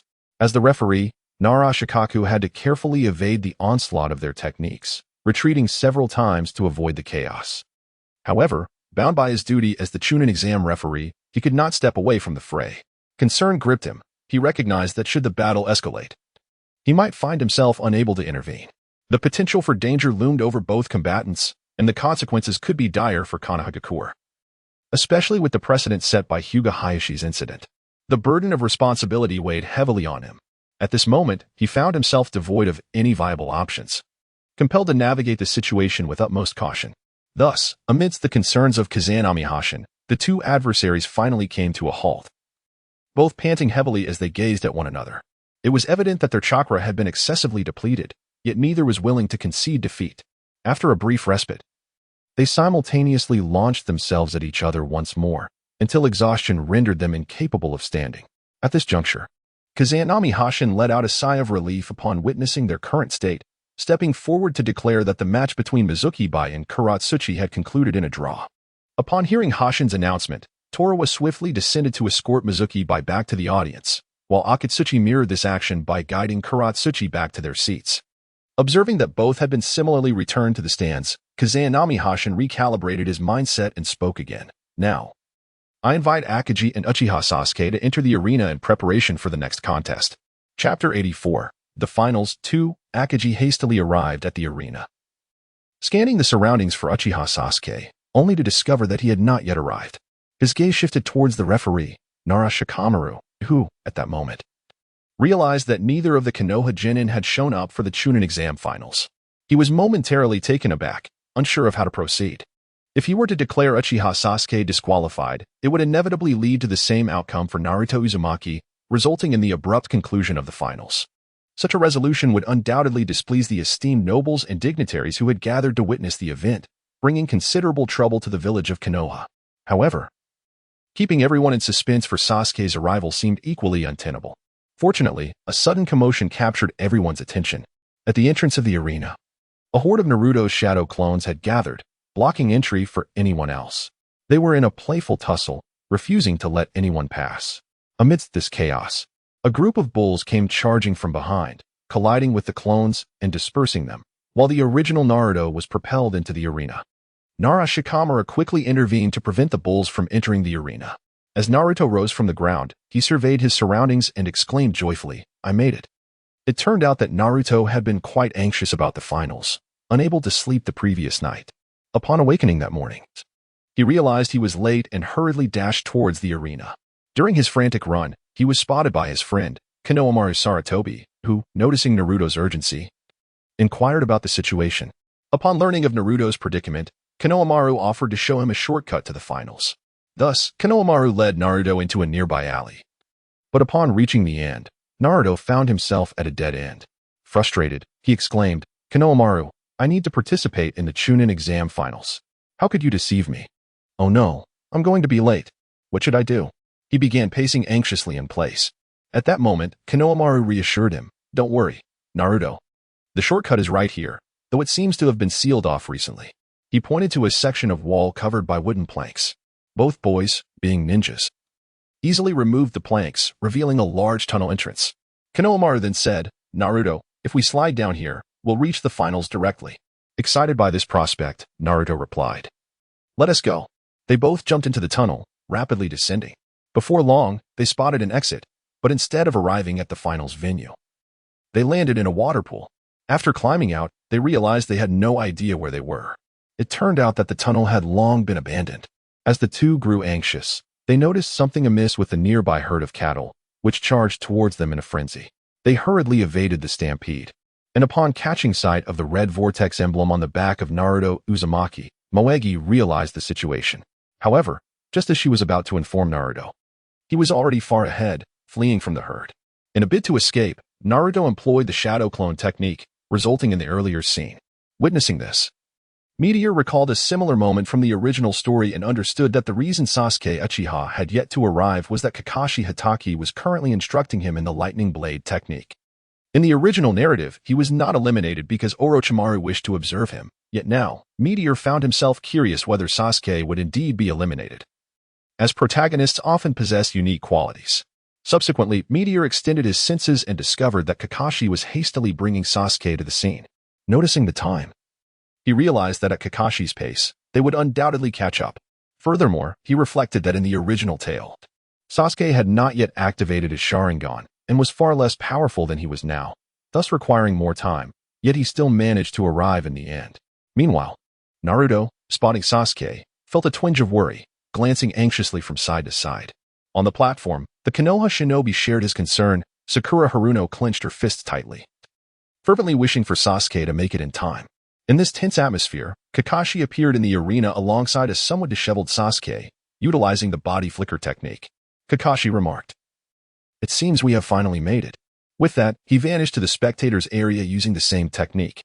Hiraka Genin let out a sigh of relief and stepped forward, announcing, "Now, Akamatsu and Sasuke Uchiha are set to compete." As Sasuke rose, Hiraka declared, "Begin," before swiftly retreating to the sidelines. Chapter 85, The Final, 3. Upon hearing the words of Hinata Jinkan, Uchiha Sasuke steeled himself, preparing to make his move. Akagi, somewhat exasperated, remarked, "You are Uchiha Sasuke, correct? Are you truly so condescending as to engage with me in this state?" "Condescending? How could that be?" Uchiha Sasuke hesitantly inquired. "Is that not the case? What gives you the audacity to face me in such a weary condition? Do I appear so feeble to you?" Akagi retorted angrily. "Humph, what of it? Enough with the chatter, let us begin," Uchiha Sasuke coldly replied. Meanwhile, in the spectator stands, many were growing impatient after such a prolonged period without action. Some began to voice their frustrations audibly, and soon the murmurs escalated to a point where even Akagi and Uchiha Sasuke could hear them. Upon hearing Sasuke's words and the audience's growing discontent, Akagi, now even angrier, declared, "In that case, let us commence." With his thoughts set, Akagi withdrew a kunai. And at that moment, Uchiha Sasuke launched into action, employing the Uchiha kunai throwing technique to swiftly hurl his weapons. Akagi effortlessly deflected the kunai and quickly launched a counterattack. And thus the two engaged in combat. In this brief exchange, it became evident to all that Uchiha Sasuke was thoroughly outmatched, both in physical prowess and ninjutsu. Even with his 3-tomo Sharingan, he could only barely fend off Akaji's assaults. Soon, Sasuke bore numerous wounds. Though not severe, they diminished his defensive capabilities. At this juncture, Sasuke realized that if he could not create distance to execute the newly learned lightning release, Chidori, he would inevitably face defeat. Unwilling to concede, Uchiha Sasuke resolved to endure the pain and disengage from battle, observing the wounds from the kunai that bled profusely, staining his garments red. He understood he had but one opportunity. If he could not defeat Akaji with a single strike, his chances of victory would vanish entirely. Thus, Uchiha Sasuke retreated once more, halting only when he deemed the distance suitable for assault. He gathered chakra, stimulating his body with lightning chakra while forming the necessary hand seals to perform the A-rank ninjutsu. Lightning release, Chidori. Blue lightning began to coalesce in his hand, accompanied by the distinct sound of birds chirping, as if countless birds were calling. Observing this spectacle, Akaji became cautious, focusing intently on Uchiha Sasuke. At last, Sasuke completed the technique and surged towards Akaji with startling speed. The might of the A-rank lightning ninjutsu leaving numerous genin and spectators in awe. In no time, Uchiha Sasuke arrived before Akaji, their paths crossing. With a resounding impact, the struck Akaji dissipated, only for him to reappear a short distance from where Sasuke had initially cast Chidori. In a remarkable display of reflexes, Akaji had evaded the impending attack, immediately employing the shadow clone technique to confound Sasuke, while his true self executed the flying thunder god technique, materializing not far from Sasuke's original position, because he knew that Uchiha Sasuke had but a single strike left in him. Upon realizing he had struck only a shadow clone, Sasuke's heart brimmed with resentment. However, he was grievously wounded, his chakra nearly depleted. Gazing at the impeccably composed Akaji, he yearned to attack once more, yet found himself devoid of strength, collapsing to the ground, muttering under his breath in frustration, damn it, I want to rise again." But all his attempts proved futile. Noera Haiden, witnessing this, stepped forward to declare Akaji the victor and summon medical ninjas to escort Uchiha Sasuke away for treatment. Upon seeing Sasuke's defeat, Uzumaki Naruto approached the despondent figure lying on the stretcher and said, "Is this how you fall? You are a genius, not someone at the bottom of the pack. If you concede like this, then you might as well entrust your dreams to me. I shall ensure they come to fruition."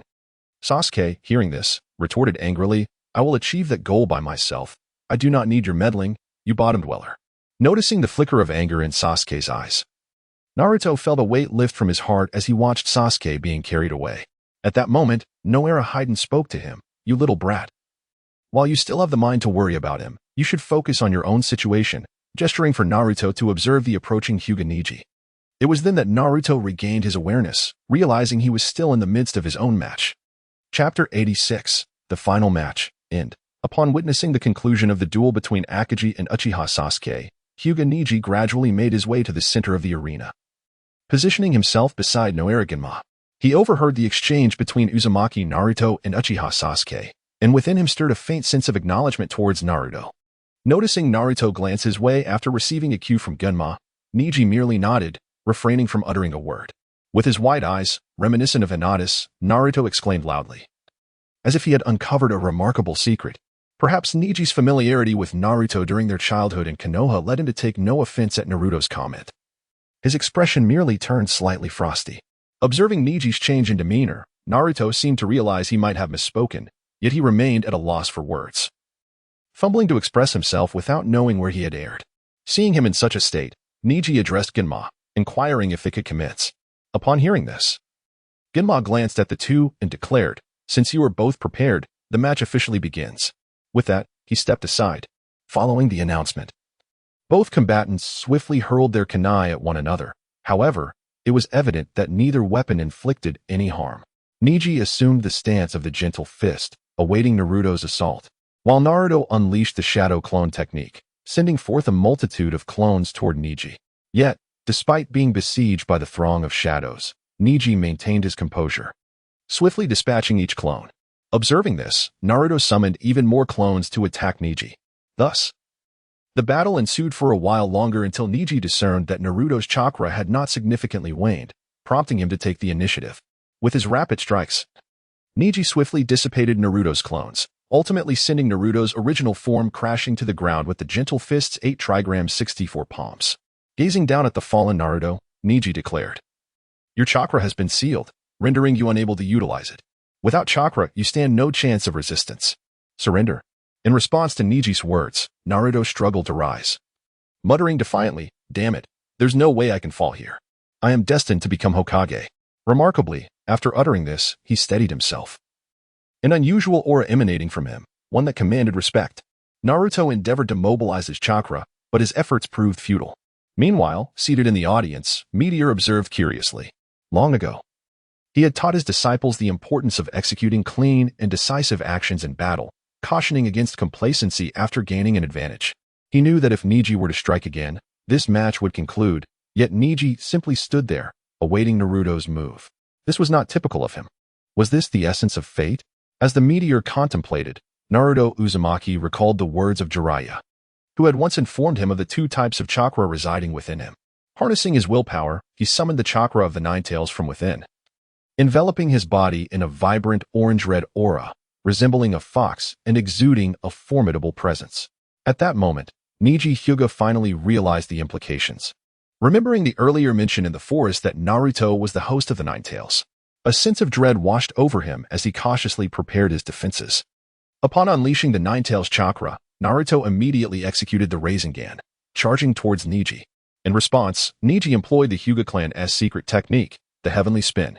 Thus, the two engaged in a relentless exchange of clashes, rebounding and colliding repeatedly until their chakra reserves were significantly depleted. By this time, Naruto had withdrawn the Nine Tails chakra, while Niji, despite his elite Genin status, had also expended considerable chakra. Nonetheless, he seemed to maintain the upper hand. The majority of the audience still believed Niji would emerge victorious, yet a sense of unpredictability lingered in the air. Observing that he had yet to defeat Niji, Naruto continued to ponder strategies against him. With a limited repertoire of jutsu, he soon recalled the summoning technique Jiraiya had taught him from Mount Myaboku.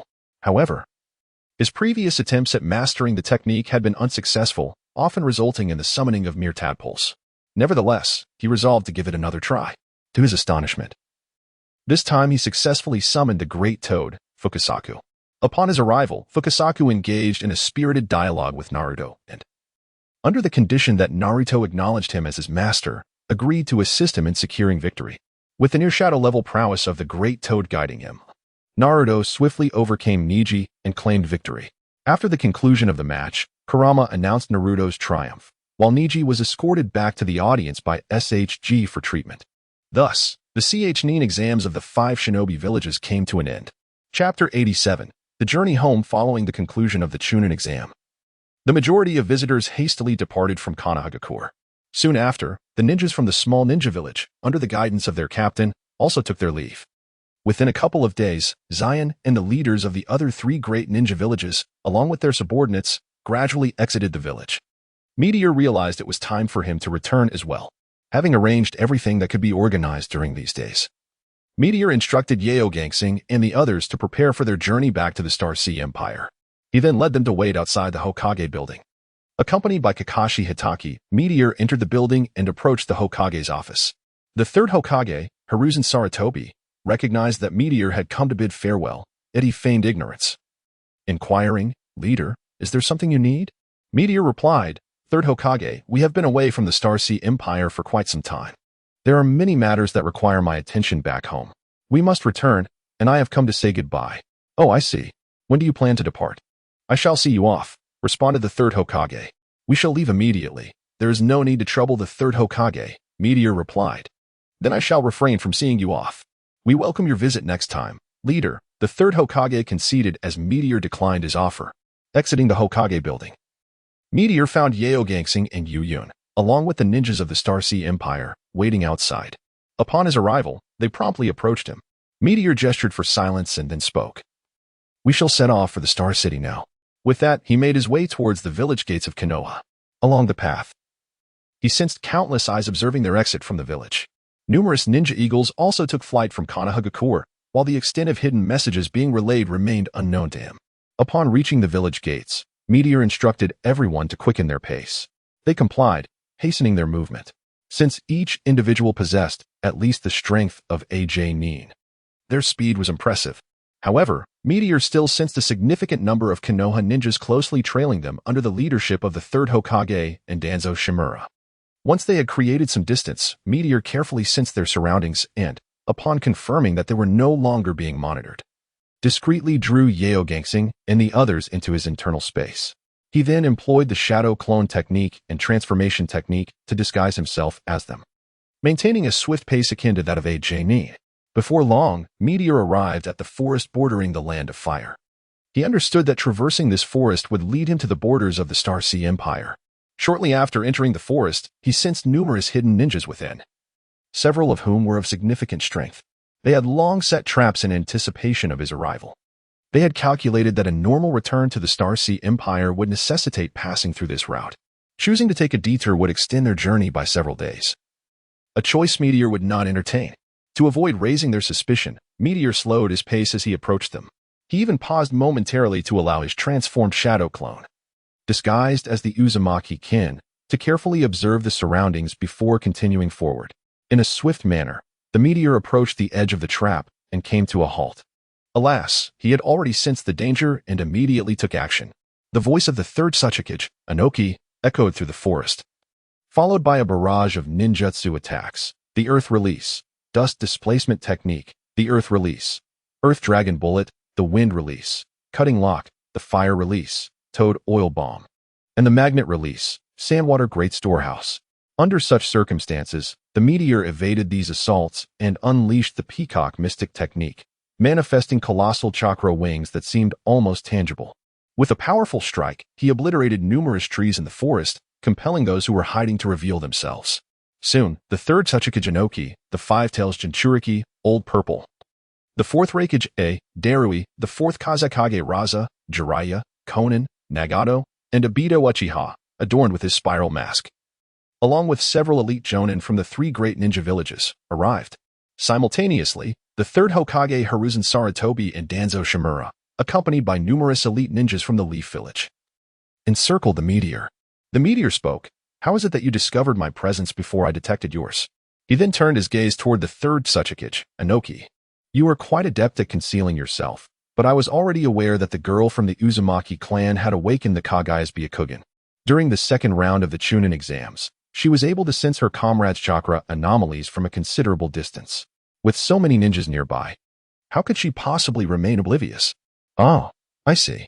The Meteor nodded in understanding and ceased further dialogue, simultaneously dispelling his shadow clone technique.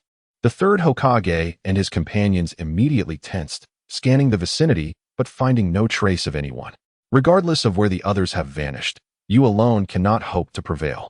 If you surrender, we may spare your life," Jiraiya offered. "I am well aware that your villages have united against the Star Sea Empire, but allow me to assert that you shall not succeed.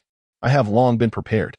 As for your claim of subduing me, it would be more accurate to say that I have ensnared you. Without formidable masters, the various ninja villages cannot withstand the onslaught of the Star Sea Empire." The Meteor's words caused their expressions to shift dramatically.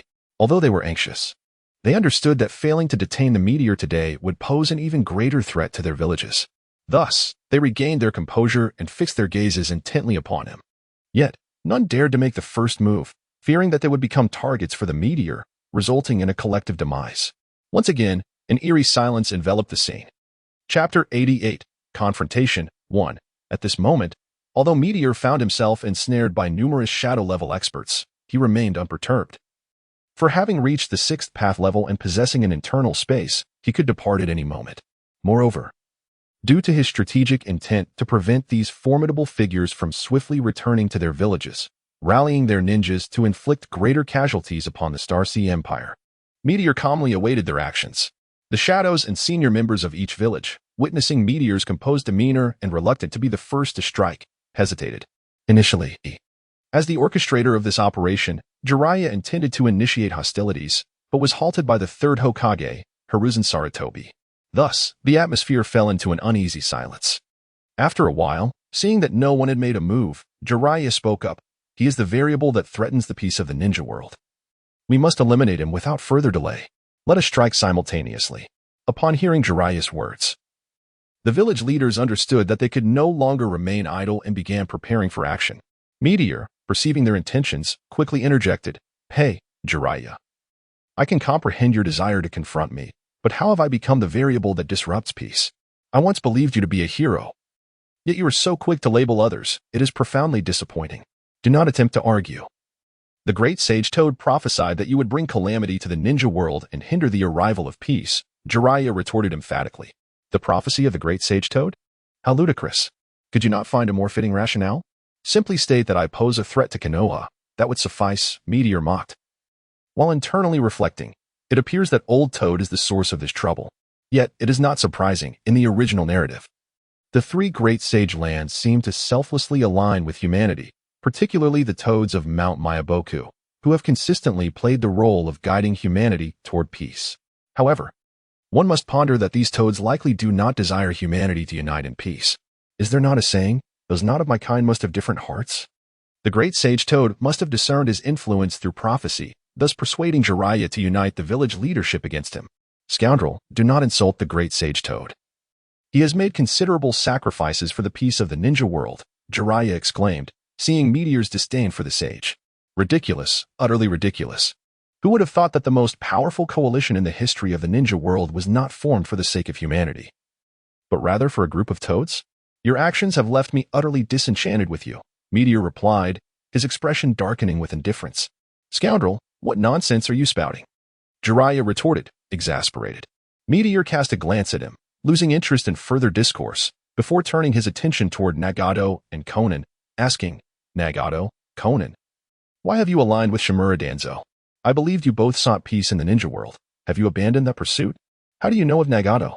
We certainly have not forsaken peace. Your existence, however, obstructs its arrival, Conan responded. Who claims this? Just because of a toad? It is astonishing that despite enduring so much, you remain so naive. I understand your intention to gather the nine-tailed beasts and merge them into the 10 tails, thereby intimidating the ninja world to achieve peace. However, you must realize that this path will not lead to true harmony. At this moment, I am unequivocally stronger than the 10 tails. Once you accomplish your goal, the situation will remain unchanged, except that you will find yourself surrounded instead. Nagato, join us. You know that if we unite, peace will soon follow, Lu Xing invited. Impossible. Nagato, do not trust him. He will bring about the destruction of the ninja world, Jiraiya interjected.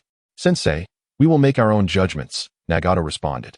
He then turned to Lu Xing and inquired, how do you intend to achieve peace? Nagato, along with all of you. I believe many of you have strived for peace in the past, or are still doing so. This world has been engulfed in war for an unknown duration. Blood has soaked nearly every inch of land, and tragedies unfold incessantly. Yet, you have never truly comprehended the nature of war or the essence of ninjas. How then can you hope to realize peace? Lu Xing paused momentarily before speaking again. The closest opportunity for peace in the ninja world occurred when the first Hokage and Uchiha Madara joined forces to establish the village of Konoha. Unfortunately, even these two, revered as the god of ninjas in the Azura of the ninja world, were constrained by their identities as ninjas. Had they transcended their roles, their methods would undoubtedly have changed, and perhaps peace would have already arrived. Of course, we must acknowledge their contributions, for they did what they believed was possible. Do you know? Sometimes I cannot help but ponder if the first Hokage and Uchiha Madara had not fallen out, but instead chosen to unify the ninja world. Countless subsequent wars could have been averted, Lu Xing continued. The first Hokage would never be a power-hungry individual like you. How many lives would be lost in such a war for unification? Truly heartless, the third Hokage exclaimed loudly. Would the death toll from unifying the ninja world have exceeded that of the 3 great ninja wars? No, we all acknowledge that under the circumstances of that time, it might not have resulted in a higher death count than a single ninja war, Lu Xing noted. You are thinking too simplistically. The other ninja villages would never permit the first Hokage to act in such a manner. If the 4 great ninja villages were to unite, the outcome would be unpredictable. The third Tsuchikage, Anoki, remarked. Chapter 89, Confrontation 2, Unforeseen? Are you jesting? Must the ninjas of the other 4 great hidden villages inevitably perish? With the prowess of those 2, one could single-handedly challenge a nation. Do you truly believe that Susanoo and the Great Buddha could annihilate 4 nations? Moreover, do you think the 4 great ninja villages would unite? Being dispersed across 4 nations signifies that merely holding out would indeed lead to demise, Lu Xing countered. Your ancestors from each village are surely capable of resolving this matter, remarked the 4th Kazekage, Raza, upon noticing the 3rd Tsuchikage as silence. Are you aware that the four great ninja villages cannot unite? To begin with, Sunagakure is excluded, Lu Xing replied with a smile. What did you say, you scoundrel? Are you insulting the ancestors of Sunagakure? I shall not let you go unpunished. The fourth Kazekage roared in fury. No, you're mistaken. It is precisely because I hold the ancestors of Sunagakure in high esteem that I make such a statement. You must understand, I intend to fulfill their unfinished legacy, which cannot be accomplished without involving Sunagakure. I shall persuade them, Lu Xing asserted confidently. Persuade Sunagakure to abandon the union? I am curious to know how you plan to prevent them from resisting. The fourth Raikage, interjected. Do not be absurd, that is impossible. The fourth Kazekage Raza quickly retorted. You speak of the time when the first Hokage allowed Uchiha Madara to breach Sunagakure alone with Susanoo, defeating the first Kazekage, Reto, and then swaggering away. There is no need for haste, this is indeed achievable. Sunagakure shall not yield. The fourth Kazekage stubbornly insisted. Indeed. It is implausible for a ninja village to stand by and witness the annihilation of their village, the third Hokage, Saratobi Hiruzen, stated. Certainly, such a thing cannot occur. But this is merely the initial step. The crux lies ahead. After Uchiha Madara departs, the first Hokage will arrive at Sunagakure, entering alone to meet the first Kazekage. Rest assured, the first Hokage will not engage in combat, but will instead offer a sincere apology.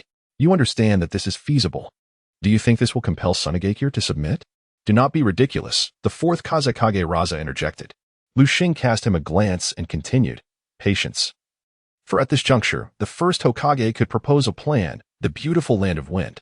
First, he would inform the first Kazekage and the upper echelons of Sunagakure that he, along with Uchiha Madara, would create a massive breach between the mountains of the land of wind and the land of rain. This would allow the moisture from the perennial rains of the land of rain to flow through the breach into the land of wind, thereby bringing rainfall. Subsequently, he would organize a collaboration between the ninjas of both villages to construct a canal linking the land of rain and the land of wind. Then, he would continually utilize wood release to create forests in the land of wind, swiftly transforming its deserts into lush woodlands and fertile fields. What do you think, fourth Kazekage? Upon learning of this plan, would the first Kazekage unite with other villages to oppose Konohagakure, or would he choose to join? Lu Xing inquired of the fourth Kazekage. How could this be possible? The fourth Kazekage was left in a state of disbelief. Truly remarkable. You have surpassed the first Hokage, the third Tsuchikage remarked. Indeed. You are a perilous individual. It is fortunate that we have kept you here, lest all the great ninja villages face danger. The fourth Raikage spoke, Nagato. Regardless of your thoughts, you must understand that this represents yet another opportunity for peace. Missing it will plunge us into an interminable war. Meteor turned to Nagato once more, saying, Nagato, do not heed his words. He is correct, yet both the first Hokage and Uchiha Madara have departed from this world.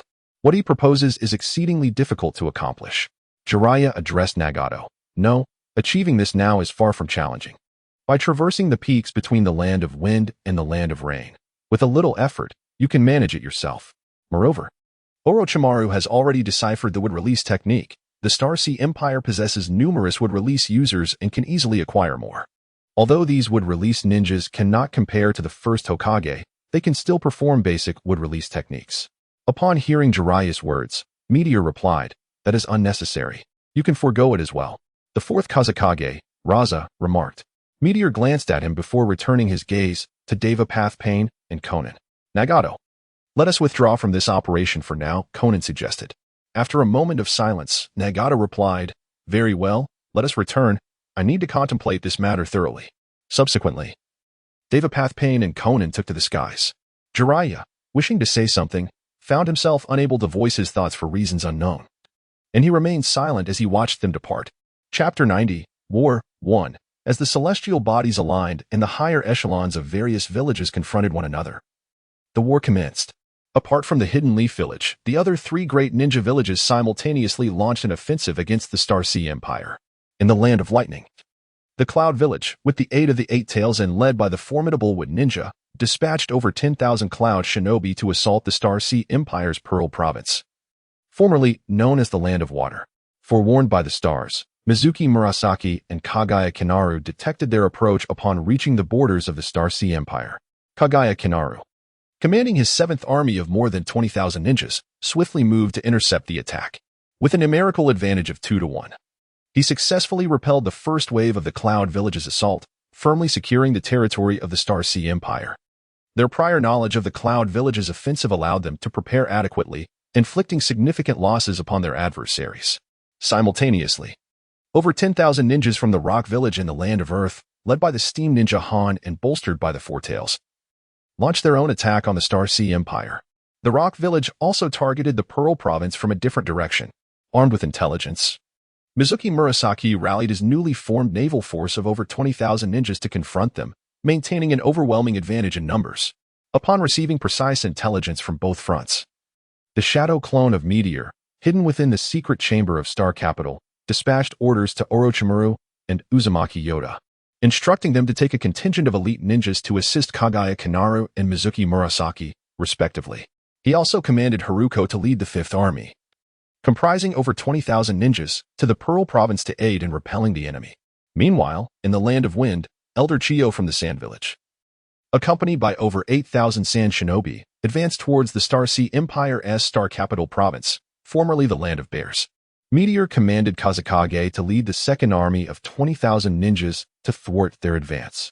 Anticipating Chiyo's mastery of puppetry and poison from the original texts, he dispatched Uzumaki Karasawa to join Kazekage in the assault.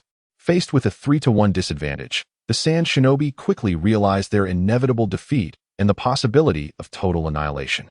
In a decisive moment, Chiyo ordered a retreat back to the Sand Village. Kazekage and Uzumaki Karasawa, aware of Meteor's strategy, refrained from pursuing.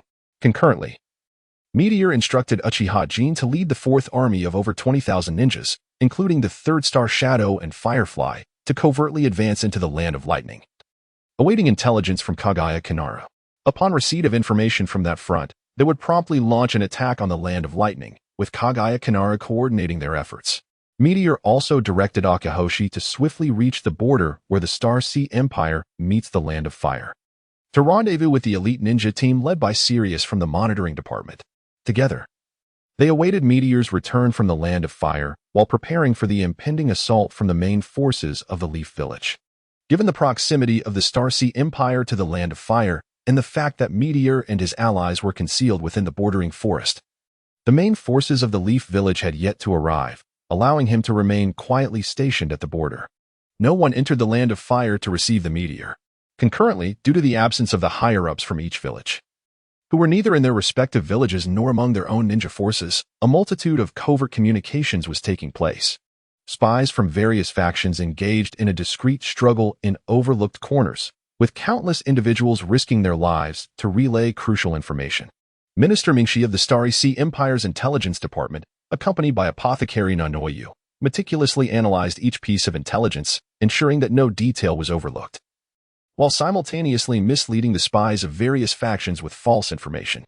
Within the city of Xingtuching, Yagyu Kangson commanded the First Army's headquarters, ever prepared to handle unforeseen circumstances, while the Minister of the Security Department, Ayaja, operated with similar vigilance.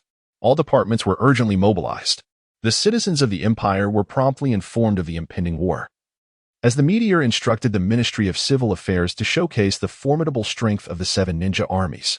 Consequently, they swiftly found solace. Chapter 91, War, Part 2. As the tale unfolds, the village of Cloud Shinobi found itself engaged in a fierce confrontation. 10,000 Cloud Shinobi warriors, bolstered by the 8 Tails Jinchuriki and the 2 Tails Jinchuriki, clashed with over 20,000 ninjas from the 7th Army of the Star Sea Empire, led by Kaguya Kimimaro. The initial ambush orchestrated by Kaguya Kimimaro inflicted significant losses upon the Cloud Shinobi, whose numbers were evidently inferior to those of the Star Sea Empire. Consequently, the Cloud Army quickly found itself at a disadvantage. Desiring to alter this dire situation, the 8 Tails Jinchuriki sought to devise a strategy, yet found himself bereft of viable options. Ultimately, he and the 2 Tails Jinchuriki joined the fray, resulting in substantial casualties among the lower-ranked ninjas of the Star Shinobi. Reluctantly, Kaguya Kimimaro relinquished command to his subordinate and engaged the 8 Tails Jinchuriki directly. As a perfect Jinchuriki, he wielded the power of the tailed beast with remarkable finesse. Although Kaguya Kimimaro was a genius, nurtured by the meteoric rise of the Meteor clan and possessing late-stage shadow-level prowess, their encounters yielded neither a decisive victory nor defeat. However, the overwhelming numerical superiority of the Star Sea Empire's ninjas, coupled with their diverse ranks, soon prompted Kaguya Kimimaro to select several elite Jonin to join forces against the Two-Tails Jinchuriki. Although they could not entirely vanquish her, they managed to prevent her from inflicting further damage upon the Star Sea Empire's forces. Thus, the battlefield became a testament to the Empire's overwhelming advantage, though it would still require considerable time to completely subdue the Cloud Shinobi village. The task of capturing the Eight-Tails Jinchuriki and the Two-Tails Jinchuriki was not a trivial endeavor, even for Kaguya Kimimaro and the 7th Army. Fortunately, everything was proceeding according to plan, alleviating any immediate concerns. Amid the chaos, the Eight-Tails Jinchuriki unleashed a relentless assault on Kaguya Kimimaro, acutely aware that a swift victory was crucial to leading the remaining Cloud Shinobi back to their village. Failure to do so would result in catastrophic defeat, jeopardizing their future. In a state of desperation, he fought fiercely, disregarding his own safety. At that moment, Kaguya Kimimaro recognized that victory belonged to the Star Sea Empire. Maintaining a composed demeanor, he adeptly countered the Eight-Tails Jinchuriki's onslaught, intervening fervently whenever the Jinchuriki aimed to strike at his subordinates in the 7th Army, ensuring no significant harm was inflicted. Furthermore, Kaguya Kimimaro was aware that Orochimaru was en route. Once he arrived with his enhanced abilities and would release in Sharingan, he would possess the means to effectively counter the tailed beasts. Thus, as the conflict unfolded, it became increasingly evident that Orochimaru's involvement would not be a challenging endeavor. Initially, he did not concede defeat. Rather, he instructed Orochimaru to stealthily conceal himself until they approached the vicinity of the Two-Tails Jinchuriki. With unwavering focus, he keenly observed their movements. It wasn't long before Orochimaru seized the opportunity, striking swiftly and incapacitating the Two-Tails Jinchuriki with a single blow. Subsequently, Orochimaru employed a sealing technique, and with remarkable efficiency, he triumphed over the Two-Tails Jinchuriki. He then tossed the fallen Jinchuriki to a nearby Jonin, commanding him to hastily escort the Two-Tails Jinchuriki back to Hoshikage City. Orochimaru then made his way to the battleground where Kaguya Kimimaro was engaged in combat with the Eight-Tails Jinchuriki. Advancing forward, he joined forces with Kaguya Kimimaro to confront the Eight-Tails Jinchuriki. Clearly, he was no match for the combined assault of Orochimaru and Kaguya Kimimaro, and he was swiftly captured. With their leader apprehended, the remaining forces of the Cloud Ninja Village fell into despair and soon surrendered. Chapter 92, War 3, under the combined might of Orochimaru and Kaguya Kimimaro. The capture of the Eight-Tails Jinchuriki marked the definitive defeat of the Cloud Ninja Village in this war. Simultaneously, Mizuki Murasaki and his naval forces clashed with the Earth Ninja Village led by Tsuchi and the Five-Tails Jinchuriki, Lousy. As the two sides engaged, the Earth Ninja, caught off guard and vastly outnumbered by the shinobi of the Star Sea Empire, suffered considerable losses. However, due to the inherent characteristics of the Earth Ninja, they quickly fortified their defenses. Once Mizuki Murasaki was restrained by Tsuchi, few could contend with the Five-Tails Jinchuriki. Even several elite Jonin struggled to hold him back, resulting in a stalemate on the battlefield. Although the Star Sea Empire held the upper hand, significant achievements remained elusive. The situation persisted until Uzumaki Waitai and a contingent of elite Jonin arrived.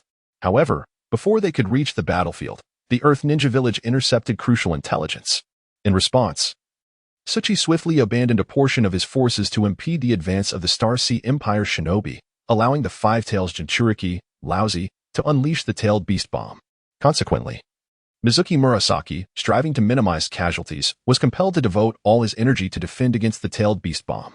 Seizing the opportunity, Tsuchi led the majority of the Earth Ninja forces to retreat from the battlefield. By the time Uzumaki Waitai officially arrived, the Earth Ninja had already distanced themselves significantly. In his desperate attempt to pursue, Mizuki Murasaki found himself drained from excessive chakra expenditure in thwarting the tailed beast bomb, rendering him incapable of further chase. Alone, Uzumaki Waitai, hindered by Tsuchi, was also unable to prevent the Five-Tails Jinchuriki from launching another tailed beast bomb. The potential for catastrophic losses loomed large, and the likelihood of detaining the bulk of the Earth Ninja forces seemed dim. Realizing this, both Uzumaki Waitai and Mizuki Murasaki relinquished their pursuit, turning instead to eliminate or capture the remaining Earth Ninja left behind. They subsequently cleared the battlefield and returned to their base. Meanwhile, upon receiving Meteor's orders, Kazuma Kurai swiftly departed with Uzumaki Karasuba, leading the Second Army of the Star Sea Empire and a contingent of medical ninjas. They intercepted Chiyo's attacking forces from the Sand Ninja Village at the border of the Wind Country. Both understood that Meteor intended to persuade the Sand Ninja Village. So they capitalized on the element of surprise, launching a swift attack before maintaining a vigilant watch over the Sand Ninja forces without further aggression. Upon realizing the number of ninjas led by Kazuma and assessing the strength of both Kazuma and Uzumaki Karasuba, Chiyo recognized the slim chances of victory and refrained from launching further attacks, opting instead to fortify against any incursions from Kazuma and his forces. Thus, a tense standoff ensued, with neither side initiating further conflict. Particularly after the devastating defeat of the Cloud Ninja Village, Chiyo became increasingly cautious, meticulously maintaining this precarious state. Concurrently, not long before Chiyo received the intelligence regarding the defeat of the Cloud Ninja Village, the fourth Raikage, who was encircling Meteor, received a message from his village that was difficult to accept. He understood that he must swiftly return to the Cloud Ninja Village with the elite forces stationed there. However, this would necessitate abandoning the siege on Meteor. Their departure would likely diminish the forces surrounding Meteor, potentially allowing it to escape back to the Star Sea Empire. Should this occur, his survival would spell disaster for the major ninja villages. As the fourth Raikage hesitated, the leaders of the other ninja villages also received this intelligence. And a heavy silence fell upon them, their hearts sinking in unison for what felt like an eternity.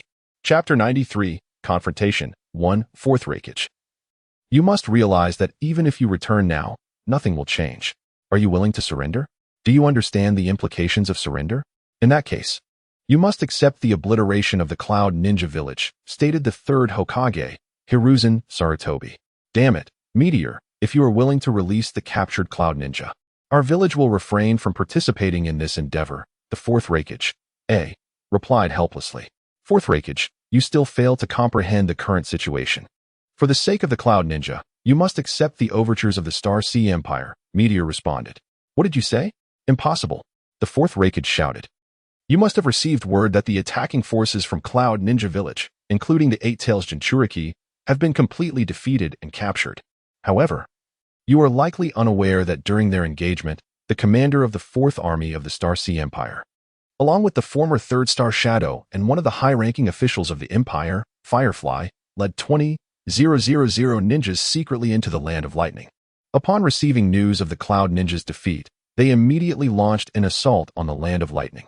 I believe that by the time this information reached Cloud Ninja Village, they had already arrived near your village, and they have now initiated their operation to seize Cloud Ninja Village. At this moment, there is absolutely no way for Cloud Ninja Village to prevent their takeover. In other words, Cloud Ninja Village can now be declared extinct. What must be considered now is the fate of the captured ninjas from Cloud Ninja Village. As the Shadow, it is your duty to contemplate their future. The only course of action left for you is to lead them into a new era. Meteor spoke coldly to the fourth Raikage. A new era? The fourth Raikage inquired. Puzzled. Indeed, a new era. It is time for all of you to reflect. The siege of Cloud Ninja Village signifies the downfall of the Land of Lightning. The fourth Raikage has no alternative. If he were to strike against me, regardless of the outcome, Cloud Ninja Village would face annihilation. His decision is of utmost importance to the ninjas of Cloud Ninja Village at this juncture, as it may lead to two distinctly different paths in life. After the demise of Cloud Ninja Village, Sunagakure would also lose its choices, would it not? Do you truly believe that Konoha and Iwagakure alone can withstand the might of the Star Sea Empire? For the sake of peace and the ninjas of every village, I urge you all to deliberate carefully before making your decision, Meteor proclaimed loudly. Never. We will absolutely not surrender, Jiraiya declared. Jiraiya, at this moment, you perplex me the most. The peace you so fervently pursue is within reach, yet why do you impede it? Do you possess a better solution? Or have you merely sought what you perceive to be the peace of Konoha? Meteor questioned. The peace I seek is one of mutual understanding among all. Not the so-called peace concocted by ambitious individuals like you, who masquerade under the guise of peace, Jiraiya retorted emphatically. And how shall this be achieved? When will the peace you speak of come to fruition? In a year, 2 years, or is it an endless wait? Must we endure several more ninja world wars in the meantime? Meteor responded. Enough, Jiraiya. There is no need to continue, he added. The third Hokage, Hiruzen Sarutobi, spoke. What is there to discuss? We have already squandered so much time. I believe it is prudent to take action immediately. Shimura Danzo interjected. All eyes turned towards him, causing him to hesitate momentarily. Did I speak incorrectly?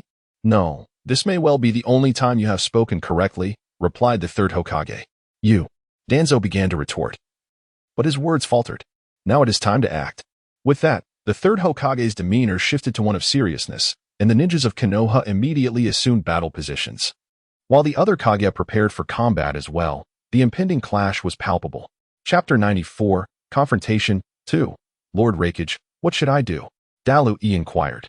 Observing the fourth Raikage's indecision. If you are unable to make a choice, it would be best to remain on the sidelines and await the outcome, Liuxing remarked. Deciding not to pressure him further for an immediate decision. For the last time, I refer to you as Raikage. You would do well to heed his advice and step aside. No one here trusts you anymore. And fourth Kazekage, do not act foolishly, or else, warned the third Tsuchikage. The third Tsuchikage continued, ladies and gentlemen, I bear unfortunate news. The attacking forces from Iwa Shinobi Village have failed and returned home. It is evident that the assault from Suna Shinobi Village has also met with failure, though the extent of casualties may vary. As leaders of our respective villages, you must grasp the gravity of the current situation. If we do not eliminate this esteemed leader and allow the Star Sea Empire to continue its unchecked expansion, in merely a decade, our villages will stand defenseless. What he has foretold will indeed come to pass, a reality that no village leader can accept. The only way to alter this dire fate is to confront him here. Only then do we stand a chance of surviving the impending annihilation of our villages. The third Hokage, Sarutobi Hiruzen, interjected. The fourth Raikage might consider sacrificing the lives within Kumogakure for the village's survival. Or perhaps wait until after his demise to unite the nations in threatening the Star Sea Empire to release the captive ninjas. Consider this. How dare you? Do not presume to project your thoughts onto me. Kumogakure will never abandon its comrades. The fourth Raikage retorted vehemently upon hearing Sarutobi's words. In the aftermath of this exchange, the fourth Raikage retreated with the ninjas of Kumogakure to a location where the various factions could scarcely reach them. Yet, his true intentions remained uncertain. For all present understood that true ninjas often act in ways that defy expectation. Thus, the rationale behind his withdrawal was shrouded in ambiguity. Since the fourth Raikage has temporarily withdrawn, let us proceed, declared the third Hokage, Sarutobi Hiruzen. With that, he cast his shuriken while simultaneously employing the shadow shuriken technique, causing several shuriken to transform into a flurry aimed at Liuxing. Upon witnessing Hiruzen's actions, Jiraiya swiftly invoked the summoning technique, calling forth two toad sages before entering sage mode. Following closely behind the third Hokage, Shimura Danzo unleashed the wind release, vacuum wave, releasing rapid blades of wind aimed relentlessly at Liuxing. Subsequently, other elite ninjas from Konohagakure joined in, launching their ninjutsu assaults on him. The third Tsuchikage, Inoki, seeing this, hesitated no longer. As the third Hokage initiated his attack, Inoki followed suit with the dust release, primitive world extraction technique.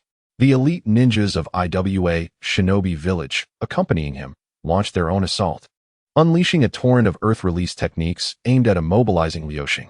The combined earth techniques unleashed by numerous elite jonin were indeed formidable.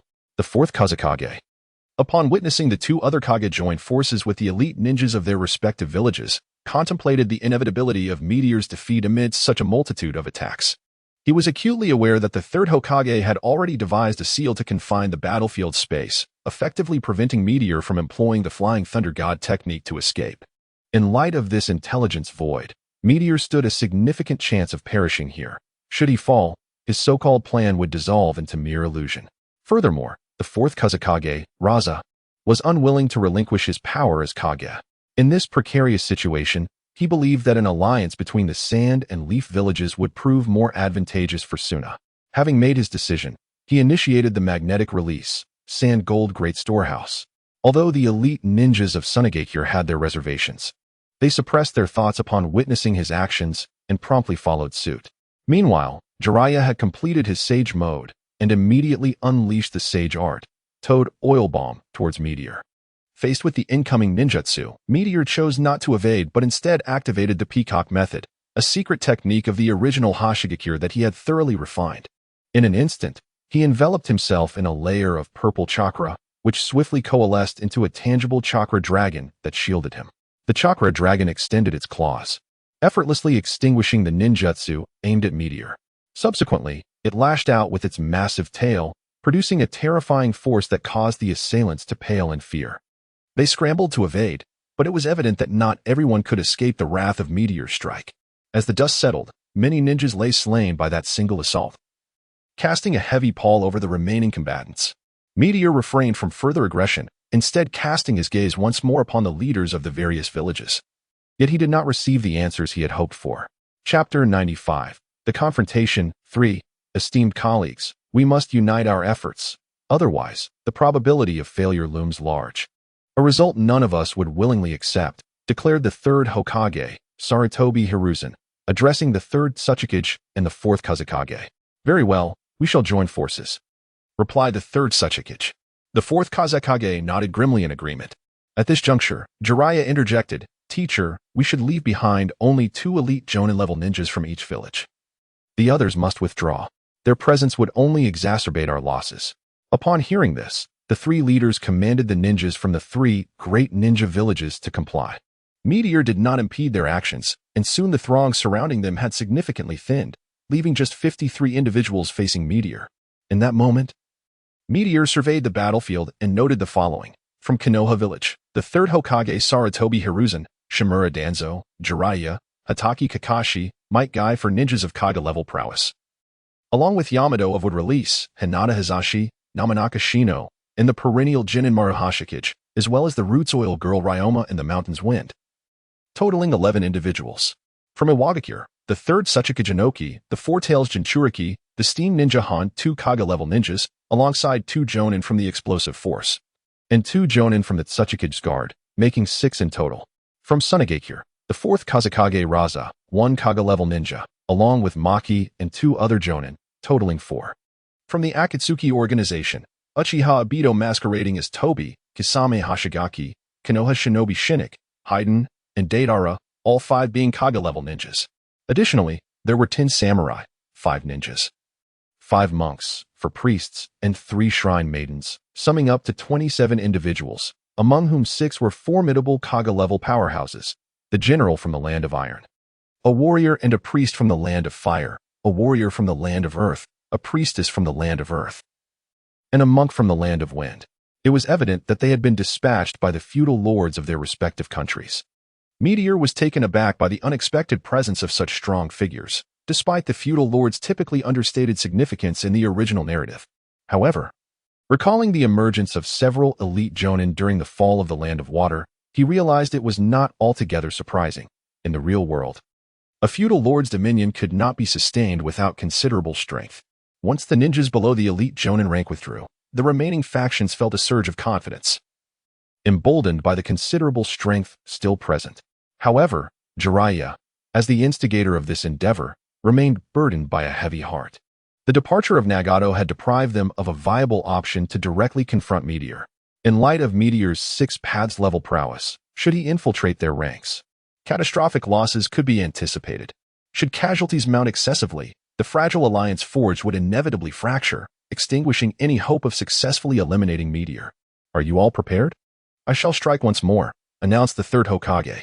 Upon hearing this, Jiraiya resignedly readied himself to confront Meteor directly, only to be halted by 2 toads. In a moment of uncertainty, he found himself at a loss for action. However, the prevailing situation allowed no room for contemplation. Fortunately, the numerous shadow-level warriors understood that without a direct confrontation, their efforts would be futile. Thus, they tacitly banded together to restrain Meteor, engaging in battle once more. Although their numbers paled in comparison to before, the synergy of their attacks was no less formidable, and Meteor could no longer easily dismantle their offensive as he had previously. While he still managed to maintain his composure, the collective prowess of these skilled fighters compelled him to adopt a more serious approach. This slight shift in demeanor from Meteor naturally posed a greater challenge for the assembled warriors. Soon, casualties began to mount, aside from 3 shadow-level warriors. 7 elite Jonin were slain under Meteor's focused onslaught, along with 3 ninjas and 2 monks from the daimyo's faction. It became apparent to the remaining forces that Meteor was intent on targeting the daimyo's personnel. Such losses were unbearable for the remaining champions of the daimyo, who recognized that the current circumstances did not permit their demise. After exchanging glances, they chose to flee. However, their sudden retreat inadvertently led to the downfall of many shadow leaders from various ninja villages, as, taking advantage of the opportunity, Meteor eliminated several warriors from Iwagakure, excluding Inoki and Han, as well as Yamashiro from Kanahagakure. Chapter 96, Confrontation 4, as the ninjas from the renowned clan fled and several elite Jonin fell to the meteoric onslaught.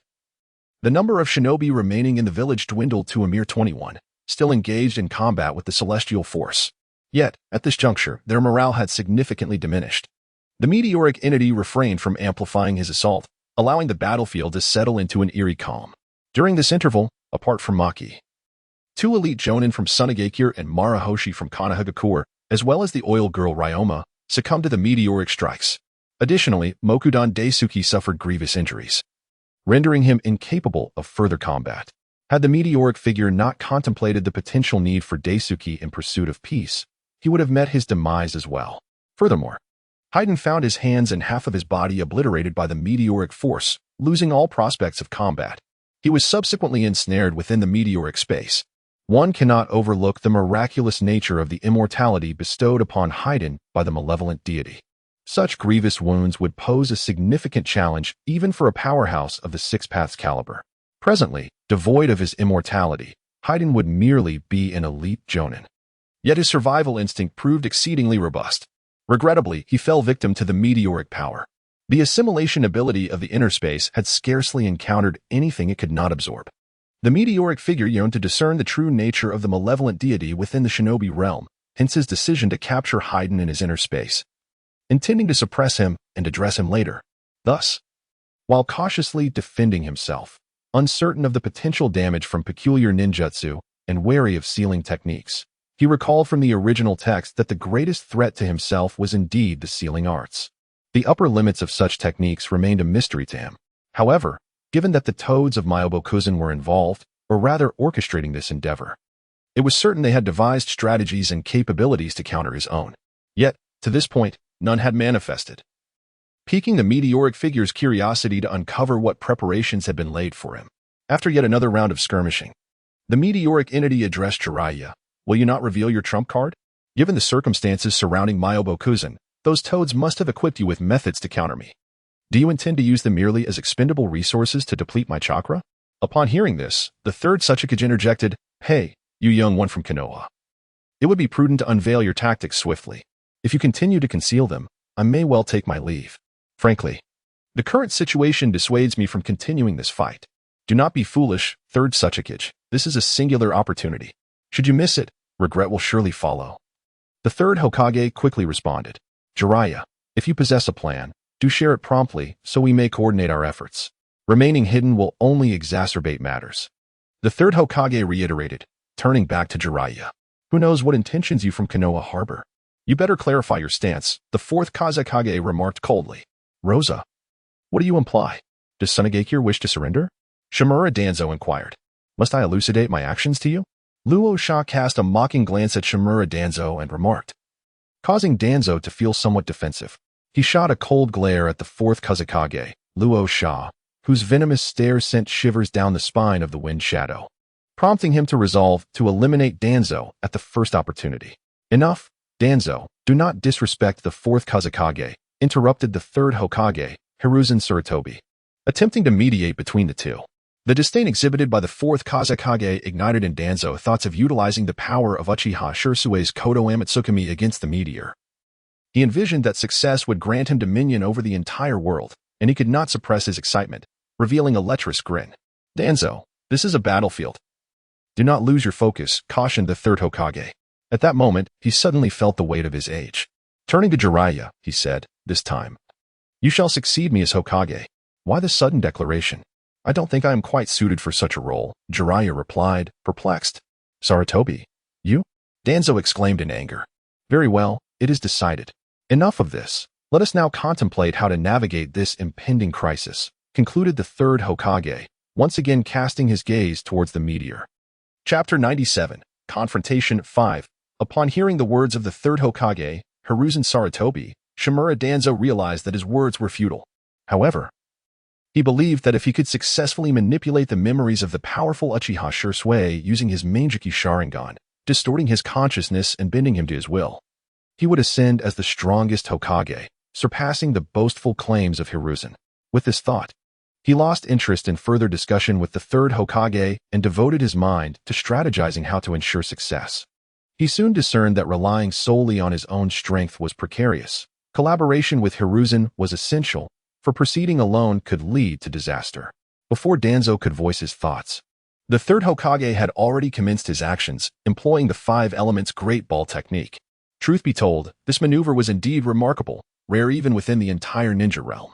However, it was evident that such an assault posed no threat to the formidable Ryusei, who dispatched several allies to assist Hiruzen in his offensive before launching another strike.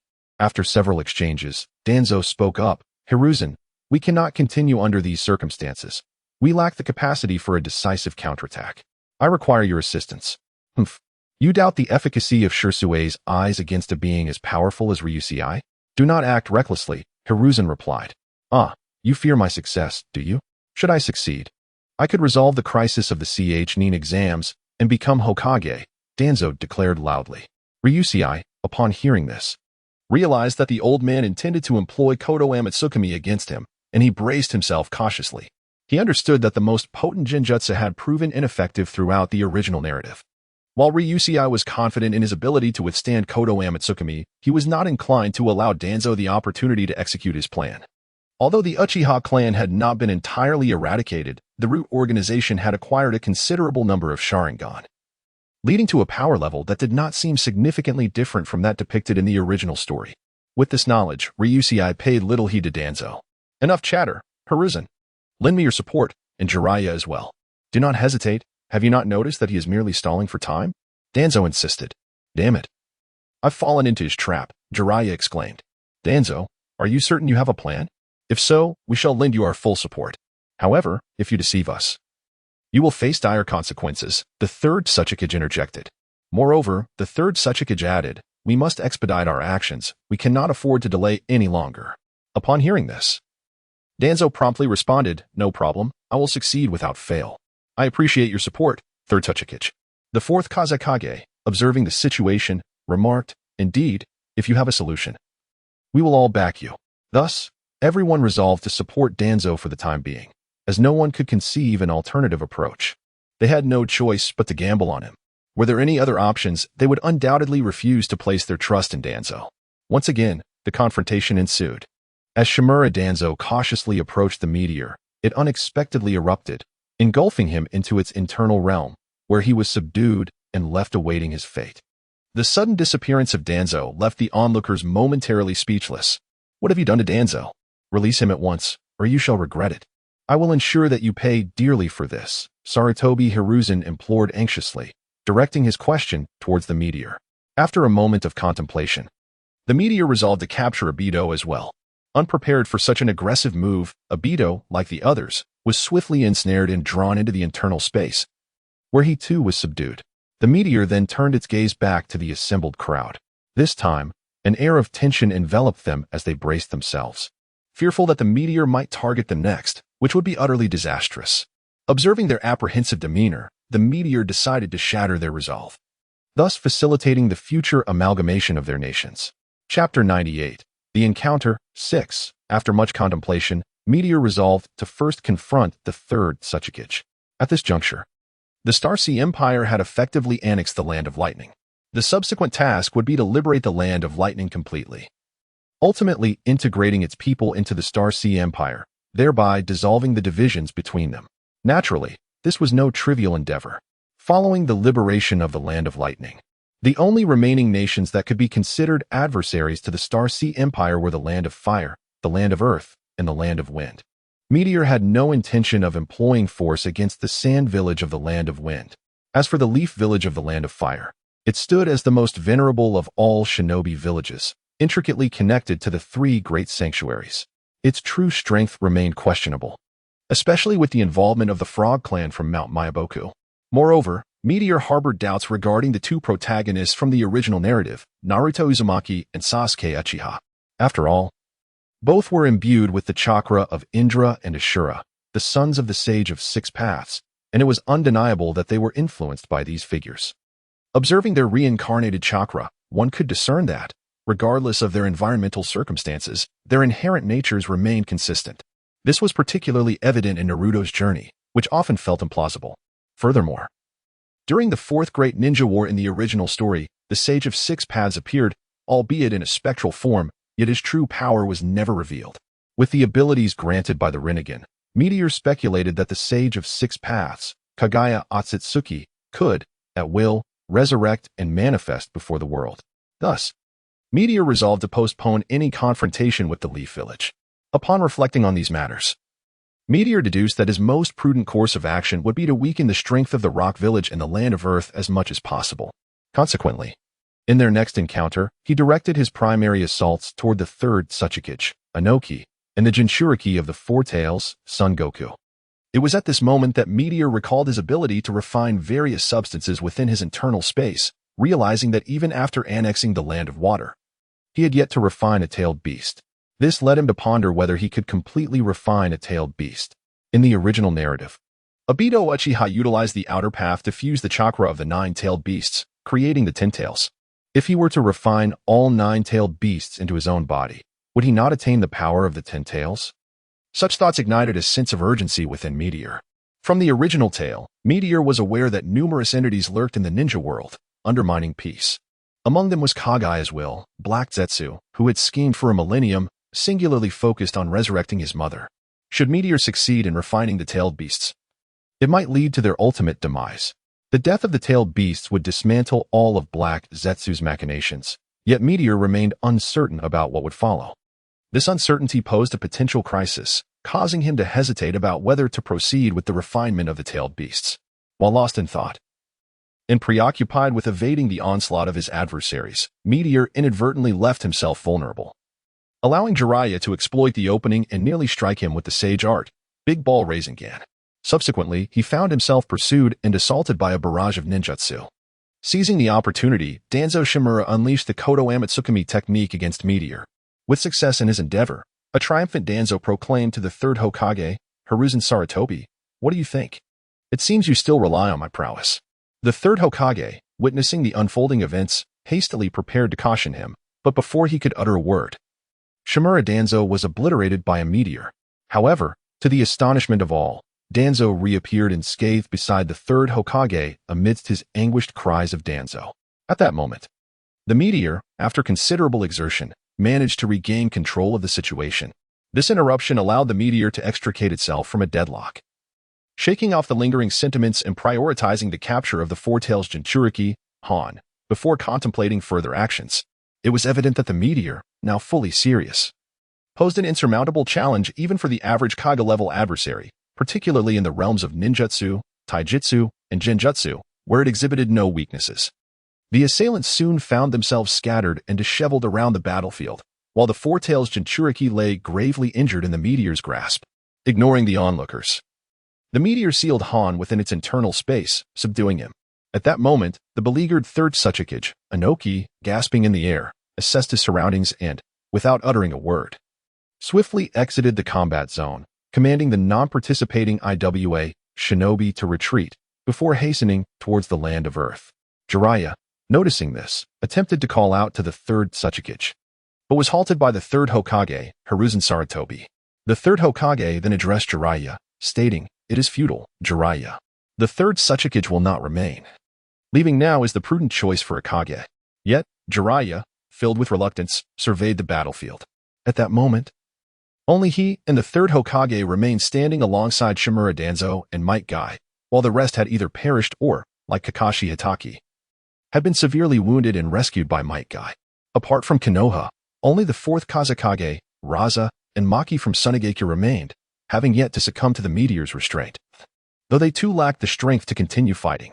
Noticing Jiraiya's gaze, the fourth Kazekage declared, "Sunigeki will no longer participate," and promptly withdrew from the battle, instructing the non-combatant Sand Shinobi to return with him to Sunigeki. As they departed, Jiraiya felt a profound sense of disappointment. "We must rally our spirits. Although they may have retreated, we have not yet faced defeat. The most perilous moments still lie ahead," the third Hokage advised Jiraiya. Chapter 99, Confrontation 7. Upon hearing the words of the third Hokage, Jiraiya regained his composure and addressed Meteor, asserting, "I shall never surrender. Even if it costs me my life, I will defeat you, the ambitious fiend, and restore peace to the shinobi world." "Hey, Jiraiya, as one of the legendary Sannin, could you not speak such blatant falsehoods with such conviction?" Meteor retorted, exasperated. "Humph, I speak only the truth, Jiraiya asserted confidently. Meteor was momentarily taken aback. And after a long pause, he inquired, "Third Hokage, are you certain he's your disciple and not merely a frog transformed into Jiraiya?" The third Hokage, Sarutobi Hiruzen, found himself momentarily at a loss for words upon hearing Meteor's remark. "I am indeed the disciple of Lord Sarutobi." "What do you mean?" Jiraiya exclaimed loudly. Sarutobi, feeling exasperated, averted his gaze from Jiraiya. "Be quiet, Jiraiya. Do not embarrass yourself further. And Sarutobi, is this truly the fine apprentice you have trained?" Hiruzen's former student, Shimura Danzo, interjected with a scoff. "Elder Shimura, how can you say such a thing about me?" Jiraiya protested, feeling aggrieved. "Enough. Do you not understand the situation? It is truly disheartening that at my advanced age, I must still witness such disgraceful behavior. Do you have no shame?" The third Hokage quickly interrupted.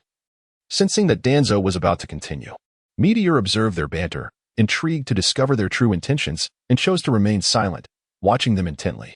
After a while, they seemed to either prepare themselves or finally notice Meteor's demeanor and paused, turning their attention back to him. "Why the silence?" "I am listening. Fear not. I have ample time. Please continue. I assure you, I will not ambush you," Meteor remarked as they glanced in his direction. "This? We are not afraid of your ambush, and what we discuss is of no concern to you. Eavesdropping is an immoral act. I did not expect such behavior from you." "You have greatly disappointed me," Jiraiya retorted, somewhat dismissively. "Disappointed? You are the one who has let me down. I always believed you to be a great hero, one of the few shinobi from Konoha whom I held in high regard. Yet, you are no different from the others. Perhaps only your strength sets you apart." Meteor quietly replied, "Leader, I shall ask you once more. Will you relinquish your ambitions? If you agree to abandon your quest for unifying the shinobi world and withdraw your forces from the land of lightning and the land of water, we can forego our subsequent actions," the third Hokage proposed to Meteor. "Absolutely not. Do not trust his words. For the sake of Konoha, we must take action against him. He must not be allowed to leave," Danzo declared vehemently. "Do you truly believe that is possible? Sarutobi, do set aside your cautious thoughts.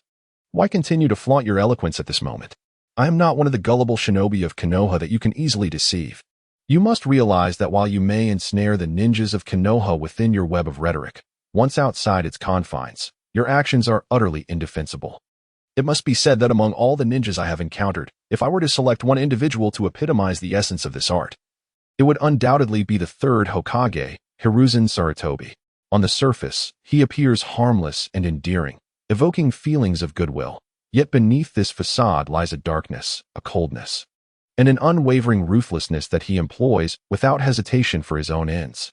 While he speaks of loyalty and compassion, his actions reveal a cruelty that is unspeakable. He utters beautiful sentiments, yet relentlessly dismantles the very beauty he professes to cherish. This is the third Hokage, Hiruzen Sarutobi, as Meteor responded.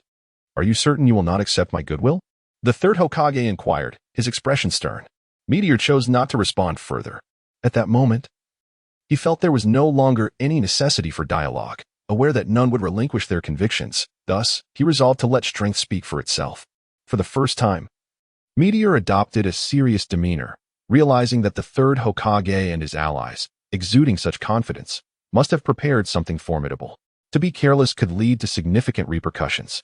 Observing Meteor's attitude, the third Hokage and his companions fell silent once more, and the atmosphere grew tense again.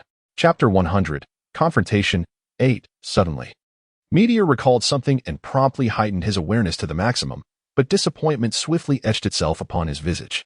Meteor's abrupt reaction left the third Hokage and his companions in a state of bewilderment. They pondered whether something unbeknownst to them had transpired, something detrimental to Meteor.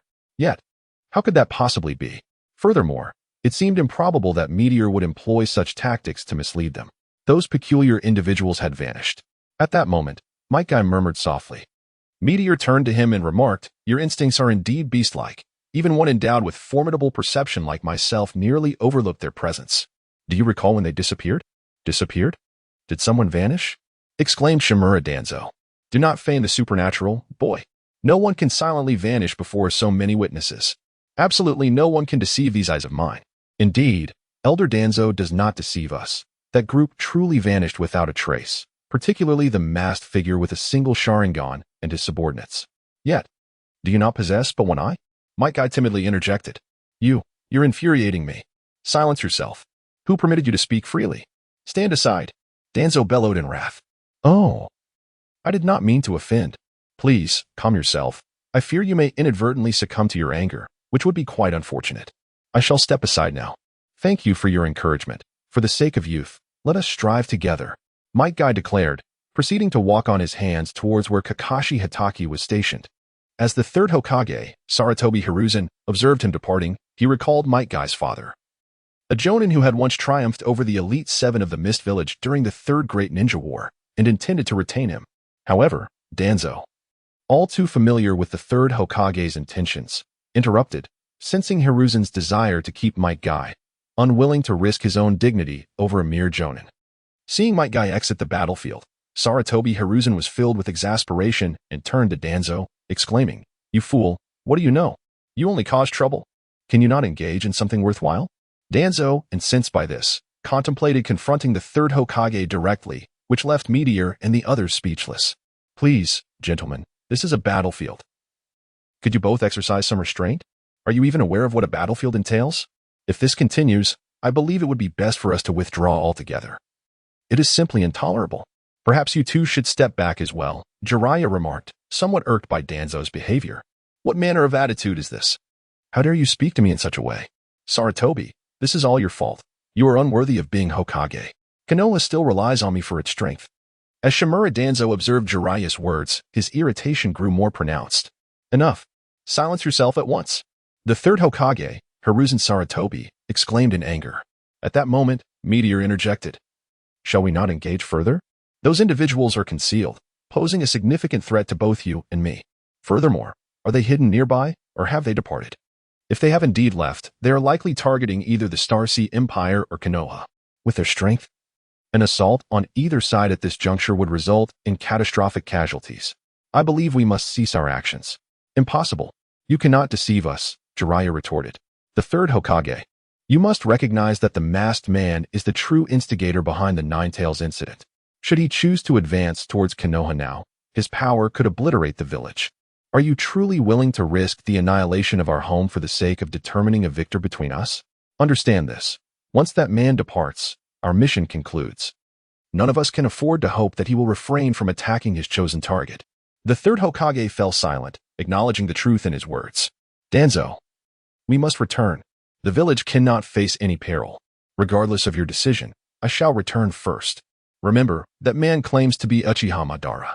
With that, Shimura Danzo hastened towards Konoha, well aware that the likelihood of an assault on the village was high. Observing his urgency, the third Hokage quickly grasped the situation. He commanded everyone to return immediately to Konoha. Jiraiya, though reluctant, recognized the failure of their mission and felt a twinge of concern for the village. He swiftly followed the third Hokage back to the village, praying that the masked man would not choose to attack Konoha. After their withdrawal, Meteor also made his way towards Star City. Chapter 101. Persuasion of the Fourth Raikage. As the Meteor had already embarked on its return to the Star Capital, a sudden recollection of the Fourth Raikage and his comrades lingering near the Cloud Village compelled him to alter his course.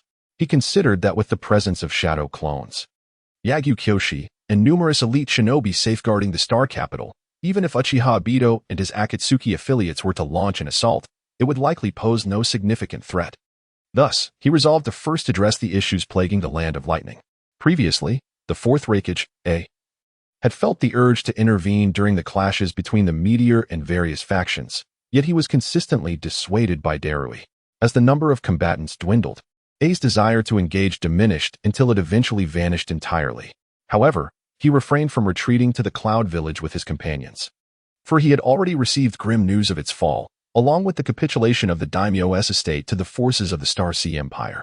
Based on the intelligence he had acquired, even if he led the remaining shinobi of the Cloud Village in a desperate resistance, the outcome would remain unchanged. Consequently, the Fourth Raikage chose to patiently await the conclusion of the battle, observing the unfolding drama from the sidelines. Initially, they had anticipated a fierce confrontation between the Meteor and the village hidden in the leaves. Yet they were left puzzled when the engagement abruptly ceased without any form of acknowledgement or farewells exchanged. With all parties having departed, they found no reason to linger, prompting his decision to return to the Land of Lightning with the remaining shinobi and strategize their counteroffensive upon arrival. due to the need to safeguard the less formidable shinobi. The fourth Raikage did not hasten their journey excessively, yet once all matters were resolved, their pace quickened. After traveling a short distance, they were soon intercepted by the meteor, who had tracked them down. Upon the meteor's appearance before the cloud shinobi, a profound silence enveloped them as they awaited the dialogue between the fourth Raikage and the meteor. Have you formulated your thoughts? If you have conditions to propose, do so, but do not overreach. An unyielding demand will yield consequences you may not desire, the meteor stated. Do not underestimate us. What fate has befallen the Cloud Village? Were there significant casualties? The fourth Raikage inquired urgently. The casualties were not extensive, owing to the overwhelming disparity in numbers. During the skirmishes, it was often several shinobi from the Star Sea Empire besieging a single cloud shinobi, leading to the swift capture of the majority. Fortunately, I issued orders to ensure that the captured cloud shinobi would not suffer mistreatment at the hands of the Star Sea shinobi, the meteor replied. You are likely already aware of the current circumstances regarding the Land of Lightning and the Cloud Village. Moreover, the attacking forces from the Cloud Village were captured early on. Thus, I shall pose the question again. What is your choice? The meteor continued. May I first meet with the captured shinobi from the Cloud Village before answering your inquiry? The fourth Raikage, responded. A meeting with the captives, you say? Indeed, it is likely that most of the captives are currently within the Star Sea Empire, particularly the Eight Tails, who are probably situated in the capital city of Xingdu. Will you return to the Land of Thunder first, or venture towards the Star Sea Empire? As Liuxing pondered this, he observed the expression of the fourth Raikage, and discerned that unless unforeseen complications arose, the Star Sea Empire would swiftly subjugate the entire Land of Thunder. Consequently, this would make it challenging for Liuxing to accompany the fourth Raikage on his excursions. Simultaneously, recalling the captured members of the Kaguya clan, he realized they would not engage in any confrontations. Thus, he decided to release them to accompany their journey. I have made my decision. Let us journey to the Star Sea Empire and assess the current conditions within, as well as the living circumstances of the many captured ninjas, declared the fourth Raikage. Boss, please ensure that you have thoroughly considered your decision. We must not act recklessly. Additionally, a prompt decision is essential. As we are still awaiting further developments, cautioned Darui, speaking cautiously from the side. Enough with the chatter. Await my instructions, replied the fourth Raikage, and without further ado, he followed Liuxing and their companions toward the Star Sea Empire. Chapter 102. The Fall of the Land of Lightning. Uchiha Jin, alongside the third Star Shadow and Firefly, stealthily advanced to the borders of the Land of Lightning with the fourth ninja army of the Star Sea Empire. This maneuver occurred while Kaguya Kimimaro and the Eight Tails Jinchuriki engaged in combat, drawing away a contingent of elite Cloud Village ninjas under the fourth Raikage, who were dispatched to besiege the meteor. Subsequently, the Eight Tails and Two Tails Jinchuriki led a substantial force of Cloud Village ninjas to assault the Star Sea Empire. Consequently, the number of ninjas remaining for defense in their homeland dwindled significantly, resulting in numerous vulnerabilities in their defenses. Unforeseen, they had not anticipated an attack on the Land of Lightning and had implemented minimal defensive measures. Upon receiving intelligence regarding the defeat and capture of the forces led by the Eight Tails and Two Tails Jinchuriki, Uchiha Jin swiftly launched an offensive against the unprepared Land of Lightning. Before long, they breached the territory, and Uchiha Jin advanced with 10,000 ninjas towards the Cloud Village, while the third Star Shadow and Firefly, accompanied by over 10,000 ninjas and several administrative officials from the Star Sea Empire, directed their assault towards the feudal lord's estate in the Land of Lightning. With a significant portion of elite ninjas having departed, both groups effortlessly pushed their forces to the outskirts of the Cloud Village and the feudal lord's estate. The subsequent occupation of both locations ensued swiftly, for this was the world of ninjas. The feudal lord of the Land of Lightning and the high-ranking officials left behind quickly learned of the Star Sea Empire's invasion, before they could fully comprehend the situation. The Star Sea Empire's ninjas had already appeared before them, instilling profound fear. They hastily organized their defenses while simultaneously dispatching messengers to inform the fourth Raikage of the assault, urging him to return promptly for assistance and seeking aid from other nations. At this juncture, the two divisions of the Star Sea Empire's ninja forces diverged in their actions. The third Star Shadow and Firefly initiated their attack outside the feudal lord's castle. With most of the elite forces having been dispatched to confront the meteor, the defenders of the feudal lord's estate were caught off guard. Firefly swiftly breached the estate, capturing the majority of the high-ranking nobles within, while the third Star Shadow naturally assumed control over the governance of the Land of Lightning. Firefly subsequently took charge of its defenses, leaving behind 5,000 ninjas to safeguard the feudal lord's castle, while dividing the remaining 10,000 ninjas. Firefly led 5,000 to the border with the Land of Earth to defend against potential incursions, while the remaining 5,000 ninjas were dispersed into 50 teams of 100, each led by a Chunin, including 500 administrative personnel from the Starry Empire. They commenced the elimination of any remaining influence within the Land of Lightning, a feat that faced little resistance, allowing the accompanying administrative officials to take over the governance of the territory. After Uchiha Jin arrived at the outskirts of the Cloud Village with his 10,000 ninjas, he did not rush to attack. Despite possessing a considerable force, the Cloud Village had at least 80% of its strength absent, leaving only a little over 5,000 ninjas, including the elderly, women, and children, with no shadow-level warriors present. Victory, in truth, requires no contemplation. However, Kumogakure, being one of the 5 great shinobi villages, possesses a profound legacy. Should a forceful attack be initiated, the inherent character of Kumogakure might incite a fierce resistance among its inhabitants, potentially inflicting tremendous casualties upon the shinobi forces of the Starry Empire. Moreover, the massacre of a significant number of its ninjas would undoubtedly sow the seeds of deeper enmity, detrimental to the future governance of the Starry Empire. Consequently, Uchiha Jin resolved to compel the surrender of Kumogakure with his formidable prowess. Thus, Uchiha Jin summoned the Susanoo through his Manjiki Sharingan. Thanks to Orochimaru's successful research on wood release, Uchiha Jin, possessing the Manjiki Sharingan, naturally transplanted Hashirama cells. With the risk of blindness eliminated, he could wield its power at will. The colossal Susanoo materialized before the gates of Kumogakure, brandishing a massive sword that cleaved through the village's defensive barrier with a single strike, leaving a gaping scar that nearly bisected the village. The pallor of despair washed over the faces of all Kumogakure's denizens. In the ensuing moment, Uchiha Jin, accompanied by a cadre of elite shinobi, swiftly advanced to confront the elders of Kumogakure at the Y-Ray building, declaring, "Kumogakure has lost. Surrender, if you wish to spare your lives." The elder of Kumogakure retorted defiantly, "Impossible. Though we have been defeated, as long as the 4th Raikage A remains, he will lead Kumogakure to rise again. Do you truly believe he will return? Such delusions are futile," Uchiha Jin scoffed. The elder of Kumogakure seethed with indignation but remained steadfast in his refusal to capitulate.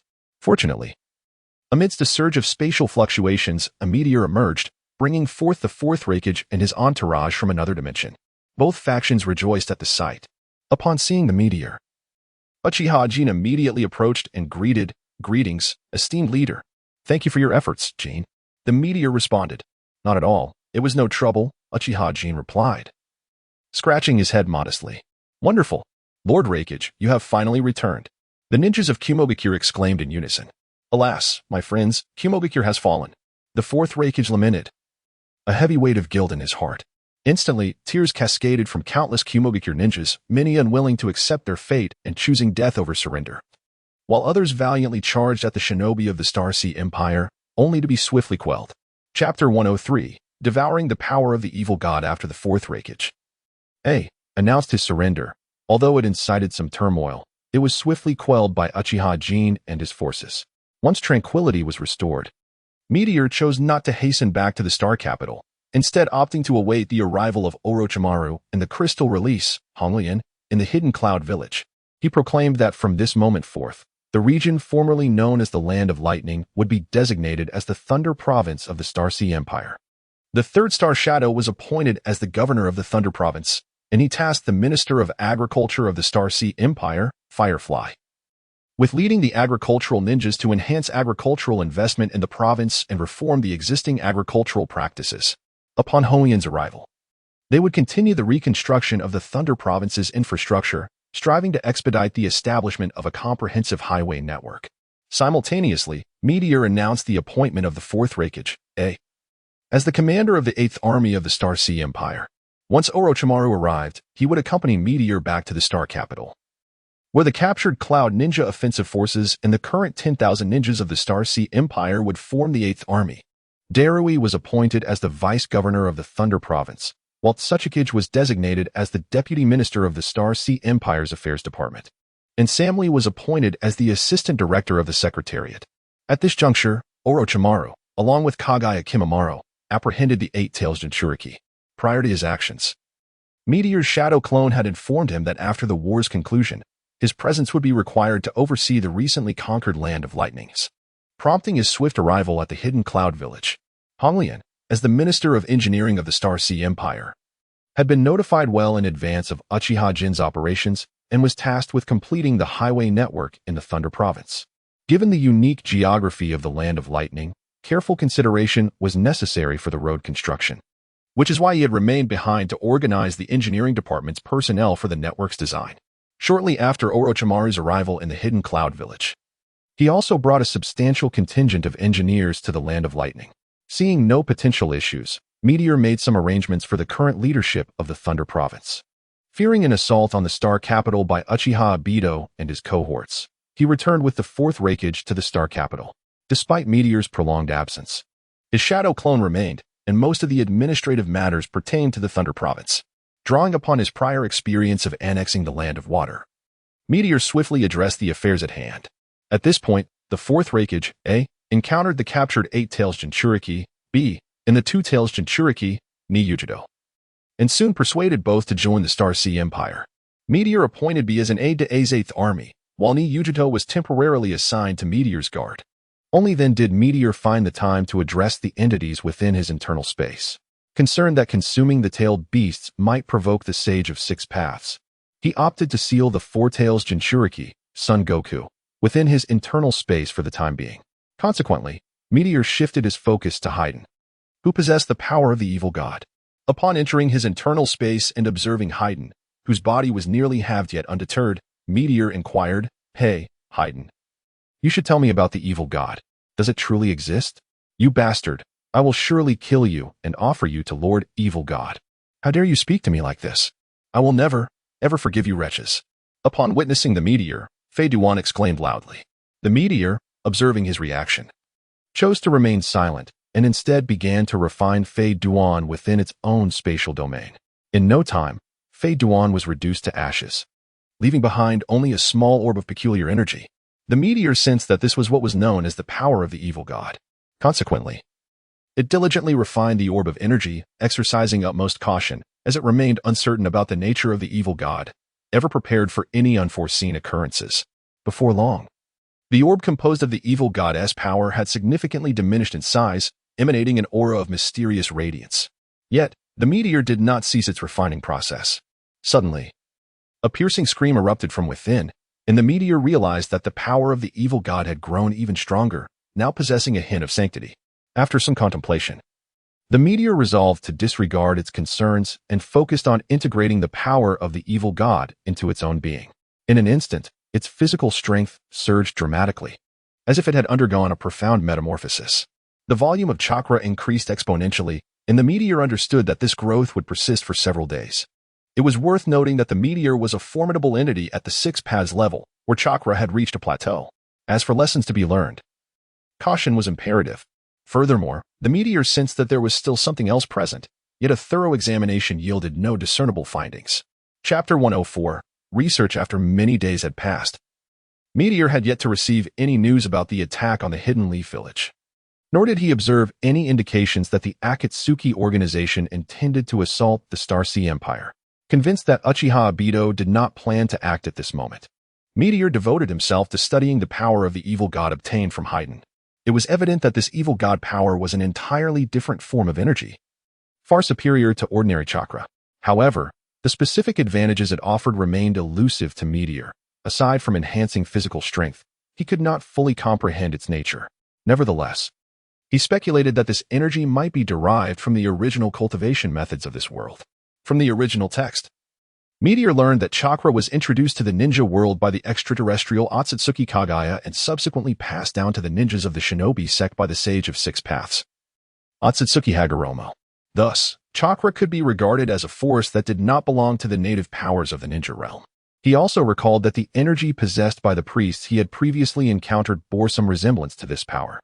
Although the priestly and samurai systems had been supplanted by ninjas, the existence of skilled individuals and the 3 sacred lands suggested that humanity still held a dominant position in this world.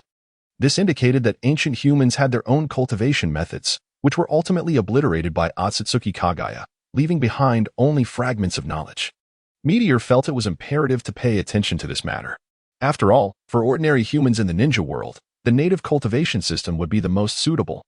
If Meteor aspired to bring lasting peace to the ninja realm, it was essential to provide ordinary people with the potential to grow stronger and the means to ascend.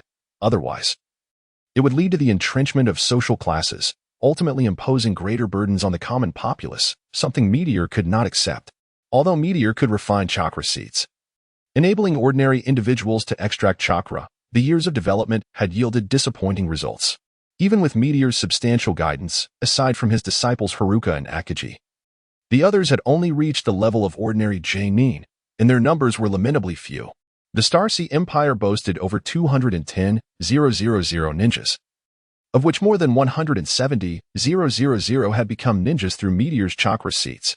However, only a little over 200 had attained the Chunin rank through the training system of the Starry Empire, and even the number of Chunin was just over 30,000, with their potential nearly exhausted. If they could not merge bloodline limits or achieve fortuitous encounters, their strength would stagnate.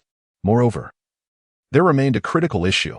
Only Meteor could utilize the space within his body to create chakra seeds, and despite the passage of many years, Orochimaru had yet to succeed in this regard. The numerous individuals within the shinobi world relying on meteors to disseminate chakra seeds to everyone is a formidable challenge. Additionally, over the years, the meteors have cultivated a profound understanding of chakra through the production of chakra seeds, simultaneously recognizing significant issues inherent to this energy. Furthermore, from the original narrative, it is revealed that the chakra in the shinobi world belongs to Kaguya Ōtsutsuki, who possesses the ability to reclaim the chakra from ninjas. With the capabilities of the meteors, they too can withdraw the chakra seeds they have bestowed, intensifying their suspicions regarding the Sage of Six Paths, Hagoromo Ōtsutsuki. At this juncture, the meteors are nearly certain that they will become adversaries in the not-so-distant future, compelling them to temper their plans. In light of these reflections, the meteors instructed the intelligence department to diligently gather various legacies distinct from those of ninjas, particularly focusing on the energy system legacies of the feudal lords from the Land of Water and the Land of Lightning, such as the priest system, the original monk system, the samurai system, and the shrine maiden system. They endeavored to locate remnants of these legacies within the shinobi realm, confident that with their current strength and the capabilities of their internal space, they could elevate even the most fundamental elements to a significant level. The meteors summoned Yagyu Kenshin, sharing insights and contemplations regarding their understanding, urging him to assimilate the samurai legacies that the Starry Empire could gather to refine his own cultivation system. It is noteworthy that while Yagyu Kenshin still possesses chakra, he has transcended into the super shadow level through his swordsmanship. With his innate talent and present capabilities, he is poised to carve a new path for the samurai. Upon grasping the situation and the meteor's intentions, Yagyu Kenshin returned with an array of samurai legacy materials, declaring his intent to enter a state of seclusion for cultivation. Concerned about the circumstances surrounding Uchiha Obito and others, and wary of potential upheavals, the meteors opted against seclusion. Instead, they maintained vigilance within the Starry Empire while swiftly managing affairs in the Raime province. Fortuitously, under absolute strength, the Raime province swiftly stabilized, embarking on vigorous development. The implementation of various policies benefiting the populace, along with the promotion of agricultural ninjas and engineering teams, fostered a rapid acceptance of the Starry Empire's governance among the citizens. Chapter 105. The Path of the Swordsman. 1. After receiving the true understanding of chakra and a wealth of martial traditions from Ryusei, Yagyu Kenki returned to his abode. As a swordsman by birth, he resolved to exert every effort to forge a novel path for his kin. He swiftly organized his affairs and severed all connections, immersing himself in the study of the martial legacies he had acquired. With his innate talent for swordsmanship and his current prowess, he could grasp the essence of minor traditions with merely a cursory examination, while even the formidable, long-established schools could be comprehended to a significant extent within a matter of days. Thus, after 3 months, Yagyu Kenki had completed his study of the martial traditions possessed by the Starry Empire. Upon finishing his studies, Yagyu Kenki did not emerge from his seclusion. Instead, he synthesized and summarized all the sword techniques he had learned. Subsequently, he adjusted his state of mind with the intention of creating an entirely new form of swordsmanship. Soon, he achieved success, yet he found no joy in it. Although the new techniques represented a substantial advancement in his abilities, they were merely his own, failing to pave a new path for the swordsman. Ultimately, the core of this swordsmanship remained tethered to the realm of ninjutsu, still reliant on chakra. Realizing this, Yagyu Kinki retreated into contemplation, pondering how to carve out a genuine path in swordsmanship. It was during this period that he recalled the various theories on swordsmanship that Ryusei had mentioned prior to his retreat. Although he had initially perceived them as profound yet ungraspable, he had dismissed them, knowing that Ryusei was not well versed in sword techniques.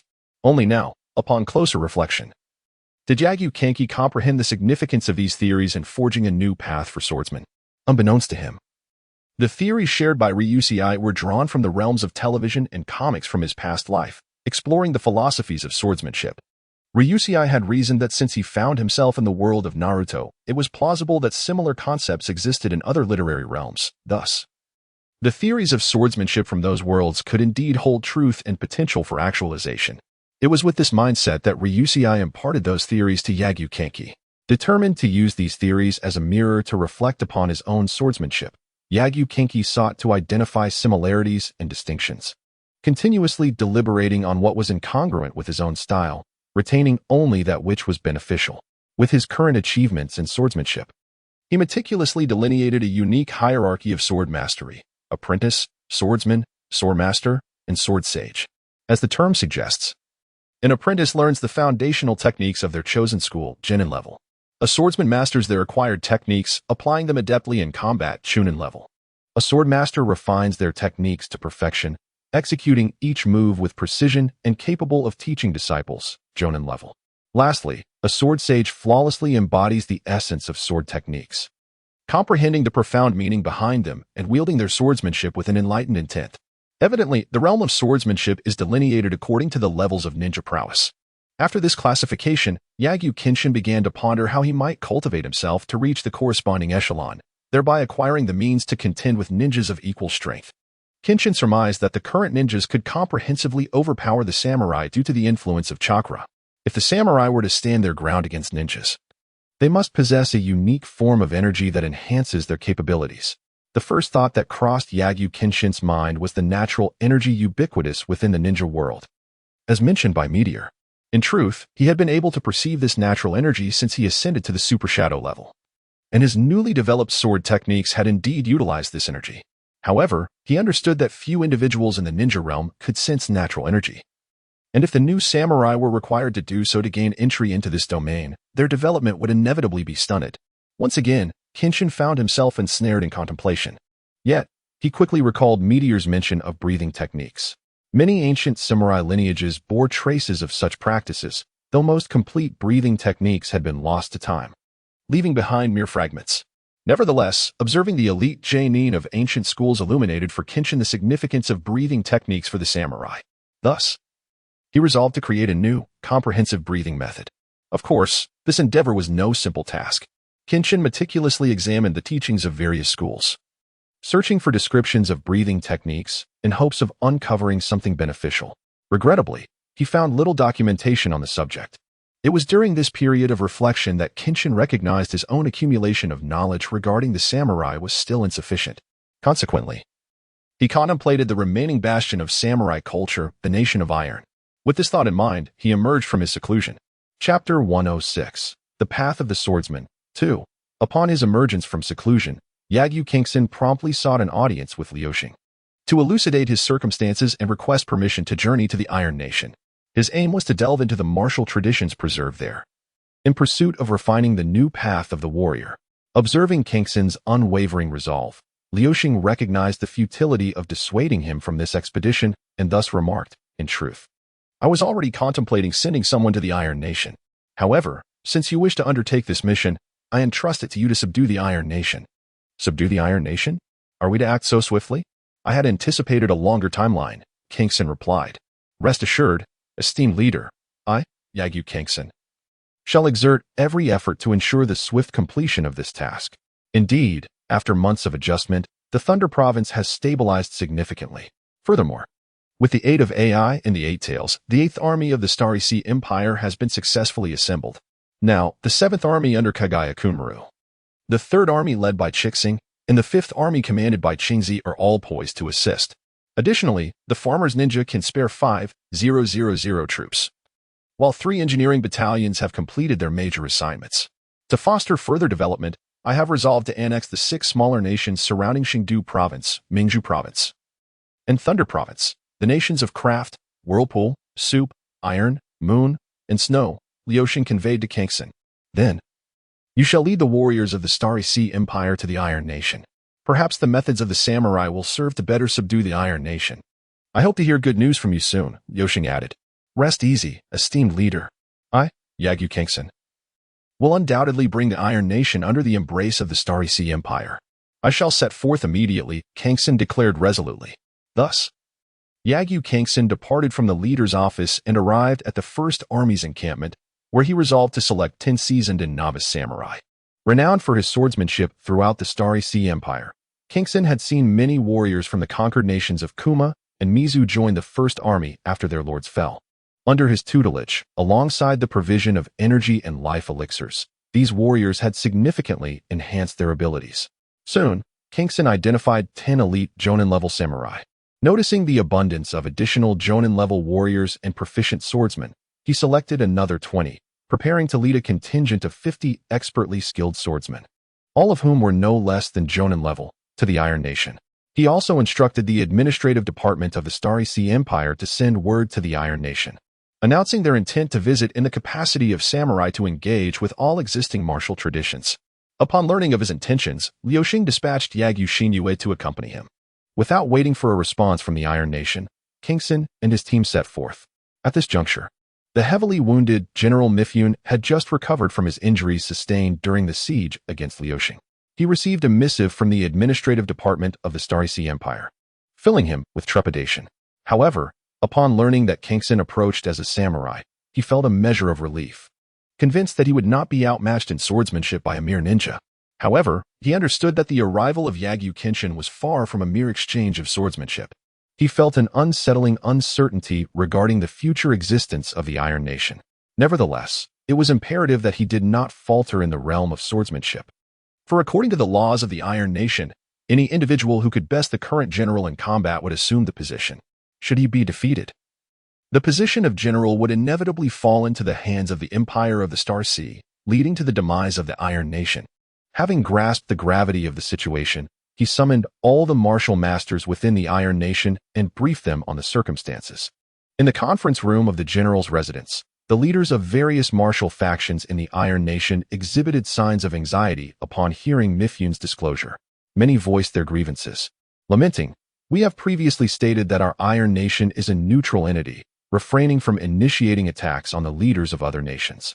Yet here we are, embroiled in an assault on their leader. Will they believe we truly adhere to neutrality?" Upon hearing this, Mifyun could only apologize. "This is my fault. I will voluntarily step down from my position during this exchange. Let us contemplate how to navigate this crisis." At that moment, several martial leaders spoke up, questioning, "What is there to fear in a mere contest of swordsmanship? Can we truly be outmatched by mere ninjas? If we are defeated in such a manner, what is left to discuss? We might as well surrender." The concern lingered that they might employ ninja techniques under the guise of a swordsmanship contest. "Our utmost priority must be to prevent them from utilizing any ninja arts during this duel," another leader remarked. "Is that even feasible? Surely they would not acquiesce." Someone else queried. Mifyun replied with conviction, "No, they will certainly agree. Otherwise, this swordsmanship exchange would not be taking place."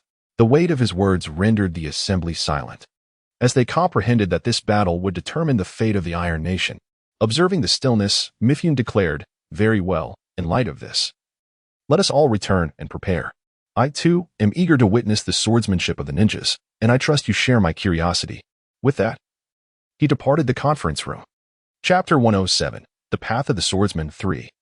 The departure of Mitsubun made the warriors of the Iron Nation acutely aware that their only recourse lay in vanquishing the representatives of the Starry Sea Empire in the forthcoming martial arts exchanges.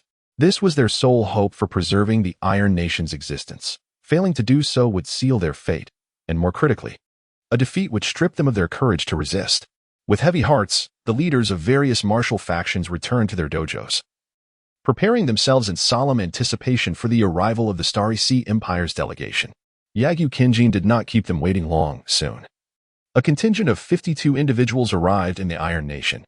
However, rather than proceeding directly to the capital, Yagyu Kinjin chose to visit each faction at the borders, engaging in exchanges that inevitably involved displays of skill.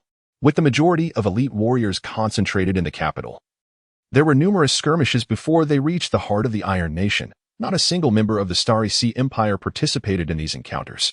Thus, they entered the capital of the Iron Nation under such circumstances. The unfolding events could not escape the notice of Mitsubun and the other high-ranking officials of the Iron Nation. Moreover, Yagyu Kinjin and his companions did not conceal their presence. At each location, they deliberately created a spectacle during their duels. By this time, nearly the entire populace of the Iron Nation was aware of their arrival and the complete victories they achieved over the local warriors. Coupled with the Starry Sea Empire's relentless promotion of its own policies and the growing power and frequent trade of the empire in recent years, many nations had already received news of its ascendance, fostering a sense of admiration among their citizens. The arrival of Yagyu Kinjin was impossible to ignore. Mitsubun and his colleagues, upon witnessing this situation, sought to intervene, but the information had already spread far and wide, leaving them to mitigate the repercussions as best they could, though they knew such efforts would ultimately be futile. In this context, Yagyu Kinjin led the delegation of the Starry Sea Empire into the capital. Mitsubun awaited them at the city gates, escorting Yagyu Kinjin to the general's residence. Since it was their first day, Mitsubun arranged for them to rest and informed Yagyu Kinjin that all activities would commence the following day. After a moment of contemplation, Yagyu Kinjin acquiesced.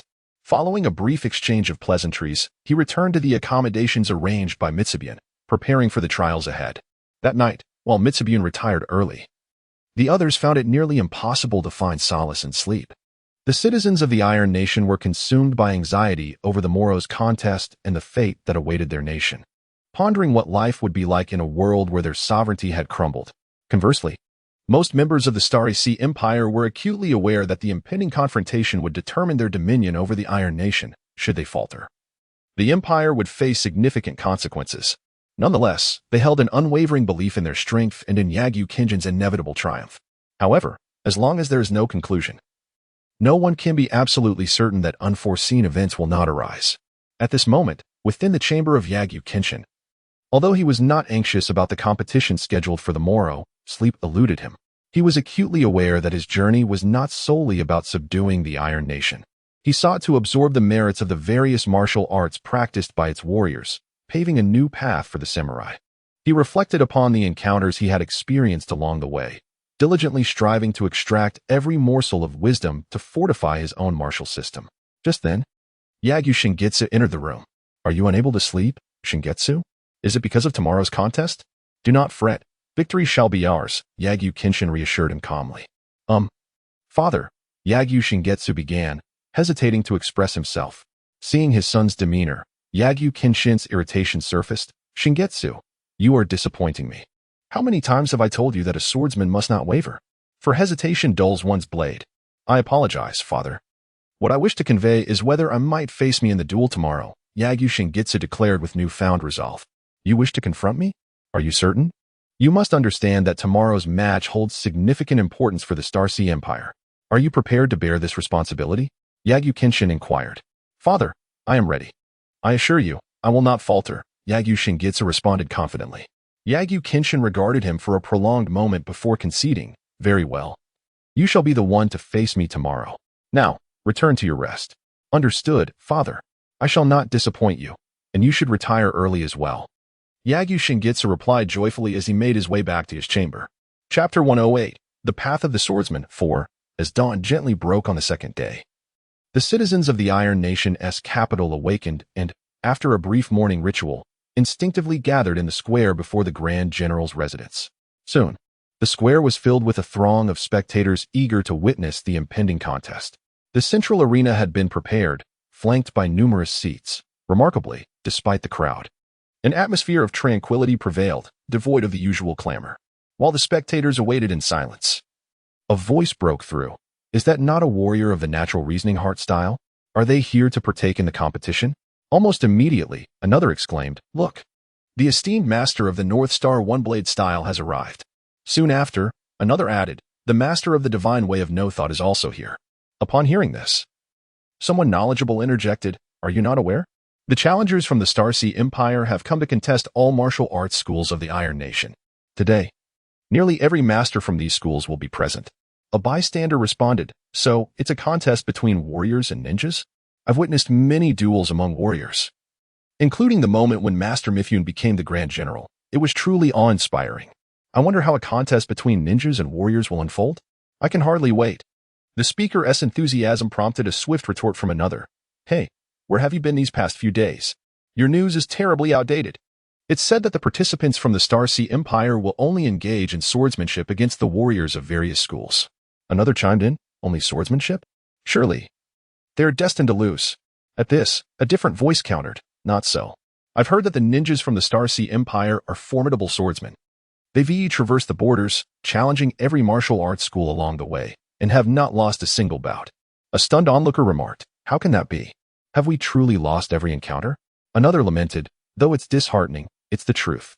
I've observed the previous contests, and we were no match. Furthermore, the leading ninjas from the Star Sea Empire have yet to reveal their prowess. Today's competition may see many martial arts schools defeated. I only hope that Grand General Mifune prevails. If even he were to lose, it would spell trouble. The crowd collectively dismissed such thoughts. What nonsense. Grand General Mifune could never lose. That is simply impossible. One voice timidly suggested, but what if he were to lose? Silence.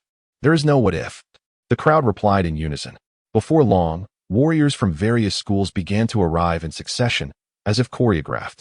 They approached their designated seats with solemnity, taking their places quietly, refraining from the usual banter with acquaintances. In no time, Yagyu Shingetsu and the other 50 ninjas from the Star Sea Empire reached the square. They surveyed the scene before proceeding to the seats allocated for them by the Iron Nation, taking their places in the two enormous chairs devoid of Iron Nation warriors. Wait, is the leader of the Star Sea Empire truly that young lad? If that is the case, I shall be at ease, even if that young prodigy possesses remarkable talent. It is inconceivable that he could surpass General Mitsubian in swordsmanship. A bystander remarked upon witnessing the delegation from the Star Sea Empire, led by Yagyu Shinkage. Are you daft? Did you not notice the two grand chairs in the center? One belongs to General Mitsubian, while the other is evidently reserved for the leader of the Star Sea Empire. Another individual interjected. Even if that young lad is not the leader, his proximity to the chief suggests that the visitors from the Star Sea Empire are not particularly formidable. The initial speaker stubbornly asserted, I understand why that child occupies that seat. He is the son of the leader of this delegation from the Star Sea Empire and also a disciple of the Empire's sovereign, a prodigious talent with immense strength. A well-informed person elucidated. Ah, that explains it. His presence there is no longer puzzling. Someone nodded in agreement. Look, General Mitsubian has arrived. Is that man beside him the leader of the Star Sea Empire's delegation? Another person exclaimed. In fact, not long ago, General Mitsubian had arrived at the residence of Yagyu Jinkaku, and after a formal exchange of pleasantries, their conversation naturally gravitated towards swordsmanship. As the two most formidable swordsmen of their time, they shared insights and revelations that eluded ordinary understanding, both feeling that their meeting was long overdue. Time slipped away unnoticed until the envoy from the Iron Nation reminded Mitsubian, prompting the two to cease their discourse and proceed toward the arena. However, Yagyu Jinkaku exuded an overwhelming samurai aura, and as he embarked on a path befitting a warrior, he had long since relinquished his ninja headband when he chose to forge a new way. Consequently, the people of the Iron Nation mistakenly regarded him as a samurai. Having searched in vain for the leader of the Star Sea Empire's ninjas, it was only upon looking back that they realized the man, who appeared to be a samurai alongside General Mitsubian, was indeed the ninja leader of the Star Sea Empire. Thus, amidst the gaze of the onlookers, Mitsubian and Yagyu Jinkaku gracefully approached the arena and took their seats upon the two grand chairs placed prominently at its center. Chapter 109, The Path of the Swordsman 5. As Mitsubian surveyed the assembled competitors, he rose to address them, saying, First and foremost, I extend a warm welcome to all esteemed guests from the Star Sea Empire. We are all acutely aware of the significance of this contest. Each participant shall exert their utmost effort. Yet I must express my regret that this competition, amidst the rise of ninjas and the decline of our samurai, may be the grandest swordsmanship contest we shall witness, and quite possibly the last. Today may very well be our final opportunity to showcase our prowess to the world before we withdraw from the stage entirely. Esteemed warriors of the Iron Nation, let us fight for the honor of the samurai, for the glory of our homeland. After delivering his speech, Mitsubian bowed deeply to the multitude of samurai from the Iron Nation, taking a long moment before straightening up. In an instant, the warriors from various schools of the Iron Nation rose to their feet and saluted Mitsubian, declaring, "Rest assured, General. For the Iron Nation, for the honor of the samurai. We shall forge ahead unyieldingly. We vow to defend it with our lives." At that moment, the atmosphere grew tense as the warriors from the Iron Nation cast fierce glares at the representatives of the Star Sea Empire. Observing the situation, Yagyu Kenjin stood and proclaimed, "You are mistaken. The samurai shall not completely depart from the stage today. On the contrary, this swordsmanship contest marks the dawn of our resurgence. All present shall witness the revival of the samurai, and after this contest, I shall pave a new path for our kind. Now, I implore you all to join me in this endeavor." "A new path for the samurai?" Mitsubian questioned, perplexed. "Indeed. The purpose of this contest is to refine the new path for the samurai, and I am on the brink of completion. I beseech you for your support," Yagyu Kenjin asserted confidently. Could it be true? A new path for the samurai? How could that be possible? Would he not be attempting to create some form of ninja techniques? What audacity! The Iron Nation's representatives murmured amongst themselves in disbelief. Meanwhile, the members of the Star Sea Empire who accompanied Yagyu Kenjin were filled with excitement. Yagyu Shingitsu immediately inquired, "Father, have you completed what our esteemed leader entrusted you with? Have you indeed forged a new path for the samurai?" Upon hearing the question and seeing the eager gazes from the Star Sea Empire's entourage, Yagyu Kenjin affirmed, "Yes, indeed.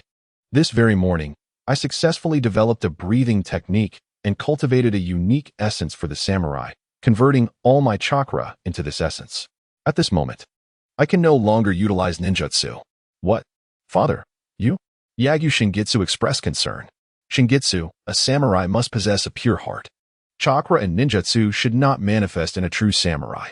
Fear not, for at this moment, aside from our esteemed leader, I would not falter even against the likes of Uchiha Madara or the first Hokage, Senja Hashirama," Yagyu Kenjin stated calmly. "What? An energy unique to the samurai, capable of rivaling the first Hokage and Uchiha Madara without reliance on chakra and ninjutsu? Surely you jest," Mitsubian exclaimed in disbelief. "Indeed, anyone can boast. I could claim to have become a sage myself. In the presence of the six path immortals, they appeared as mere fledglings, easily subdued," remarked a warrior. "Indeed. I had just considered him a commendable individual, only to discover he has come here to boast," another added. "How dare you speak to my father in such a manner?" Yagyu Shinkage exclaimed, glaring at the speaker. "Is it not enough to boast in front of so many, without allowing others to respond?" The individual, intimidated by Yagyu Shinkage's imposing aura, faltered. "You?" Yagyu Shinkage, incensed, was poised to teach that individual a lesson. Upon overhearing their words and witnessing Yagyu Shinkage's actions, Yagyu Shinkage unleashed his full aura, momentarily suppressing everyone present, as if time itself had paused. It was only when he retracted his aura and calmly resumed his seat that everyone regained their composure. What he said was indeed true. At that moment, Mifune set aside all distractions, respectfully bowing to Yagyu Shinkage, his voice trembling as he inquired, "My lord, have you truly succeeded?" Yagyu Shinkage remained silent, merely nodding in affirmation. Chapter 110. The Path of the Swordsman. 6. At last, our warriors have been graced by the emergence of a sage. Please, my lord, take the helm of the Iron Kingdom and lead us to restore the glory of the samurai, Mifune exclaimed, kneeling in excitement. It would have been impossible for me to forge a new path for the samurai without the guidance of our esteemed leader. If I were to propose that the Iron Kingdom join the Star Sea Empire, would you be willing? Yagyu Kingston inquired. Master of the martial arts, with your prowess, you should harbor no fear of the Star Sea Empire. You are more than capable of leading the Iron Kingdom independently. Why must we ally with them? A warrior interjected. Silence. My father is not that kind of man. Yagyu Shingitsu rebuked loudly. For the sake of the people of the Iron Kingdom, and indeed for your own, the Iron Kingdom must inevitably merge with the Star Sea Empire. No one can thwart this reality. Let me assure you, I, Yagyu Kingston, would never betray our leader or the Star Sea Empire, even if I were to heed your counsel. You must understand that the power of a martial sage pales in comparison to that of Lord Meteor. In such a scenario, it would merely result in my untimely demise, bringing catastrophic ruin upon the Iron Kingdom. I urge you to contemplate this seriously, Yagyu Kingston stated. Master of the martial arts.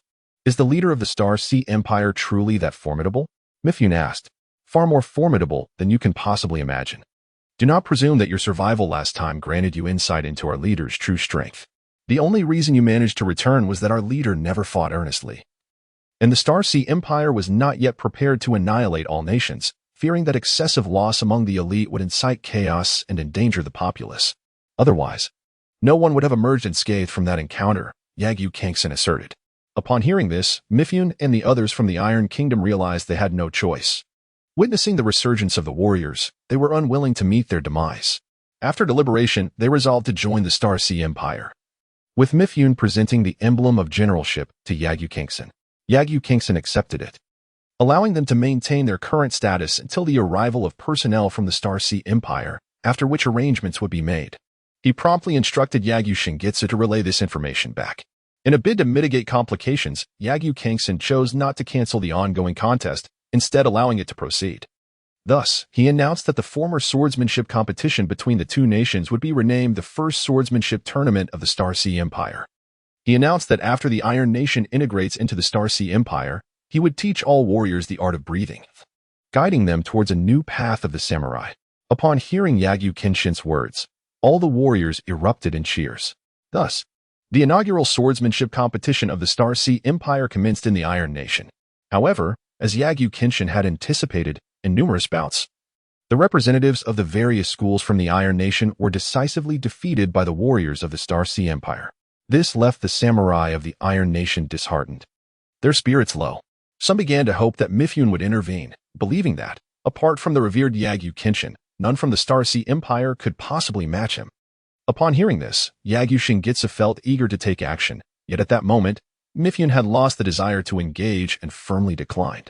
Even when Yagyu Shingitsu proposed a challenge, Mifune found excuses to evade it, opting instead to remain quietly beside Yagyu Kenshin, hoping for guidance to embark on the new path of the samurai and aspire to journey further along it. Meanwhile, the Star Sea Empire promptly received intelligence regarding the Iron Nation. Shortly thereafter, Meteor Commander Kaguya Ōtsutsuki, accompanied by the 7th Army, promptly proceeded to the Iron Nation to assume its defense. Perhaps the Hidden Leaf Village had not anticipated that Yagyu Kenshin alone could subdue the Iron Nation. It was only upon Kaguya Ōtsutsuki's arrival with the 7th Army that they realized the situation, but by then, it was too late. The Hidden Leaf Village did not wish to engage in a conflict with the Star Sea Empire at this juncture and had no choice but to acquiesce to the annexation of the Iron Nation. Given the proximity of the Water Nation to the Fire Nation, and with the subjugation of the Iron Nation, it became improbable for other great nations to attack the Water Nation. Conversely, the Fire Nation would have to confront threats from both sides posed by the Star Sea Empire. Meteor Commander Yagyu Kenshin continued to oversee the Iron Nation, appointing Mifune as the commander of the 9th Army of the Star Sea Empire. Initially, he incorporated the existing samurai of the Iron Nation into the 9th Army, and later integrated some ninjas from the 1st Army into the 9th Army, while the 1st Army recruited from the graduates of the Ninja Academy. This led to a natural sequence of reforms, personnel appointments, the dispatch of administrative officials, and the fulfillment of tasks by agricultural and engineering ninjas. Once the administrative personnel were arranged, Yagyu Kenshin immersed himself once more in the samurai legacies acquired from the various schools of the Iron Nation, continuing to refine the new path of the samurai. Before long, he had perfected this new way of the warrior. Chapter 111, The Path of the Swordsman, Final. After Yagyu Kangsen assumed control of the Iron Nation, his esteemed reputation for forging a new path for the samurai swiftly persuaded the warriors of various sects to present their martial legacies. Thus, he entrusted all governmental affairs to the officials of the Star Sea Empire, only making periodic appearances to showcase his accomplishments. Witnessing Yagyu Kangsen's increasingly formidable prowess, the forces of resistance within the Iron Nation dared not reveal themselves and were swiftly annihilated by the 9th Army, led by Mikata. With the implementation of new policies, the Iron Nation soon stabilized. The quality of life for the populace visibly improved, facilitating the former citizens of the Iron Nation's seamless integration into the framework of the Star Sea Empire. Freed from the burdens of administration, Yagyu Kangsen devoted himself entirely to perfecting the samurai breathing techniques and the essential aspects of training. After more than 6 months of diligent effort, he mastered nearly all the martial traditions of the Iron Nation and finally established the new path of the swordsman. The way of the swordmaster, apprentice swordsman. Ordinary individuals undertake 3 years of fundamental swordsmanship and general breathing technique training. This 3-year regimen of general breathing techniques equips one with physical capabilities surpassing those of most upper-level students in ninja academies, birthing the initial essence of chi. alongside swordsmanship skills comparable to those of a ninja apprentice. Junior swordsman. Mastery of proficient swordsmanship is achieved, and the practitioner refines the general breathing technique to a minor completion, while also attaining an introductory level in the general sword meditation, a method of enhancing one's perception through meditation. A minor completion of the breathing technique grants the practitioner physical attributes that exceed those of most physically adept lower-ranked ninjas, enabling the circulation of chi within the body. The introductory level of sword meditation significantly enhances the practitioner's perception, allowing them to foresee or preempt the ninjutsu of most lower-ranked ninjas. The strength of a swordsman at this level is comparable to that of a lower-ranked ninja. Intermediate swordsman. Foundation swordsmanship reaches major completion, and the practitioner learns an advanced sword technique, achieving major completion in the general breathing technique or minor completion in an advanced breathing practice. Consequently, the practitioner possesses physical attributes that surpass those of most physically adept middle-ranked or ordinary upper-ranked ninjas, capable of infusing chi into their sword to augment attacks. Additionally, they advance their general sword meditation to minor completion or achieve introductory level in an advanced sword meditation. A minor completion in sword meditation endows the practitioner with perceptual abilities equal to those of perceptive ninjas, along with acute awareness of danger and malice. The comparison of strength between this swordsman and a middle-ranked ninja depends on individual performance, but it is likely that the ninja would have the advantage. Advanced swordsman. Mastery of an advanced sword technique is attained, and the practitioner achieves perfection in the general breathing technique or major completion in an advanced breathing practice. Simultaneously, they bring the general sword meditation to major completion or elevate an advanced sword meditation to minor completion. Thus, the practitioner can attain the physical prowess of a Chunin or an elite Chunin adept in physical techniques. The mastery of swordsmanship and breathing techniques enables the swordsman to cultivate their inner energy to a degree where it can manifest externally, allowing for the release of sword energy as a form of attack. Furthermore, through the comprehensive practice of the sword zen, the swordsman acquires an extraordinary perceptive talent, rendering them generally superior to Chunin-level ninjas. Great swordsman. This rank requires the practitioner to perfect a universal breathing technique or to reach an advanced level in a high-tier breathing technique. Additionally, they must achieve mastery in universal sword zen or attain a considerable level in an advanced sword zen. They must have at least perfected basic swordsmanship and advanced a high-level sword technique to an exceptionally profound degree, though they have yet to grasp the essence of sword intent. Nonetheless, they can cultivate various attributes of sword energy, placing them on par with elite Chunin in terms of strength. The outcome of any confrontation, however, ultimately depends on individual performance. Swordmaster. At this level, one must perfect an advanced breathing technique and at least one advanced sword technique.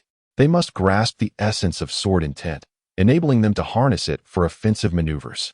Additionally, they should achieve mastery in universal sword zen and elevate an advanced sword zen to an accomplished state.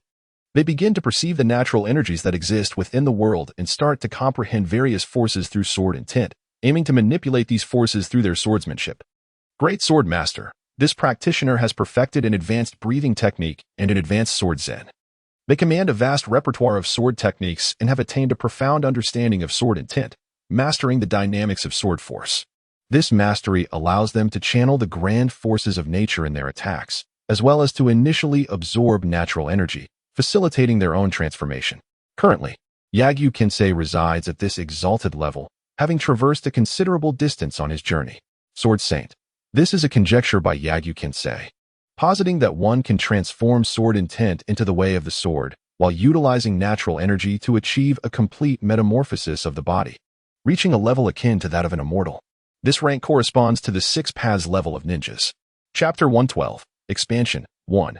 After the Iron Nation settled into tranquility, the meteor transformed the original Iron Nation into the Heavenly Sword Province, appointing Hinata Chiba as the governor. The meteor resolved to formally commence military actions against the smaller nations surrounding the Star Sea Empire. At this juncture, the neighboring nations included the country of whirlpools, the country of craftsmen, the country of soup, the country of the moon, the country of snow, and the country of frost. Among these, the country of soup was the most formidable, and the meteor was aware that the Seven Tails, May, resided in the Takinen village of the country of soup. Previously, the meteor had refrained from completely refining the Four Tails due to concerns that such an act might draw the attention of the Sage of the Six Paths, Ōtsutsuki Kaguya. However, He soon realized that as long as he did not entirely eradicate the four-tails, he would likely remain beneath the sage's radar. Thus, he utilized his spatial abilities to absorb approximately 80% of the four-tails chakra. His intuition proved correct, and in a bid to rapidly enhance his strength, he set his sights on the tailed beasts once more. He instructed the intelligence department to monitor the resurrection of the three tails and to recruit the defected six tails, Hachik, while simultaneously targeting the country of Chunin for his initial assault. As he contemplated the recent downfall of the country of whirlpools, which had left its populace scattered, the meteor commanded Mifune to lead the newly formed Ninth Army to garrison in the country of whirlpools, to ensure precautionary measures were in place. He also ordered the Second Army, led by Kazuma, stationed at the border between the Star City Province and the Fire Country, and the Seventh Army, led by Kaguya Kimimaro, stationed at the border of the Heavenly Sword Province and the Fire Country, to remain vigilant of the movements of the Leaf Village's ninja forces, thereby restraining any potential aggression from the Leaf Village against the country of whirlpools. In an effort to develop and stabilize the country of whirlpools, the meteor directed Uzumaki Waita to send a portion of the administrative department along with a contingent of agricultural and engineering ninjas to the region. They would recruit the displaced populace to cultivate the land and construct roads. Given that the country of whirlpools was nearly devoid of inhabitants and with the Leaf Village incapable of intervening, the accomplishment of this objective became relatively effortless. Consequently, three contingents of approximately 60 to 70,000 ninjas from the Star Sea Empire positioned themselves along the border of the Fire Country, making the Leaf Village increasingly hesitant to engage in warfare. Simultaneously, the other great nations found themselves unable to prevent the Star Sea Empire from annexing the smaller nations. With the meteor's intention to consume the tailed beast chakra, he personally led Haruko and the Fifth Army in an assault on the country of Chunin. At this time, the Chunin village was in a state of decline, significantly weakened. Although the Seven Tails, F, had begun to exhibit tendencies towards a perfect Jinchuriki and possessed the sacred treasure, the hero's water, they were nonetheless in their most vulnerable state since their founding due to recent upheavals. As the Chunin village was situated behind a waterfall, the meteor's sudden onslaught quickly sealed off the village's entrance.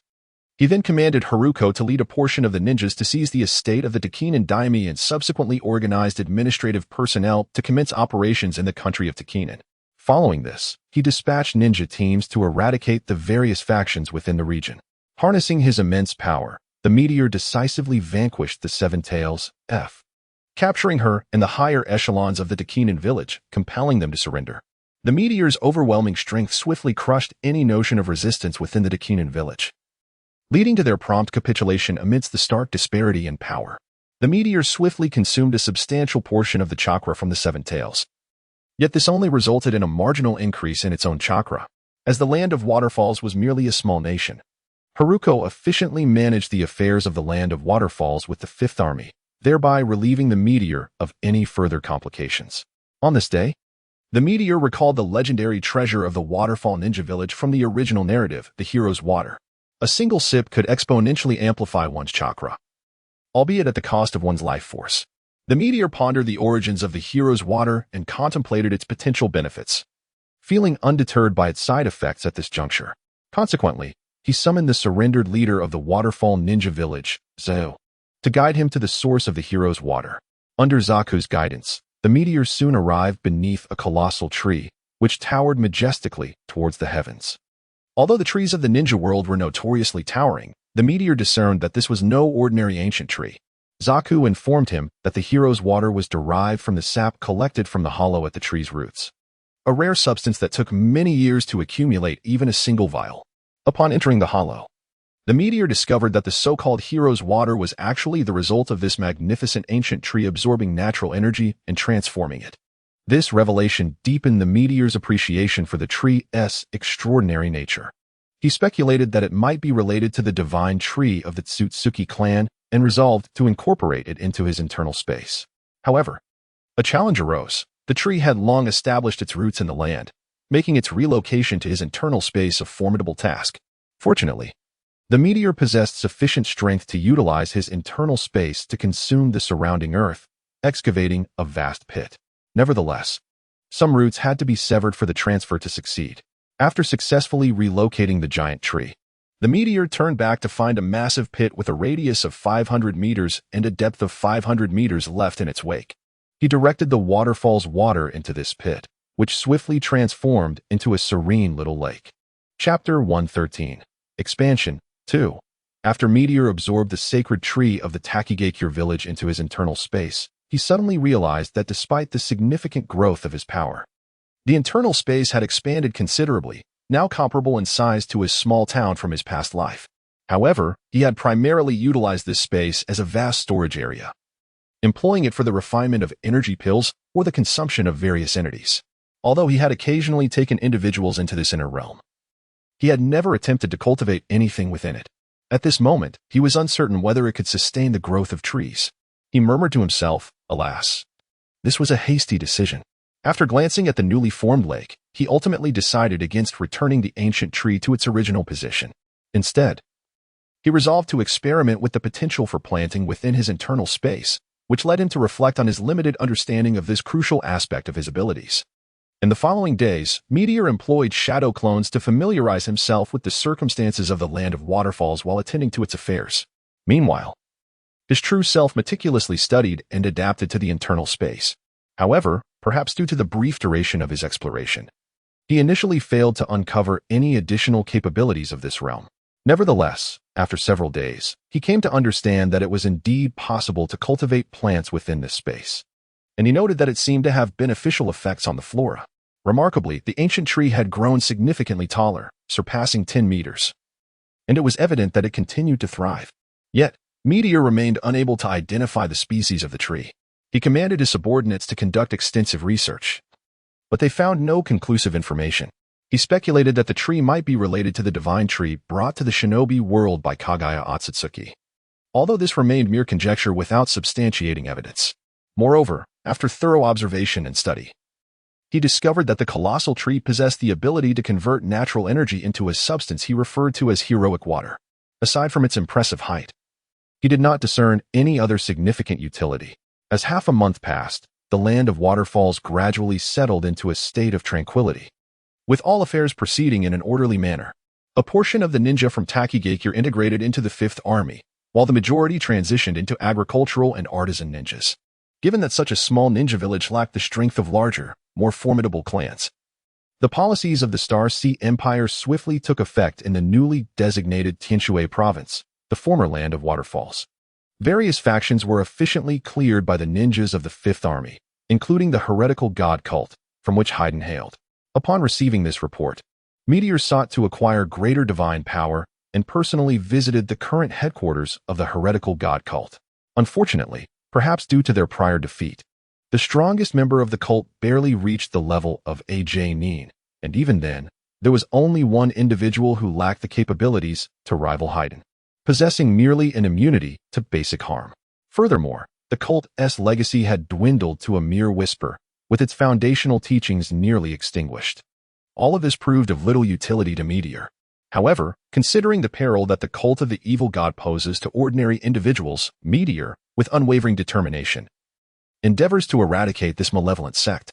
After a fortnight, upon realizing that there were no pressing matters in the Tianshui province requiring his direct intervention, Meteor appointed Hirata, one of the 9 elite shinobi of his graduating class, who had, under Meteor's guidance, achieved the preliminary rank of an elite jonin, as the governor of Tianshui province.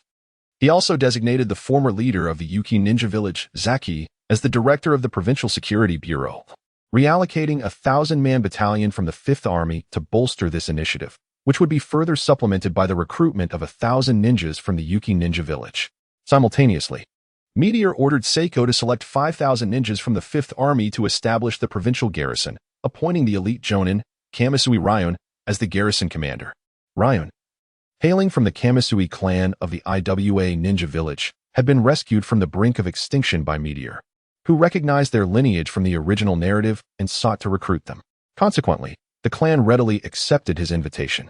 Following these arrangements, Meteor commanded Seiko to continue the military organization and to remain poised for deployment, awaiting further orders. Having organized these matters, Meteor discerned that his presence in Tianshui province was no longer requisite. Reflecting upon the fact that he had been away from Xing touching for a month, he anticipated a backlog of affairs awaiting his attention. Additionally, he found himself yearning for the twinkling of the Yaoguang star. Thus, accompanied by the Seven Tails, he made his way back to Xingtuching. Chapter 114. Expansion 3. With the assistance of the Seven Tails, Meteor facilitated F's spatial teleportation, swiftly returning to Star City. He summoned personnel from the Secretariat to arrange accommodations for F and temporarily incorporated her into the organization.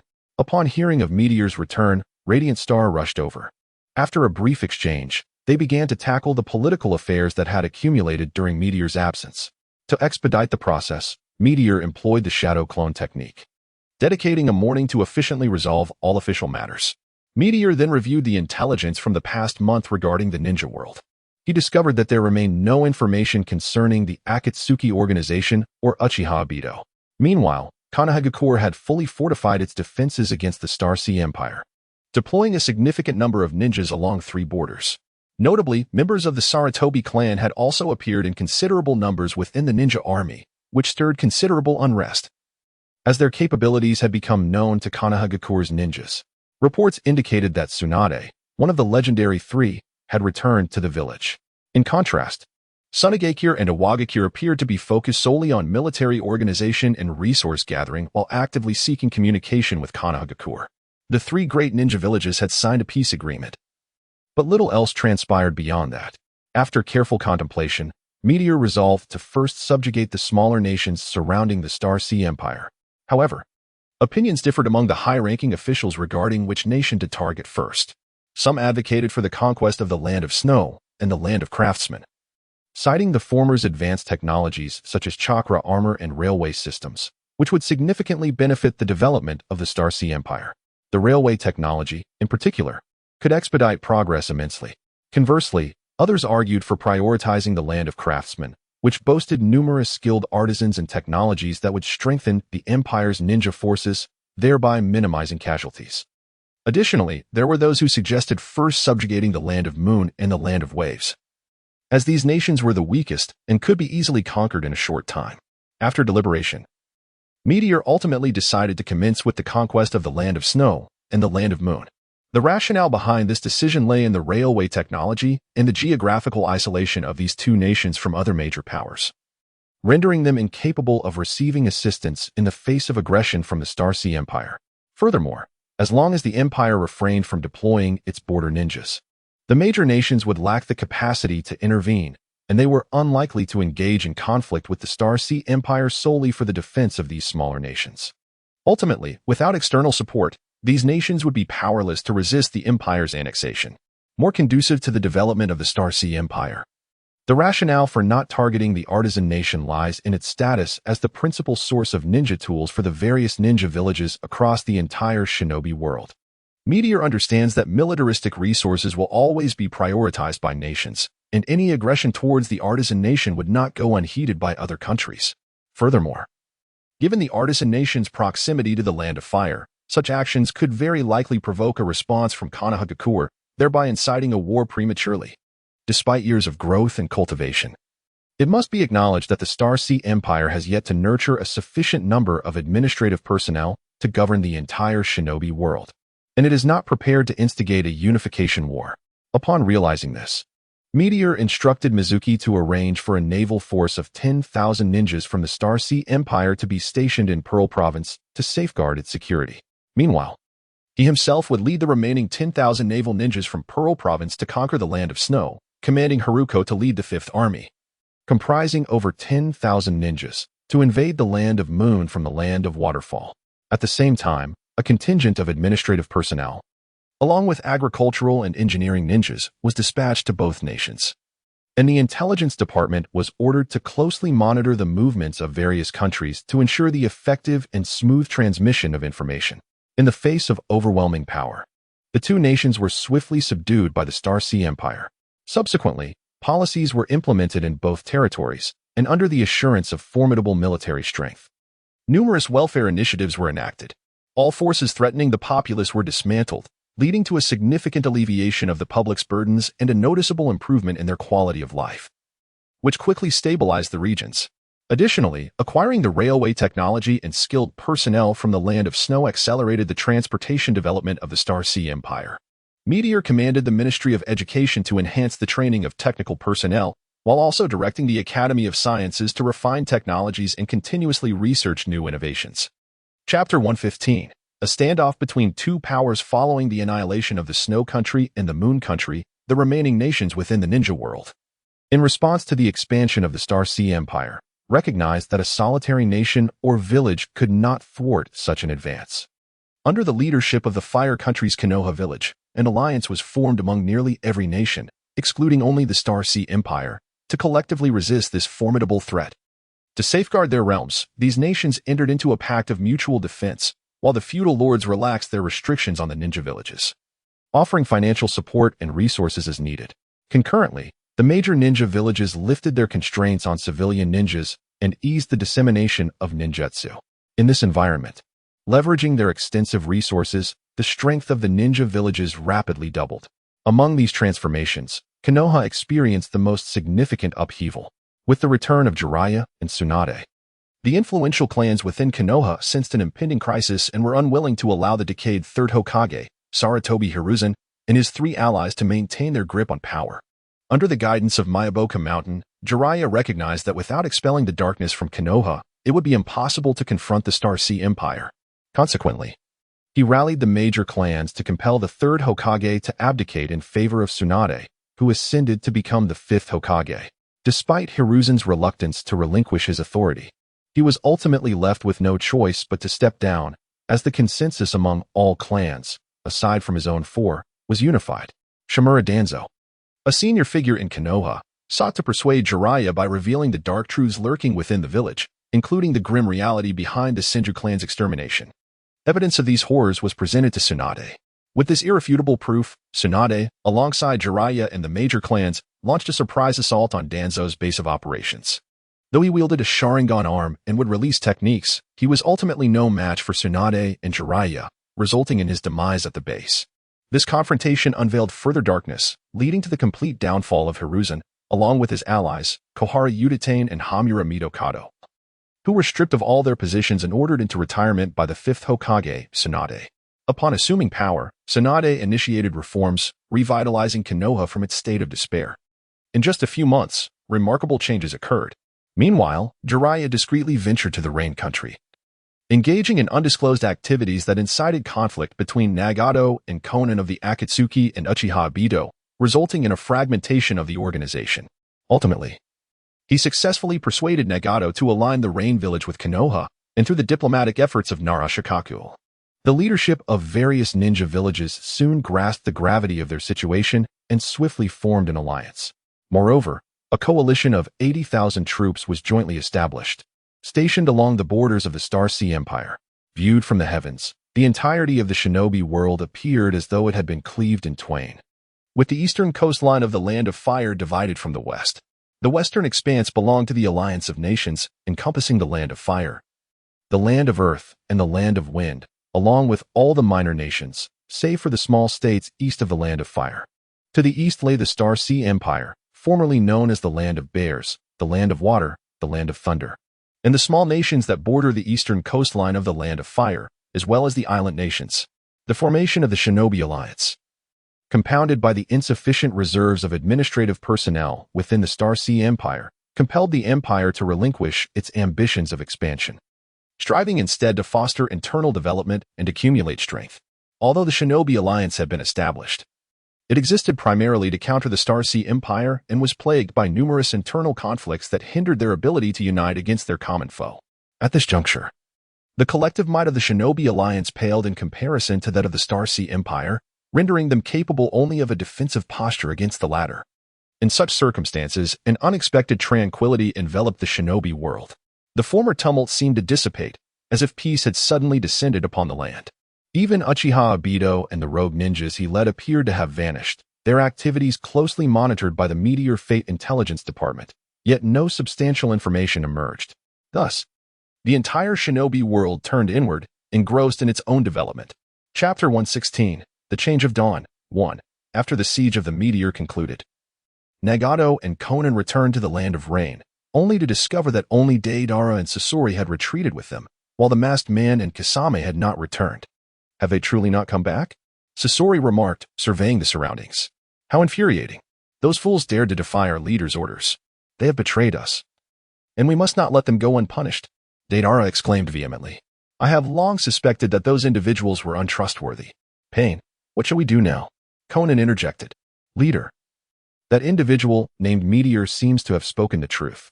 Even if we gather all 9-tailed beasts and fuse them into the 10 tails, it would only transform our Akatsuki organization into the current Star Sea Empire. Peace will not come. Should we continue to pursue the tailed beasts? Our manpower is already insufficient. Sasori interjected suddenly. Let us halt our actions for now and see if those individuals can return alive. We shall decide how to deal with them later, Nagato responded. With that, he instructed Sasori and Deidara to leave, while Conan headed to the location of Nagato's true form. Upon meeting Nagato, Conan anxiously inquired, Nagato, how do you feel? Do not worry, Conan. I am fine. I hardly engaged in combat this time, so it hasn't affected me, Nagato replied. Nagato, do you think the leader of the Star Sea Empire was correct? Even if we gather the 9-tailed beasts and fuse them into the 10 tails, we will still face the same predicament he currently does. Peace will not come, Conan gathered her courage to ask after a long pause. Well, Conan, though I am reluctant to admit it, that does seem to be the case, Nagato responded after a lengthy silence. Then shall we continue with our plans? We know that the one who calls himself Uchiha Obito is not trustworthy. Once he returns, should we continue to collaborate with him? Conan queried. No, from now on. We shall handle matters ourselves. I am determined to achieve peace. Our manpower is lacking, so we will set aside the pursuit of the tailed beasts for now. I have decided to study the Star Sea Empire, reform the Land of Rain, and strengthen it before making further plans. We will surely find a path to peace, Nagato declared. Conan then ordered a full-scale collection of intelligence regarding the Star Sea Empire, particularly their policies. Very well, Conan. You have traveled a long distance and must be weary. Please take some rest, Nagato suggested. Indeed, Nagato, you should rest early as well, Conan replied softly before quietly departing. However, instead of resting, she resolved to gather information about the Star Sea Empire. Meanwhile, Uchiha Obito and Black Zetsu intended to take advantage of the situation to eliminate Meteor. For he knew that Meteor was the greatest obstacle to his Moon Eye plan. If he could not be removed, the success of the plan would remain indefinitely distant. After a fierce assault, due to Meteor's particular attention to the members of the Akatsuki, Haiden was captured, and Kakuzu and others sustained injuries. Even Kaguya was nearly apprehended. Despite being besieged by such formidable foes, Meteor displayed no discernible change. Meanwhile, the perilous situation alerted Kaguya to Meteor's ascendance to the 6 paths level, prompting him to hastily instruct Obito Uchiha to flee. Utilizing the pre-prepared 3-tomo Sharingan, Obito invoked Izanagi and, in conjunction with Kimui, evaded Meteor's sensory perception, enabling their escape. Once they were at a safe distance, he released Kakuzu and the others from the Kamui dimension, expressing his reluctance to keep them confined there. Upon their emergence, Kakuzu inquired whether they would return to the Akatsuki and if Pain would take action against them. Obito, in response, advised them to focus on recuperation for the time being, promising to notify them when the time was right, and he instructed Kaguya to arrange for their healing. After their departure, Kaguya reappeared, asking Obito what their next steps should be, expressing concern that Nagato might reconsider, which could significantly impact the Moon Eye plan. It was evident that the Rinnegan needed to be retrieved promptly. Otherwise, if Nagato changed his mind and allied with the Star Sea Empire, it would spell disaster. Obito, feeling anxious, acknowledged the gravity of the situation. However, White Zetsu interjected, questioning whether Obito possessed the strength to reclaim the Rinnegan from Nagato. Obito was momentarily taken aback. He understood that with Kimui, Nagato could not harm him, yet he felt powerless against Nagato, who wielded the Rinnegan. Do not worry, Obito. Madara has long since left a hidden hand on Nagato. Dealing with him should pose no problem, Kaguya assured. Excellent. Let us act immediately, Obito exclaimed with enthusiasm. Yet, a thought crossed his mind. Had Uchiha Madara perhaps also placed a hidden hand on him? Nevertheless, in pursuit of reclaiming the Rinnegan, he feigned ignorance and hastened towards the Rain Village. Chapter 117, The Change of Dawn 2. Just moments after Conan's departure, Uchiha Obito arrived at the hidden Rain Village, effortlessly evading the village's ninjas and standing before Nagato, the leader of the Akatsuki. The masked man, is it? You truly possess audacity to confront me, Nagato remarked coldly. having sensed Obito's arrival as he emerged from the Kimui dimension. Nagato, who has bestowed upon you the courage to speak to me, Uchiha Madara, in such a manner? Obito retorted with a grave tone. Uchiha Madara? Spare me your facade. Do you take me for a fool? Had I not encountered the leader of the Starry Sea Empire, Meteor, I might have been deceived by you. But having witnessed such a figure, your masquerade appears utterly laughable. Nagato replied. Laughable? Do you truly think I, Uchiha Madara, require a disguise? You have forsaken peace, Nagato, abandoned Yahiko's dream. Obito stated. Silence. I will never relinquish Yahiko's dream. Peace will surely come, but it will not arrive through such illusory means, Nagato exclaimed, his voice rising with fervor. Seeing his agitation, Obito declared, now is the time. He swiftly charged at Nagato, reaching for his eye socket. Nagato, realizing the imminent threat, attempted to retaliate, only to find himself immobilized, unable even to activate the Rinnegan. He could only watch helplessly as Obito extracted his left eye. Fortunately, perhaps due to the agony of the extraction, he managed to muster a sliver of chakra to activate Shinra Tensei. Obito, caught off guard by the counterattack, could not evade in time and was sent crashing against the wall, gradually slumping to the ground. At that moment, Nagato turned to discover that Kaguya's black Zetsu had latched onto him, having been the one to bind his movements, enabling the masked man to succeed in his ambush and seize one of his Rinnegan. Even now, it continued to restrain him. As he struggled desperately, Nagato shouted, Damn you. Black Zetsu, get out of my body and return my Rinnegan. Perhaps due to Nagato's formidable strength or the intense resistance linked to the Outer Path's golem, Black Zetsu found it difficult to maintain control over Nagato, who exhibited a potential for escape. Your Rinnegan? No, the Rinnegan has never belonged to you. It was merely housed within you by Uchiha Madara. Now is the time for its retrieval. You cannot escape, Nagato. As the host of the Rinnegan, Madara has long since placed his hand upon you. You have never eluded our gaze. Accept your fate, Black Zetsu proclaimed. Nagato vehemently countered, that is not true. The Rinnegan is my eye. It cannot possibly belong to Uchiha Madara. You will not deceive me. I shall never allow the Rinnegan to fall into your hands. Nagato, stop deluding yourself. If it were truly your eye, would it ceaselessly drain your chakra? Would it cause your life force to wane excessively? Just look at your current state. It is clear the Rinnegan does not belong to you, Black Zetsu retorted. The words of Black Zetsu momentarily rendered Nagato unable to accept the situation, significantly diminishing his resistance. At that moment, Obito Uchiha, having been sent flying, slowly rose from the ground. The blood at the corner of his mouth indicated he had sustained severe injuries. However, fortunately, the half of his body that had been replenished by White Zetsu endowed him with formidable regenerative abilities, allowing him to recover considerably. He gradually approached Nagato, his mask having been shattered by Nagato's attack, revealing his true visage, half his own and half formed by White Zetsu. Gazing at him, Nagato inquired, Who are you? Upon acting under the name of Uchiha, the true piece of Uchiha Madara? Does Madara truly trust you? Has he not left a hidden hand upon you? Upon hearing Nagato's words, Obito seethed with anger, retorting, Silence. You need not concern yourself with such matters. All you must do is obediently surrender the Rinnegan. With that, Obito extended his hand towards Nagato's right eye, leaving Nagato with little means for resistance. Fortunately, at this critical juncture, Konan, alerted by the commotion, rushed to the scene. Her intervention thwarted Obito once more, as she swiftly positioned herself beside Nagato. Observing her, Obito remarked, Konan, you cannot stop me. Konan, hurry and flee. Seek out Master Jiraiya. Nagato implored desperately. I refuse. Yahiko is gone. I cannot allow you to depart as well. I have just heard that the Rinnegan truly belongs to Uchiha Madara, and it is of utmost importance to you. Release Nagato, or although I may not be able to kill you, I can ensure the Rinnegan is destroyed with us.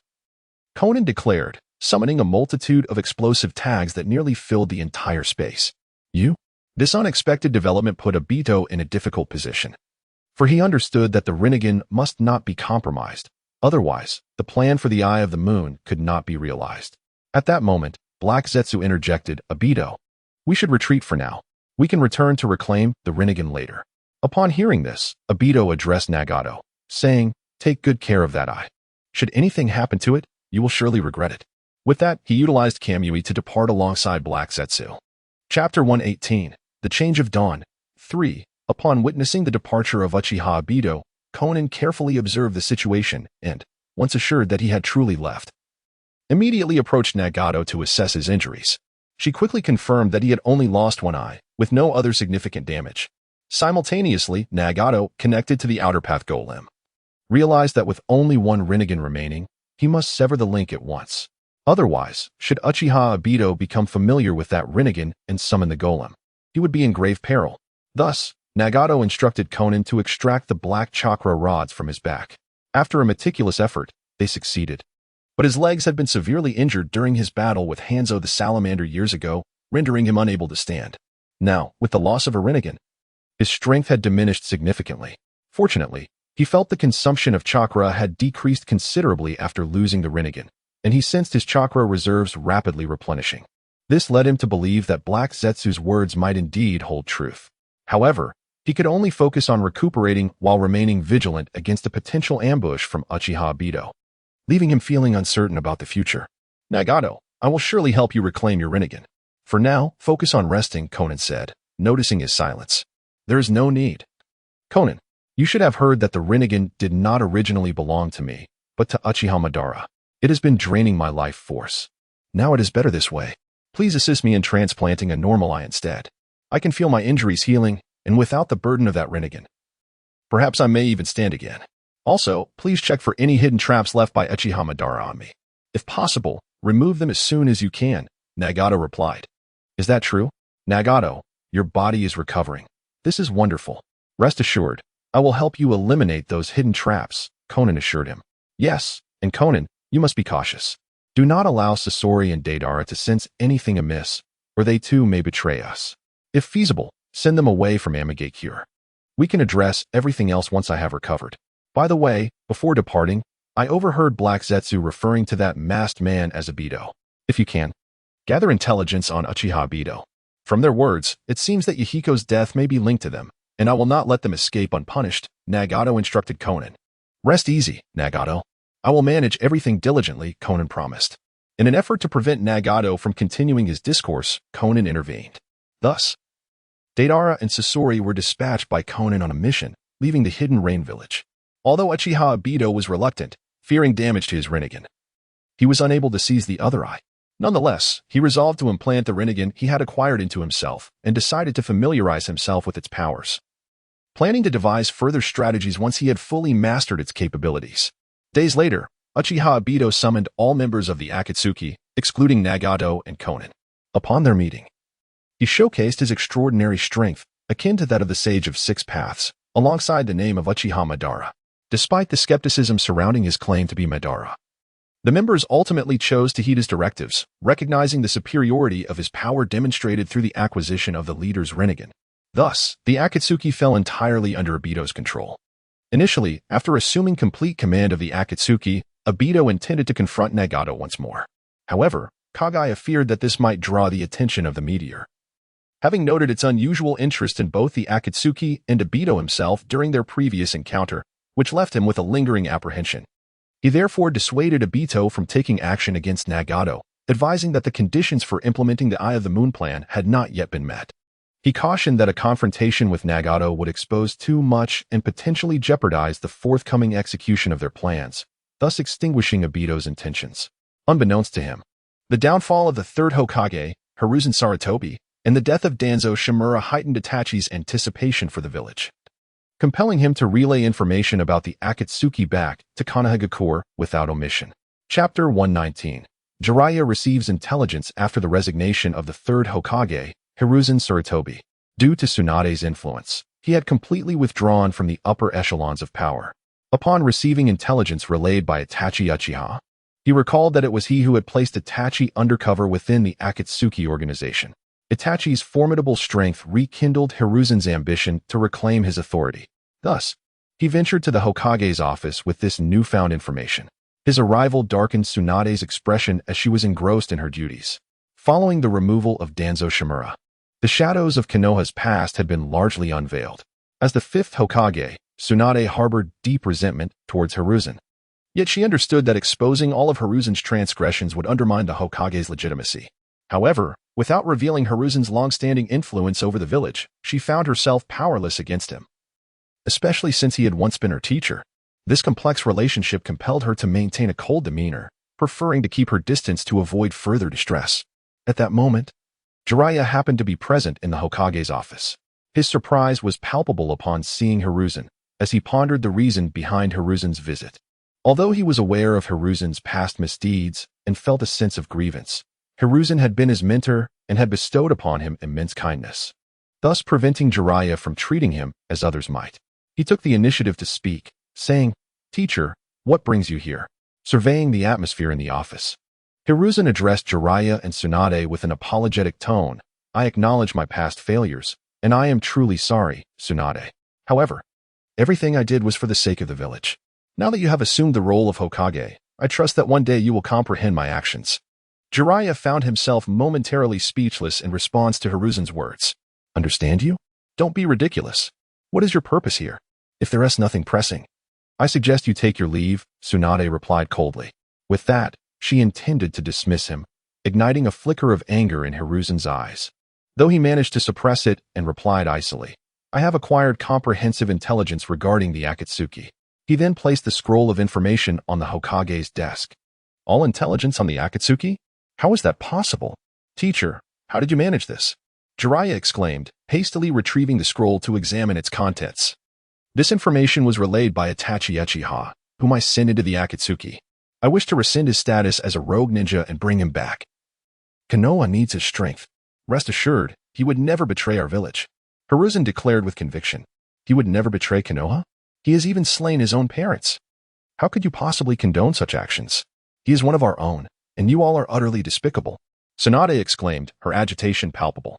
"Indeed, teacher. Your actions in this matter are intolerable." Jiraiya expressed his anger upon grasping the full context. "Hear me, Jiraiya. Everything I do is for the village. How can you speak to me in such a manner?" Hiruzen responded, his voice tinged with disappointment. Before Jiraiya could retort, Tsunade interrupted him. "Enough," Tsunade said coldly. "You can go back now, old man. I will handle this matter without your interference." Upon hearing her words, Jiraiya ceased to speak, turning his face away from Sarutobi Hiruzen, fearful that he might inadvertently plead on the latter's behalf. Observing the scene, Sarutobi cast a cold glance at Tsunade, clenched his fists tightly, and then silently exited the Hokage's office. Jiraiya watched his departing figure, wishing to voice something but ultimately remained silent. He then turned to Tsunade, sighing helplessly, "Forget about it. Instead, focus on how to deal with Uchiha Itachi. How to deal with him. Is it even possible to prevent Uchiha Itachi from returning? On what grounds? To allow a man who has slaughtered his parents and clan to come back to the village, claiming it is a Hokage's order. What does that make the Hokage? Moreover, what does that old man intend to achieve by bringing Uchiha Itachi back now? Is he still not giving up? Must I take action against him?" Tsunade exclaimed angrily, before sinking back into her chair, dejected. Seeing her distress, Jiraiya felt equally troubled and decided to divert the conversation. "Let us examine what the intelligence report states. This organization is exceedingly dangerous. I have kept an eye on them. They are said to be composed entirely of S-rank rogue ninjas from various villages, shrouded in mystery. How could this be?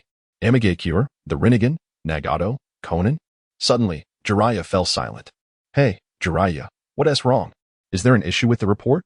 Tsunade inquired, stepping forward to take the scroll from his hands. "Konin and Nagato are in danger. I must check on them," Jiraiya declared abruptly, preparing to leave. The fifth Hokage, Tsunade, quickly intervened. "Wait a moment. Konin and Nagato are your disciples from Amigakure, right? You have no idea what their current situation is. And are you sure you want to go now?" "I'm sorry, but Nagato may be the child of prophecy. I have to see for myself," Jiraiya replied, fully aware that Tsunade did not wish for him to leave the village at this time, yet he could not abandon the notion of the child of prophecy.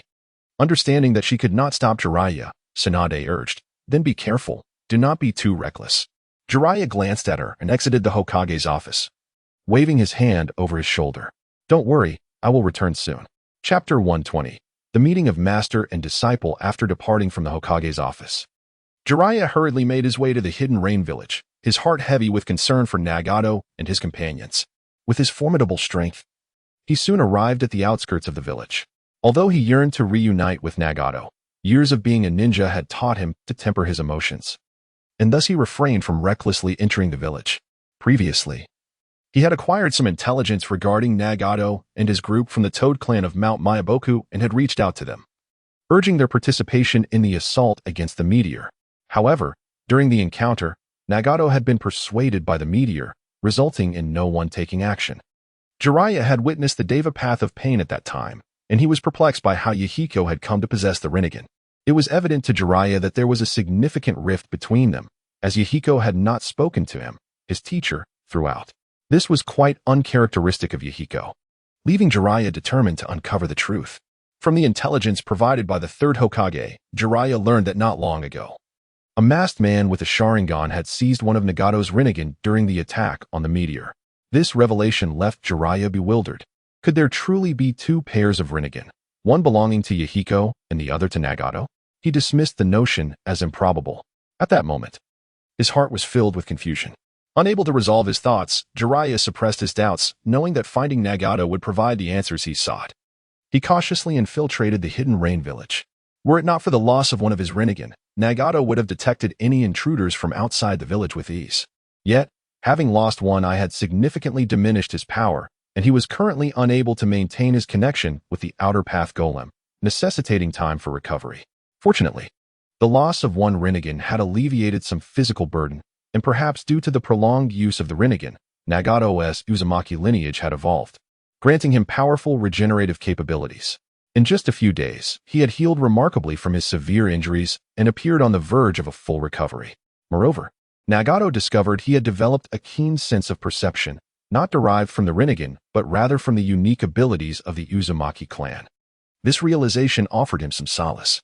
During this period, Conan felt a sense of joy witnessing Nagato's recovery. However, the dark remnants left by Uchiha Obito weighed heavily on them both. Although they soon discovered the mark near his heart, they found themselves utterly powerless to remove it, which filled them with dread. Coupled with the threat posed by Obito's abilities, they remained on high alert.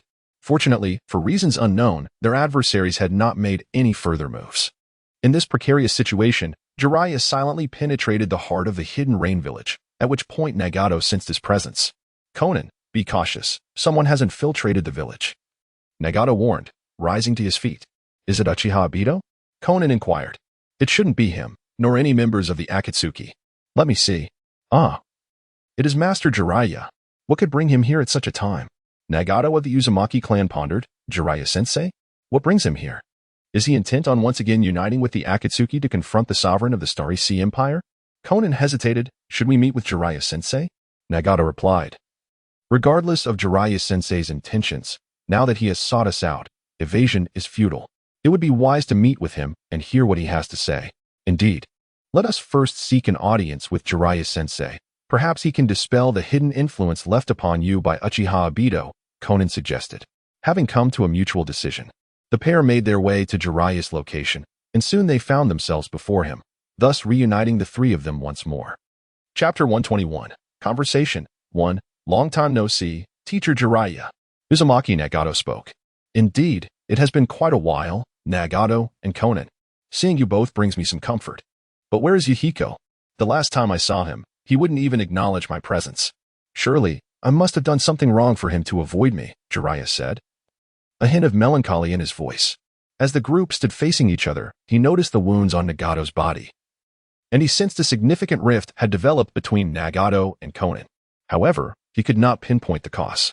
"Teacher Jiraiya, Yahiko," Conan began, her voice trembling with sorrow. Yet, after a long pause, she could not articulate a complete thought, her grief evident on her face. "Yahiko has encountered misfortune. How could that be? I saw him not long ago, and he appeared remarkably strong. I doubt I could even match him in combat. Have you had a falling out? Did he bully you, Conan? Rest assured, I will stand up for you when I meet him. It's all right. I have had disagreements with my comrades as well, but I trust that they are ultimately my most reliable allies." "You must be referring to that seemingly aloof fellow from back then," Jiraiya presumed, thinking Yahiko had merely had a dispute with Nagato and Conan. Upon hearing Jiraiya's words, Conan could no longer hold back her tears. "Yahiko has long since departed, Teacher Jiraiya," Nagato stated calmly, his expression devoid of emotion. "Departed? Where could that little rascal have gone?" "No matter, we shall find him," Jiraiya said dismissively to Nagato and Conan. However, observing their expressions, he suddenly grasped the gravity of the situation, and the words caught in his throat. After a considerable silence, Jiraiya finally spoke again. "Nagato. You mean to say, indeed, over a decade ago, Yahiko sacrificed himself to protect me?" It is all my fault, Nagato replied, before Conan, tears streaming down her face, interjected. Conan, it is my fault, Nagato comforted her, yet he was at a loss for words that might ease her suffering. Seeing Nagato in such distress, Conan steeled herself. For she understood the profound impact Yahiko's death had on Nagato over the years. She could not focus solely on her own grief. Thus, she inquired of Jiraiya, Teacher Jiraiya. What brings you to Amigake here at this time? Well, I received intelligence indicating that the Akatsuki organization was in Amigake, along with that masked man who stole one of Nagato's Rinnegan. I was worried about you both and came to find you. I never expected to actually locate you two.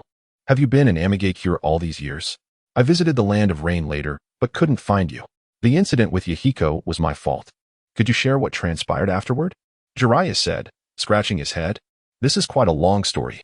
How about this, Teacher Jiraiya? Come with us to our residence to rest for a while, have something to eat, and then we can discuss it more slowly.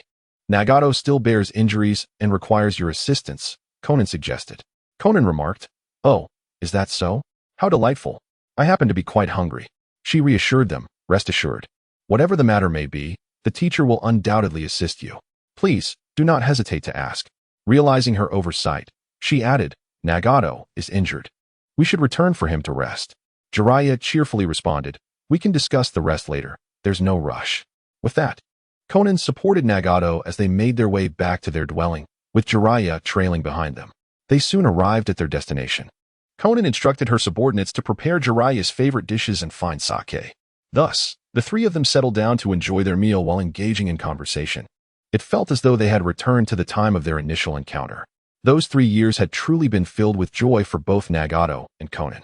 At that moment, all three were deliberately avoiding certain topics, yet soon their meal came to an end. The trio approached the window, gazing at the gentle rain falling outside and the hurried passers-by on the street.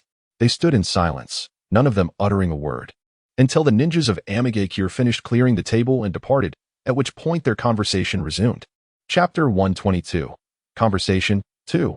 Upon hearing the sound of the door as Rain Ninja left, Jiraiya turned and inquired, Nagato, could you share with me what transpired afterward? How did Yahiko meet his end? How did you come to lead the Rain Village? After our master Jiraiya departed, we resumed our wandering through the Land of Rain. Thanks to his teachings, we were no longer burdened by the need for sustenance or the fear of peril. During our travels, Yahiko witnessed countless tragedies, which inspired him to transform this weeping nation, Nagato recounted. Hearing this, Jiraiya affirmed, Indeed, he is my disciple. What happened next? Upon understanding Yahiko's aspirations, Nagato and I unreservedly supported him. During our journey, we encountered many companions who shared our vision. Yahiko led us in establishing the Akatsuki organization, hoping to alter the existing structure of the ninja world and create a realm devoid of conflict. Conan interjected, That is commendable. It seems you have done remarkably well. I never anticipated Yahiko possessed such talents. Subsequently, you must have diligently worked to strengthen the Akatsuki. But how did you ascend to the leadership of the Rain Village? Was it Hans the Salamander who recruited you? Jiraiya asked. Not at all. Through our collective efforts, the Akatsuki quickly grew to become the most formidable force in the Land of Rain, second only to the Rain Village itself. In a bid to swiftly end the turmoil in the Land of Rain, Yahiko resolved to unite with the Rain Village. We soon received news of negotiations. At that time, some companions warned Yahiko to be cautious of Hans, fearing he might turn against us. However, Yahiko and I believed in the potential for mutual understanding among people. And as the leader of the Rain Village, Hans surely desired peace as much as we did. Thus, Yahiko and I proceeded to the negotiation site with confidence. Little did we expect that shortly after our departure, the Rain Village in the route of Konoha would ambush the Akatsuki's camp. Our comrades, realizing Hans's treachery, attempted to rescue Yahiko and me, but they met a grim fate. In that brutal assault, all our companions, save for Conan, were slain by the root ninjas. When Yahiko and I arrived at the agreed location for negotiations, Hans and Danzo Shimura of Konoha coerced us, forcing one of us to take our own life. In a desperate bid to save Conan, Yahiko threw himself onto my kunai, meeting his tragic end. Yahiko's death plunged me into profound sorrow, awakening the Rinnegan within me. This allowed me to summon the Outer Path's demonic statue, enabling my escape with Conan, Nagato mournfully recounted. I see now. It was my oversight not to caution you to remain vigilant. And that detestable Danzo, what was his motive? You had done him no wrong, Jiraiya lamented. It was likely for the Rinnegan. Once they learned of my possession of the Rinnegan, most factions would covet it. Perhaps this is also why you, my teacher, did not bring me back to Konoha. Nagato reflected. Nagato replied. Observing Conan's sorrowful expression, he continued, after that, Conan and I concealed ourselves to recuperate. It was during this period that the masked man, who had previously visited us, reappeared, urging us to gather the tailed beasts to instill fear in the nations, thereby making them experience suffering and ultimately achieve peace. This is misguided, Nagato. We cannot inflict harm upon others merely because we have suffered ourselves. Your actions will only breed further hatred. True peace can only be attained through mutual understanding among people, Jiraiya asserted gravely. Mutual understanding among people is an impossibility. Instead of hoping for such a dream, it is far more likely that the leader of the Star Sea Empire, Meteor, could bring about peace, Nagato declared loudly. That individual is the epitome of ambition. How could you entertain such thoughts, Nagato? Jiraiya responded, somewhat irritated. Indeed, he is an ambitious man. However, you cannot deny, Jiraiya-sensei, that he stands the best chance of ending the turmoil within the shinobi world and establishing peace, contrary to your notion of mutual understanding, Nagato countered. Enough, Nagato. And you too, Jiraiya-sensei, let us not quarrel further, Conan interjected swiftly, noticing the impending argument. Then, you must have avenged Yahiko and subsequently seized Amigakure. And what of the Yahiko I encountered earlier? Jiraiya hastily shifted the topic upon hearing Conan's words. Indeed, I soon avenged Yahiko and took control of Amigakure. Utilizing the powers of the Rinnegan, I transformed Yahiko's corpse into the Deva path, assuming the role of the public leader of Akatsuki. I then recruited S-rank rogue ninjas from the shinobi world. Due to my inadequate strength, I focused on amassing power, preparing to collect the tailed beasts. However, I did not anticipate the sudden rise of the Star Sea Empire, which disrupted my plans, Nagato admitted with a hint of distress. Noticing Nagato's discomfort, Conan gently suggested, Nagato, you are still injured. It would be wise to rest for a while. We can discuss everything once you have recuperated. Though Jiraiya was eager to learn all the details, he too urged Nagato to rest upon observing his condition. After Conan summoned her subordinates to arrange accommodations for Jiraiya, the three parted ways, each harboring their own thoughts. Chapter 123. Conversation 3. Time always drags on so painfully. At last, the morning of the next day arrived. Jiraiya woke up early, intending to seek clarity from Nagato and his companions. To his surprise, Conan had risen even earlier and prepared breakfast for him. To preserve the atmosphere, Jiraiya suppressed his thoughts and shared breakfast with Nagato and Conan. Today, Nagato appeared much healthier and no longer required Conan's assistance. Sensing Jiraiya's anxious demeanor, he spoke up. Master Jiraiya, you may inquire about anything.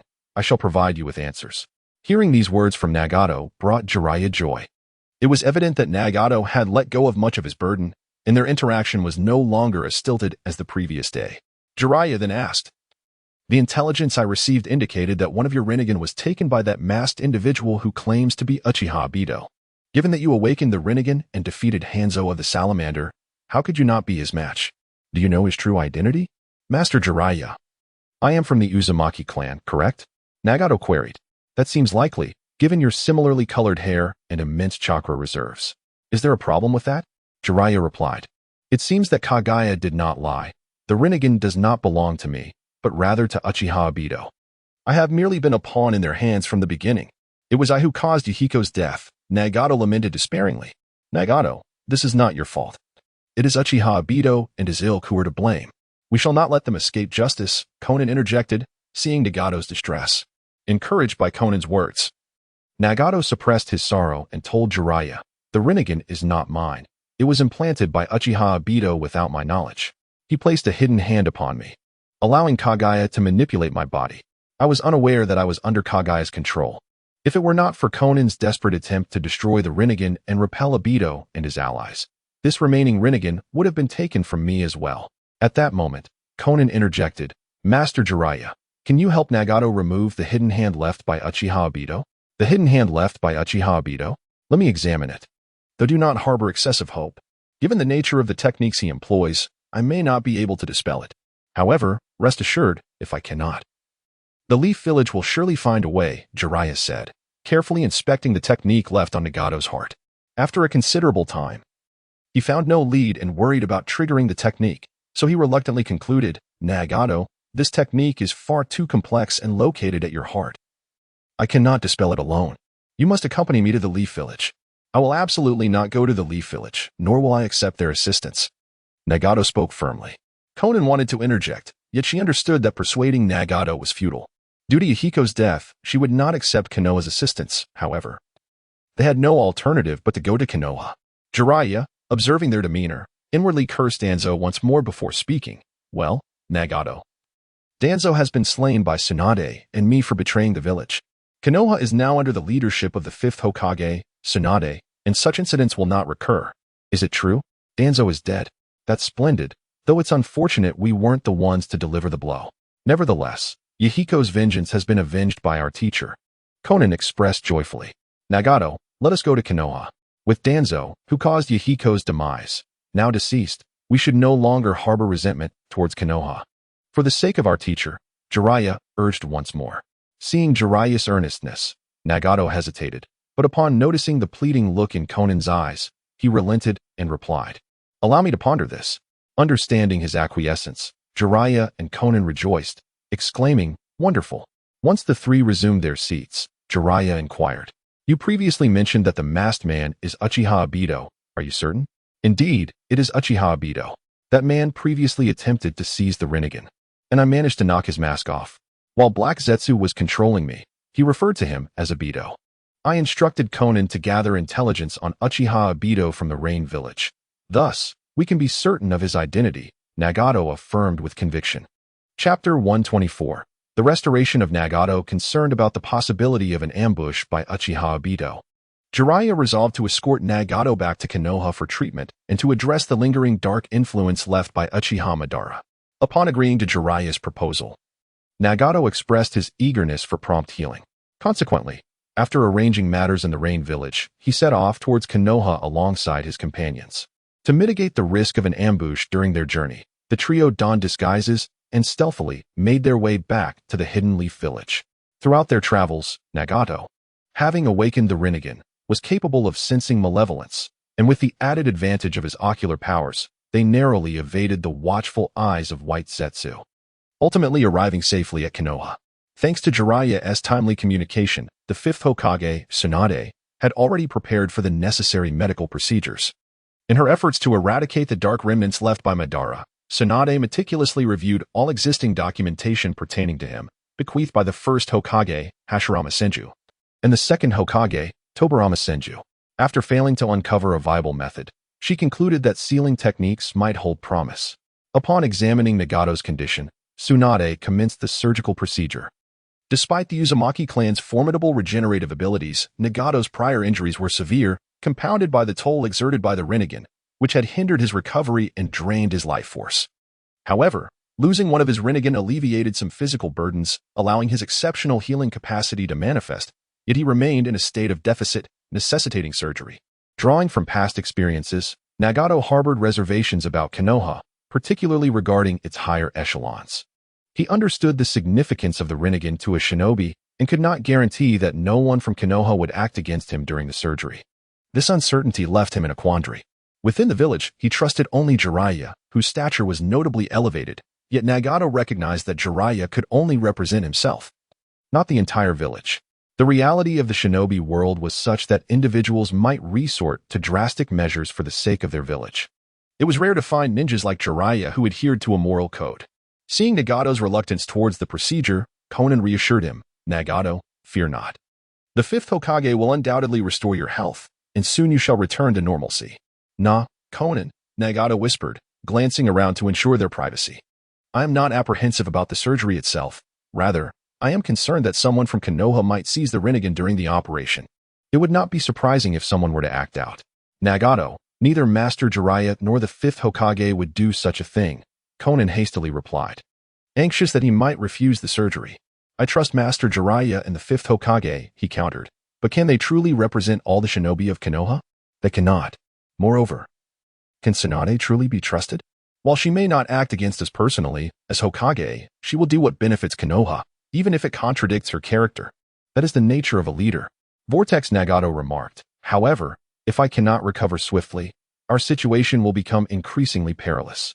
Under the relentless assault of Uchiha Obito, Time was not a luxury they possessed. We must grow stronger, Conan hesitantly affirmed. After careful contemplation, Vortex Nagato realized that he had no alternative. He could only proceed with the surgery. Fortunately, with the vigilant protection of Conan and Jiraiya, the operation transpired without significant turmoil and proved to be remarkably successful. In the following days, Vortex Nagato swiftly regained his normal state, which brought immense joy to Conan and fostered a flicker of goodwill towards the current state of Konoha. However, the subsequent endeavor to eliminate Uchiha Madara's hidden schemes proved to be far less straightforward. Numerous half-measures were attempted, all to no avail, ultimately resulting in the necessity to employ sealing techniques for a temporary containment, the effectiveness of which remained uncertain. This left Vortex Nagato in a somewhat precarious position. Yet it was the best course of action available. Thankfully, it appeared that Uchiha Madara's contingency plans required Kaguya's manifestation to activate his techniques, granting Vortex Nagato a modicum of relief. Otherwise, he would have found himself with little opportunity for resistance. Chapter 125, The Alliance upon the Restoration of Nagato. Jiraiya proposed that he and Conan join the Hidden Leaf Village. However, both Nagato and Conan resolutely declined this suggestion. As a compromise, Jiraiya suggested an alliance between the Rain Village and the Leaf Village. Having experienced the loss of the Rinnegan and gained insight into his situation, Nagato recognized that the Rain Village alone could not sustain itself amidst the prevailing turmoil of the ninja world, especially with the looming presence of the Star Sea Empire, which prevented the ninja villages from uniting. After careful contemplation, coupled with his recent encounter with Jiraiya, Nagato underwent significant changes in perspective. Previously, he had leaned more towards the ideas of Meteor, but Jiraiya's persuasive words, along with Conan's growing support for Jiraiya, ultimately led him to agree to the alliance with the Leaf Village. Shortly after Nagato's recovery, both parties formalized their mutual pact.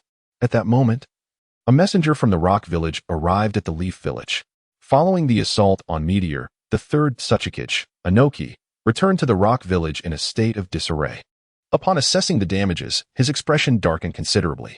He had also received intelligence regarding the prowess of the Star Sea Empire's ninja forces and was already aware of the fundamental conditions of their military, which left him feeling increasingly powerless.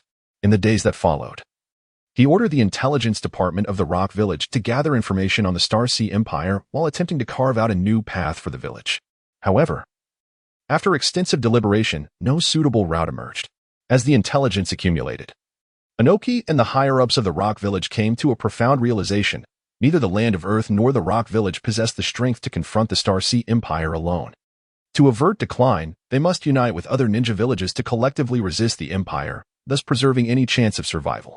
Understanding this, Inoki promptly contacted the feudal lord of the Land of Earth, persuading him to increase financial support for the Rock Village. The feudal lord, recognizing the gravity of the situation, allocated substantial funds to the Rock Village and reached out to various other feudal lords.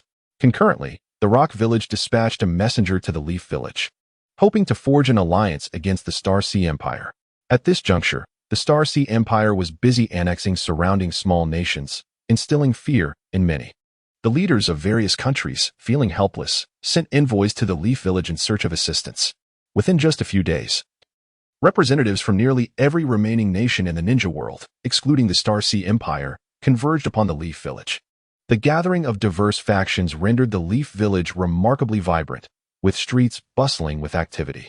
Numerous envoys, nobles, and even several feudal lords arrived in person, all carefully avoiding conflicts. Witnessing this situation, Jiraiya and his companions were exceedingly pleased, believing it to be a significant step toward peace, where everyone could sit together and foster mutual understanding. He vowed inwardly to strive for the attainment of peace, resolutely refusing to allow the Star Sea Empire's destruction to thwart this hard-won opportunity. The fifth Hokage, Tsunade, and the third Hokage, Hiruzen Sarutobi, felt immense joy upon witnessing this situation, for it embodied the long-cherished dreams of Konohagakure, unexpectedly materializing before their eyes, catching them off guard. With the arrival of the daimyo and nobility, Sarutobi and his peers became active once more within the village. Although Tsunade and her companions were somewhat reluctant, Sarutobi always managed to find excuses that left them speechless. Moreover, Sarutobi, employing his adept political strategies, wielded a degree of influence within the shinobi alliance that nearly surpassed that of Tsunade as the fifth Hokage, which left her feeling quite discontented. Jiraiya, upon observing Sarutobi's conduct, furrowed his brow in displeasure, yet found himself at a loss for words, knowing that Sarutobi would undoubtedly dismiss his concerns. Sarutobi, on several occasions, subtly made remarks that hinted at his intentions. After more than half a month of negotiations, the Shinobi Alliance was officially established in Konohagakure. However, most of the power did not reside with leaders like Tsunade, but rather in the hands of various daimyo and politically astute elders like Sarutobi. This led Tsunade, upon returning to her office after the proceedings, to lament, "Seeing those old geezers makes me think it would be better to let the Star Sea Empire rule us instead." Jiraiya, hearing her grievances, offered words of comfort. Regardless, the establishment of the Shinobi Alliance is a positive step towards peace in the Shinobi world. As for Sarutobi and the others, they may have overstepped, but we must try to focus on the silver lining, Tsunade. Once the Shinobi Alliance was established and the Star Sea Empire's expansion concluded, the daimyo, at great expense, provided resources to their respective nations, while the higher-ups of the major shinobi villages relaxed restrictions on low-level jutsu for the lower-tier shinobi, resulting in a significant enhancement in both the power and numbers of the foundational shinobi, thus empowering them to confront the Star Sea Empire with newfound confidence.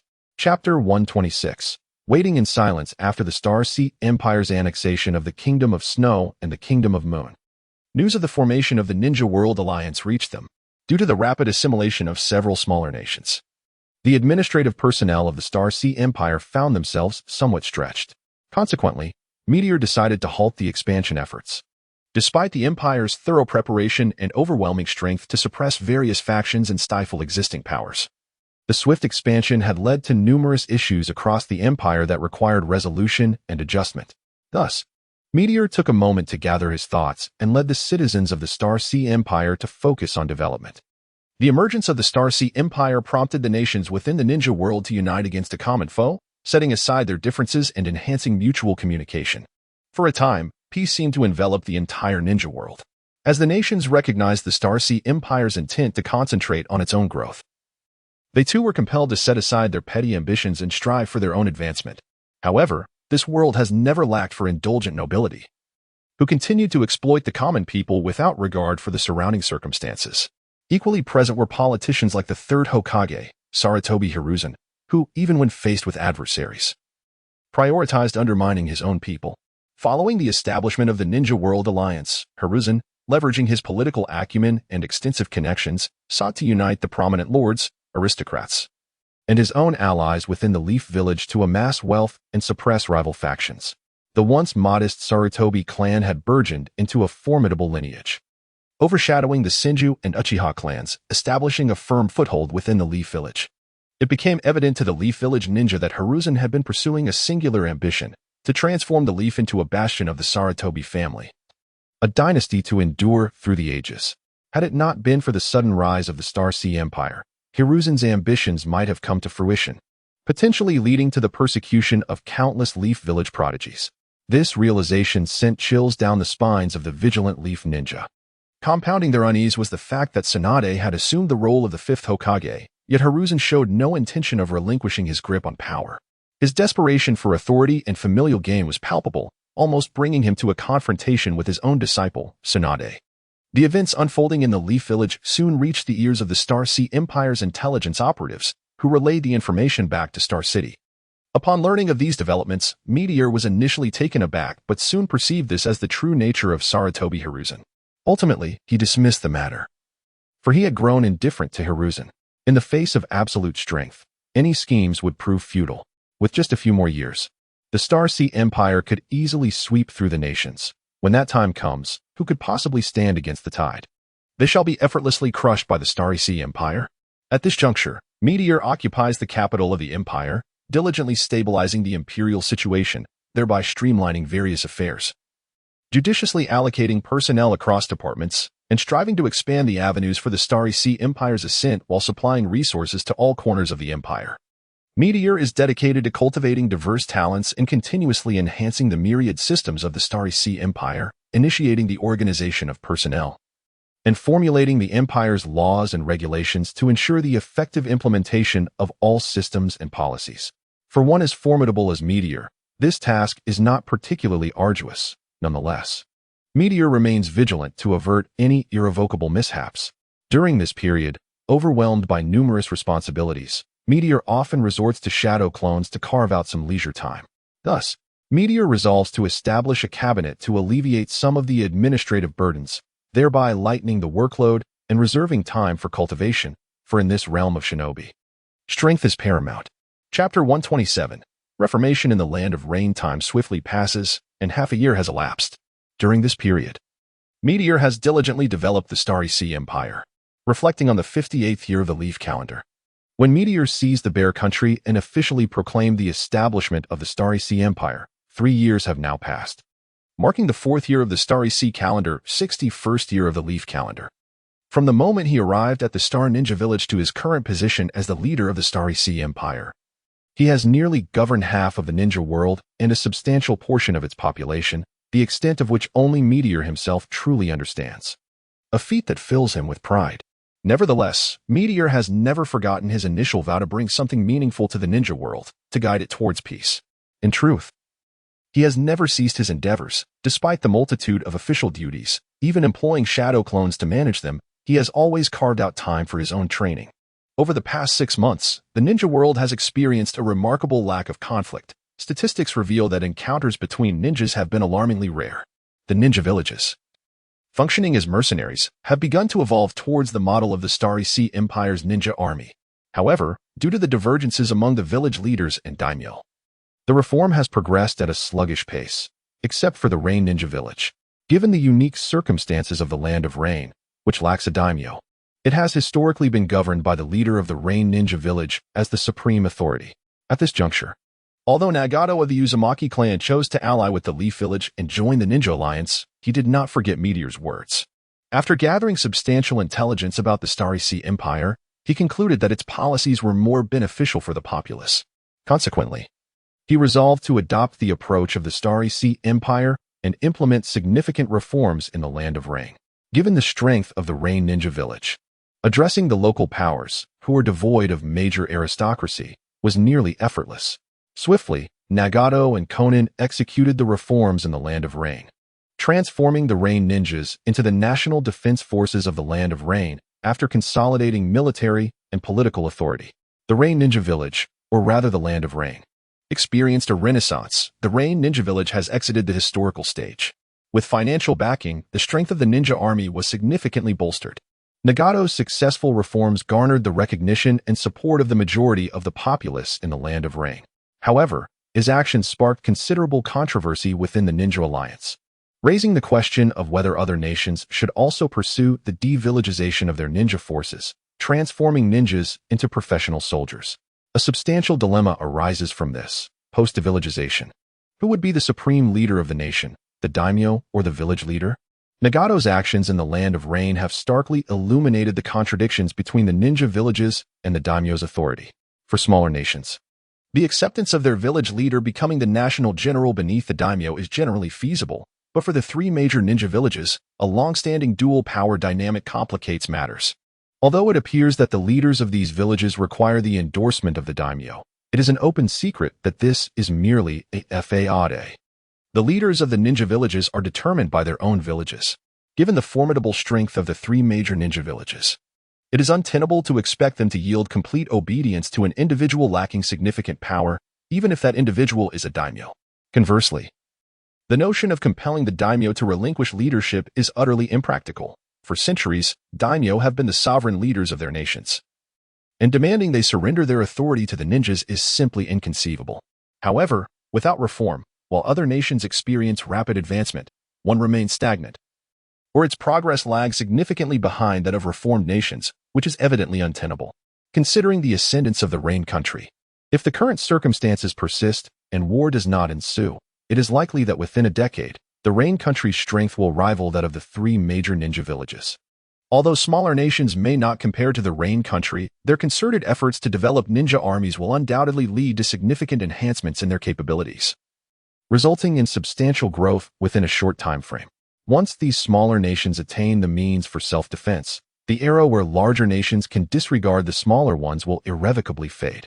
There is even the potential for them to pose a threat to the stature of major powers, a scenario that the leadership of the 3 great nations finds difficult to accept. Regrettably, after the reforms in the Rain country, many smaller nations also completed their deninjification, integrating ninjas into their military forces. Ultimately, the three great nations did not make a decision but merely prolonged the situation. Yet it is evident that the ninja villages held the initiative. This is not surprising, as power is an undeniable force in any context. The reforms initiated by Nagato of the Uzumaki clan led to his ostracism among many high-ranking members of the Ninja World Alliance, with some even suggesting expelling the Rain country from the alliance. Fortunately, the leadership of the three major ninja villages firmly opposed this, preventing its realization. Nonetheless, this situation caused Nagato to reflect, realizing that the establishment of the Ninja World Alliance did not usher in peace. This realization left him somewhat disheartened. However, as the Rain country had just successfully undergone reform, there were numerous matters requiring his personal attention, allowing him to overlook their attitudes. Chapter 128, The Transformation of the Sand Ninja Village. 1. After more than 6 months of development, the affairs of the Starry Empire have been adequately resolved, and personnel arrangements have been rationally adjusted, leading to a complete stabilization throughout the region. The ninja world is experiencing an unprecedented tranquility. On this day, after concluding his imperial duties, Meteor intended to take a moment of respite. As he rested, he couldn't help but reflect on the scenes from the original narrative. It was the 61st year of the Konoha calendar, the Chunin exams had concluded, and Orochimaru was enacting his plan to bring about the fall of Konoha. The third Hokage had been slain, and the fifth, Tsunade, had assumed leadership. The protagonist, Naruto Uzumaki, was journeying through the ninja world under the tutelage of Jiraiya, honing his skills, while his counterpart, Sasuke Uchiha, had defected from Konoha to follow Orochimaru, training under his command. The Akatsuki organization remained shrouded in secrecy, diligently amassing power during this rare period of peace in the ninja realm. Reflecting on the Akatsuki, Meteor recalled the intelligence gathered by the Starry Empire regarding this organization, which had become conspicuously exposed to the major factions of the ninja world. He was aware that Nagato, the leader of the Akatsuki, had lost one of his Rinnegan eyes. Yet his body had recovered, and his strength was not significantly diminished compared to his original self. However, he had entirely lost control over the Akatsuki, despite having successfully reformed the Land of Rain, significantly enhancing its power. Coupled with the presence of Chunin, who possessed strength on par with that of the Kaguya, the Land of Rain was poised to establish itself firmly within the ninja world. In the original narrative, Obito Uchiha remained concealed till the Fourth Great Ninja War. But now he had been unmasked early. He had seized one of Nagato's Rinnegan eyes and underwent transplantation, resulting in a considerable augmentation of his power. With Meteor's presence, Obito's strength was further bolstered, allowing him to firmly step into the realm of the Super Kaguya, surpassing even Nagato. He had emerged into the public eye, claiming leadership over the Akatsuki. Yet, for reasons unknown, both Obito and the members of the Akatsuki had maintained an unusually low profile over the past 6 months, with the Starry Empire's intelligence department receiving scan information regarding their intentions. At this juncture, the composition of the Akatsuki members diverged from the original tale. Orochimaru and Kakuzu had joined the Starry Empire, severing any ties with the Akatsuki. Haiden had been slain by Meteor, and Itachi Uchiha, following the intelligence relayed back to Konoha, was summoned by the third Hokage, Sarutobi Hiruzen, to bolster his strength in the face of Tsunade and Jiraiya. He was now serving as a guardian by the third Hokage's side. In the absence of these four, the Akatsuki had recruited elite Jonin-level ninja, such as Zabuza Momochi, a master of the silent killing technique, and Haku, who possessed 5 bloodline limits.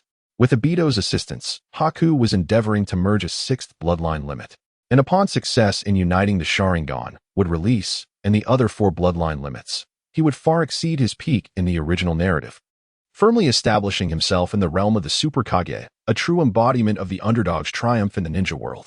Additionally, the leader of the Sky Ninja Village, Shinnok, wielded the Zero Tails and the physical activation technique, capable of unlocking the 8 gates, making him no weakling among the Kaguya. Speaking of this, it must be acknowledged that the mastery of the 8 gates by impales in comparison to that of Might Guy, severely diminishing the prestige of this formidable technique.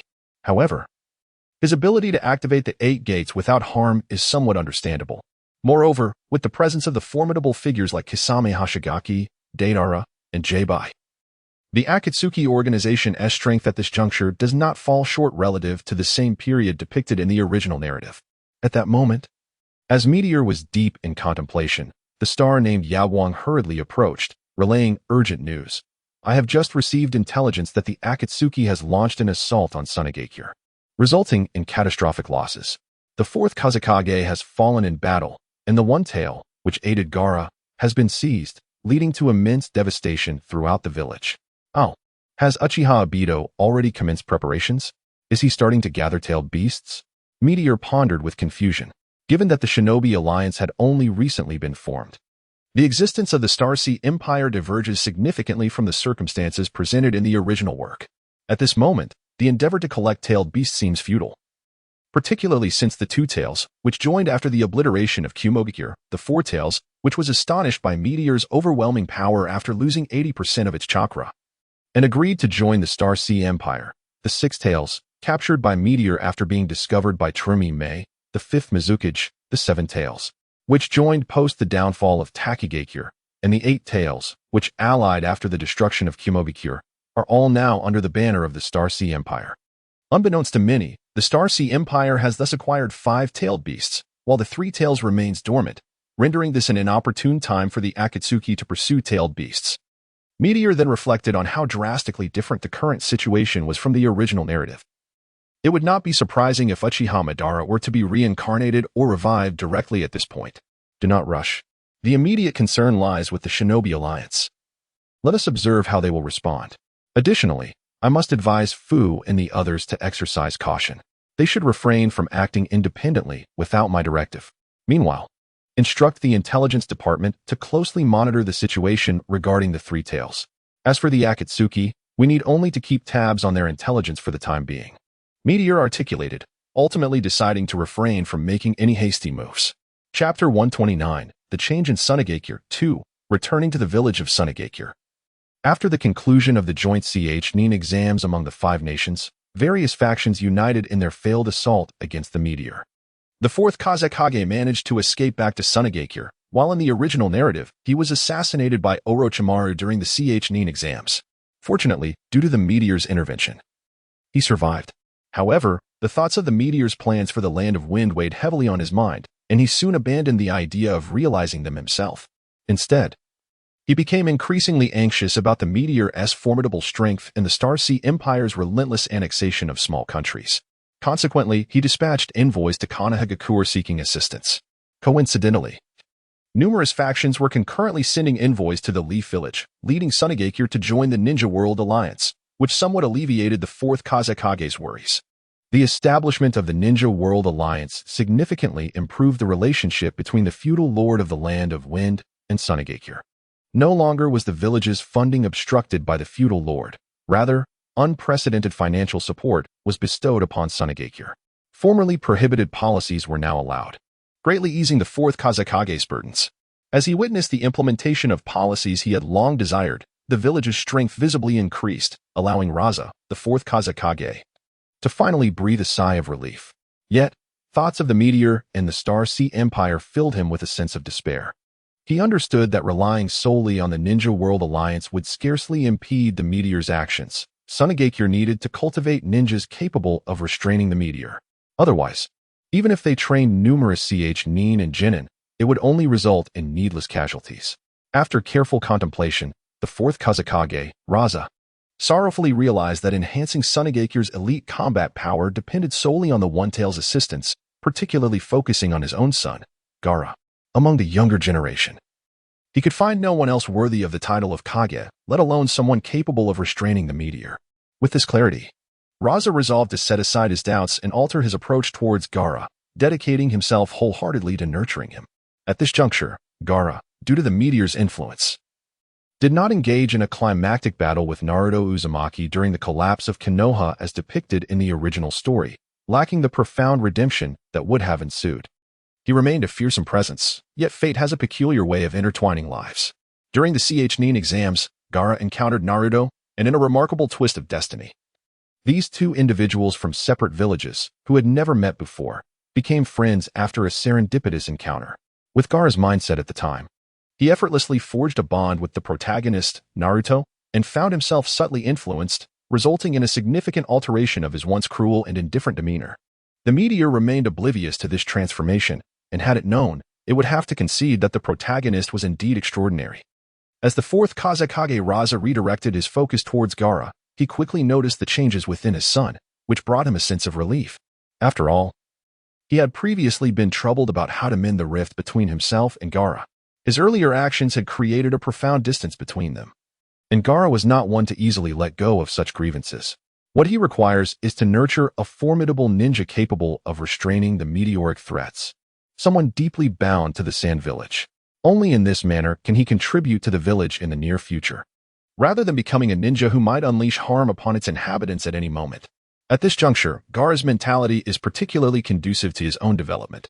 Thus, the fourth Kazekage, alongside Gaara, diligently imparts various skills, and Gaara's innate talent leaves the fourth Kazekage astounded. Under the rigorous tutelage of the fourth Kazekage, Gaara has spent over 6 months honing his abilities.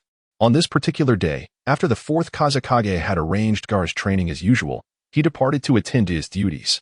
Following his departure, Gaara continued his training until the alarming sound of an invasion bell resonated through the air. Chapter 130, The Transformation of Sunagakure. 3. The urgent sound of alarm bells reverberated throughout Sunagakure. As the fourth Kazekage, Raza swiftly received preliminary intelligence regarding the intruders. They were few in number and clad in the distinctive garb of the Akatsuki, a crimson cloud emblazoned on a black backdrop. Fortunately, it appeared that these assailants were not from the Empire of the Starry Sea, but rather members of the Akatsuki. Yet, the question loomed, why would they strike at Sunagakure at this juncture, and what was their objective? Raza murmured to himself. With the identity of the intruders now clear, Raza initially felt a sense of relief, only to be swiftly reminded that facing the Akatsuki would prove formidable for Sunagakure's forces. The strength of the Akatsuki members posed a significant threat. Should a confrontation ensue, it could lead to catastrophic losses for the village. Thus, Raza promptly gathered the Kazekage's elite guard and hastened to the scene of the incident, setting aside his training to respond to the crisis. The Akatsuki had been poised to act ever since Uchiha Obito took command, seeking to gather the tailed beasts.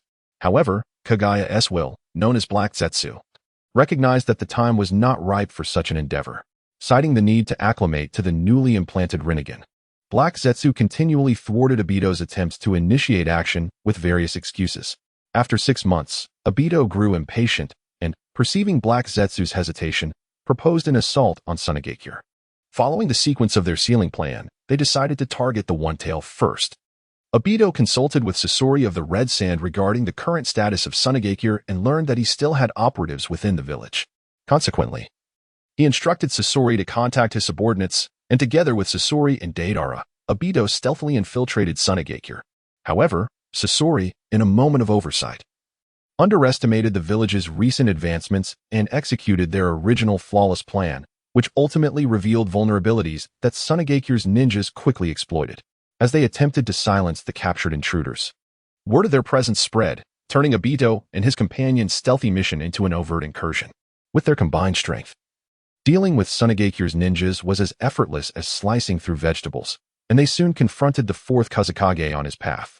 You are indeed audacious to breach Sunagakure so brazenly. Pray tell, what is your purpose? Raza declared upon sighting Obito and his companions. Fourth Kazekage, we request the surrender of the One Tail. Once we obtain it, we shall depart at once. Otherwise, only destruction awaits Sunagakure. Obito responded to Raza's inquiry. What folly. I shall never relinquish Gaara to scoundrels like you. Leave at once, or I assure you, I will not show you mercy. Raza retorted, his anger palpable. If that is your stance, then do not blame us for taking action. Uchiha Obito spoke. At this moment, the fourth Kazekage sensed that at least 3 formidable shadow-level warriors from the Akatsuki organization had emerged, igniting a profound sense of urgency within him. He understood that should he take action now, the surrounding ninjas would undoubtedly suffer catastrophic losses. Therefore, he resolved to buy some time, knowing that Elder Chiyo and her companions must have heard the alarm and were hastening their way here. Once they arrived, there would be a glimmer of hope to confront Uchiha Obito and his forces, enabling them to face the impending assault with greater fortitude, even in the face of failure. Just then, a peculiar figure, resembling an aloe with contrasting shades of black and white, suddenly appeared before Uchiha Obito, urging him, hurry up and make your move. He is stalling for time, and numerous Sand Shinobi are on their way, including Elder Chiyo and the One Tail, Shikaku. Be wary of unexpected twists. Fear not. Even if more come, it would be futile. I shall plunge him into despair. The one-tail is approaching? Perfect. We shall await his arrival. Sparing us the effort of searching for him, Uchiha Obito replied nonchalantly upon hearing Black Zetsu's words. Well, as long as it pleases you, Black Zetsu responded with resignation. Elder Chiyo, leave her to me, declared the scorpion of the red sand, his tone resolute. Scorpion, why would you wish to confront an elderly woman? Deidara queried, puzzled. Scorpion cast a fleeting glance at him, choosing silence as he fixed his gaze on the direction from which Elder Chiyo was approaching. Very well, Scorpion. Then I entrust Elder Chiyo's engagement to you. Deidara, I shall handle the fourth Kazekage, while you capture the one-tail, Uchiha Obito instructed. At that moment, Elder Chiyo and Gaara arrived almost simultaneously, signaling the imminent onset of battle. Chapter 131, The Sand Ninja's Transformation 4. Upon the arrival of Granny Chiyo and Gaara, they positioned themselves on either side of the fourth Kazekage, Raza. Gaara stood silently, his cold gaze fixed upon Uchiha Obito and his companions. Are you all right, Kazekage? Granny Chiyo inquired. I'm fine. I appreciate your concern, Elder Chiyo, Raza responded. What concern? I am not so old that I cannot move, she retorted. Turning her attention to Obito and his group. What is the purpose of your intrusion into our Sunigakure? If you fail to provide us with a satisfactory explanation today, you shall not leave unscathed. Sasori, are you not the one tasked with dealing with this old woman? Do not dawdle. I wish to return and continue my artistic pursuits. Deidara said impatiently, having grown weary of Granny Chiyo's words. You need not speak. I will handle this, Sasori replied, his tone laced with a strange calmness as he regarded the elder. Upon hearing Sasori's words, Granny Chiyo immediately focused her attention on him, her eyes narrowing as she beheld the puppet-like form he had adopted. You are Sasori, she uttered, her voice trembling. That is none of your concern, he coldly retorted. Though many years had passed, he had believed he could confront Granny Chiyo without trepidation. Yet, in this moment, he realized that despite the passage of time and his own transformation into a puppet, the bonds of blood and kinship were not easily severed. An array of words surged within him, but they remained unspoken, crystallizing into a solitary phrase, Granny, come with me. With that, Sasori turned and began to depart from Sunigakure. Observing Sasori's actions, Granny Chiyo suddenly grasped his intent and hurried after him, calling out, Sasori, you cannot escape. The others made no attempt to intervene. Then I shall take my turn, Deidara declared. You must be the Jinchuriki of One Tail, Gaara. Allow me to show you what true art is. Without awaiting Gaara's response, he hurled a clay explosive towards him. At that moment, the fourth Kazekage, Raza, stood beside Gaara and promptly intervened. His gold sand, alongside Gaara's own sand, formed a colossal wave that surged towards Obito and his comrades. Yet, Obito remained unmoving. Neither the gold sand nor Gaara's grains inflicted the slightest harm upon him, as they passed through his form repeatedly. Meanwhile, Kaguya's manifestation vanished the instant Raza and Gaara launched their assault. Deidara, in the air, crafted a large white bird from his clay, soaring upward. Hey, it's troublesome when two of them team up, Deidara remarked from his aerial vantage. Very well. I shall separate them. You can handle that brat, can't you, Deidara? Uchiha Obito deemed it prudent to separate the two individuals. Upon uttering this thought, he activated his Rinnegan, unleashing the powerful Shinra Tensei upon the fourth Kazekage, Raza, and Gaara. The immense force of the technique compelled them apart, while the elite Umbu from Sunigakure were sent hurtling away in an instant, their survival appearing exceedingly grim. As Gaara and the fourth Kazekage were distanced from one another, Deidara promptly advanced, positioning himself before Gaara to thwart their reunion, while simultaneously, Uchiha Obito impeded the fourth Kazekage. Consequently, the six combatants found themselves engaged in three separate battles. Despite being within Sunigakure, numerous shinobi contemplated aiding the fourth Kazekage and his comrades. Regrettably, any intervention at the battlefront seemed tantamount to offering their lives, yielding little impact. Particularly in the confrontation between the fourth Kazekage and Uchiha Obito, the latter's formidable prowess quickly placed the Kazekage at a disadvantage. Witnessing this dire situation, several Umbu rushed to assist the fourth Kazekage against Uchiha Obito, only to be swiftly felled in large numbers. The fourth Kazekage, though beleaguered, recognized the sacrifices of the Umbu and halted further attempts from Sunigakure shinobi to rush to their doom, dedicating himself to a desperate resistance against Uchiha Obito. In this way, he managed to keep Obito somewhat occupied. However, he began to grow anxious. From the earlier skirmish, it was evident that Chiyo's grandson, Sasori of the Red Sand, had drawn her away, and it was clear that Sasori's strength surpassed that of his grandmother. Fortunately, he need not worry for her life. But Gaara's predicament was far more precarious. Nevertheless, as a protector, Gaara should not be overly concerned. Yet, the cacophony of their clashes was wreaking havoc, obliterating several streets in mere moments. If this continued, the devastation would be catastrophic. We cannot afford to battle within the village. We must draw him outside. The fourth Kazekage shouted to Gaara.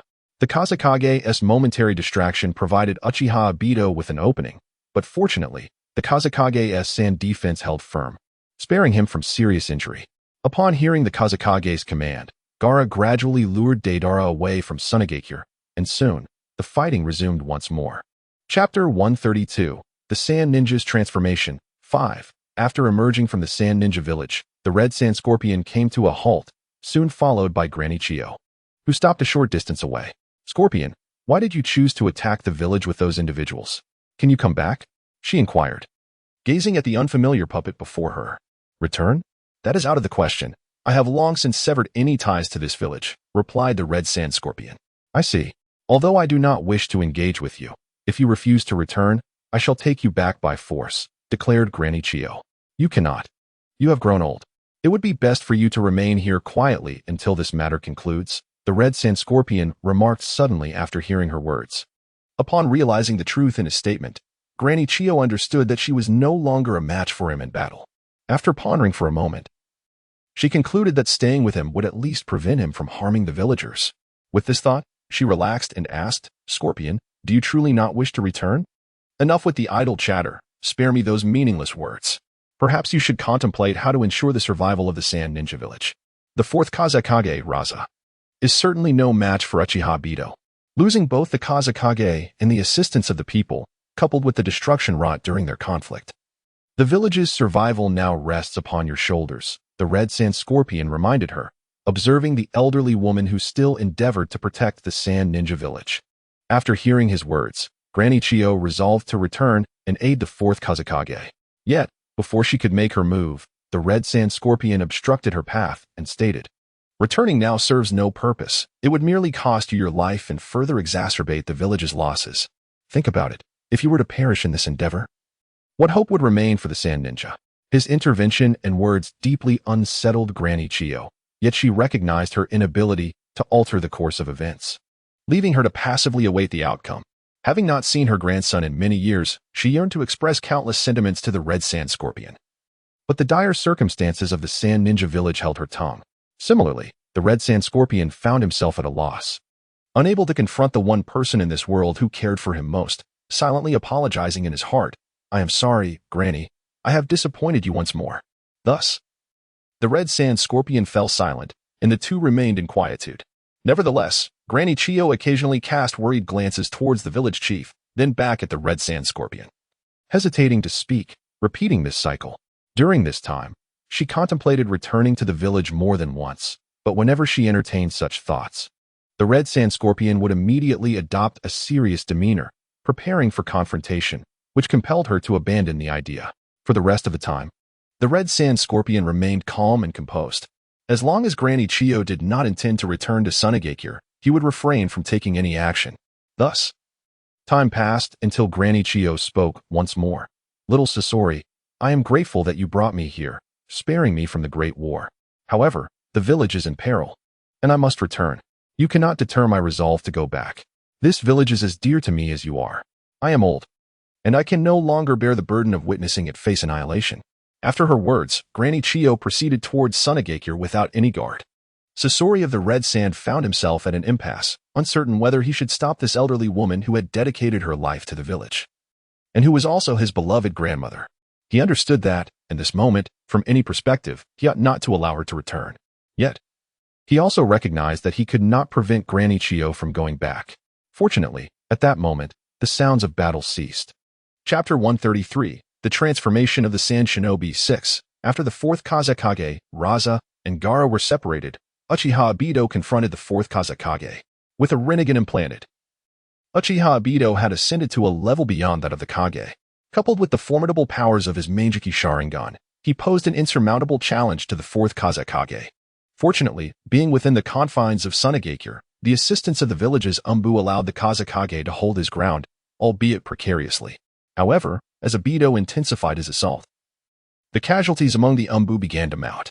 Despite the arrival of additional Sand Shinobi for support, the situation became increasingly dire, leaving the 4th Kazekage in a state of acute distress. The mounting losses in Sunagakure weighed heavily on his heart, almost leading him to the brink of unconsciousness. Reluctantly, he commanded the ninjas of Sunagakure to withdraw from the battle, acknowledging that his aim was not to defeat Obito but to utilize the formidable defensive capabilities of the village to shield against Obito's attacks while simultaneously stalling him from reaching the Sand Shinobi. At that moment, the 4th Kazekage recognized that victory was unattainable without Gaara's intervention. Thus, under the full protective efforts of the 4th Kazekage, they temporarily managed to restrain Uchiha Obito. During the brief interlude in their confrontation, the 4th Kazekage instructed the ninjas of Sunagakure to lend their utmost support to Gaara, aiming for a swift victory before returning to assist him in overcoming Obito. A contingent of powerful Sand Shinobi promptly surged towards Gaara's location. By this time, Gaara and Deidara had already taken to the skies atop a sand dune outside Sunagakure. Deidara stood upon a great white clay bird he had fashioned, while Gaara commanded his sand beneath him. The two locked eyes, exchanging ninjutsu with fervor, their attacks resonating with thunderous intensity that could be heard from afar, even reaching the ears of Sasori. After a short period of their fierce engagement, Maki arrived with several elite jonin from Sunagakure. Upon witnessing the clash between Gaara and Deidara, they immediately launched an assault on Deidara. Individually, they would have faltered against Deidara. However, united in their efforts alongside Gaara, they managed to momentarily suppress him. Yet, the explosive might of Deidara's techniques, combined with his aerial advantage, rendered Gaara and his allies momentarily powerless against him. Due to the vulnerabilities in their defense, several elite shinobi were soon lost. However, they all understood that if they could not swiftly secure victory and return to the village to assist the 4th Kazekage against Uchiha Obito, the consequences for Sunagakure would be utterly unacceptable. As time passed, numerous villagers were evacuated to safety, allowing a significant number of Sand Shinobi to provide continuous support to Gaara and the 4th Kazekage, Raza. At that moment, the 4th Kazekage appeared particularly beleaguered.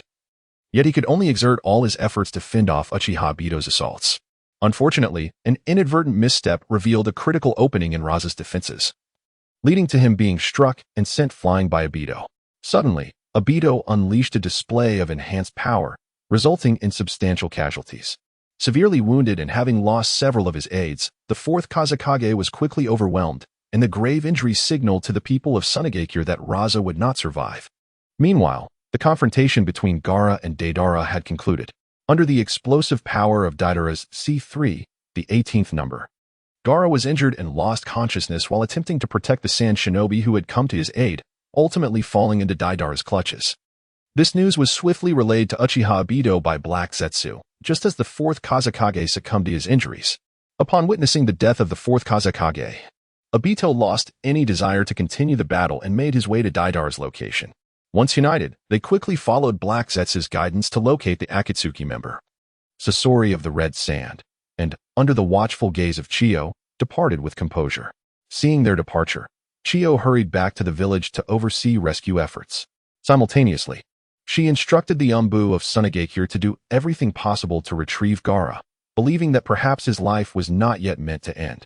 After extracting Shikaku from Obito, he turned his attention away from Gaara's lifeless body, allowing it to be discovered by the Umbu and returned to Sunagakure. This ordeal weighed heavily on Chiyo, leading her, much like in the original narrative, to choose to employ her own life force through the rebirth technique to restore Gaara's life. In her final moments, she proposed that the recently revived Gaara should become the 5th Kazekage. After careful deliberation, the higher-ups of Sunagakure agreed to her suggestion. Thus, with the support of individuals such as Karura and Matsuri, Gaara ascended to the position of 5th Kazekage, mirroring the events of the original storyline. Chapter 134, The Shinobi Alliance Conference. 1. Upon assuming the mantle of the 5th Kazekage, Gaara diligently embarked on his humanitarian efforts while swiftly relaying vital intelligence to the Shinobi Alliance regarding the assault on Sunagakure by the Akatsuki and the assassination of the 4th Kazekage. He urged the Alliance to act in accordance with their pact against the Akatsuki and Uchiha Obito, while also seeking material support from the various nations. This information soon reached the upper echelons of the Shinobi Alliance, becoming known to all allied nations. However, Sunagakir's request posed a conundrum for the alliance. As per the terms of their agreement, any nation under attack was entitled to the utmost assistance from the others. The request from Sunagakir was entirely in accordance with the original treaty, yet it was clear to all that the agreement, while not explicitly stating that the alliance was formed to combat the Saikai Empire, did not include the Akatsuki. Consequently, many nations and shinobi villages were reluctant to confront the Akatsuki. As a result, the leaders of the shinobi alliance, spearheaded by the third Hokage, Sarutobi Hiruzen, resolved to convene a conference in the capital of the Land of Fire to deliberate on how to address the Akatsuki and establish regulations for the alliance to prevent similar dilemmas in the future. After notifying all factions of the impending meeting, representatives swiftly arrived in the capital. In a bid to underscore the significance of the attack on Sunagakir, the fifth Kazekage, Gaara, promptly journeyed to the capital alongside his comrades. Simultaneously, the higher-ups of Sunagakir sent numerous envoys to persuade the smaller nations, emphasizing that should the alliance fail to seek justice for Sunagakir, these smaller nations would face even greater inequities in the event of their own attacks. Assisting Sunagakir was tantamount to safeguarding their own interests. They were reminded of the true essence of the Shinobi Alliance through the efforts of Sunagakir's envoys. Even those smaller nations initially inclined to remain passive came to realize that their support for Sunagakir's proposal during this conference was imperative, not out of sympathy or camaraderie, but for their own self-preservation. They must uphold their own rights, otherwise their participation in the Shinobi Alliance would merely benefit the great powers without providing any advantages or protection from the alliance, which contradicts their initial purpose for joining. After the convening of the Shinobi Alliance meeting, Sarutobi Hiruzen, the third Hokage and a high-ranking member of the alliance, delivered a speech acknowledging the alliance's contributions to the peace of the ninja world. He then expressed his sympathy for the attack on Sunagakir, mourning the fourth Kazekage and the Sand Shinobi who perished in the recent assault by the Akatsuki organization. He urged all nations and villages that joined the alliance to extend their hands in assistance to Sunagakir during this trying time. Observing the sincerity in Sarutobi Hiruzen's demeanor and the poignant words that flowed from his lips, many representatives in the assembly could not help but voice their admiration for him. Regrettably, those attending the Shinobi Alliance meeting were not the lower-tier ninjas, but rather the high-ranking officials of various nations. They quickly discerned the true intentions behind Sarutobi Hiruzen's carefully chosen words. It soon became evident to all that while the Shinobi Alliance would provide some supplies to Sunagakir, it would not stand up for them, which silenced the assembly. Many representatives were dissatisfied with this outcome, yet they dared not offend the village hidden in the leaves or the village hidden in the stones, as well as their respective daimyo from the Land of Fire and the Land of Earth, waiting for others to take the lead. In light of this, Gaara, the fifth Kazekage, spoke up. First, on behalf of Sunagakir, I express gratitude for the assistance from the Shinobi Alliance in the various nations. However, I hope the Alliance will uphold the Covenant and lead us in eradicating the Akatsuki organization, which poses a threat to the peace of the ninja world. The third Hokage responded, the conflict between the fifth Kazekage, the Akatsuki, and Sunagakir is a private matter that should be resolved by Sunagakir itself, without involving other nations or the Shinobi Alliance. The prior covenant was established specifically to restrain the Star Sea Empire and should not be applied to this incident. Is that so? Was the formation of the Shinobi Alliance not for the sake of peace in the ninja world? Should not all organizations and individuals that threaten this peace be held accountable by the Shinobi Alliance? Uzumaki Nagato retorted after hearing the third Hokage's remarks. Indeed, any organization or individual detrimental to the peace of the ninja world should be suppressed and eradicated, echoed the representatives from the smaller nations. Chapter 135, The Ninja Alliance Conference. 2. At this moment, the third Tsuchikage, Inoki, addressed Nagato of the Akatsuki, saying, if our intelligence from the Iwagakure is accurate, the Akatsuki was founded by individuals from the Amigakure. Moreover, you, the former leader of the Akatsuki, have ties to the leadership of the Amigakure. Can I place my trust in you, as the former leader of the Akatsuki? Although the Akatsuki was originally established by Yahiko, it was subsequently usurped by Uchiha Obito, who seized Nagato's Rinnegan. The Land of Rain will not let them escape unscathed, Conan remarked. Who is to say whether you are merely acting? Inoki retorted. You?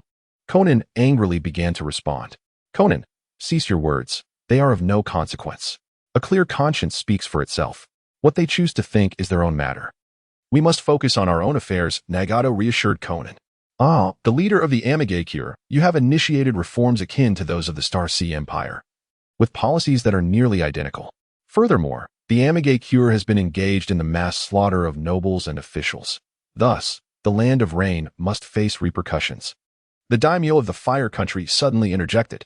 Indeed, the Land of Rain must be held accountable. The dignity of the daimyo and nobility must not be trifled with. Upon hearing the remarks of the Fire Daimyo, many representatives from various noble houses readily echoed their agreement. Let us see who dares. Do you truly believe the Land of Rain is weak? If you wish to enforce sanctions, I dare you to try, Nagato stated coldly. Now, I wish to discuss whether we should take action against the Akatsuki. From what I understand, the Akatsuki consists of formidable individuals, and they are engaged in perilous activities that could lead to catastrophic losses for the entire ninja world. We must not underestimate them, as this organization could pose an immense threat to the entire realm of ninjutsu. Furthermore, let us not forget that while the Akatsuki is currently led by Uchiha Obito, he is merely a puppet for Uchiha Madara, Jiraiya said, attempting to redirect the conversation as the daimyos condemned the Land of Rain and Nagato. Uchiha Madara? Are you certain? Inoki asked, his voice laced with urgency upon hearing Jiraiya's words. There is no doubt, Jiraiya replied gravely. How could that man possibly still be alive? He is no weaker than the leader of the Star Sea Empire, and he poses an even greater danger.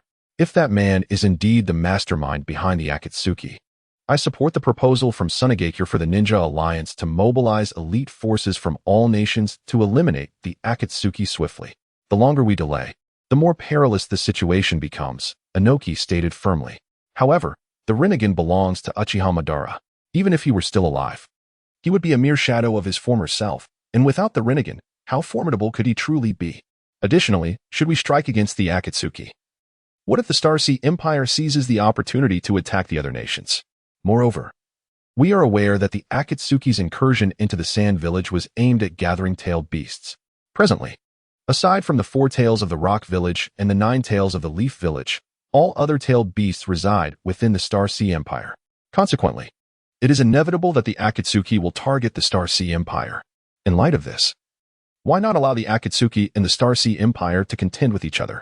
Regardless of which side emerges victorious, we would be rid of a formidable adversary. And should they both suffer significant losses, that would be even more advantageous. Now is certainly not an opportune moment to confront the Akatsuki, stated the third Hokage, Hiruzen Sarutobi. The third Hokage's assertion holds merit. Indeed, it would be unwise to engage the Akatsuki at this juncture. However, a pressing concern arises. Might they join forces to first confront us? Inquired the daimyo of the Wind Country upon hearing Hiruzen Sarutobi's words. They will undoubtedly not ally with one another, asserted both the third Tsuchikage, Inoki, and the third Hokage, Hiruzen Sarutobi, with unwavering conviction. Following their declarations, a majority of the representatives concurred with this perspective, agreeing to refrain from engaging the Akatsuki. Despite the disappointment of Gaara and his comrades from the Sand Village, they found themselves powerless in the face of the majority's consensus. Chapter 136. The return after the conclusion of the Ninja Alliance Conference. Gaara returned to the Sand Village, accompanied by the disappointed ninja from his village, bearing the scant accomplishments they had garnered. Although the third Hokage, Hiruzen Sarutobi, managed to persuade the representatives of various nations with ample justification, he also illuminated the underlying issues within the Ninja Alliance, leaving many nations questioning, can the Ninja Alliance truly safeguard their countries? Following the conference, Nagato, also known as Pain, swiftly returned to the Land of Rain. The performances of the feudal lords and the third Hokage during the meeting rekindled his doubts. The lesson learned from Yahiko's demise had instilled in him a profound understanding that the words of politicians are not to be trusted. Since he had reformed the Land of Rain, he had developed significant conflicts with the nations in the Ninja Alliance. It would not surprise him if the major powers within the alliance took action against him and his country. Nevertheless, the transformations occurring in the Land of Rain affirmed his belief in the righteousness of his path. At this moment, Nagato felt an impulsive desire to visit the Star Sea Empire, yet the current circumstances made him hesitate, as he feared such a journey might incite war. His recent interactions with Jiraiya had rendered him cautious about taking that step. After the Ninja Alliance conference, the third Hokage returned to Konohagakure alongside Itachi Uchiha, Tsunade, the fifth Hokage, and Jiraiya. Noticing the heavy atmosphere, Jiraiya broke the silence, inquiring of the third Hokage, "Old man, should we truly ignore the Akatsuki?" Their intentions certainly include the Nine Tails, and we will inevitably confront them in the future. Additionally, there is Uchiha Madara. You are well aware of the nature of that individual. I am indeed aware, the third Hokage replied, but given the current situation, for the sake of peace, we must suppress these concerns. You and your companions are still too young to grasp the gravity of this matter. Enough with the ageism. If it weren't for you old folks, Konoha wouldn't be in such a dire predicament. And that young Uchiha, what are your plans for him? How will you explain his presence to the ninjas of the village? You cannot expect him to remain solely as your bodyguard, even under the guise of serving the village. That arrangement would be untenable. Moreover, I am the Hokage now and will not permit him to follow you unconditionally.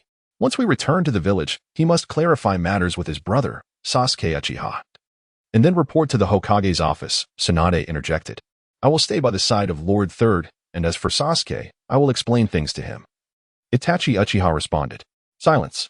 You young one, I am not consulting you. I am issuing a command in my capacity as Hokage. Should you dare defy my orders, you shall not appear before the ninjas of Konoha again, Tsunade retorted angrily. Tsunade, you have gone too far. This is how I taught you to treat loyal ninjas of the village, the third Hokage said sternly, halting their exchange. I am serious. Do not regard me as you. You are well aware of his unwavering loyalty to the village, Tsunade chastised. How could you allow him to anger the fifth Hokage? Let Itachi Uchiha accompany me for now. Naruto and his brother require thorough guidance, Jiraiya interjected, decisively making a choice for Itachi. The trio observed Jiraiya's demeanor and tacitly accepted his decision. Subsequently, they fell silent and swiftly returned to Konohagakure. Likewise, representatives from other factions hastily made their way back. Throughout the journey, everyone returned without incident. Once home, they organized their respective forces, fully aware that a period of tranquility lay ahead. However, they understood that should this peace be disrupted, a monumental conflict capable of reshaping the entire ninja world would ensue, affecting all corners of the realm. Without sufficient strength, one could not safeguard their own interests. Hence, it was imperative to invest more in enhancing their power. Thus, the ninja world was momentarily enveloped in serenity, with all individuals immersed in the pursuit of strengthening their capabilities. Chapter 137. Brothers. 1. Since Uchiha Obito commandeered the Outer Path Golem, while accompanying Nagato and Konin to Konoha for treatment, he recently launched a surprise attack on Sunagakure, seizing the one-tail, Shikaku, from Gaara and sealing it within the golem. Following this, the Akatsuki organization was supposed to proceed with the capture of the two tails. However, Obito soon realized that, aside from the 5 tails in Iwagakure and the 9 tails in Konoha, all other tailed beasts were located within the Star Sea Empire. Hesitant about making a move against the Empire, Obito ultimately decided to bide his time, concealing the members of Akatsuki and evading all who sought to track them down.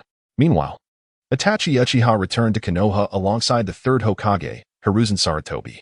Consequently, he chose to accompany Jiraiya, despite the third Hokage's reluctance, as he could not deter Jiraiya's resolute decision.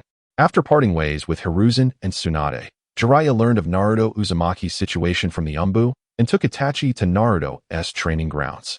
At this juncture, diverging from the original narrative, Orochimaru, having allied with the Star Sea Empire, had already acquired the Sharingan and would release through the assistance of a meteor. Thus he did not focus on Sasuke Uchiha and could not place a curse mark on him to entice him to defect. Consequently, Sasuke remained in Konoha. After the Chunin exams, Sasuke realized that his strength was insufficient for vengeance, and despite Kakashi Hataki's guidance, his growth was still considerably slower than Naruto's. After careful contemplation, he concluded that the only way to achieve his revenge was to become Jiraiya's disciple. To this end, he frequently lingered around Naruto, inquiring about Jiraiya, and recently humbled himself to appeal to Naruto to speak favorably on his behalf, urging Jiraiya to take him on as a pupil. Naturally, Naruto readily agreed, which led to Sasuke and Naruto training together during this period. Upon arriving at the training site, Jiraiya and Itachi soon observed Naruto and Sasuke practicing. Rather than revealing themselves immediately, they concealed their presence behind a large tree at the edge of the training ground. That kid from the Uchiha clan. I shall refer to you as Itachi. I cannot pass judgment on your actions. That child must be your younger brother, correct? Since you have returned, have you considered how to address him? Is there anything you need from me? Do not hesitate to ask, Jiraiya remarked to Itachi regarding Sasuke. It is unnecessary to trouble Jiraiya. I will manage this on my own, Itachi replied. Itachi Uchiha spoke.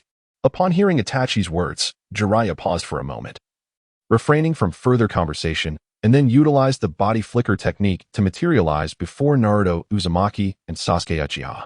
Perverted sage, it's wonderful to see you back. I must tell you, Sasuke, Naruto exclaimed excitedly upon spotting Jiraiya. Sasuke Uchiha gazed at him with anticipation. All right, Naruto, we shall discuss matters later. For now, come with me to the side. Jiraiya interrupted Naruto's words with a glance at Sasuke, choosing not to say anything further as he turned to lead the way. Lord Jiraiya. Sasuke began to voice something. Naruto hurriedly interjected. Hey, perverted sage, Sasuke is a genius. You should take him on as your apprentice. Seeing Jiraiya's movement, Naruto quickly rushed to catch up with him. Enough for now, Naruto. Let us leave the rest to those two brothers. We will step aside. They have much to discuss. Jiraiya remarked, casting another glance at Sasuke. Those two brothers? Naruto queried, puzzled. Jiraiya remained silent, gesturing for them to look in his direction. At that moment, Itachi Uchiha emerged from the shadows, approaching them. Who is he? Naruto hesitated, unsure of Itachi's identity. Come on, what are you thinking? Let us go. Jiraiya playfully tapped Naruto on the head, urging him to move swiftly away. You bastard! How dare you appear before me? I will kill you. I will definitely kill you. Sasuke spat out with a trembling voice, gritting his teeth upon seeing Itachi. Soon, Itachi stood before Sasuke, his demeanor calm as he remarked, Sasuke, long time no see. Episode 138. Brothers, 2. Upon hearing his words, Uchiha Sasuke could no longer restrain himself. He swiftly hurled the shuriken in his hand, shouting, Shut up, you bastard. He then charged at Uchiha Itachi, launching a merciless assault. However, at this moment, Sasuke had only recently attained the rank of Jonin, and his attacks were easily thwarted by Itachi. This time, motivated by the need to return to the village and reveal the truth to Sasuke, Itachi refrained from swiftly defeating him as he had done previously. Instead, he carefully evaded Sasuke's strikes. The two engaged in combat for a period, until Sasuke unleashed his lightning release, Chidori. Itachi then quickly seized Sasuke's arm, subduing him. Sasuke struggled to break free, but despite his utmost effort, he was unsuccessful. Meanwhile, Naruto Uzumaki, watching from a distance, finally recognized who Itachi was. Observing the situation, he intended to rush over, but Jiraiya caught him. Perverted sage, let me go. Sasuke is in danger. We must save him. Naruto exclaimed anxiously. Calm down, kid. That boy is not in any real danger, Jiraiya replied. Itachi, stop. I have something to say to you. If you wish to know what transpired back then, you must first be quiet. I will reveal to you the entire truth. Itachi spoke gently, and upon finishing, he released Sasuke. The truth? What truth? Stop deceiving me. I will never believe you. I will take your life. Sasuke had no intention of surrendering. He launched another attack on Itachi, only to be subdued once more with ease. Bastard, let me go. I will kill you, I swear. Sasuke shouted desperately as he struggled against Itachi's hold. Itachi could only contain him until he grew weary from his exertions, after which he released him. Unexpectedly, Sasuke seized the opportunity and collided with Itachi. Fortunately, Sasuke was too exhausted to exert much force, and although Itachi was caught off guard, he could have easily evaded the blow. However, he was concerned that Sasuke's reckless actions might cause him to injure himself, so he chose to remain still. Subsequently, Sasuke, fatigued, collapsed onto the ground. Seeing this, Itachi approached and sat down beside him. Sasuke, in response, coldly scoffed and turned his face away, refusing to look at him. I'm sorry. Sasuke, Itachi finally spoke after a long silence. Hearing his brother's words, Sasuke was flooded with memories of their childhood together, an indelible recollection of joy.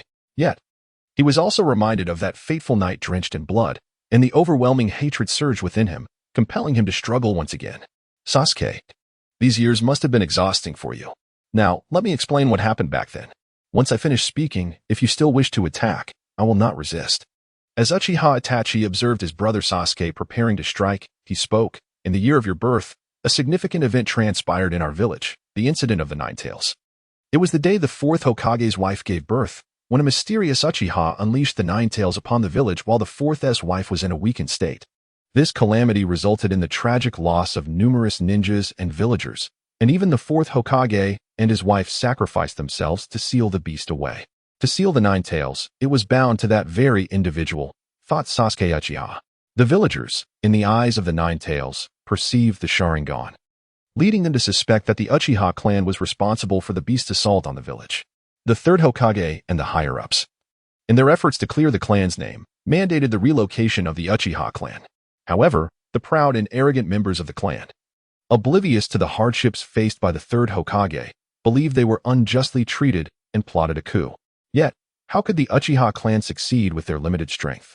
Uchiha Shisui, guided by the will of fire, aspired to be a bridge between the village and the Uchiha clan, intending to thwart the impending coup, but ultimately failed. Despairing of peace, he chose to take his own life. Yet, those selfish clansmen learned nothing from this tragedy, nor did they reflect on Shisui's fate. Their short-sightedness led them to continue their plans for rebellion, despite the fact that such actions would only lead to ruin and bring immense suffering to the village, igniting war. Thus, for the sake of the village and the pursuit of peace, I resolved to take matters into my own hands. However, I never anticipated their collusion with the Star Sea Empire, which allowed them to escape and left our village with a significant threat. Sasuke, the honor of the Uchiha must not be tarnished. You must eradicate them in the future. Enough. You bastard, get out. Upon hearing this, Sasuke understood why he was still alive in Konoha, and his anger only intensified. Chapter 139, Brothers and Siblings, 3. Indeed, Sasuke, you fail to comprehend me as well. Very well, come seek your revenge, but do not take your anger out on the village, Itachi Uchiha remarked, gazing at the agitated Sasuke Uchiha. You bastard. I do not understand. What does family mean to you? What about our father and mother? Why? Sasuke was bewildered by Itachi's reasoning, which justified the murder of their parents and clan for the sake of the village. What perplexed him further was Itachi's apparent intention to target the surviving members of their clan who had fled to the Star Sea Empire. Did Itachi truly believe that their kin must perish? Sasuke, sometimes sacrifices are necessary for the sake of the village. You have become a ninja. You must learn to make choices, Itachi continued. The third Hokage has summoned me back, and for the time being, I shall accompany Jiraiya. If you require anything, do not hesitate to seek me out. Itachi perceived Sasuke as still too young, particularly now that he had returned to Konoha. The path he had envisioned for Sasuke could no longer be traversed. The act of killing a traitor was utterly distinct from slaying a fellow villager. Sasuke could no longer rely on Itachi's death to attain heroism. Even in death, I will not seek your assistance. I shall kill you, and wish you would refrain from appearing before me again. I may not be your match now, but one day, I will compel you to atone for your actions before our father, mother, and all our kin. With that, Sasuke struggled to rise from the ground, limping away from the training field. After taking a few steps, he turned back to Itachi and declared, You are unworthy of residing in the Uchiha clan's territory after taking lives among our kin. Do not let me see you in their presence. After uttering these words, Sasuke disregarded Itachi and departed. Sasuke, Itachi observed the retreating figure of his brother, suddenly rendered speechless. In the distance, Naruto Uzumaki, having seen Sasuke's intention to leave, ran toward him, shouting, Sasuke, wait for me. Let us return together. After a few steps, Naruto turned to Jiraiya and said, Perverted sage, I shall head back first. I will come find you later. Go on, spend some time with that young lad, Jiraiya replied, glancing at Sasuke's condition. I will have a word with that fellow, Jiraiya stated before approaching Itachi. Meanwhile, Itachi stood in a daze, watching Sasuke's departure, uncertain of what to do next. He contemplated returning to the Uchiha compound, but recalled the third Hokage's words about how the compound had been allocated to those in need within the village. Moreover, the third Hokage had arranged for him a place to stay right next to where Sasuke resided. Ultimately, he resolved to visit his new residence first. Just as he was about to leave, he noticed Jiraiya approaching, prompting him to halt. Good day, Lord Jiraiya. What brings you to me? Uchiha Itachi took the initiative to speak. Little one, are you unoccupied? Shall we indulge in a drink and converse? Upon hearing Itachi's words, Jiraiya responded, Certainly. I happen to have a matter I wish to entrust to you, Lord Jiraiya. Itachi replied, Very well, lead the way. I recall a delightful izakaya nearby. Let us proceed there to dine and chat. With that, Jiraiya walked ahead, guiding the way. No problem, as long as Lord Jiraiya has made the decision. Itachi promptly followed him, yet a sense of curiosity lingered in his mind regarding the reason for Jiraiya's summons. Nevertheless, out of respect for Jiraiya, he refrained from voicing his thoughts and silently trailed behind him. Thus, Jiraiya and Itachi arrived at the izakaya, where they chose a quiet corner to settle down. Jiraiya summoned a waiter, placed their orders, and inquired of Itachi, Is there anything you wish to eat? No, Lord Jiraiya, please feel free to choose, Itachi replied. Chapter 140. The distinction. Once the dishes were served, observing Jiraiya, who had several times seemed poised to speak, but ultimately refrained, Itachi Uchiha broke the silence, saying, Lord Jiraiya, should you have anything to convey, please do so. For the village, I shall exert every effort to fulfill your wishes. Jiraiya, taken aback by Itachi's earnest demeanor, struggled to find the right words. He lifted his cup heavily and took a deep drink before finally speaking, Young one, regarding your actions. Even I find myself at a loss for words. I am uncertain how to assess your choices. Perhaps, as a ninja of Konoha, I should refrain from commenting. Let us simply enjoy the meal. With that, Jiraiya raised his cup once more, drinking deeply. As a senior, renowned within the ninja world as one of the legendary Sannin of Konoha, and as the teacher of the fourth Hokage, Jiraiya was accustomed to engaging with any ninja freely. Yet today, he found himself at a loss in his confrontation with Itachi. He was unsure how to steer him away from a misguided path. More critically, was it truly beneficial for Itachi to awaken from his errors? How would he navigate the life ahead? Given his prodigious talents, he could very well become a formidable adversary for Konoha again. Yet, to stand by idly was equally difficult for Jiraiya to reconcile. If Itachi had not returned or chosen to follow him, he could have pretended not to see. However, in this moment, ignoring the situation was beyond his capacity, which only deepened his turmoil.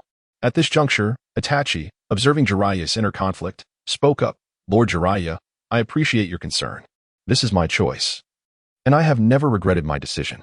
It is the duty of a Konoha ninja to act for the village. This embodies my commitment to the will of fire. Upon hearing Itachi's words, Jiraiya paused his actions, gazing at him for a long while before turning to look out the window. Itachi followed suit, noting the sparse foot traffic and the stillness of the street, affirming that no acquaintances of Jiraiya were passing by. Just as he prepared to inquire further, Jiraiya quietly asked, Young one, what does the will of fire mean to you? Itachi fell silent for a moment before responding.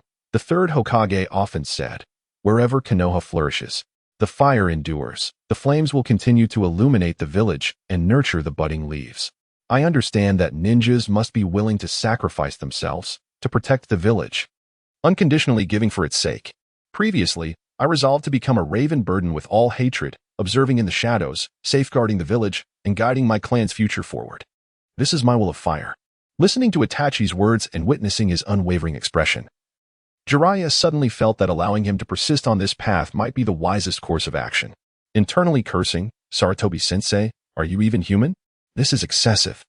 He then spoke, Young one, what you have articulated stems from the wisdom imparted to you by the third. Perhaps it is better left unsaid. Now, do not just sit there. Eat your meal. What do you mean, Lord Jiraiya? Is it not true that your will of fire is inherited from the third Hokage's will of fire? Uchiha Itachi said, somewhat agitated. Previously, the third Hokage remarked that you and the fifth Hokage have failed to truly grasp the essence of the will of fire. I had thought, perhaps mistakenly, that the third Hokage had misjudged you. However, it appears to be true. As his disciples, you have not managed to uphold his ideals, Jiraiya-sensei, and for that, I am somewhat disappointed. Observing Itachi's fervor, Jiraiya felt an impulsive urge to simply concede. The influence of the third Hokage on Itachi was so profound that he seemed to have lost his own identity, entirely yielding to the guidance of the third Hokage. Jiraiya suddenly realized that for the sake of the village, it was imperative to suppress the third's influence. If Itachi continued to follow the third Hokage's directives without question, it could lead to dire consequences. Thus, Jiraiya spoke, Listen, young one. There indeed exists a distinction between our interpretation of the will of fire and that of the third Hokage. You must understand the difference between protecting the village and protecting the people within it. The difference between protecting the village and the people within it? Itachi inquired, perplexed. Precisely. Jiraiya affirmed. The third Hokage believes that safeguarding the village may warrant the sacrifice of any individual. Yet, he has forgotten that the first Hokage's purpose in establishing the village was to protect its inhabitants, to ensure that children would no longer tread the battlefield. At this moment, Jiraiya's demeanor was unusually grave, and an unwavering conviction emanated from him.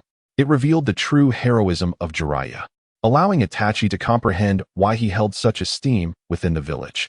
Jiraiya-sensei, I understand now. I will reflect upon this deeply.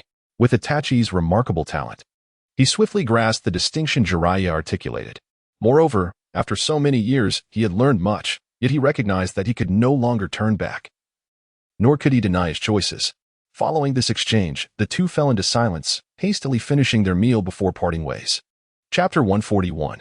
Inquiry. Jiraiya's words had a significant impact on Uchiha Itachi, yet he found himself devoid of choices, aware of the perils associated with the Meijiki Sharingan. He knew he must bequeath his eyes to Sasuke. Moreover, his body was beyond salvation. It was imperative for Sasuke to awaken the Meijiki Sharingan at the earliest to ensure his own protection and that of the village amidst the impending crisis. Tom was no longer on his side. Meanwhile, after leaving the training ground, Naruto Uzumaki swiftly caught up with Sasuke Uchiha, though he was at a loss for how to persuade him. After a short while, as Sasuke calmed down, he turned to Naruto and inquired, "Do you know why that guy, as a rogue ninja, was able to return to the village? Did Jiraiya mention it to you?" "Let me think. The pervy sage never said anything about it." He surely didn't. "If he had, I would remember," Naruto replied. "Never mind. I will just ask Kakashi-sensei," Sasuke remarked. Realizing Naruto's foolishness, Naruto, noticing Sasuke's demeanor and tone, retorted angrily, "What do you mean, you arrogant Sasuke? Can I know a lot?" Sasuke shot him a glance, disregarding him, and continued walking ahead. "Hey Sasuke, wait for me. Where are you going?" Naruto called out as he hurried to catch up with Sasuke. "You, trailing behind. Do you know where Kakashi-sensei is?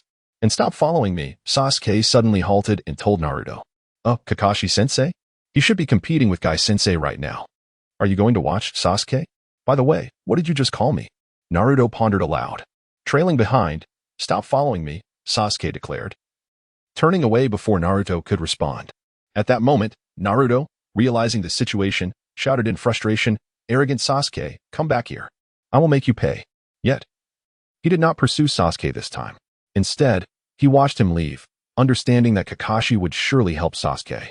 Furthermore, he was aware that Sasuke preferred solitude at that moment.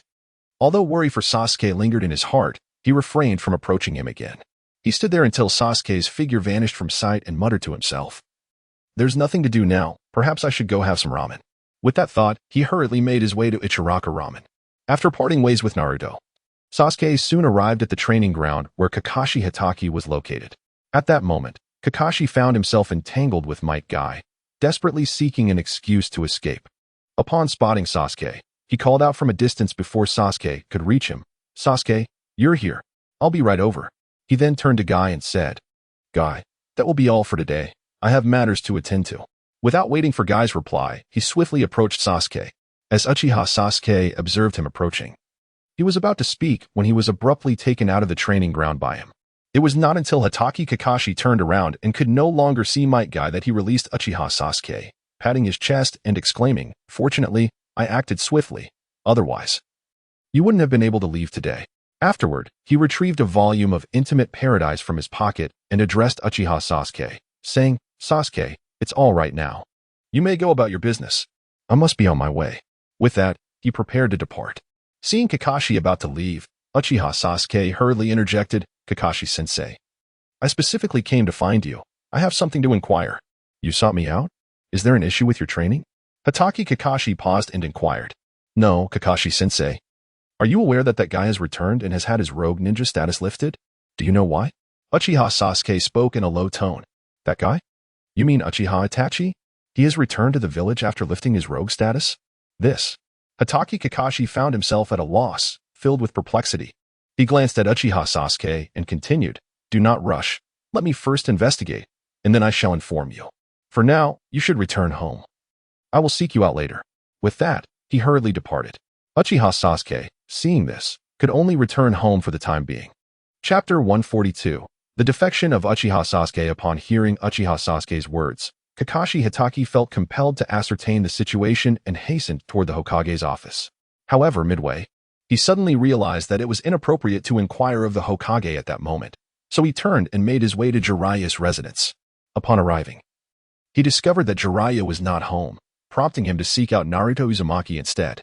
Utilizing his skills, he swiftly located Naruto enjoying a bowl of ramen at Ichiraka Ramen. "Naruto, do you know where Lord Jiraiya is?" Kakashi inquired. "Perverted sage? Let me think. It seems he was with that older brother." "Yes, Sasuke's brother. As for their current whereabouts, I'm not sure." "Are you busy, Kakashi-sensei? Want to join me for ramen?" "It's on me," Naruto replied, unusually offering to treat Kakashi.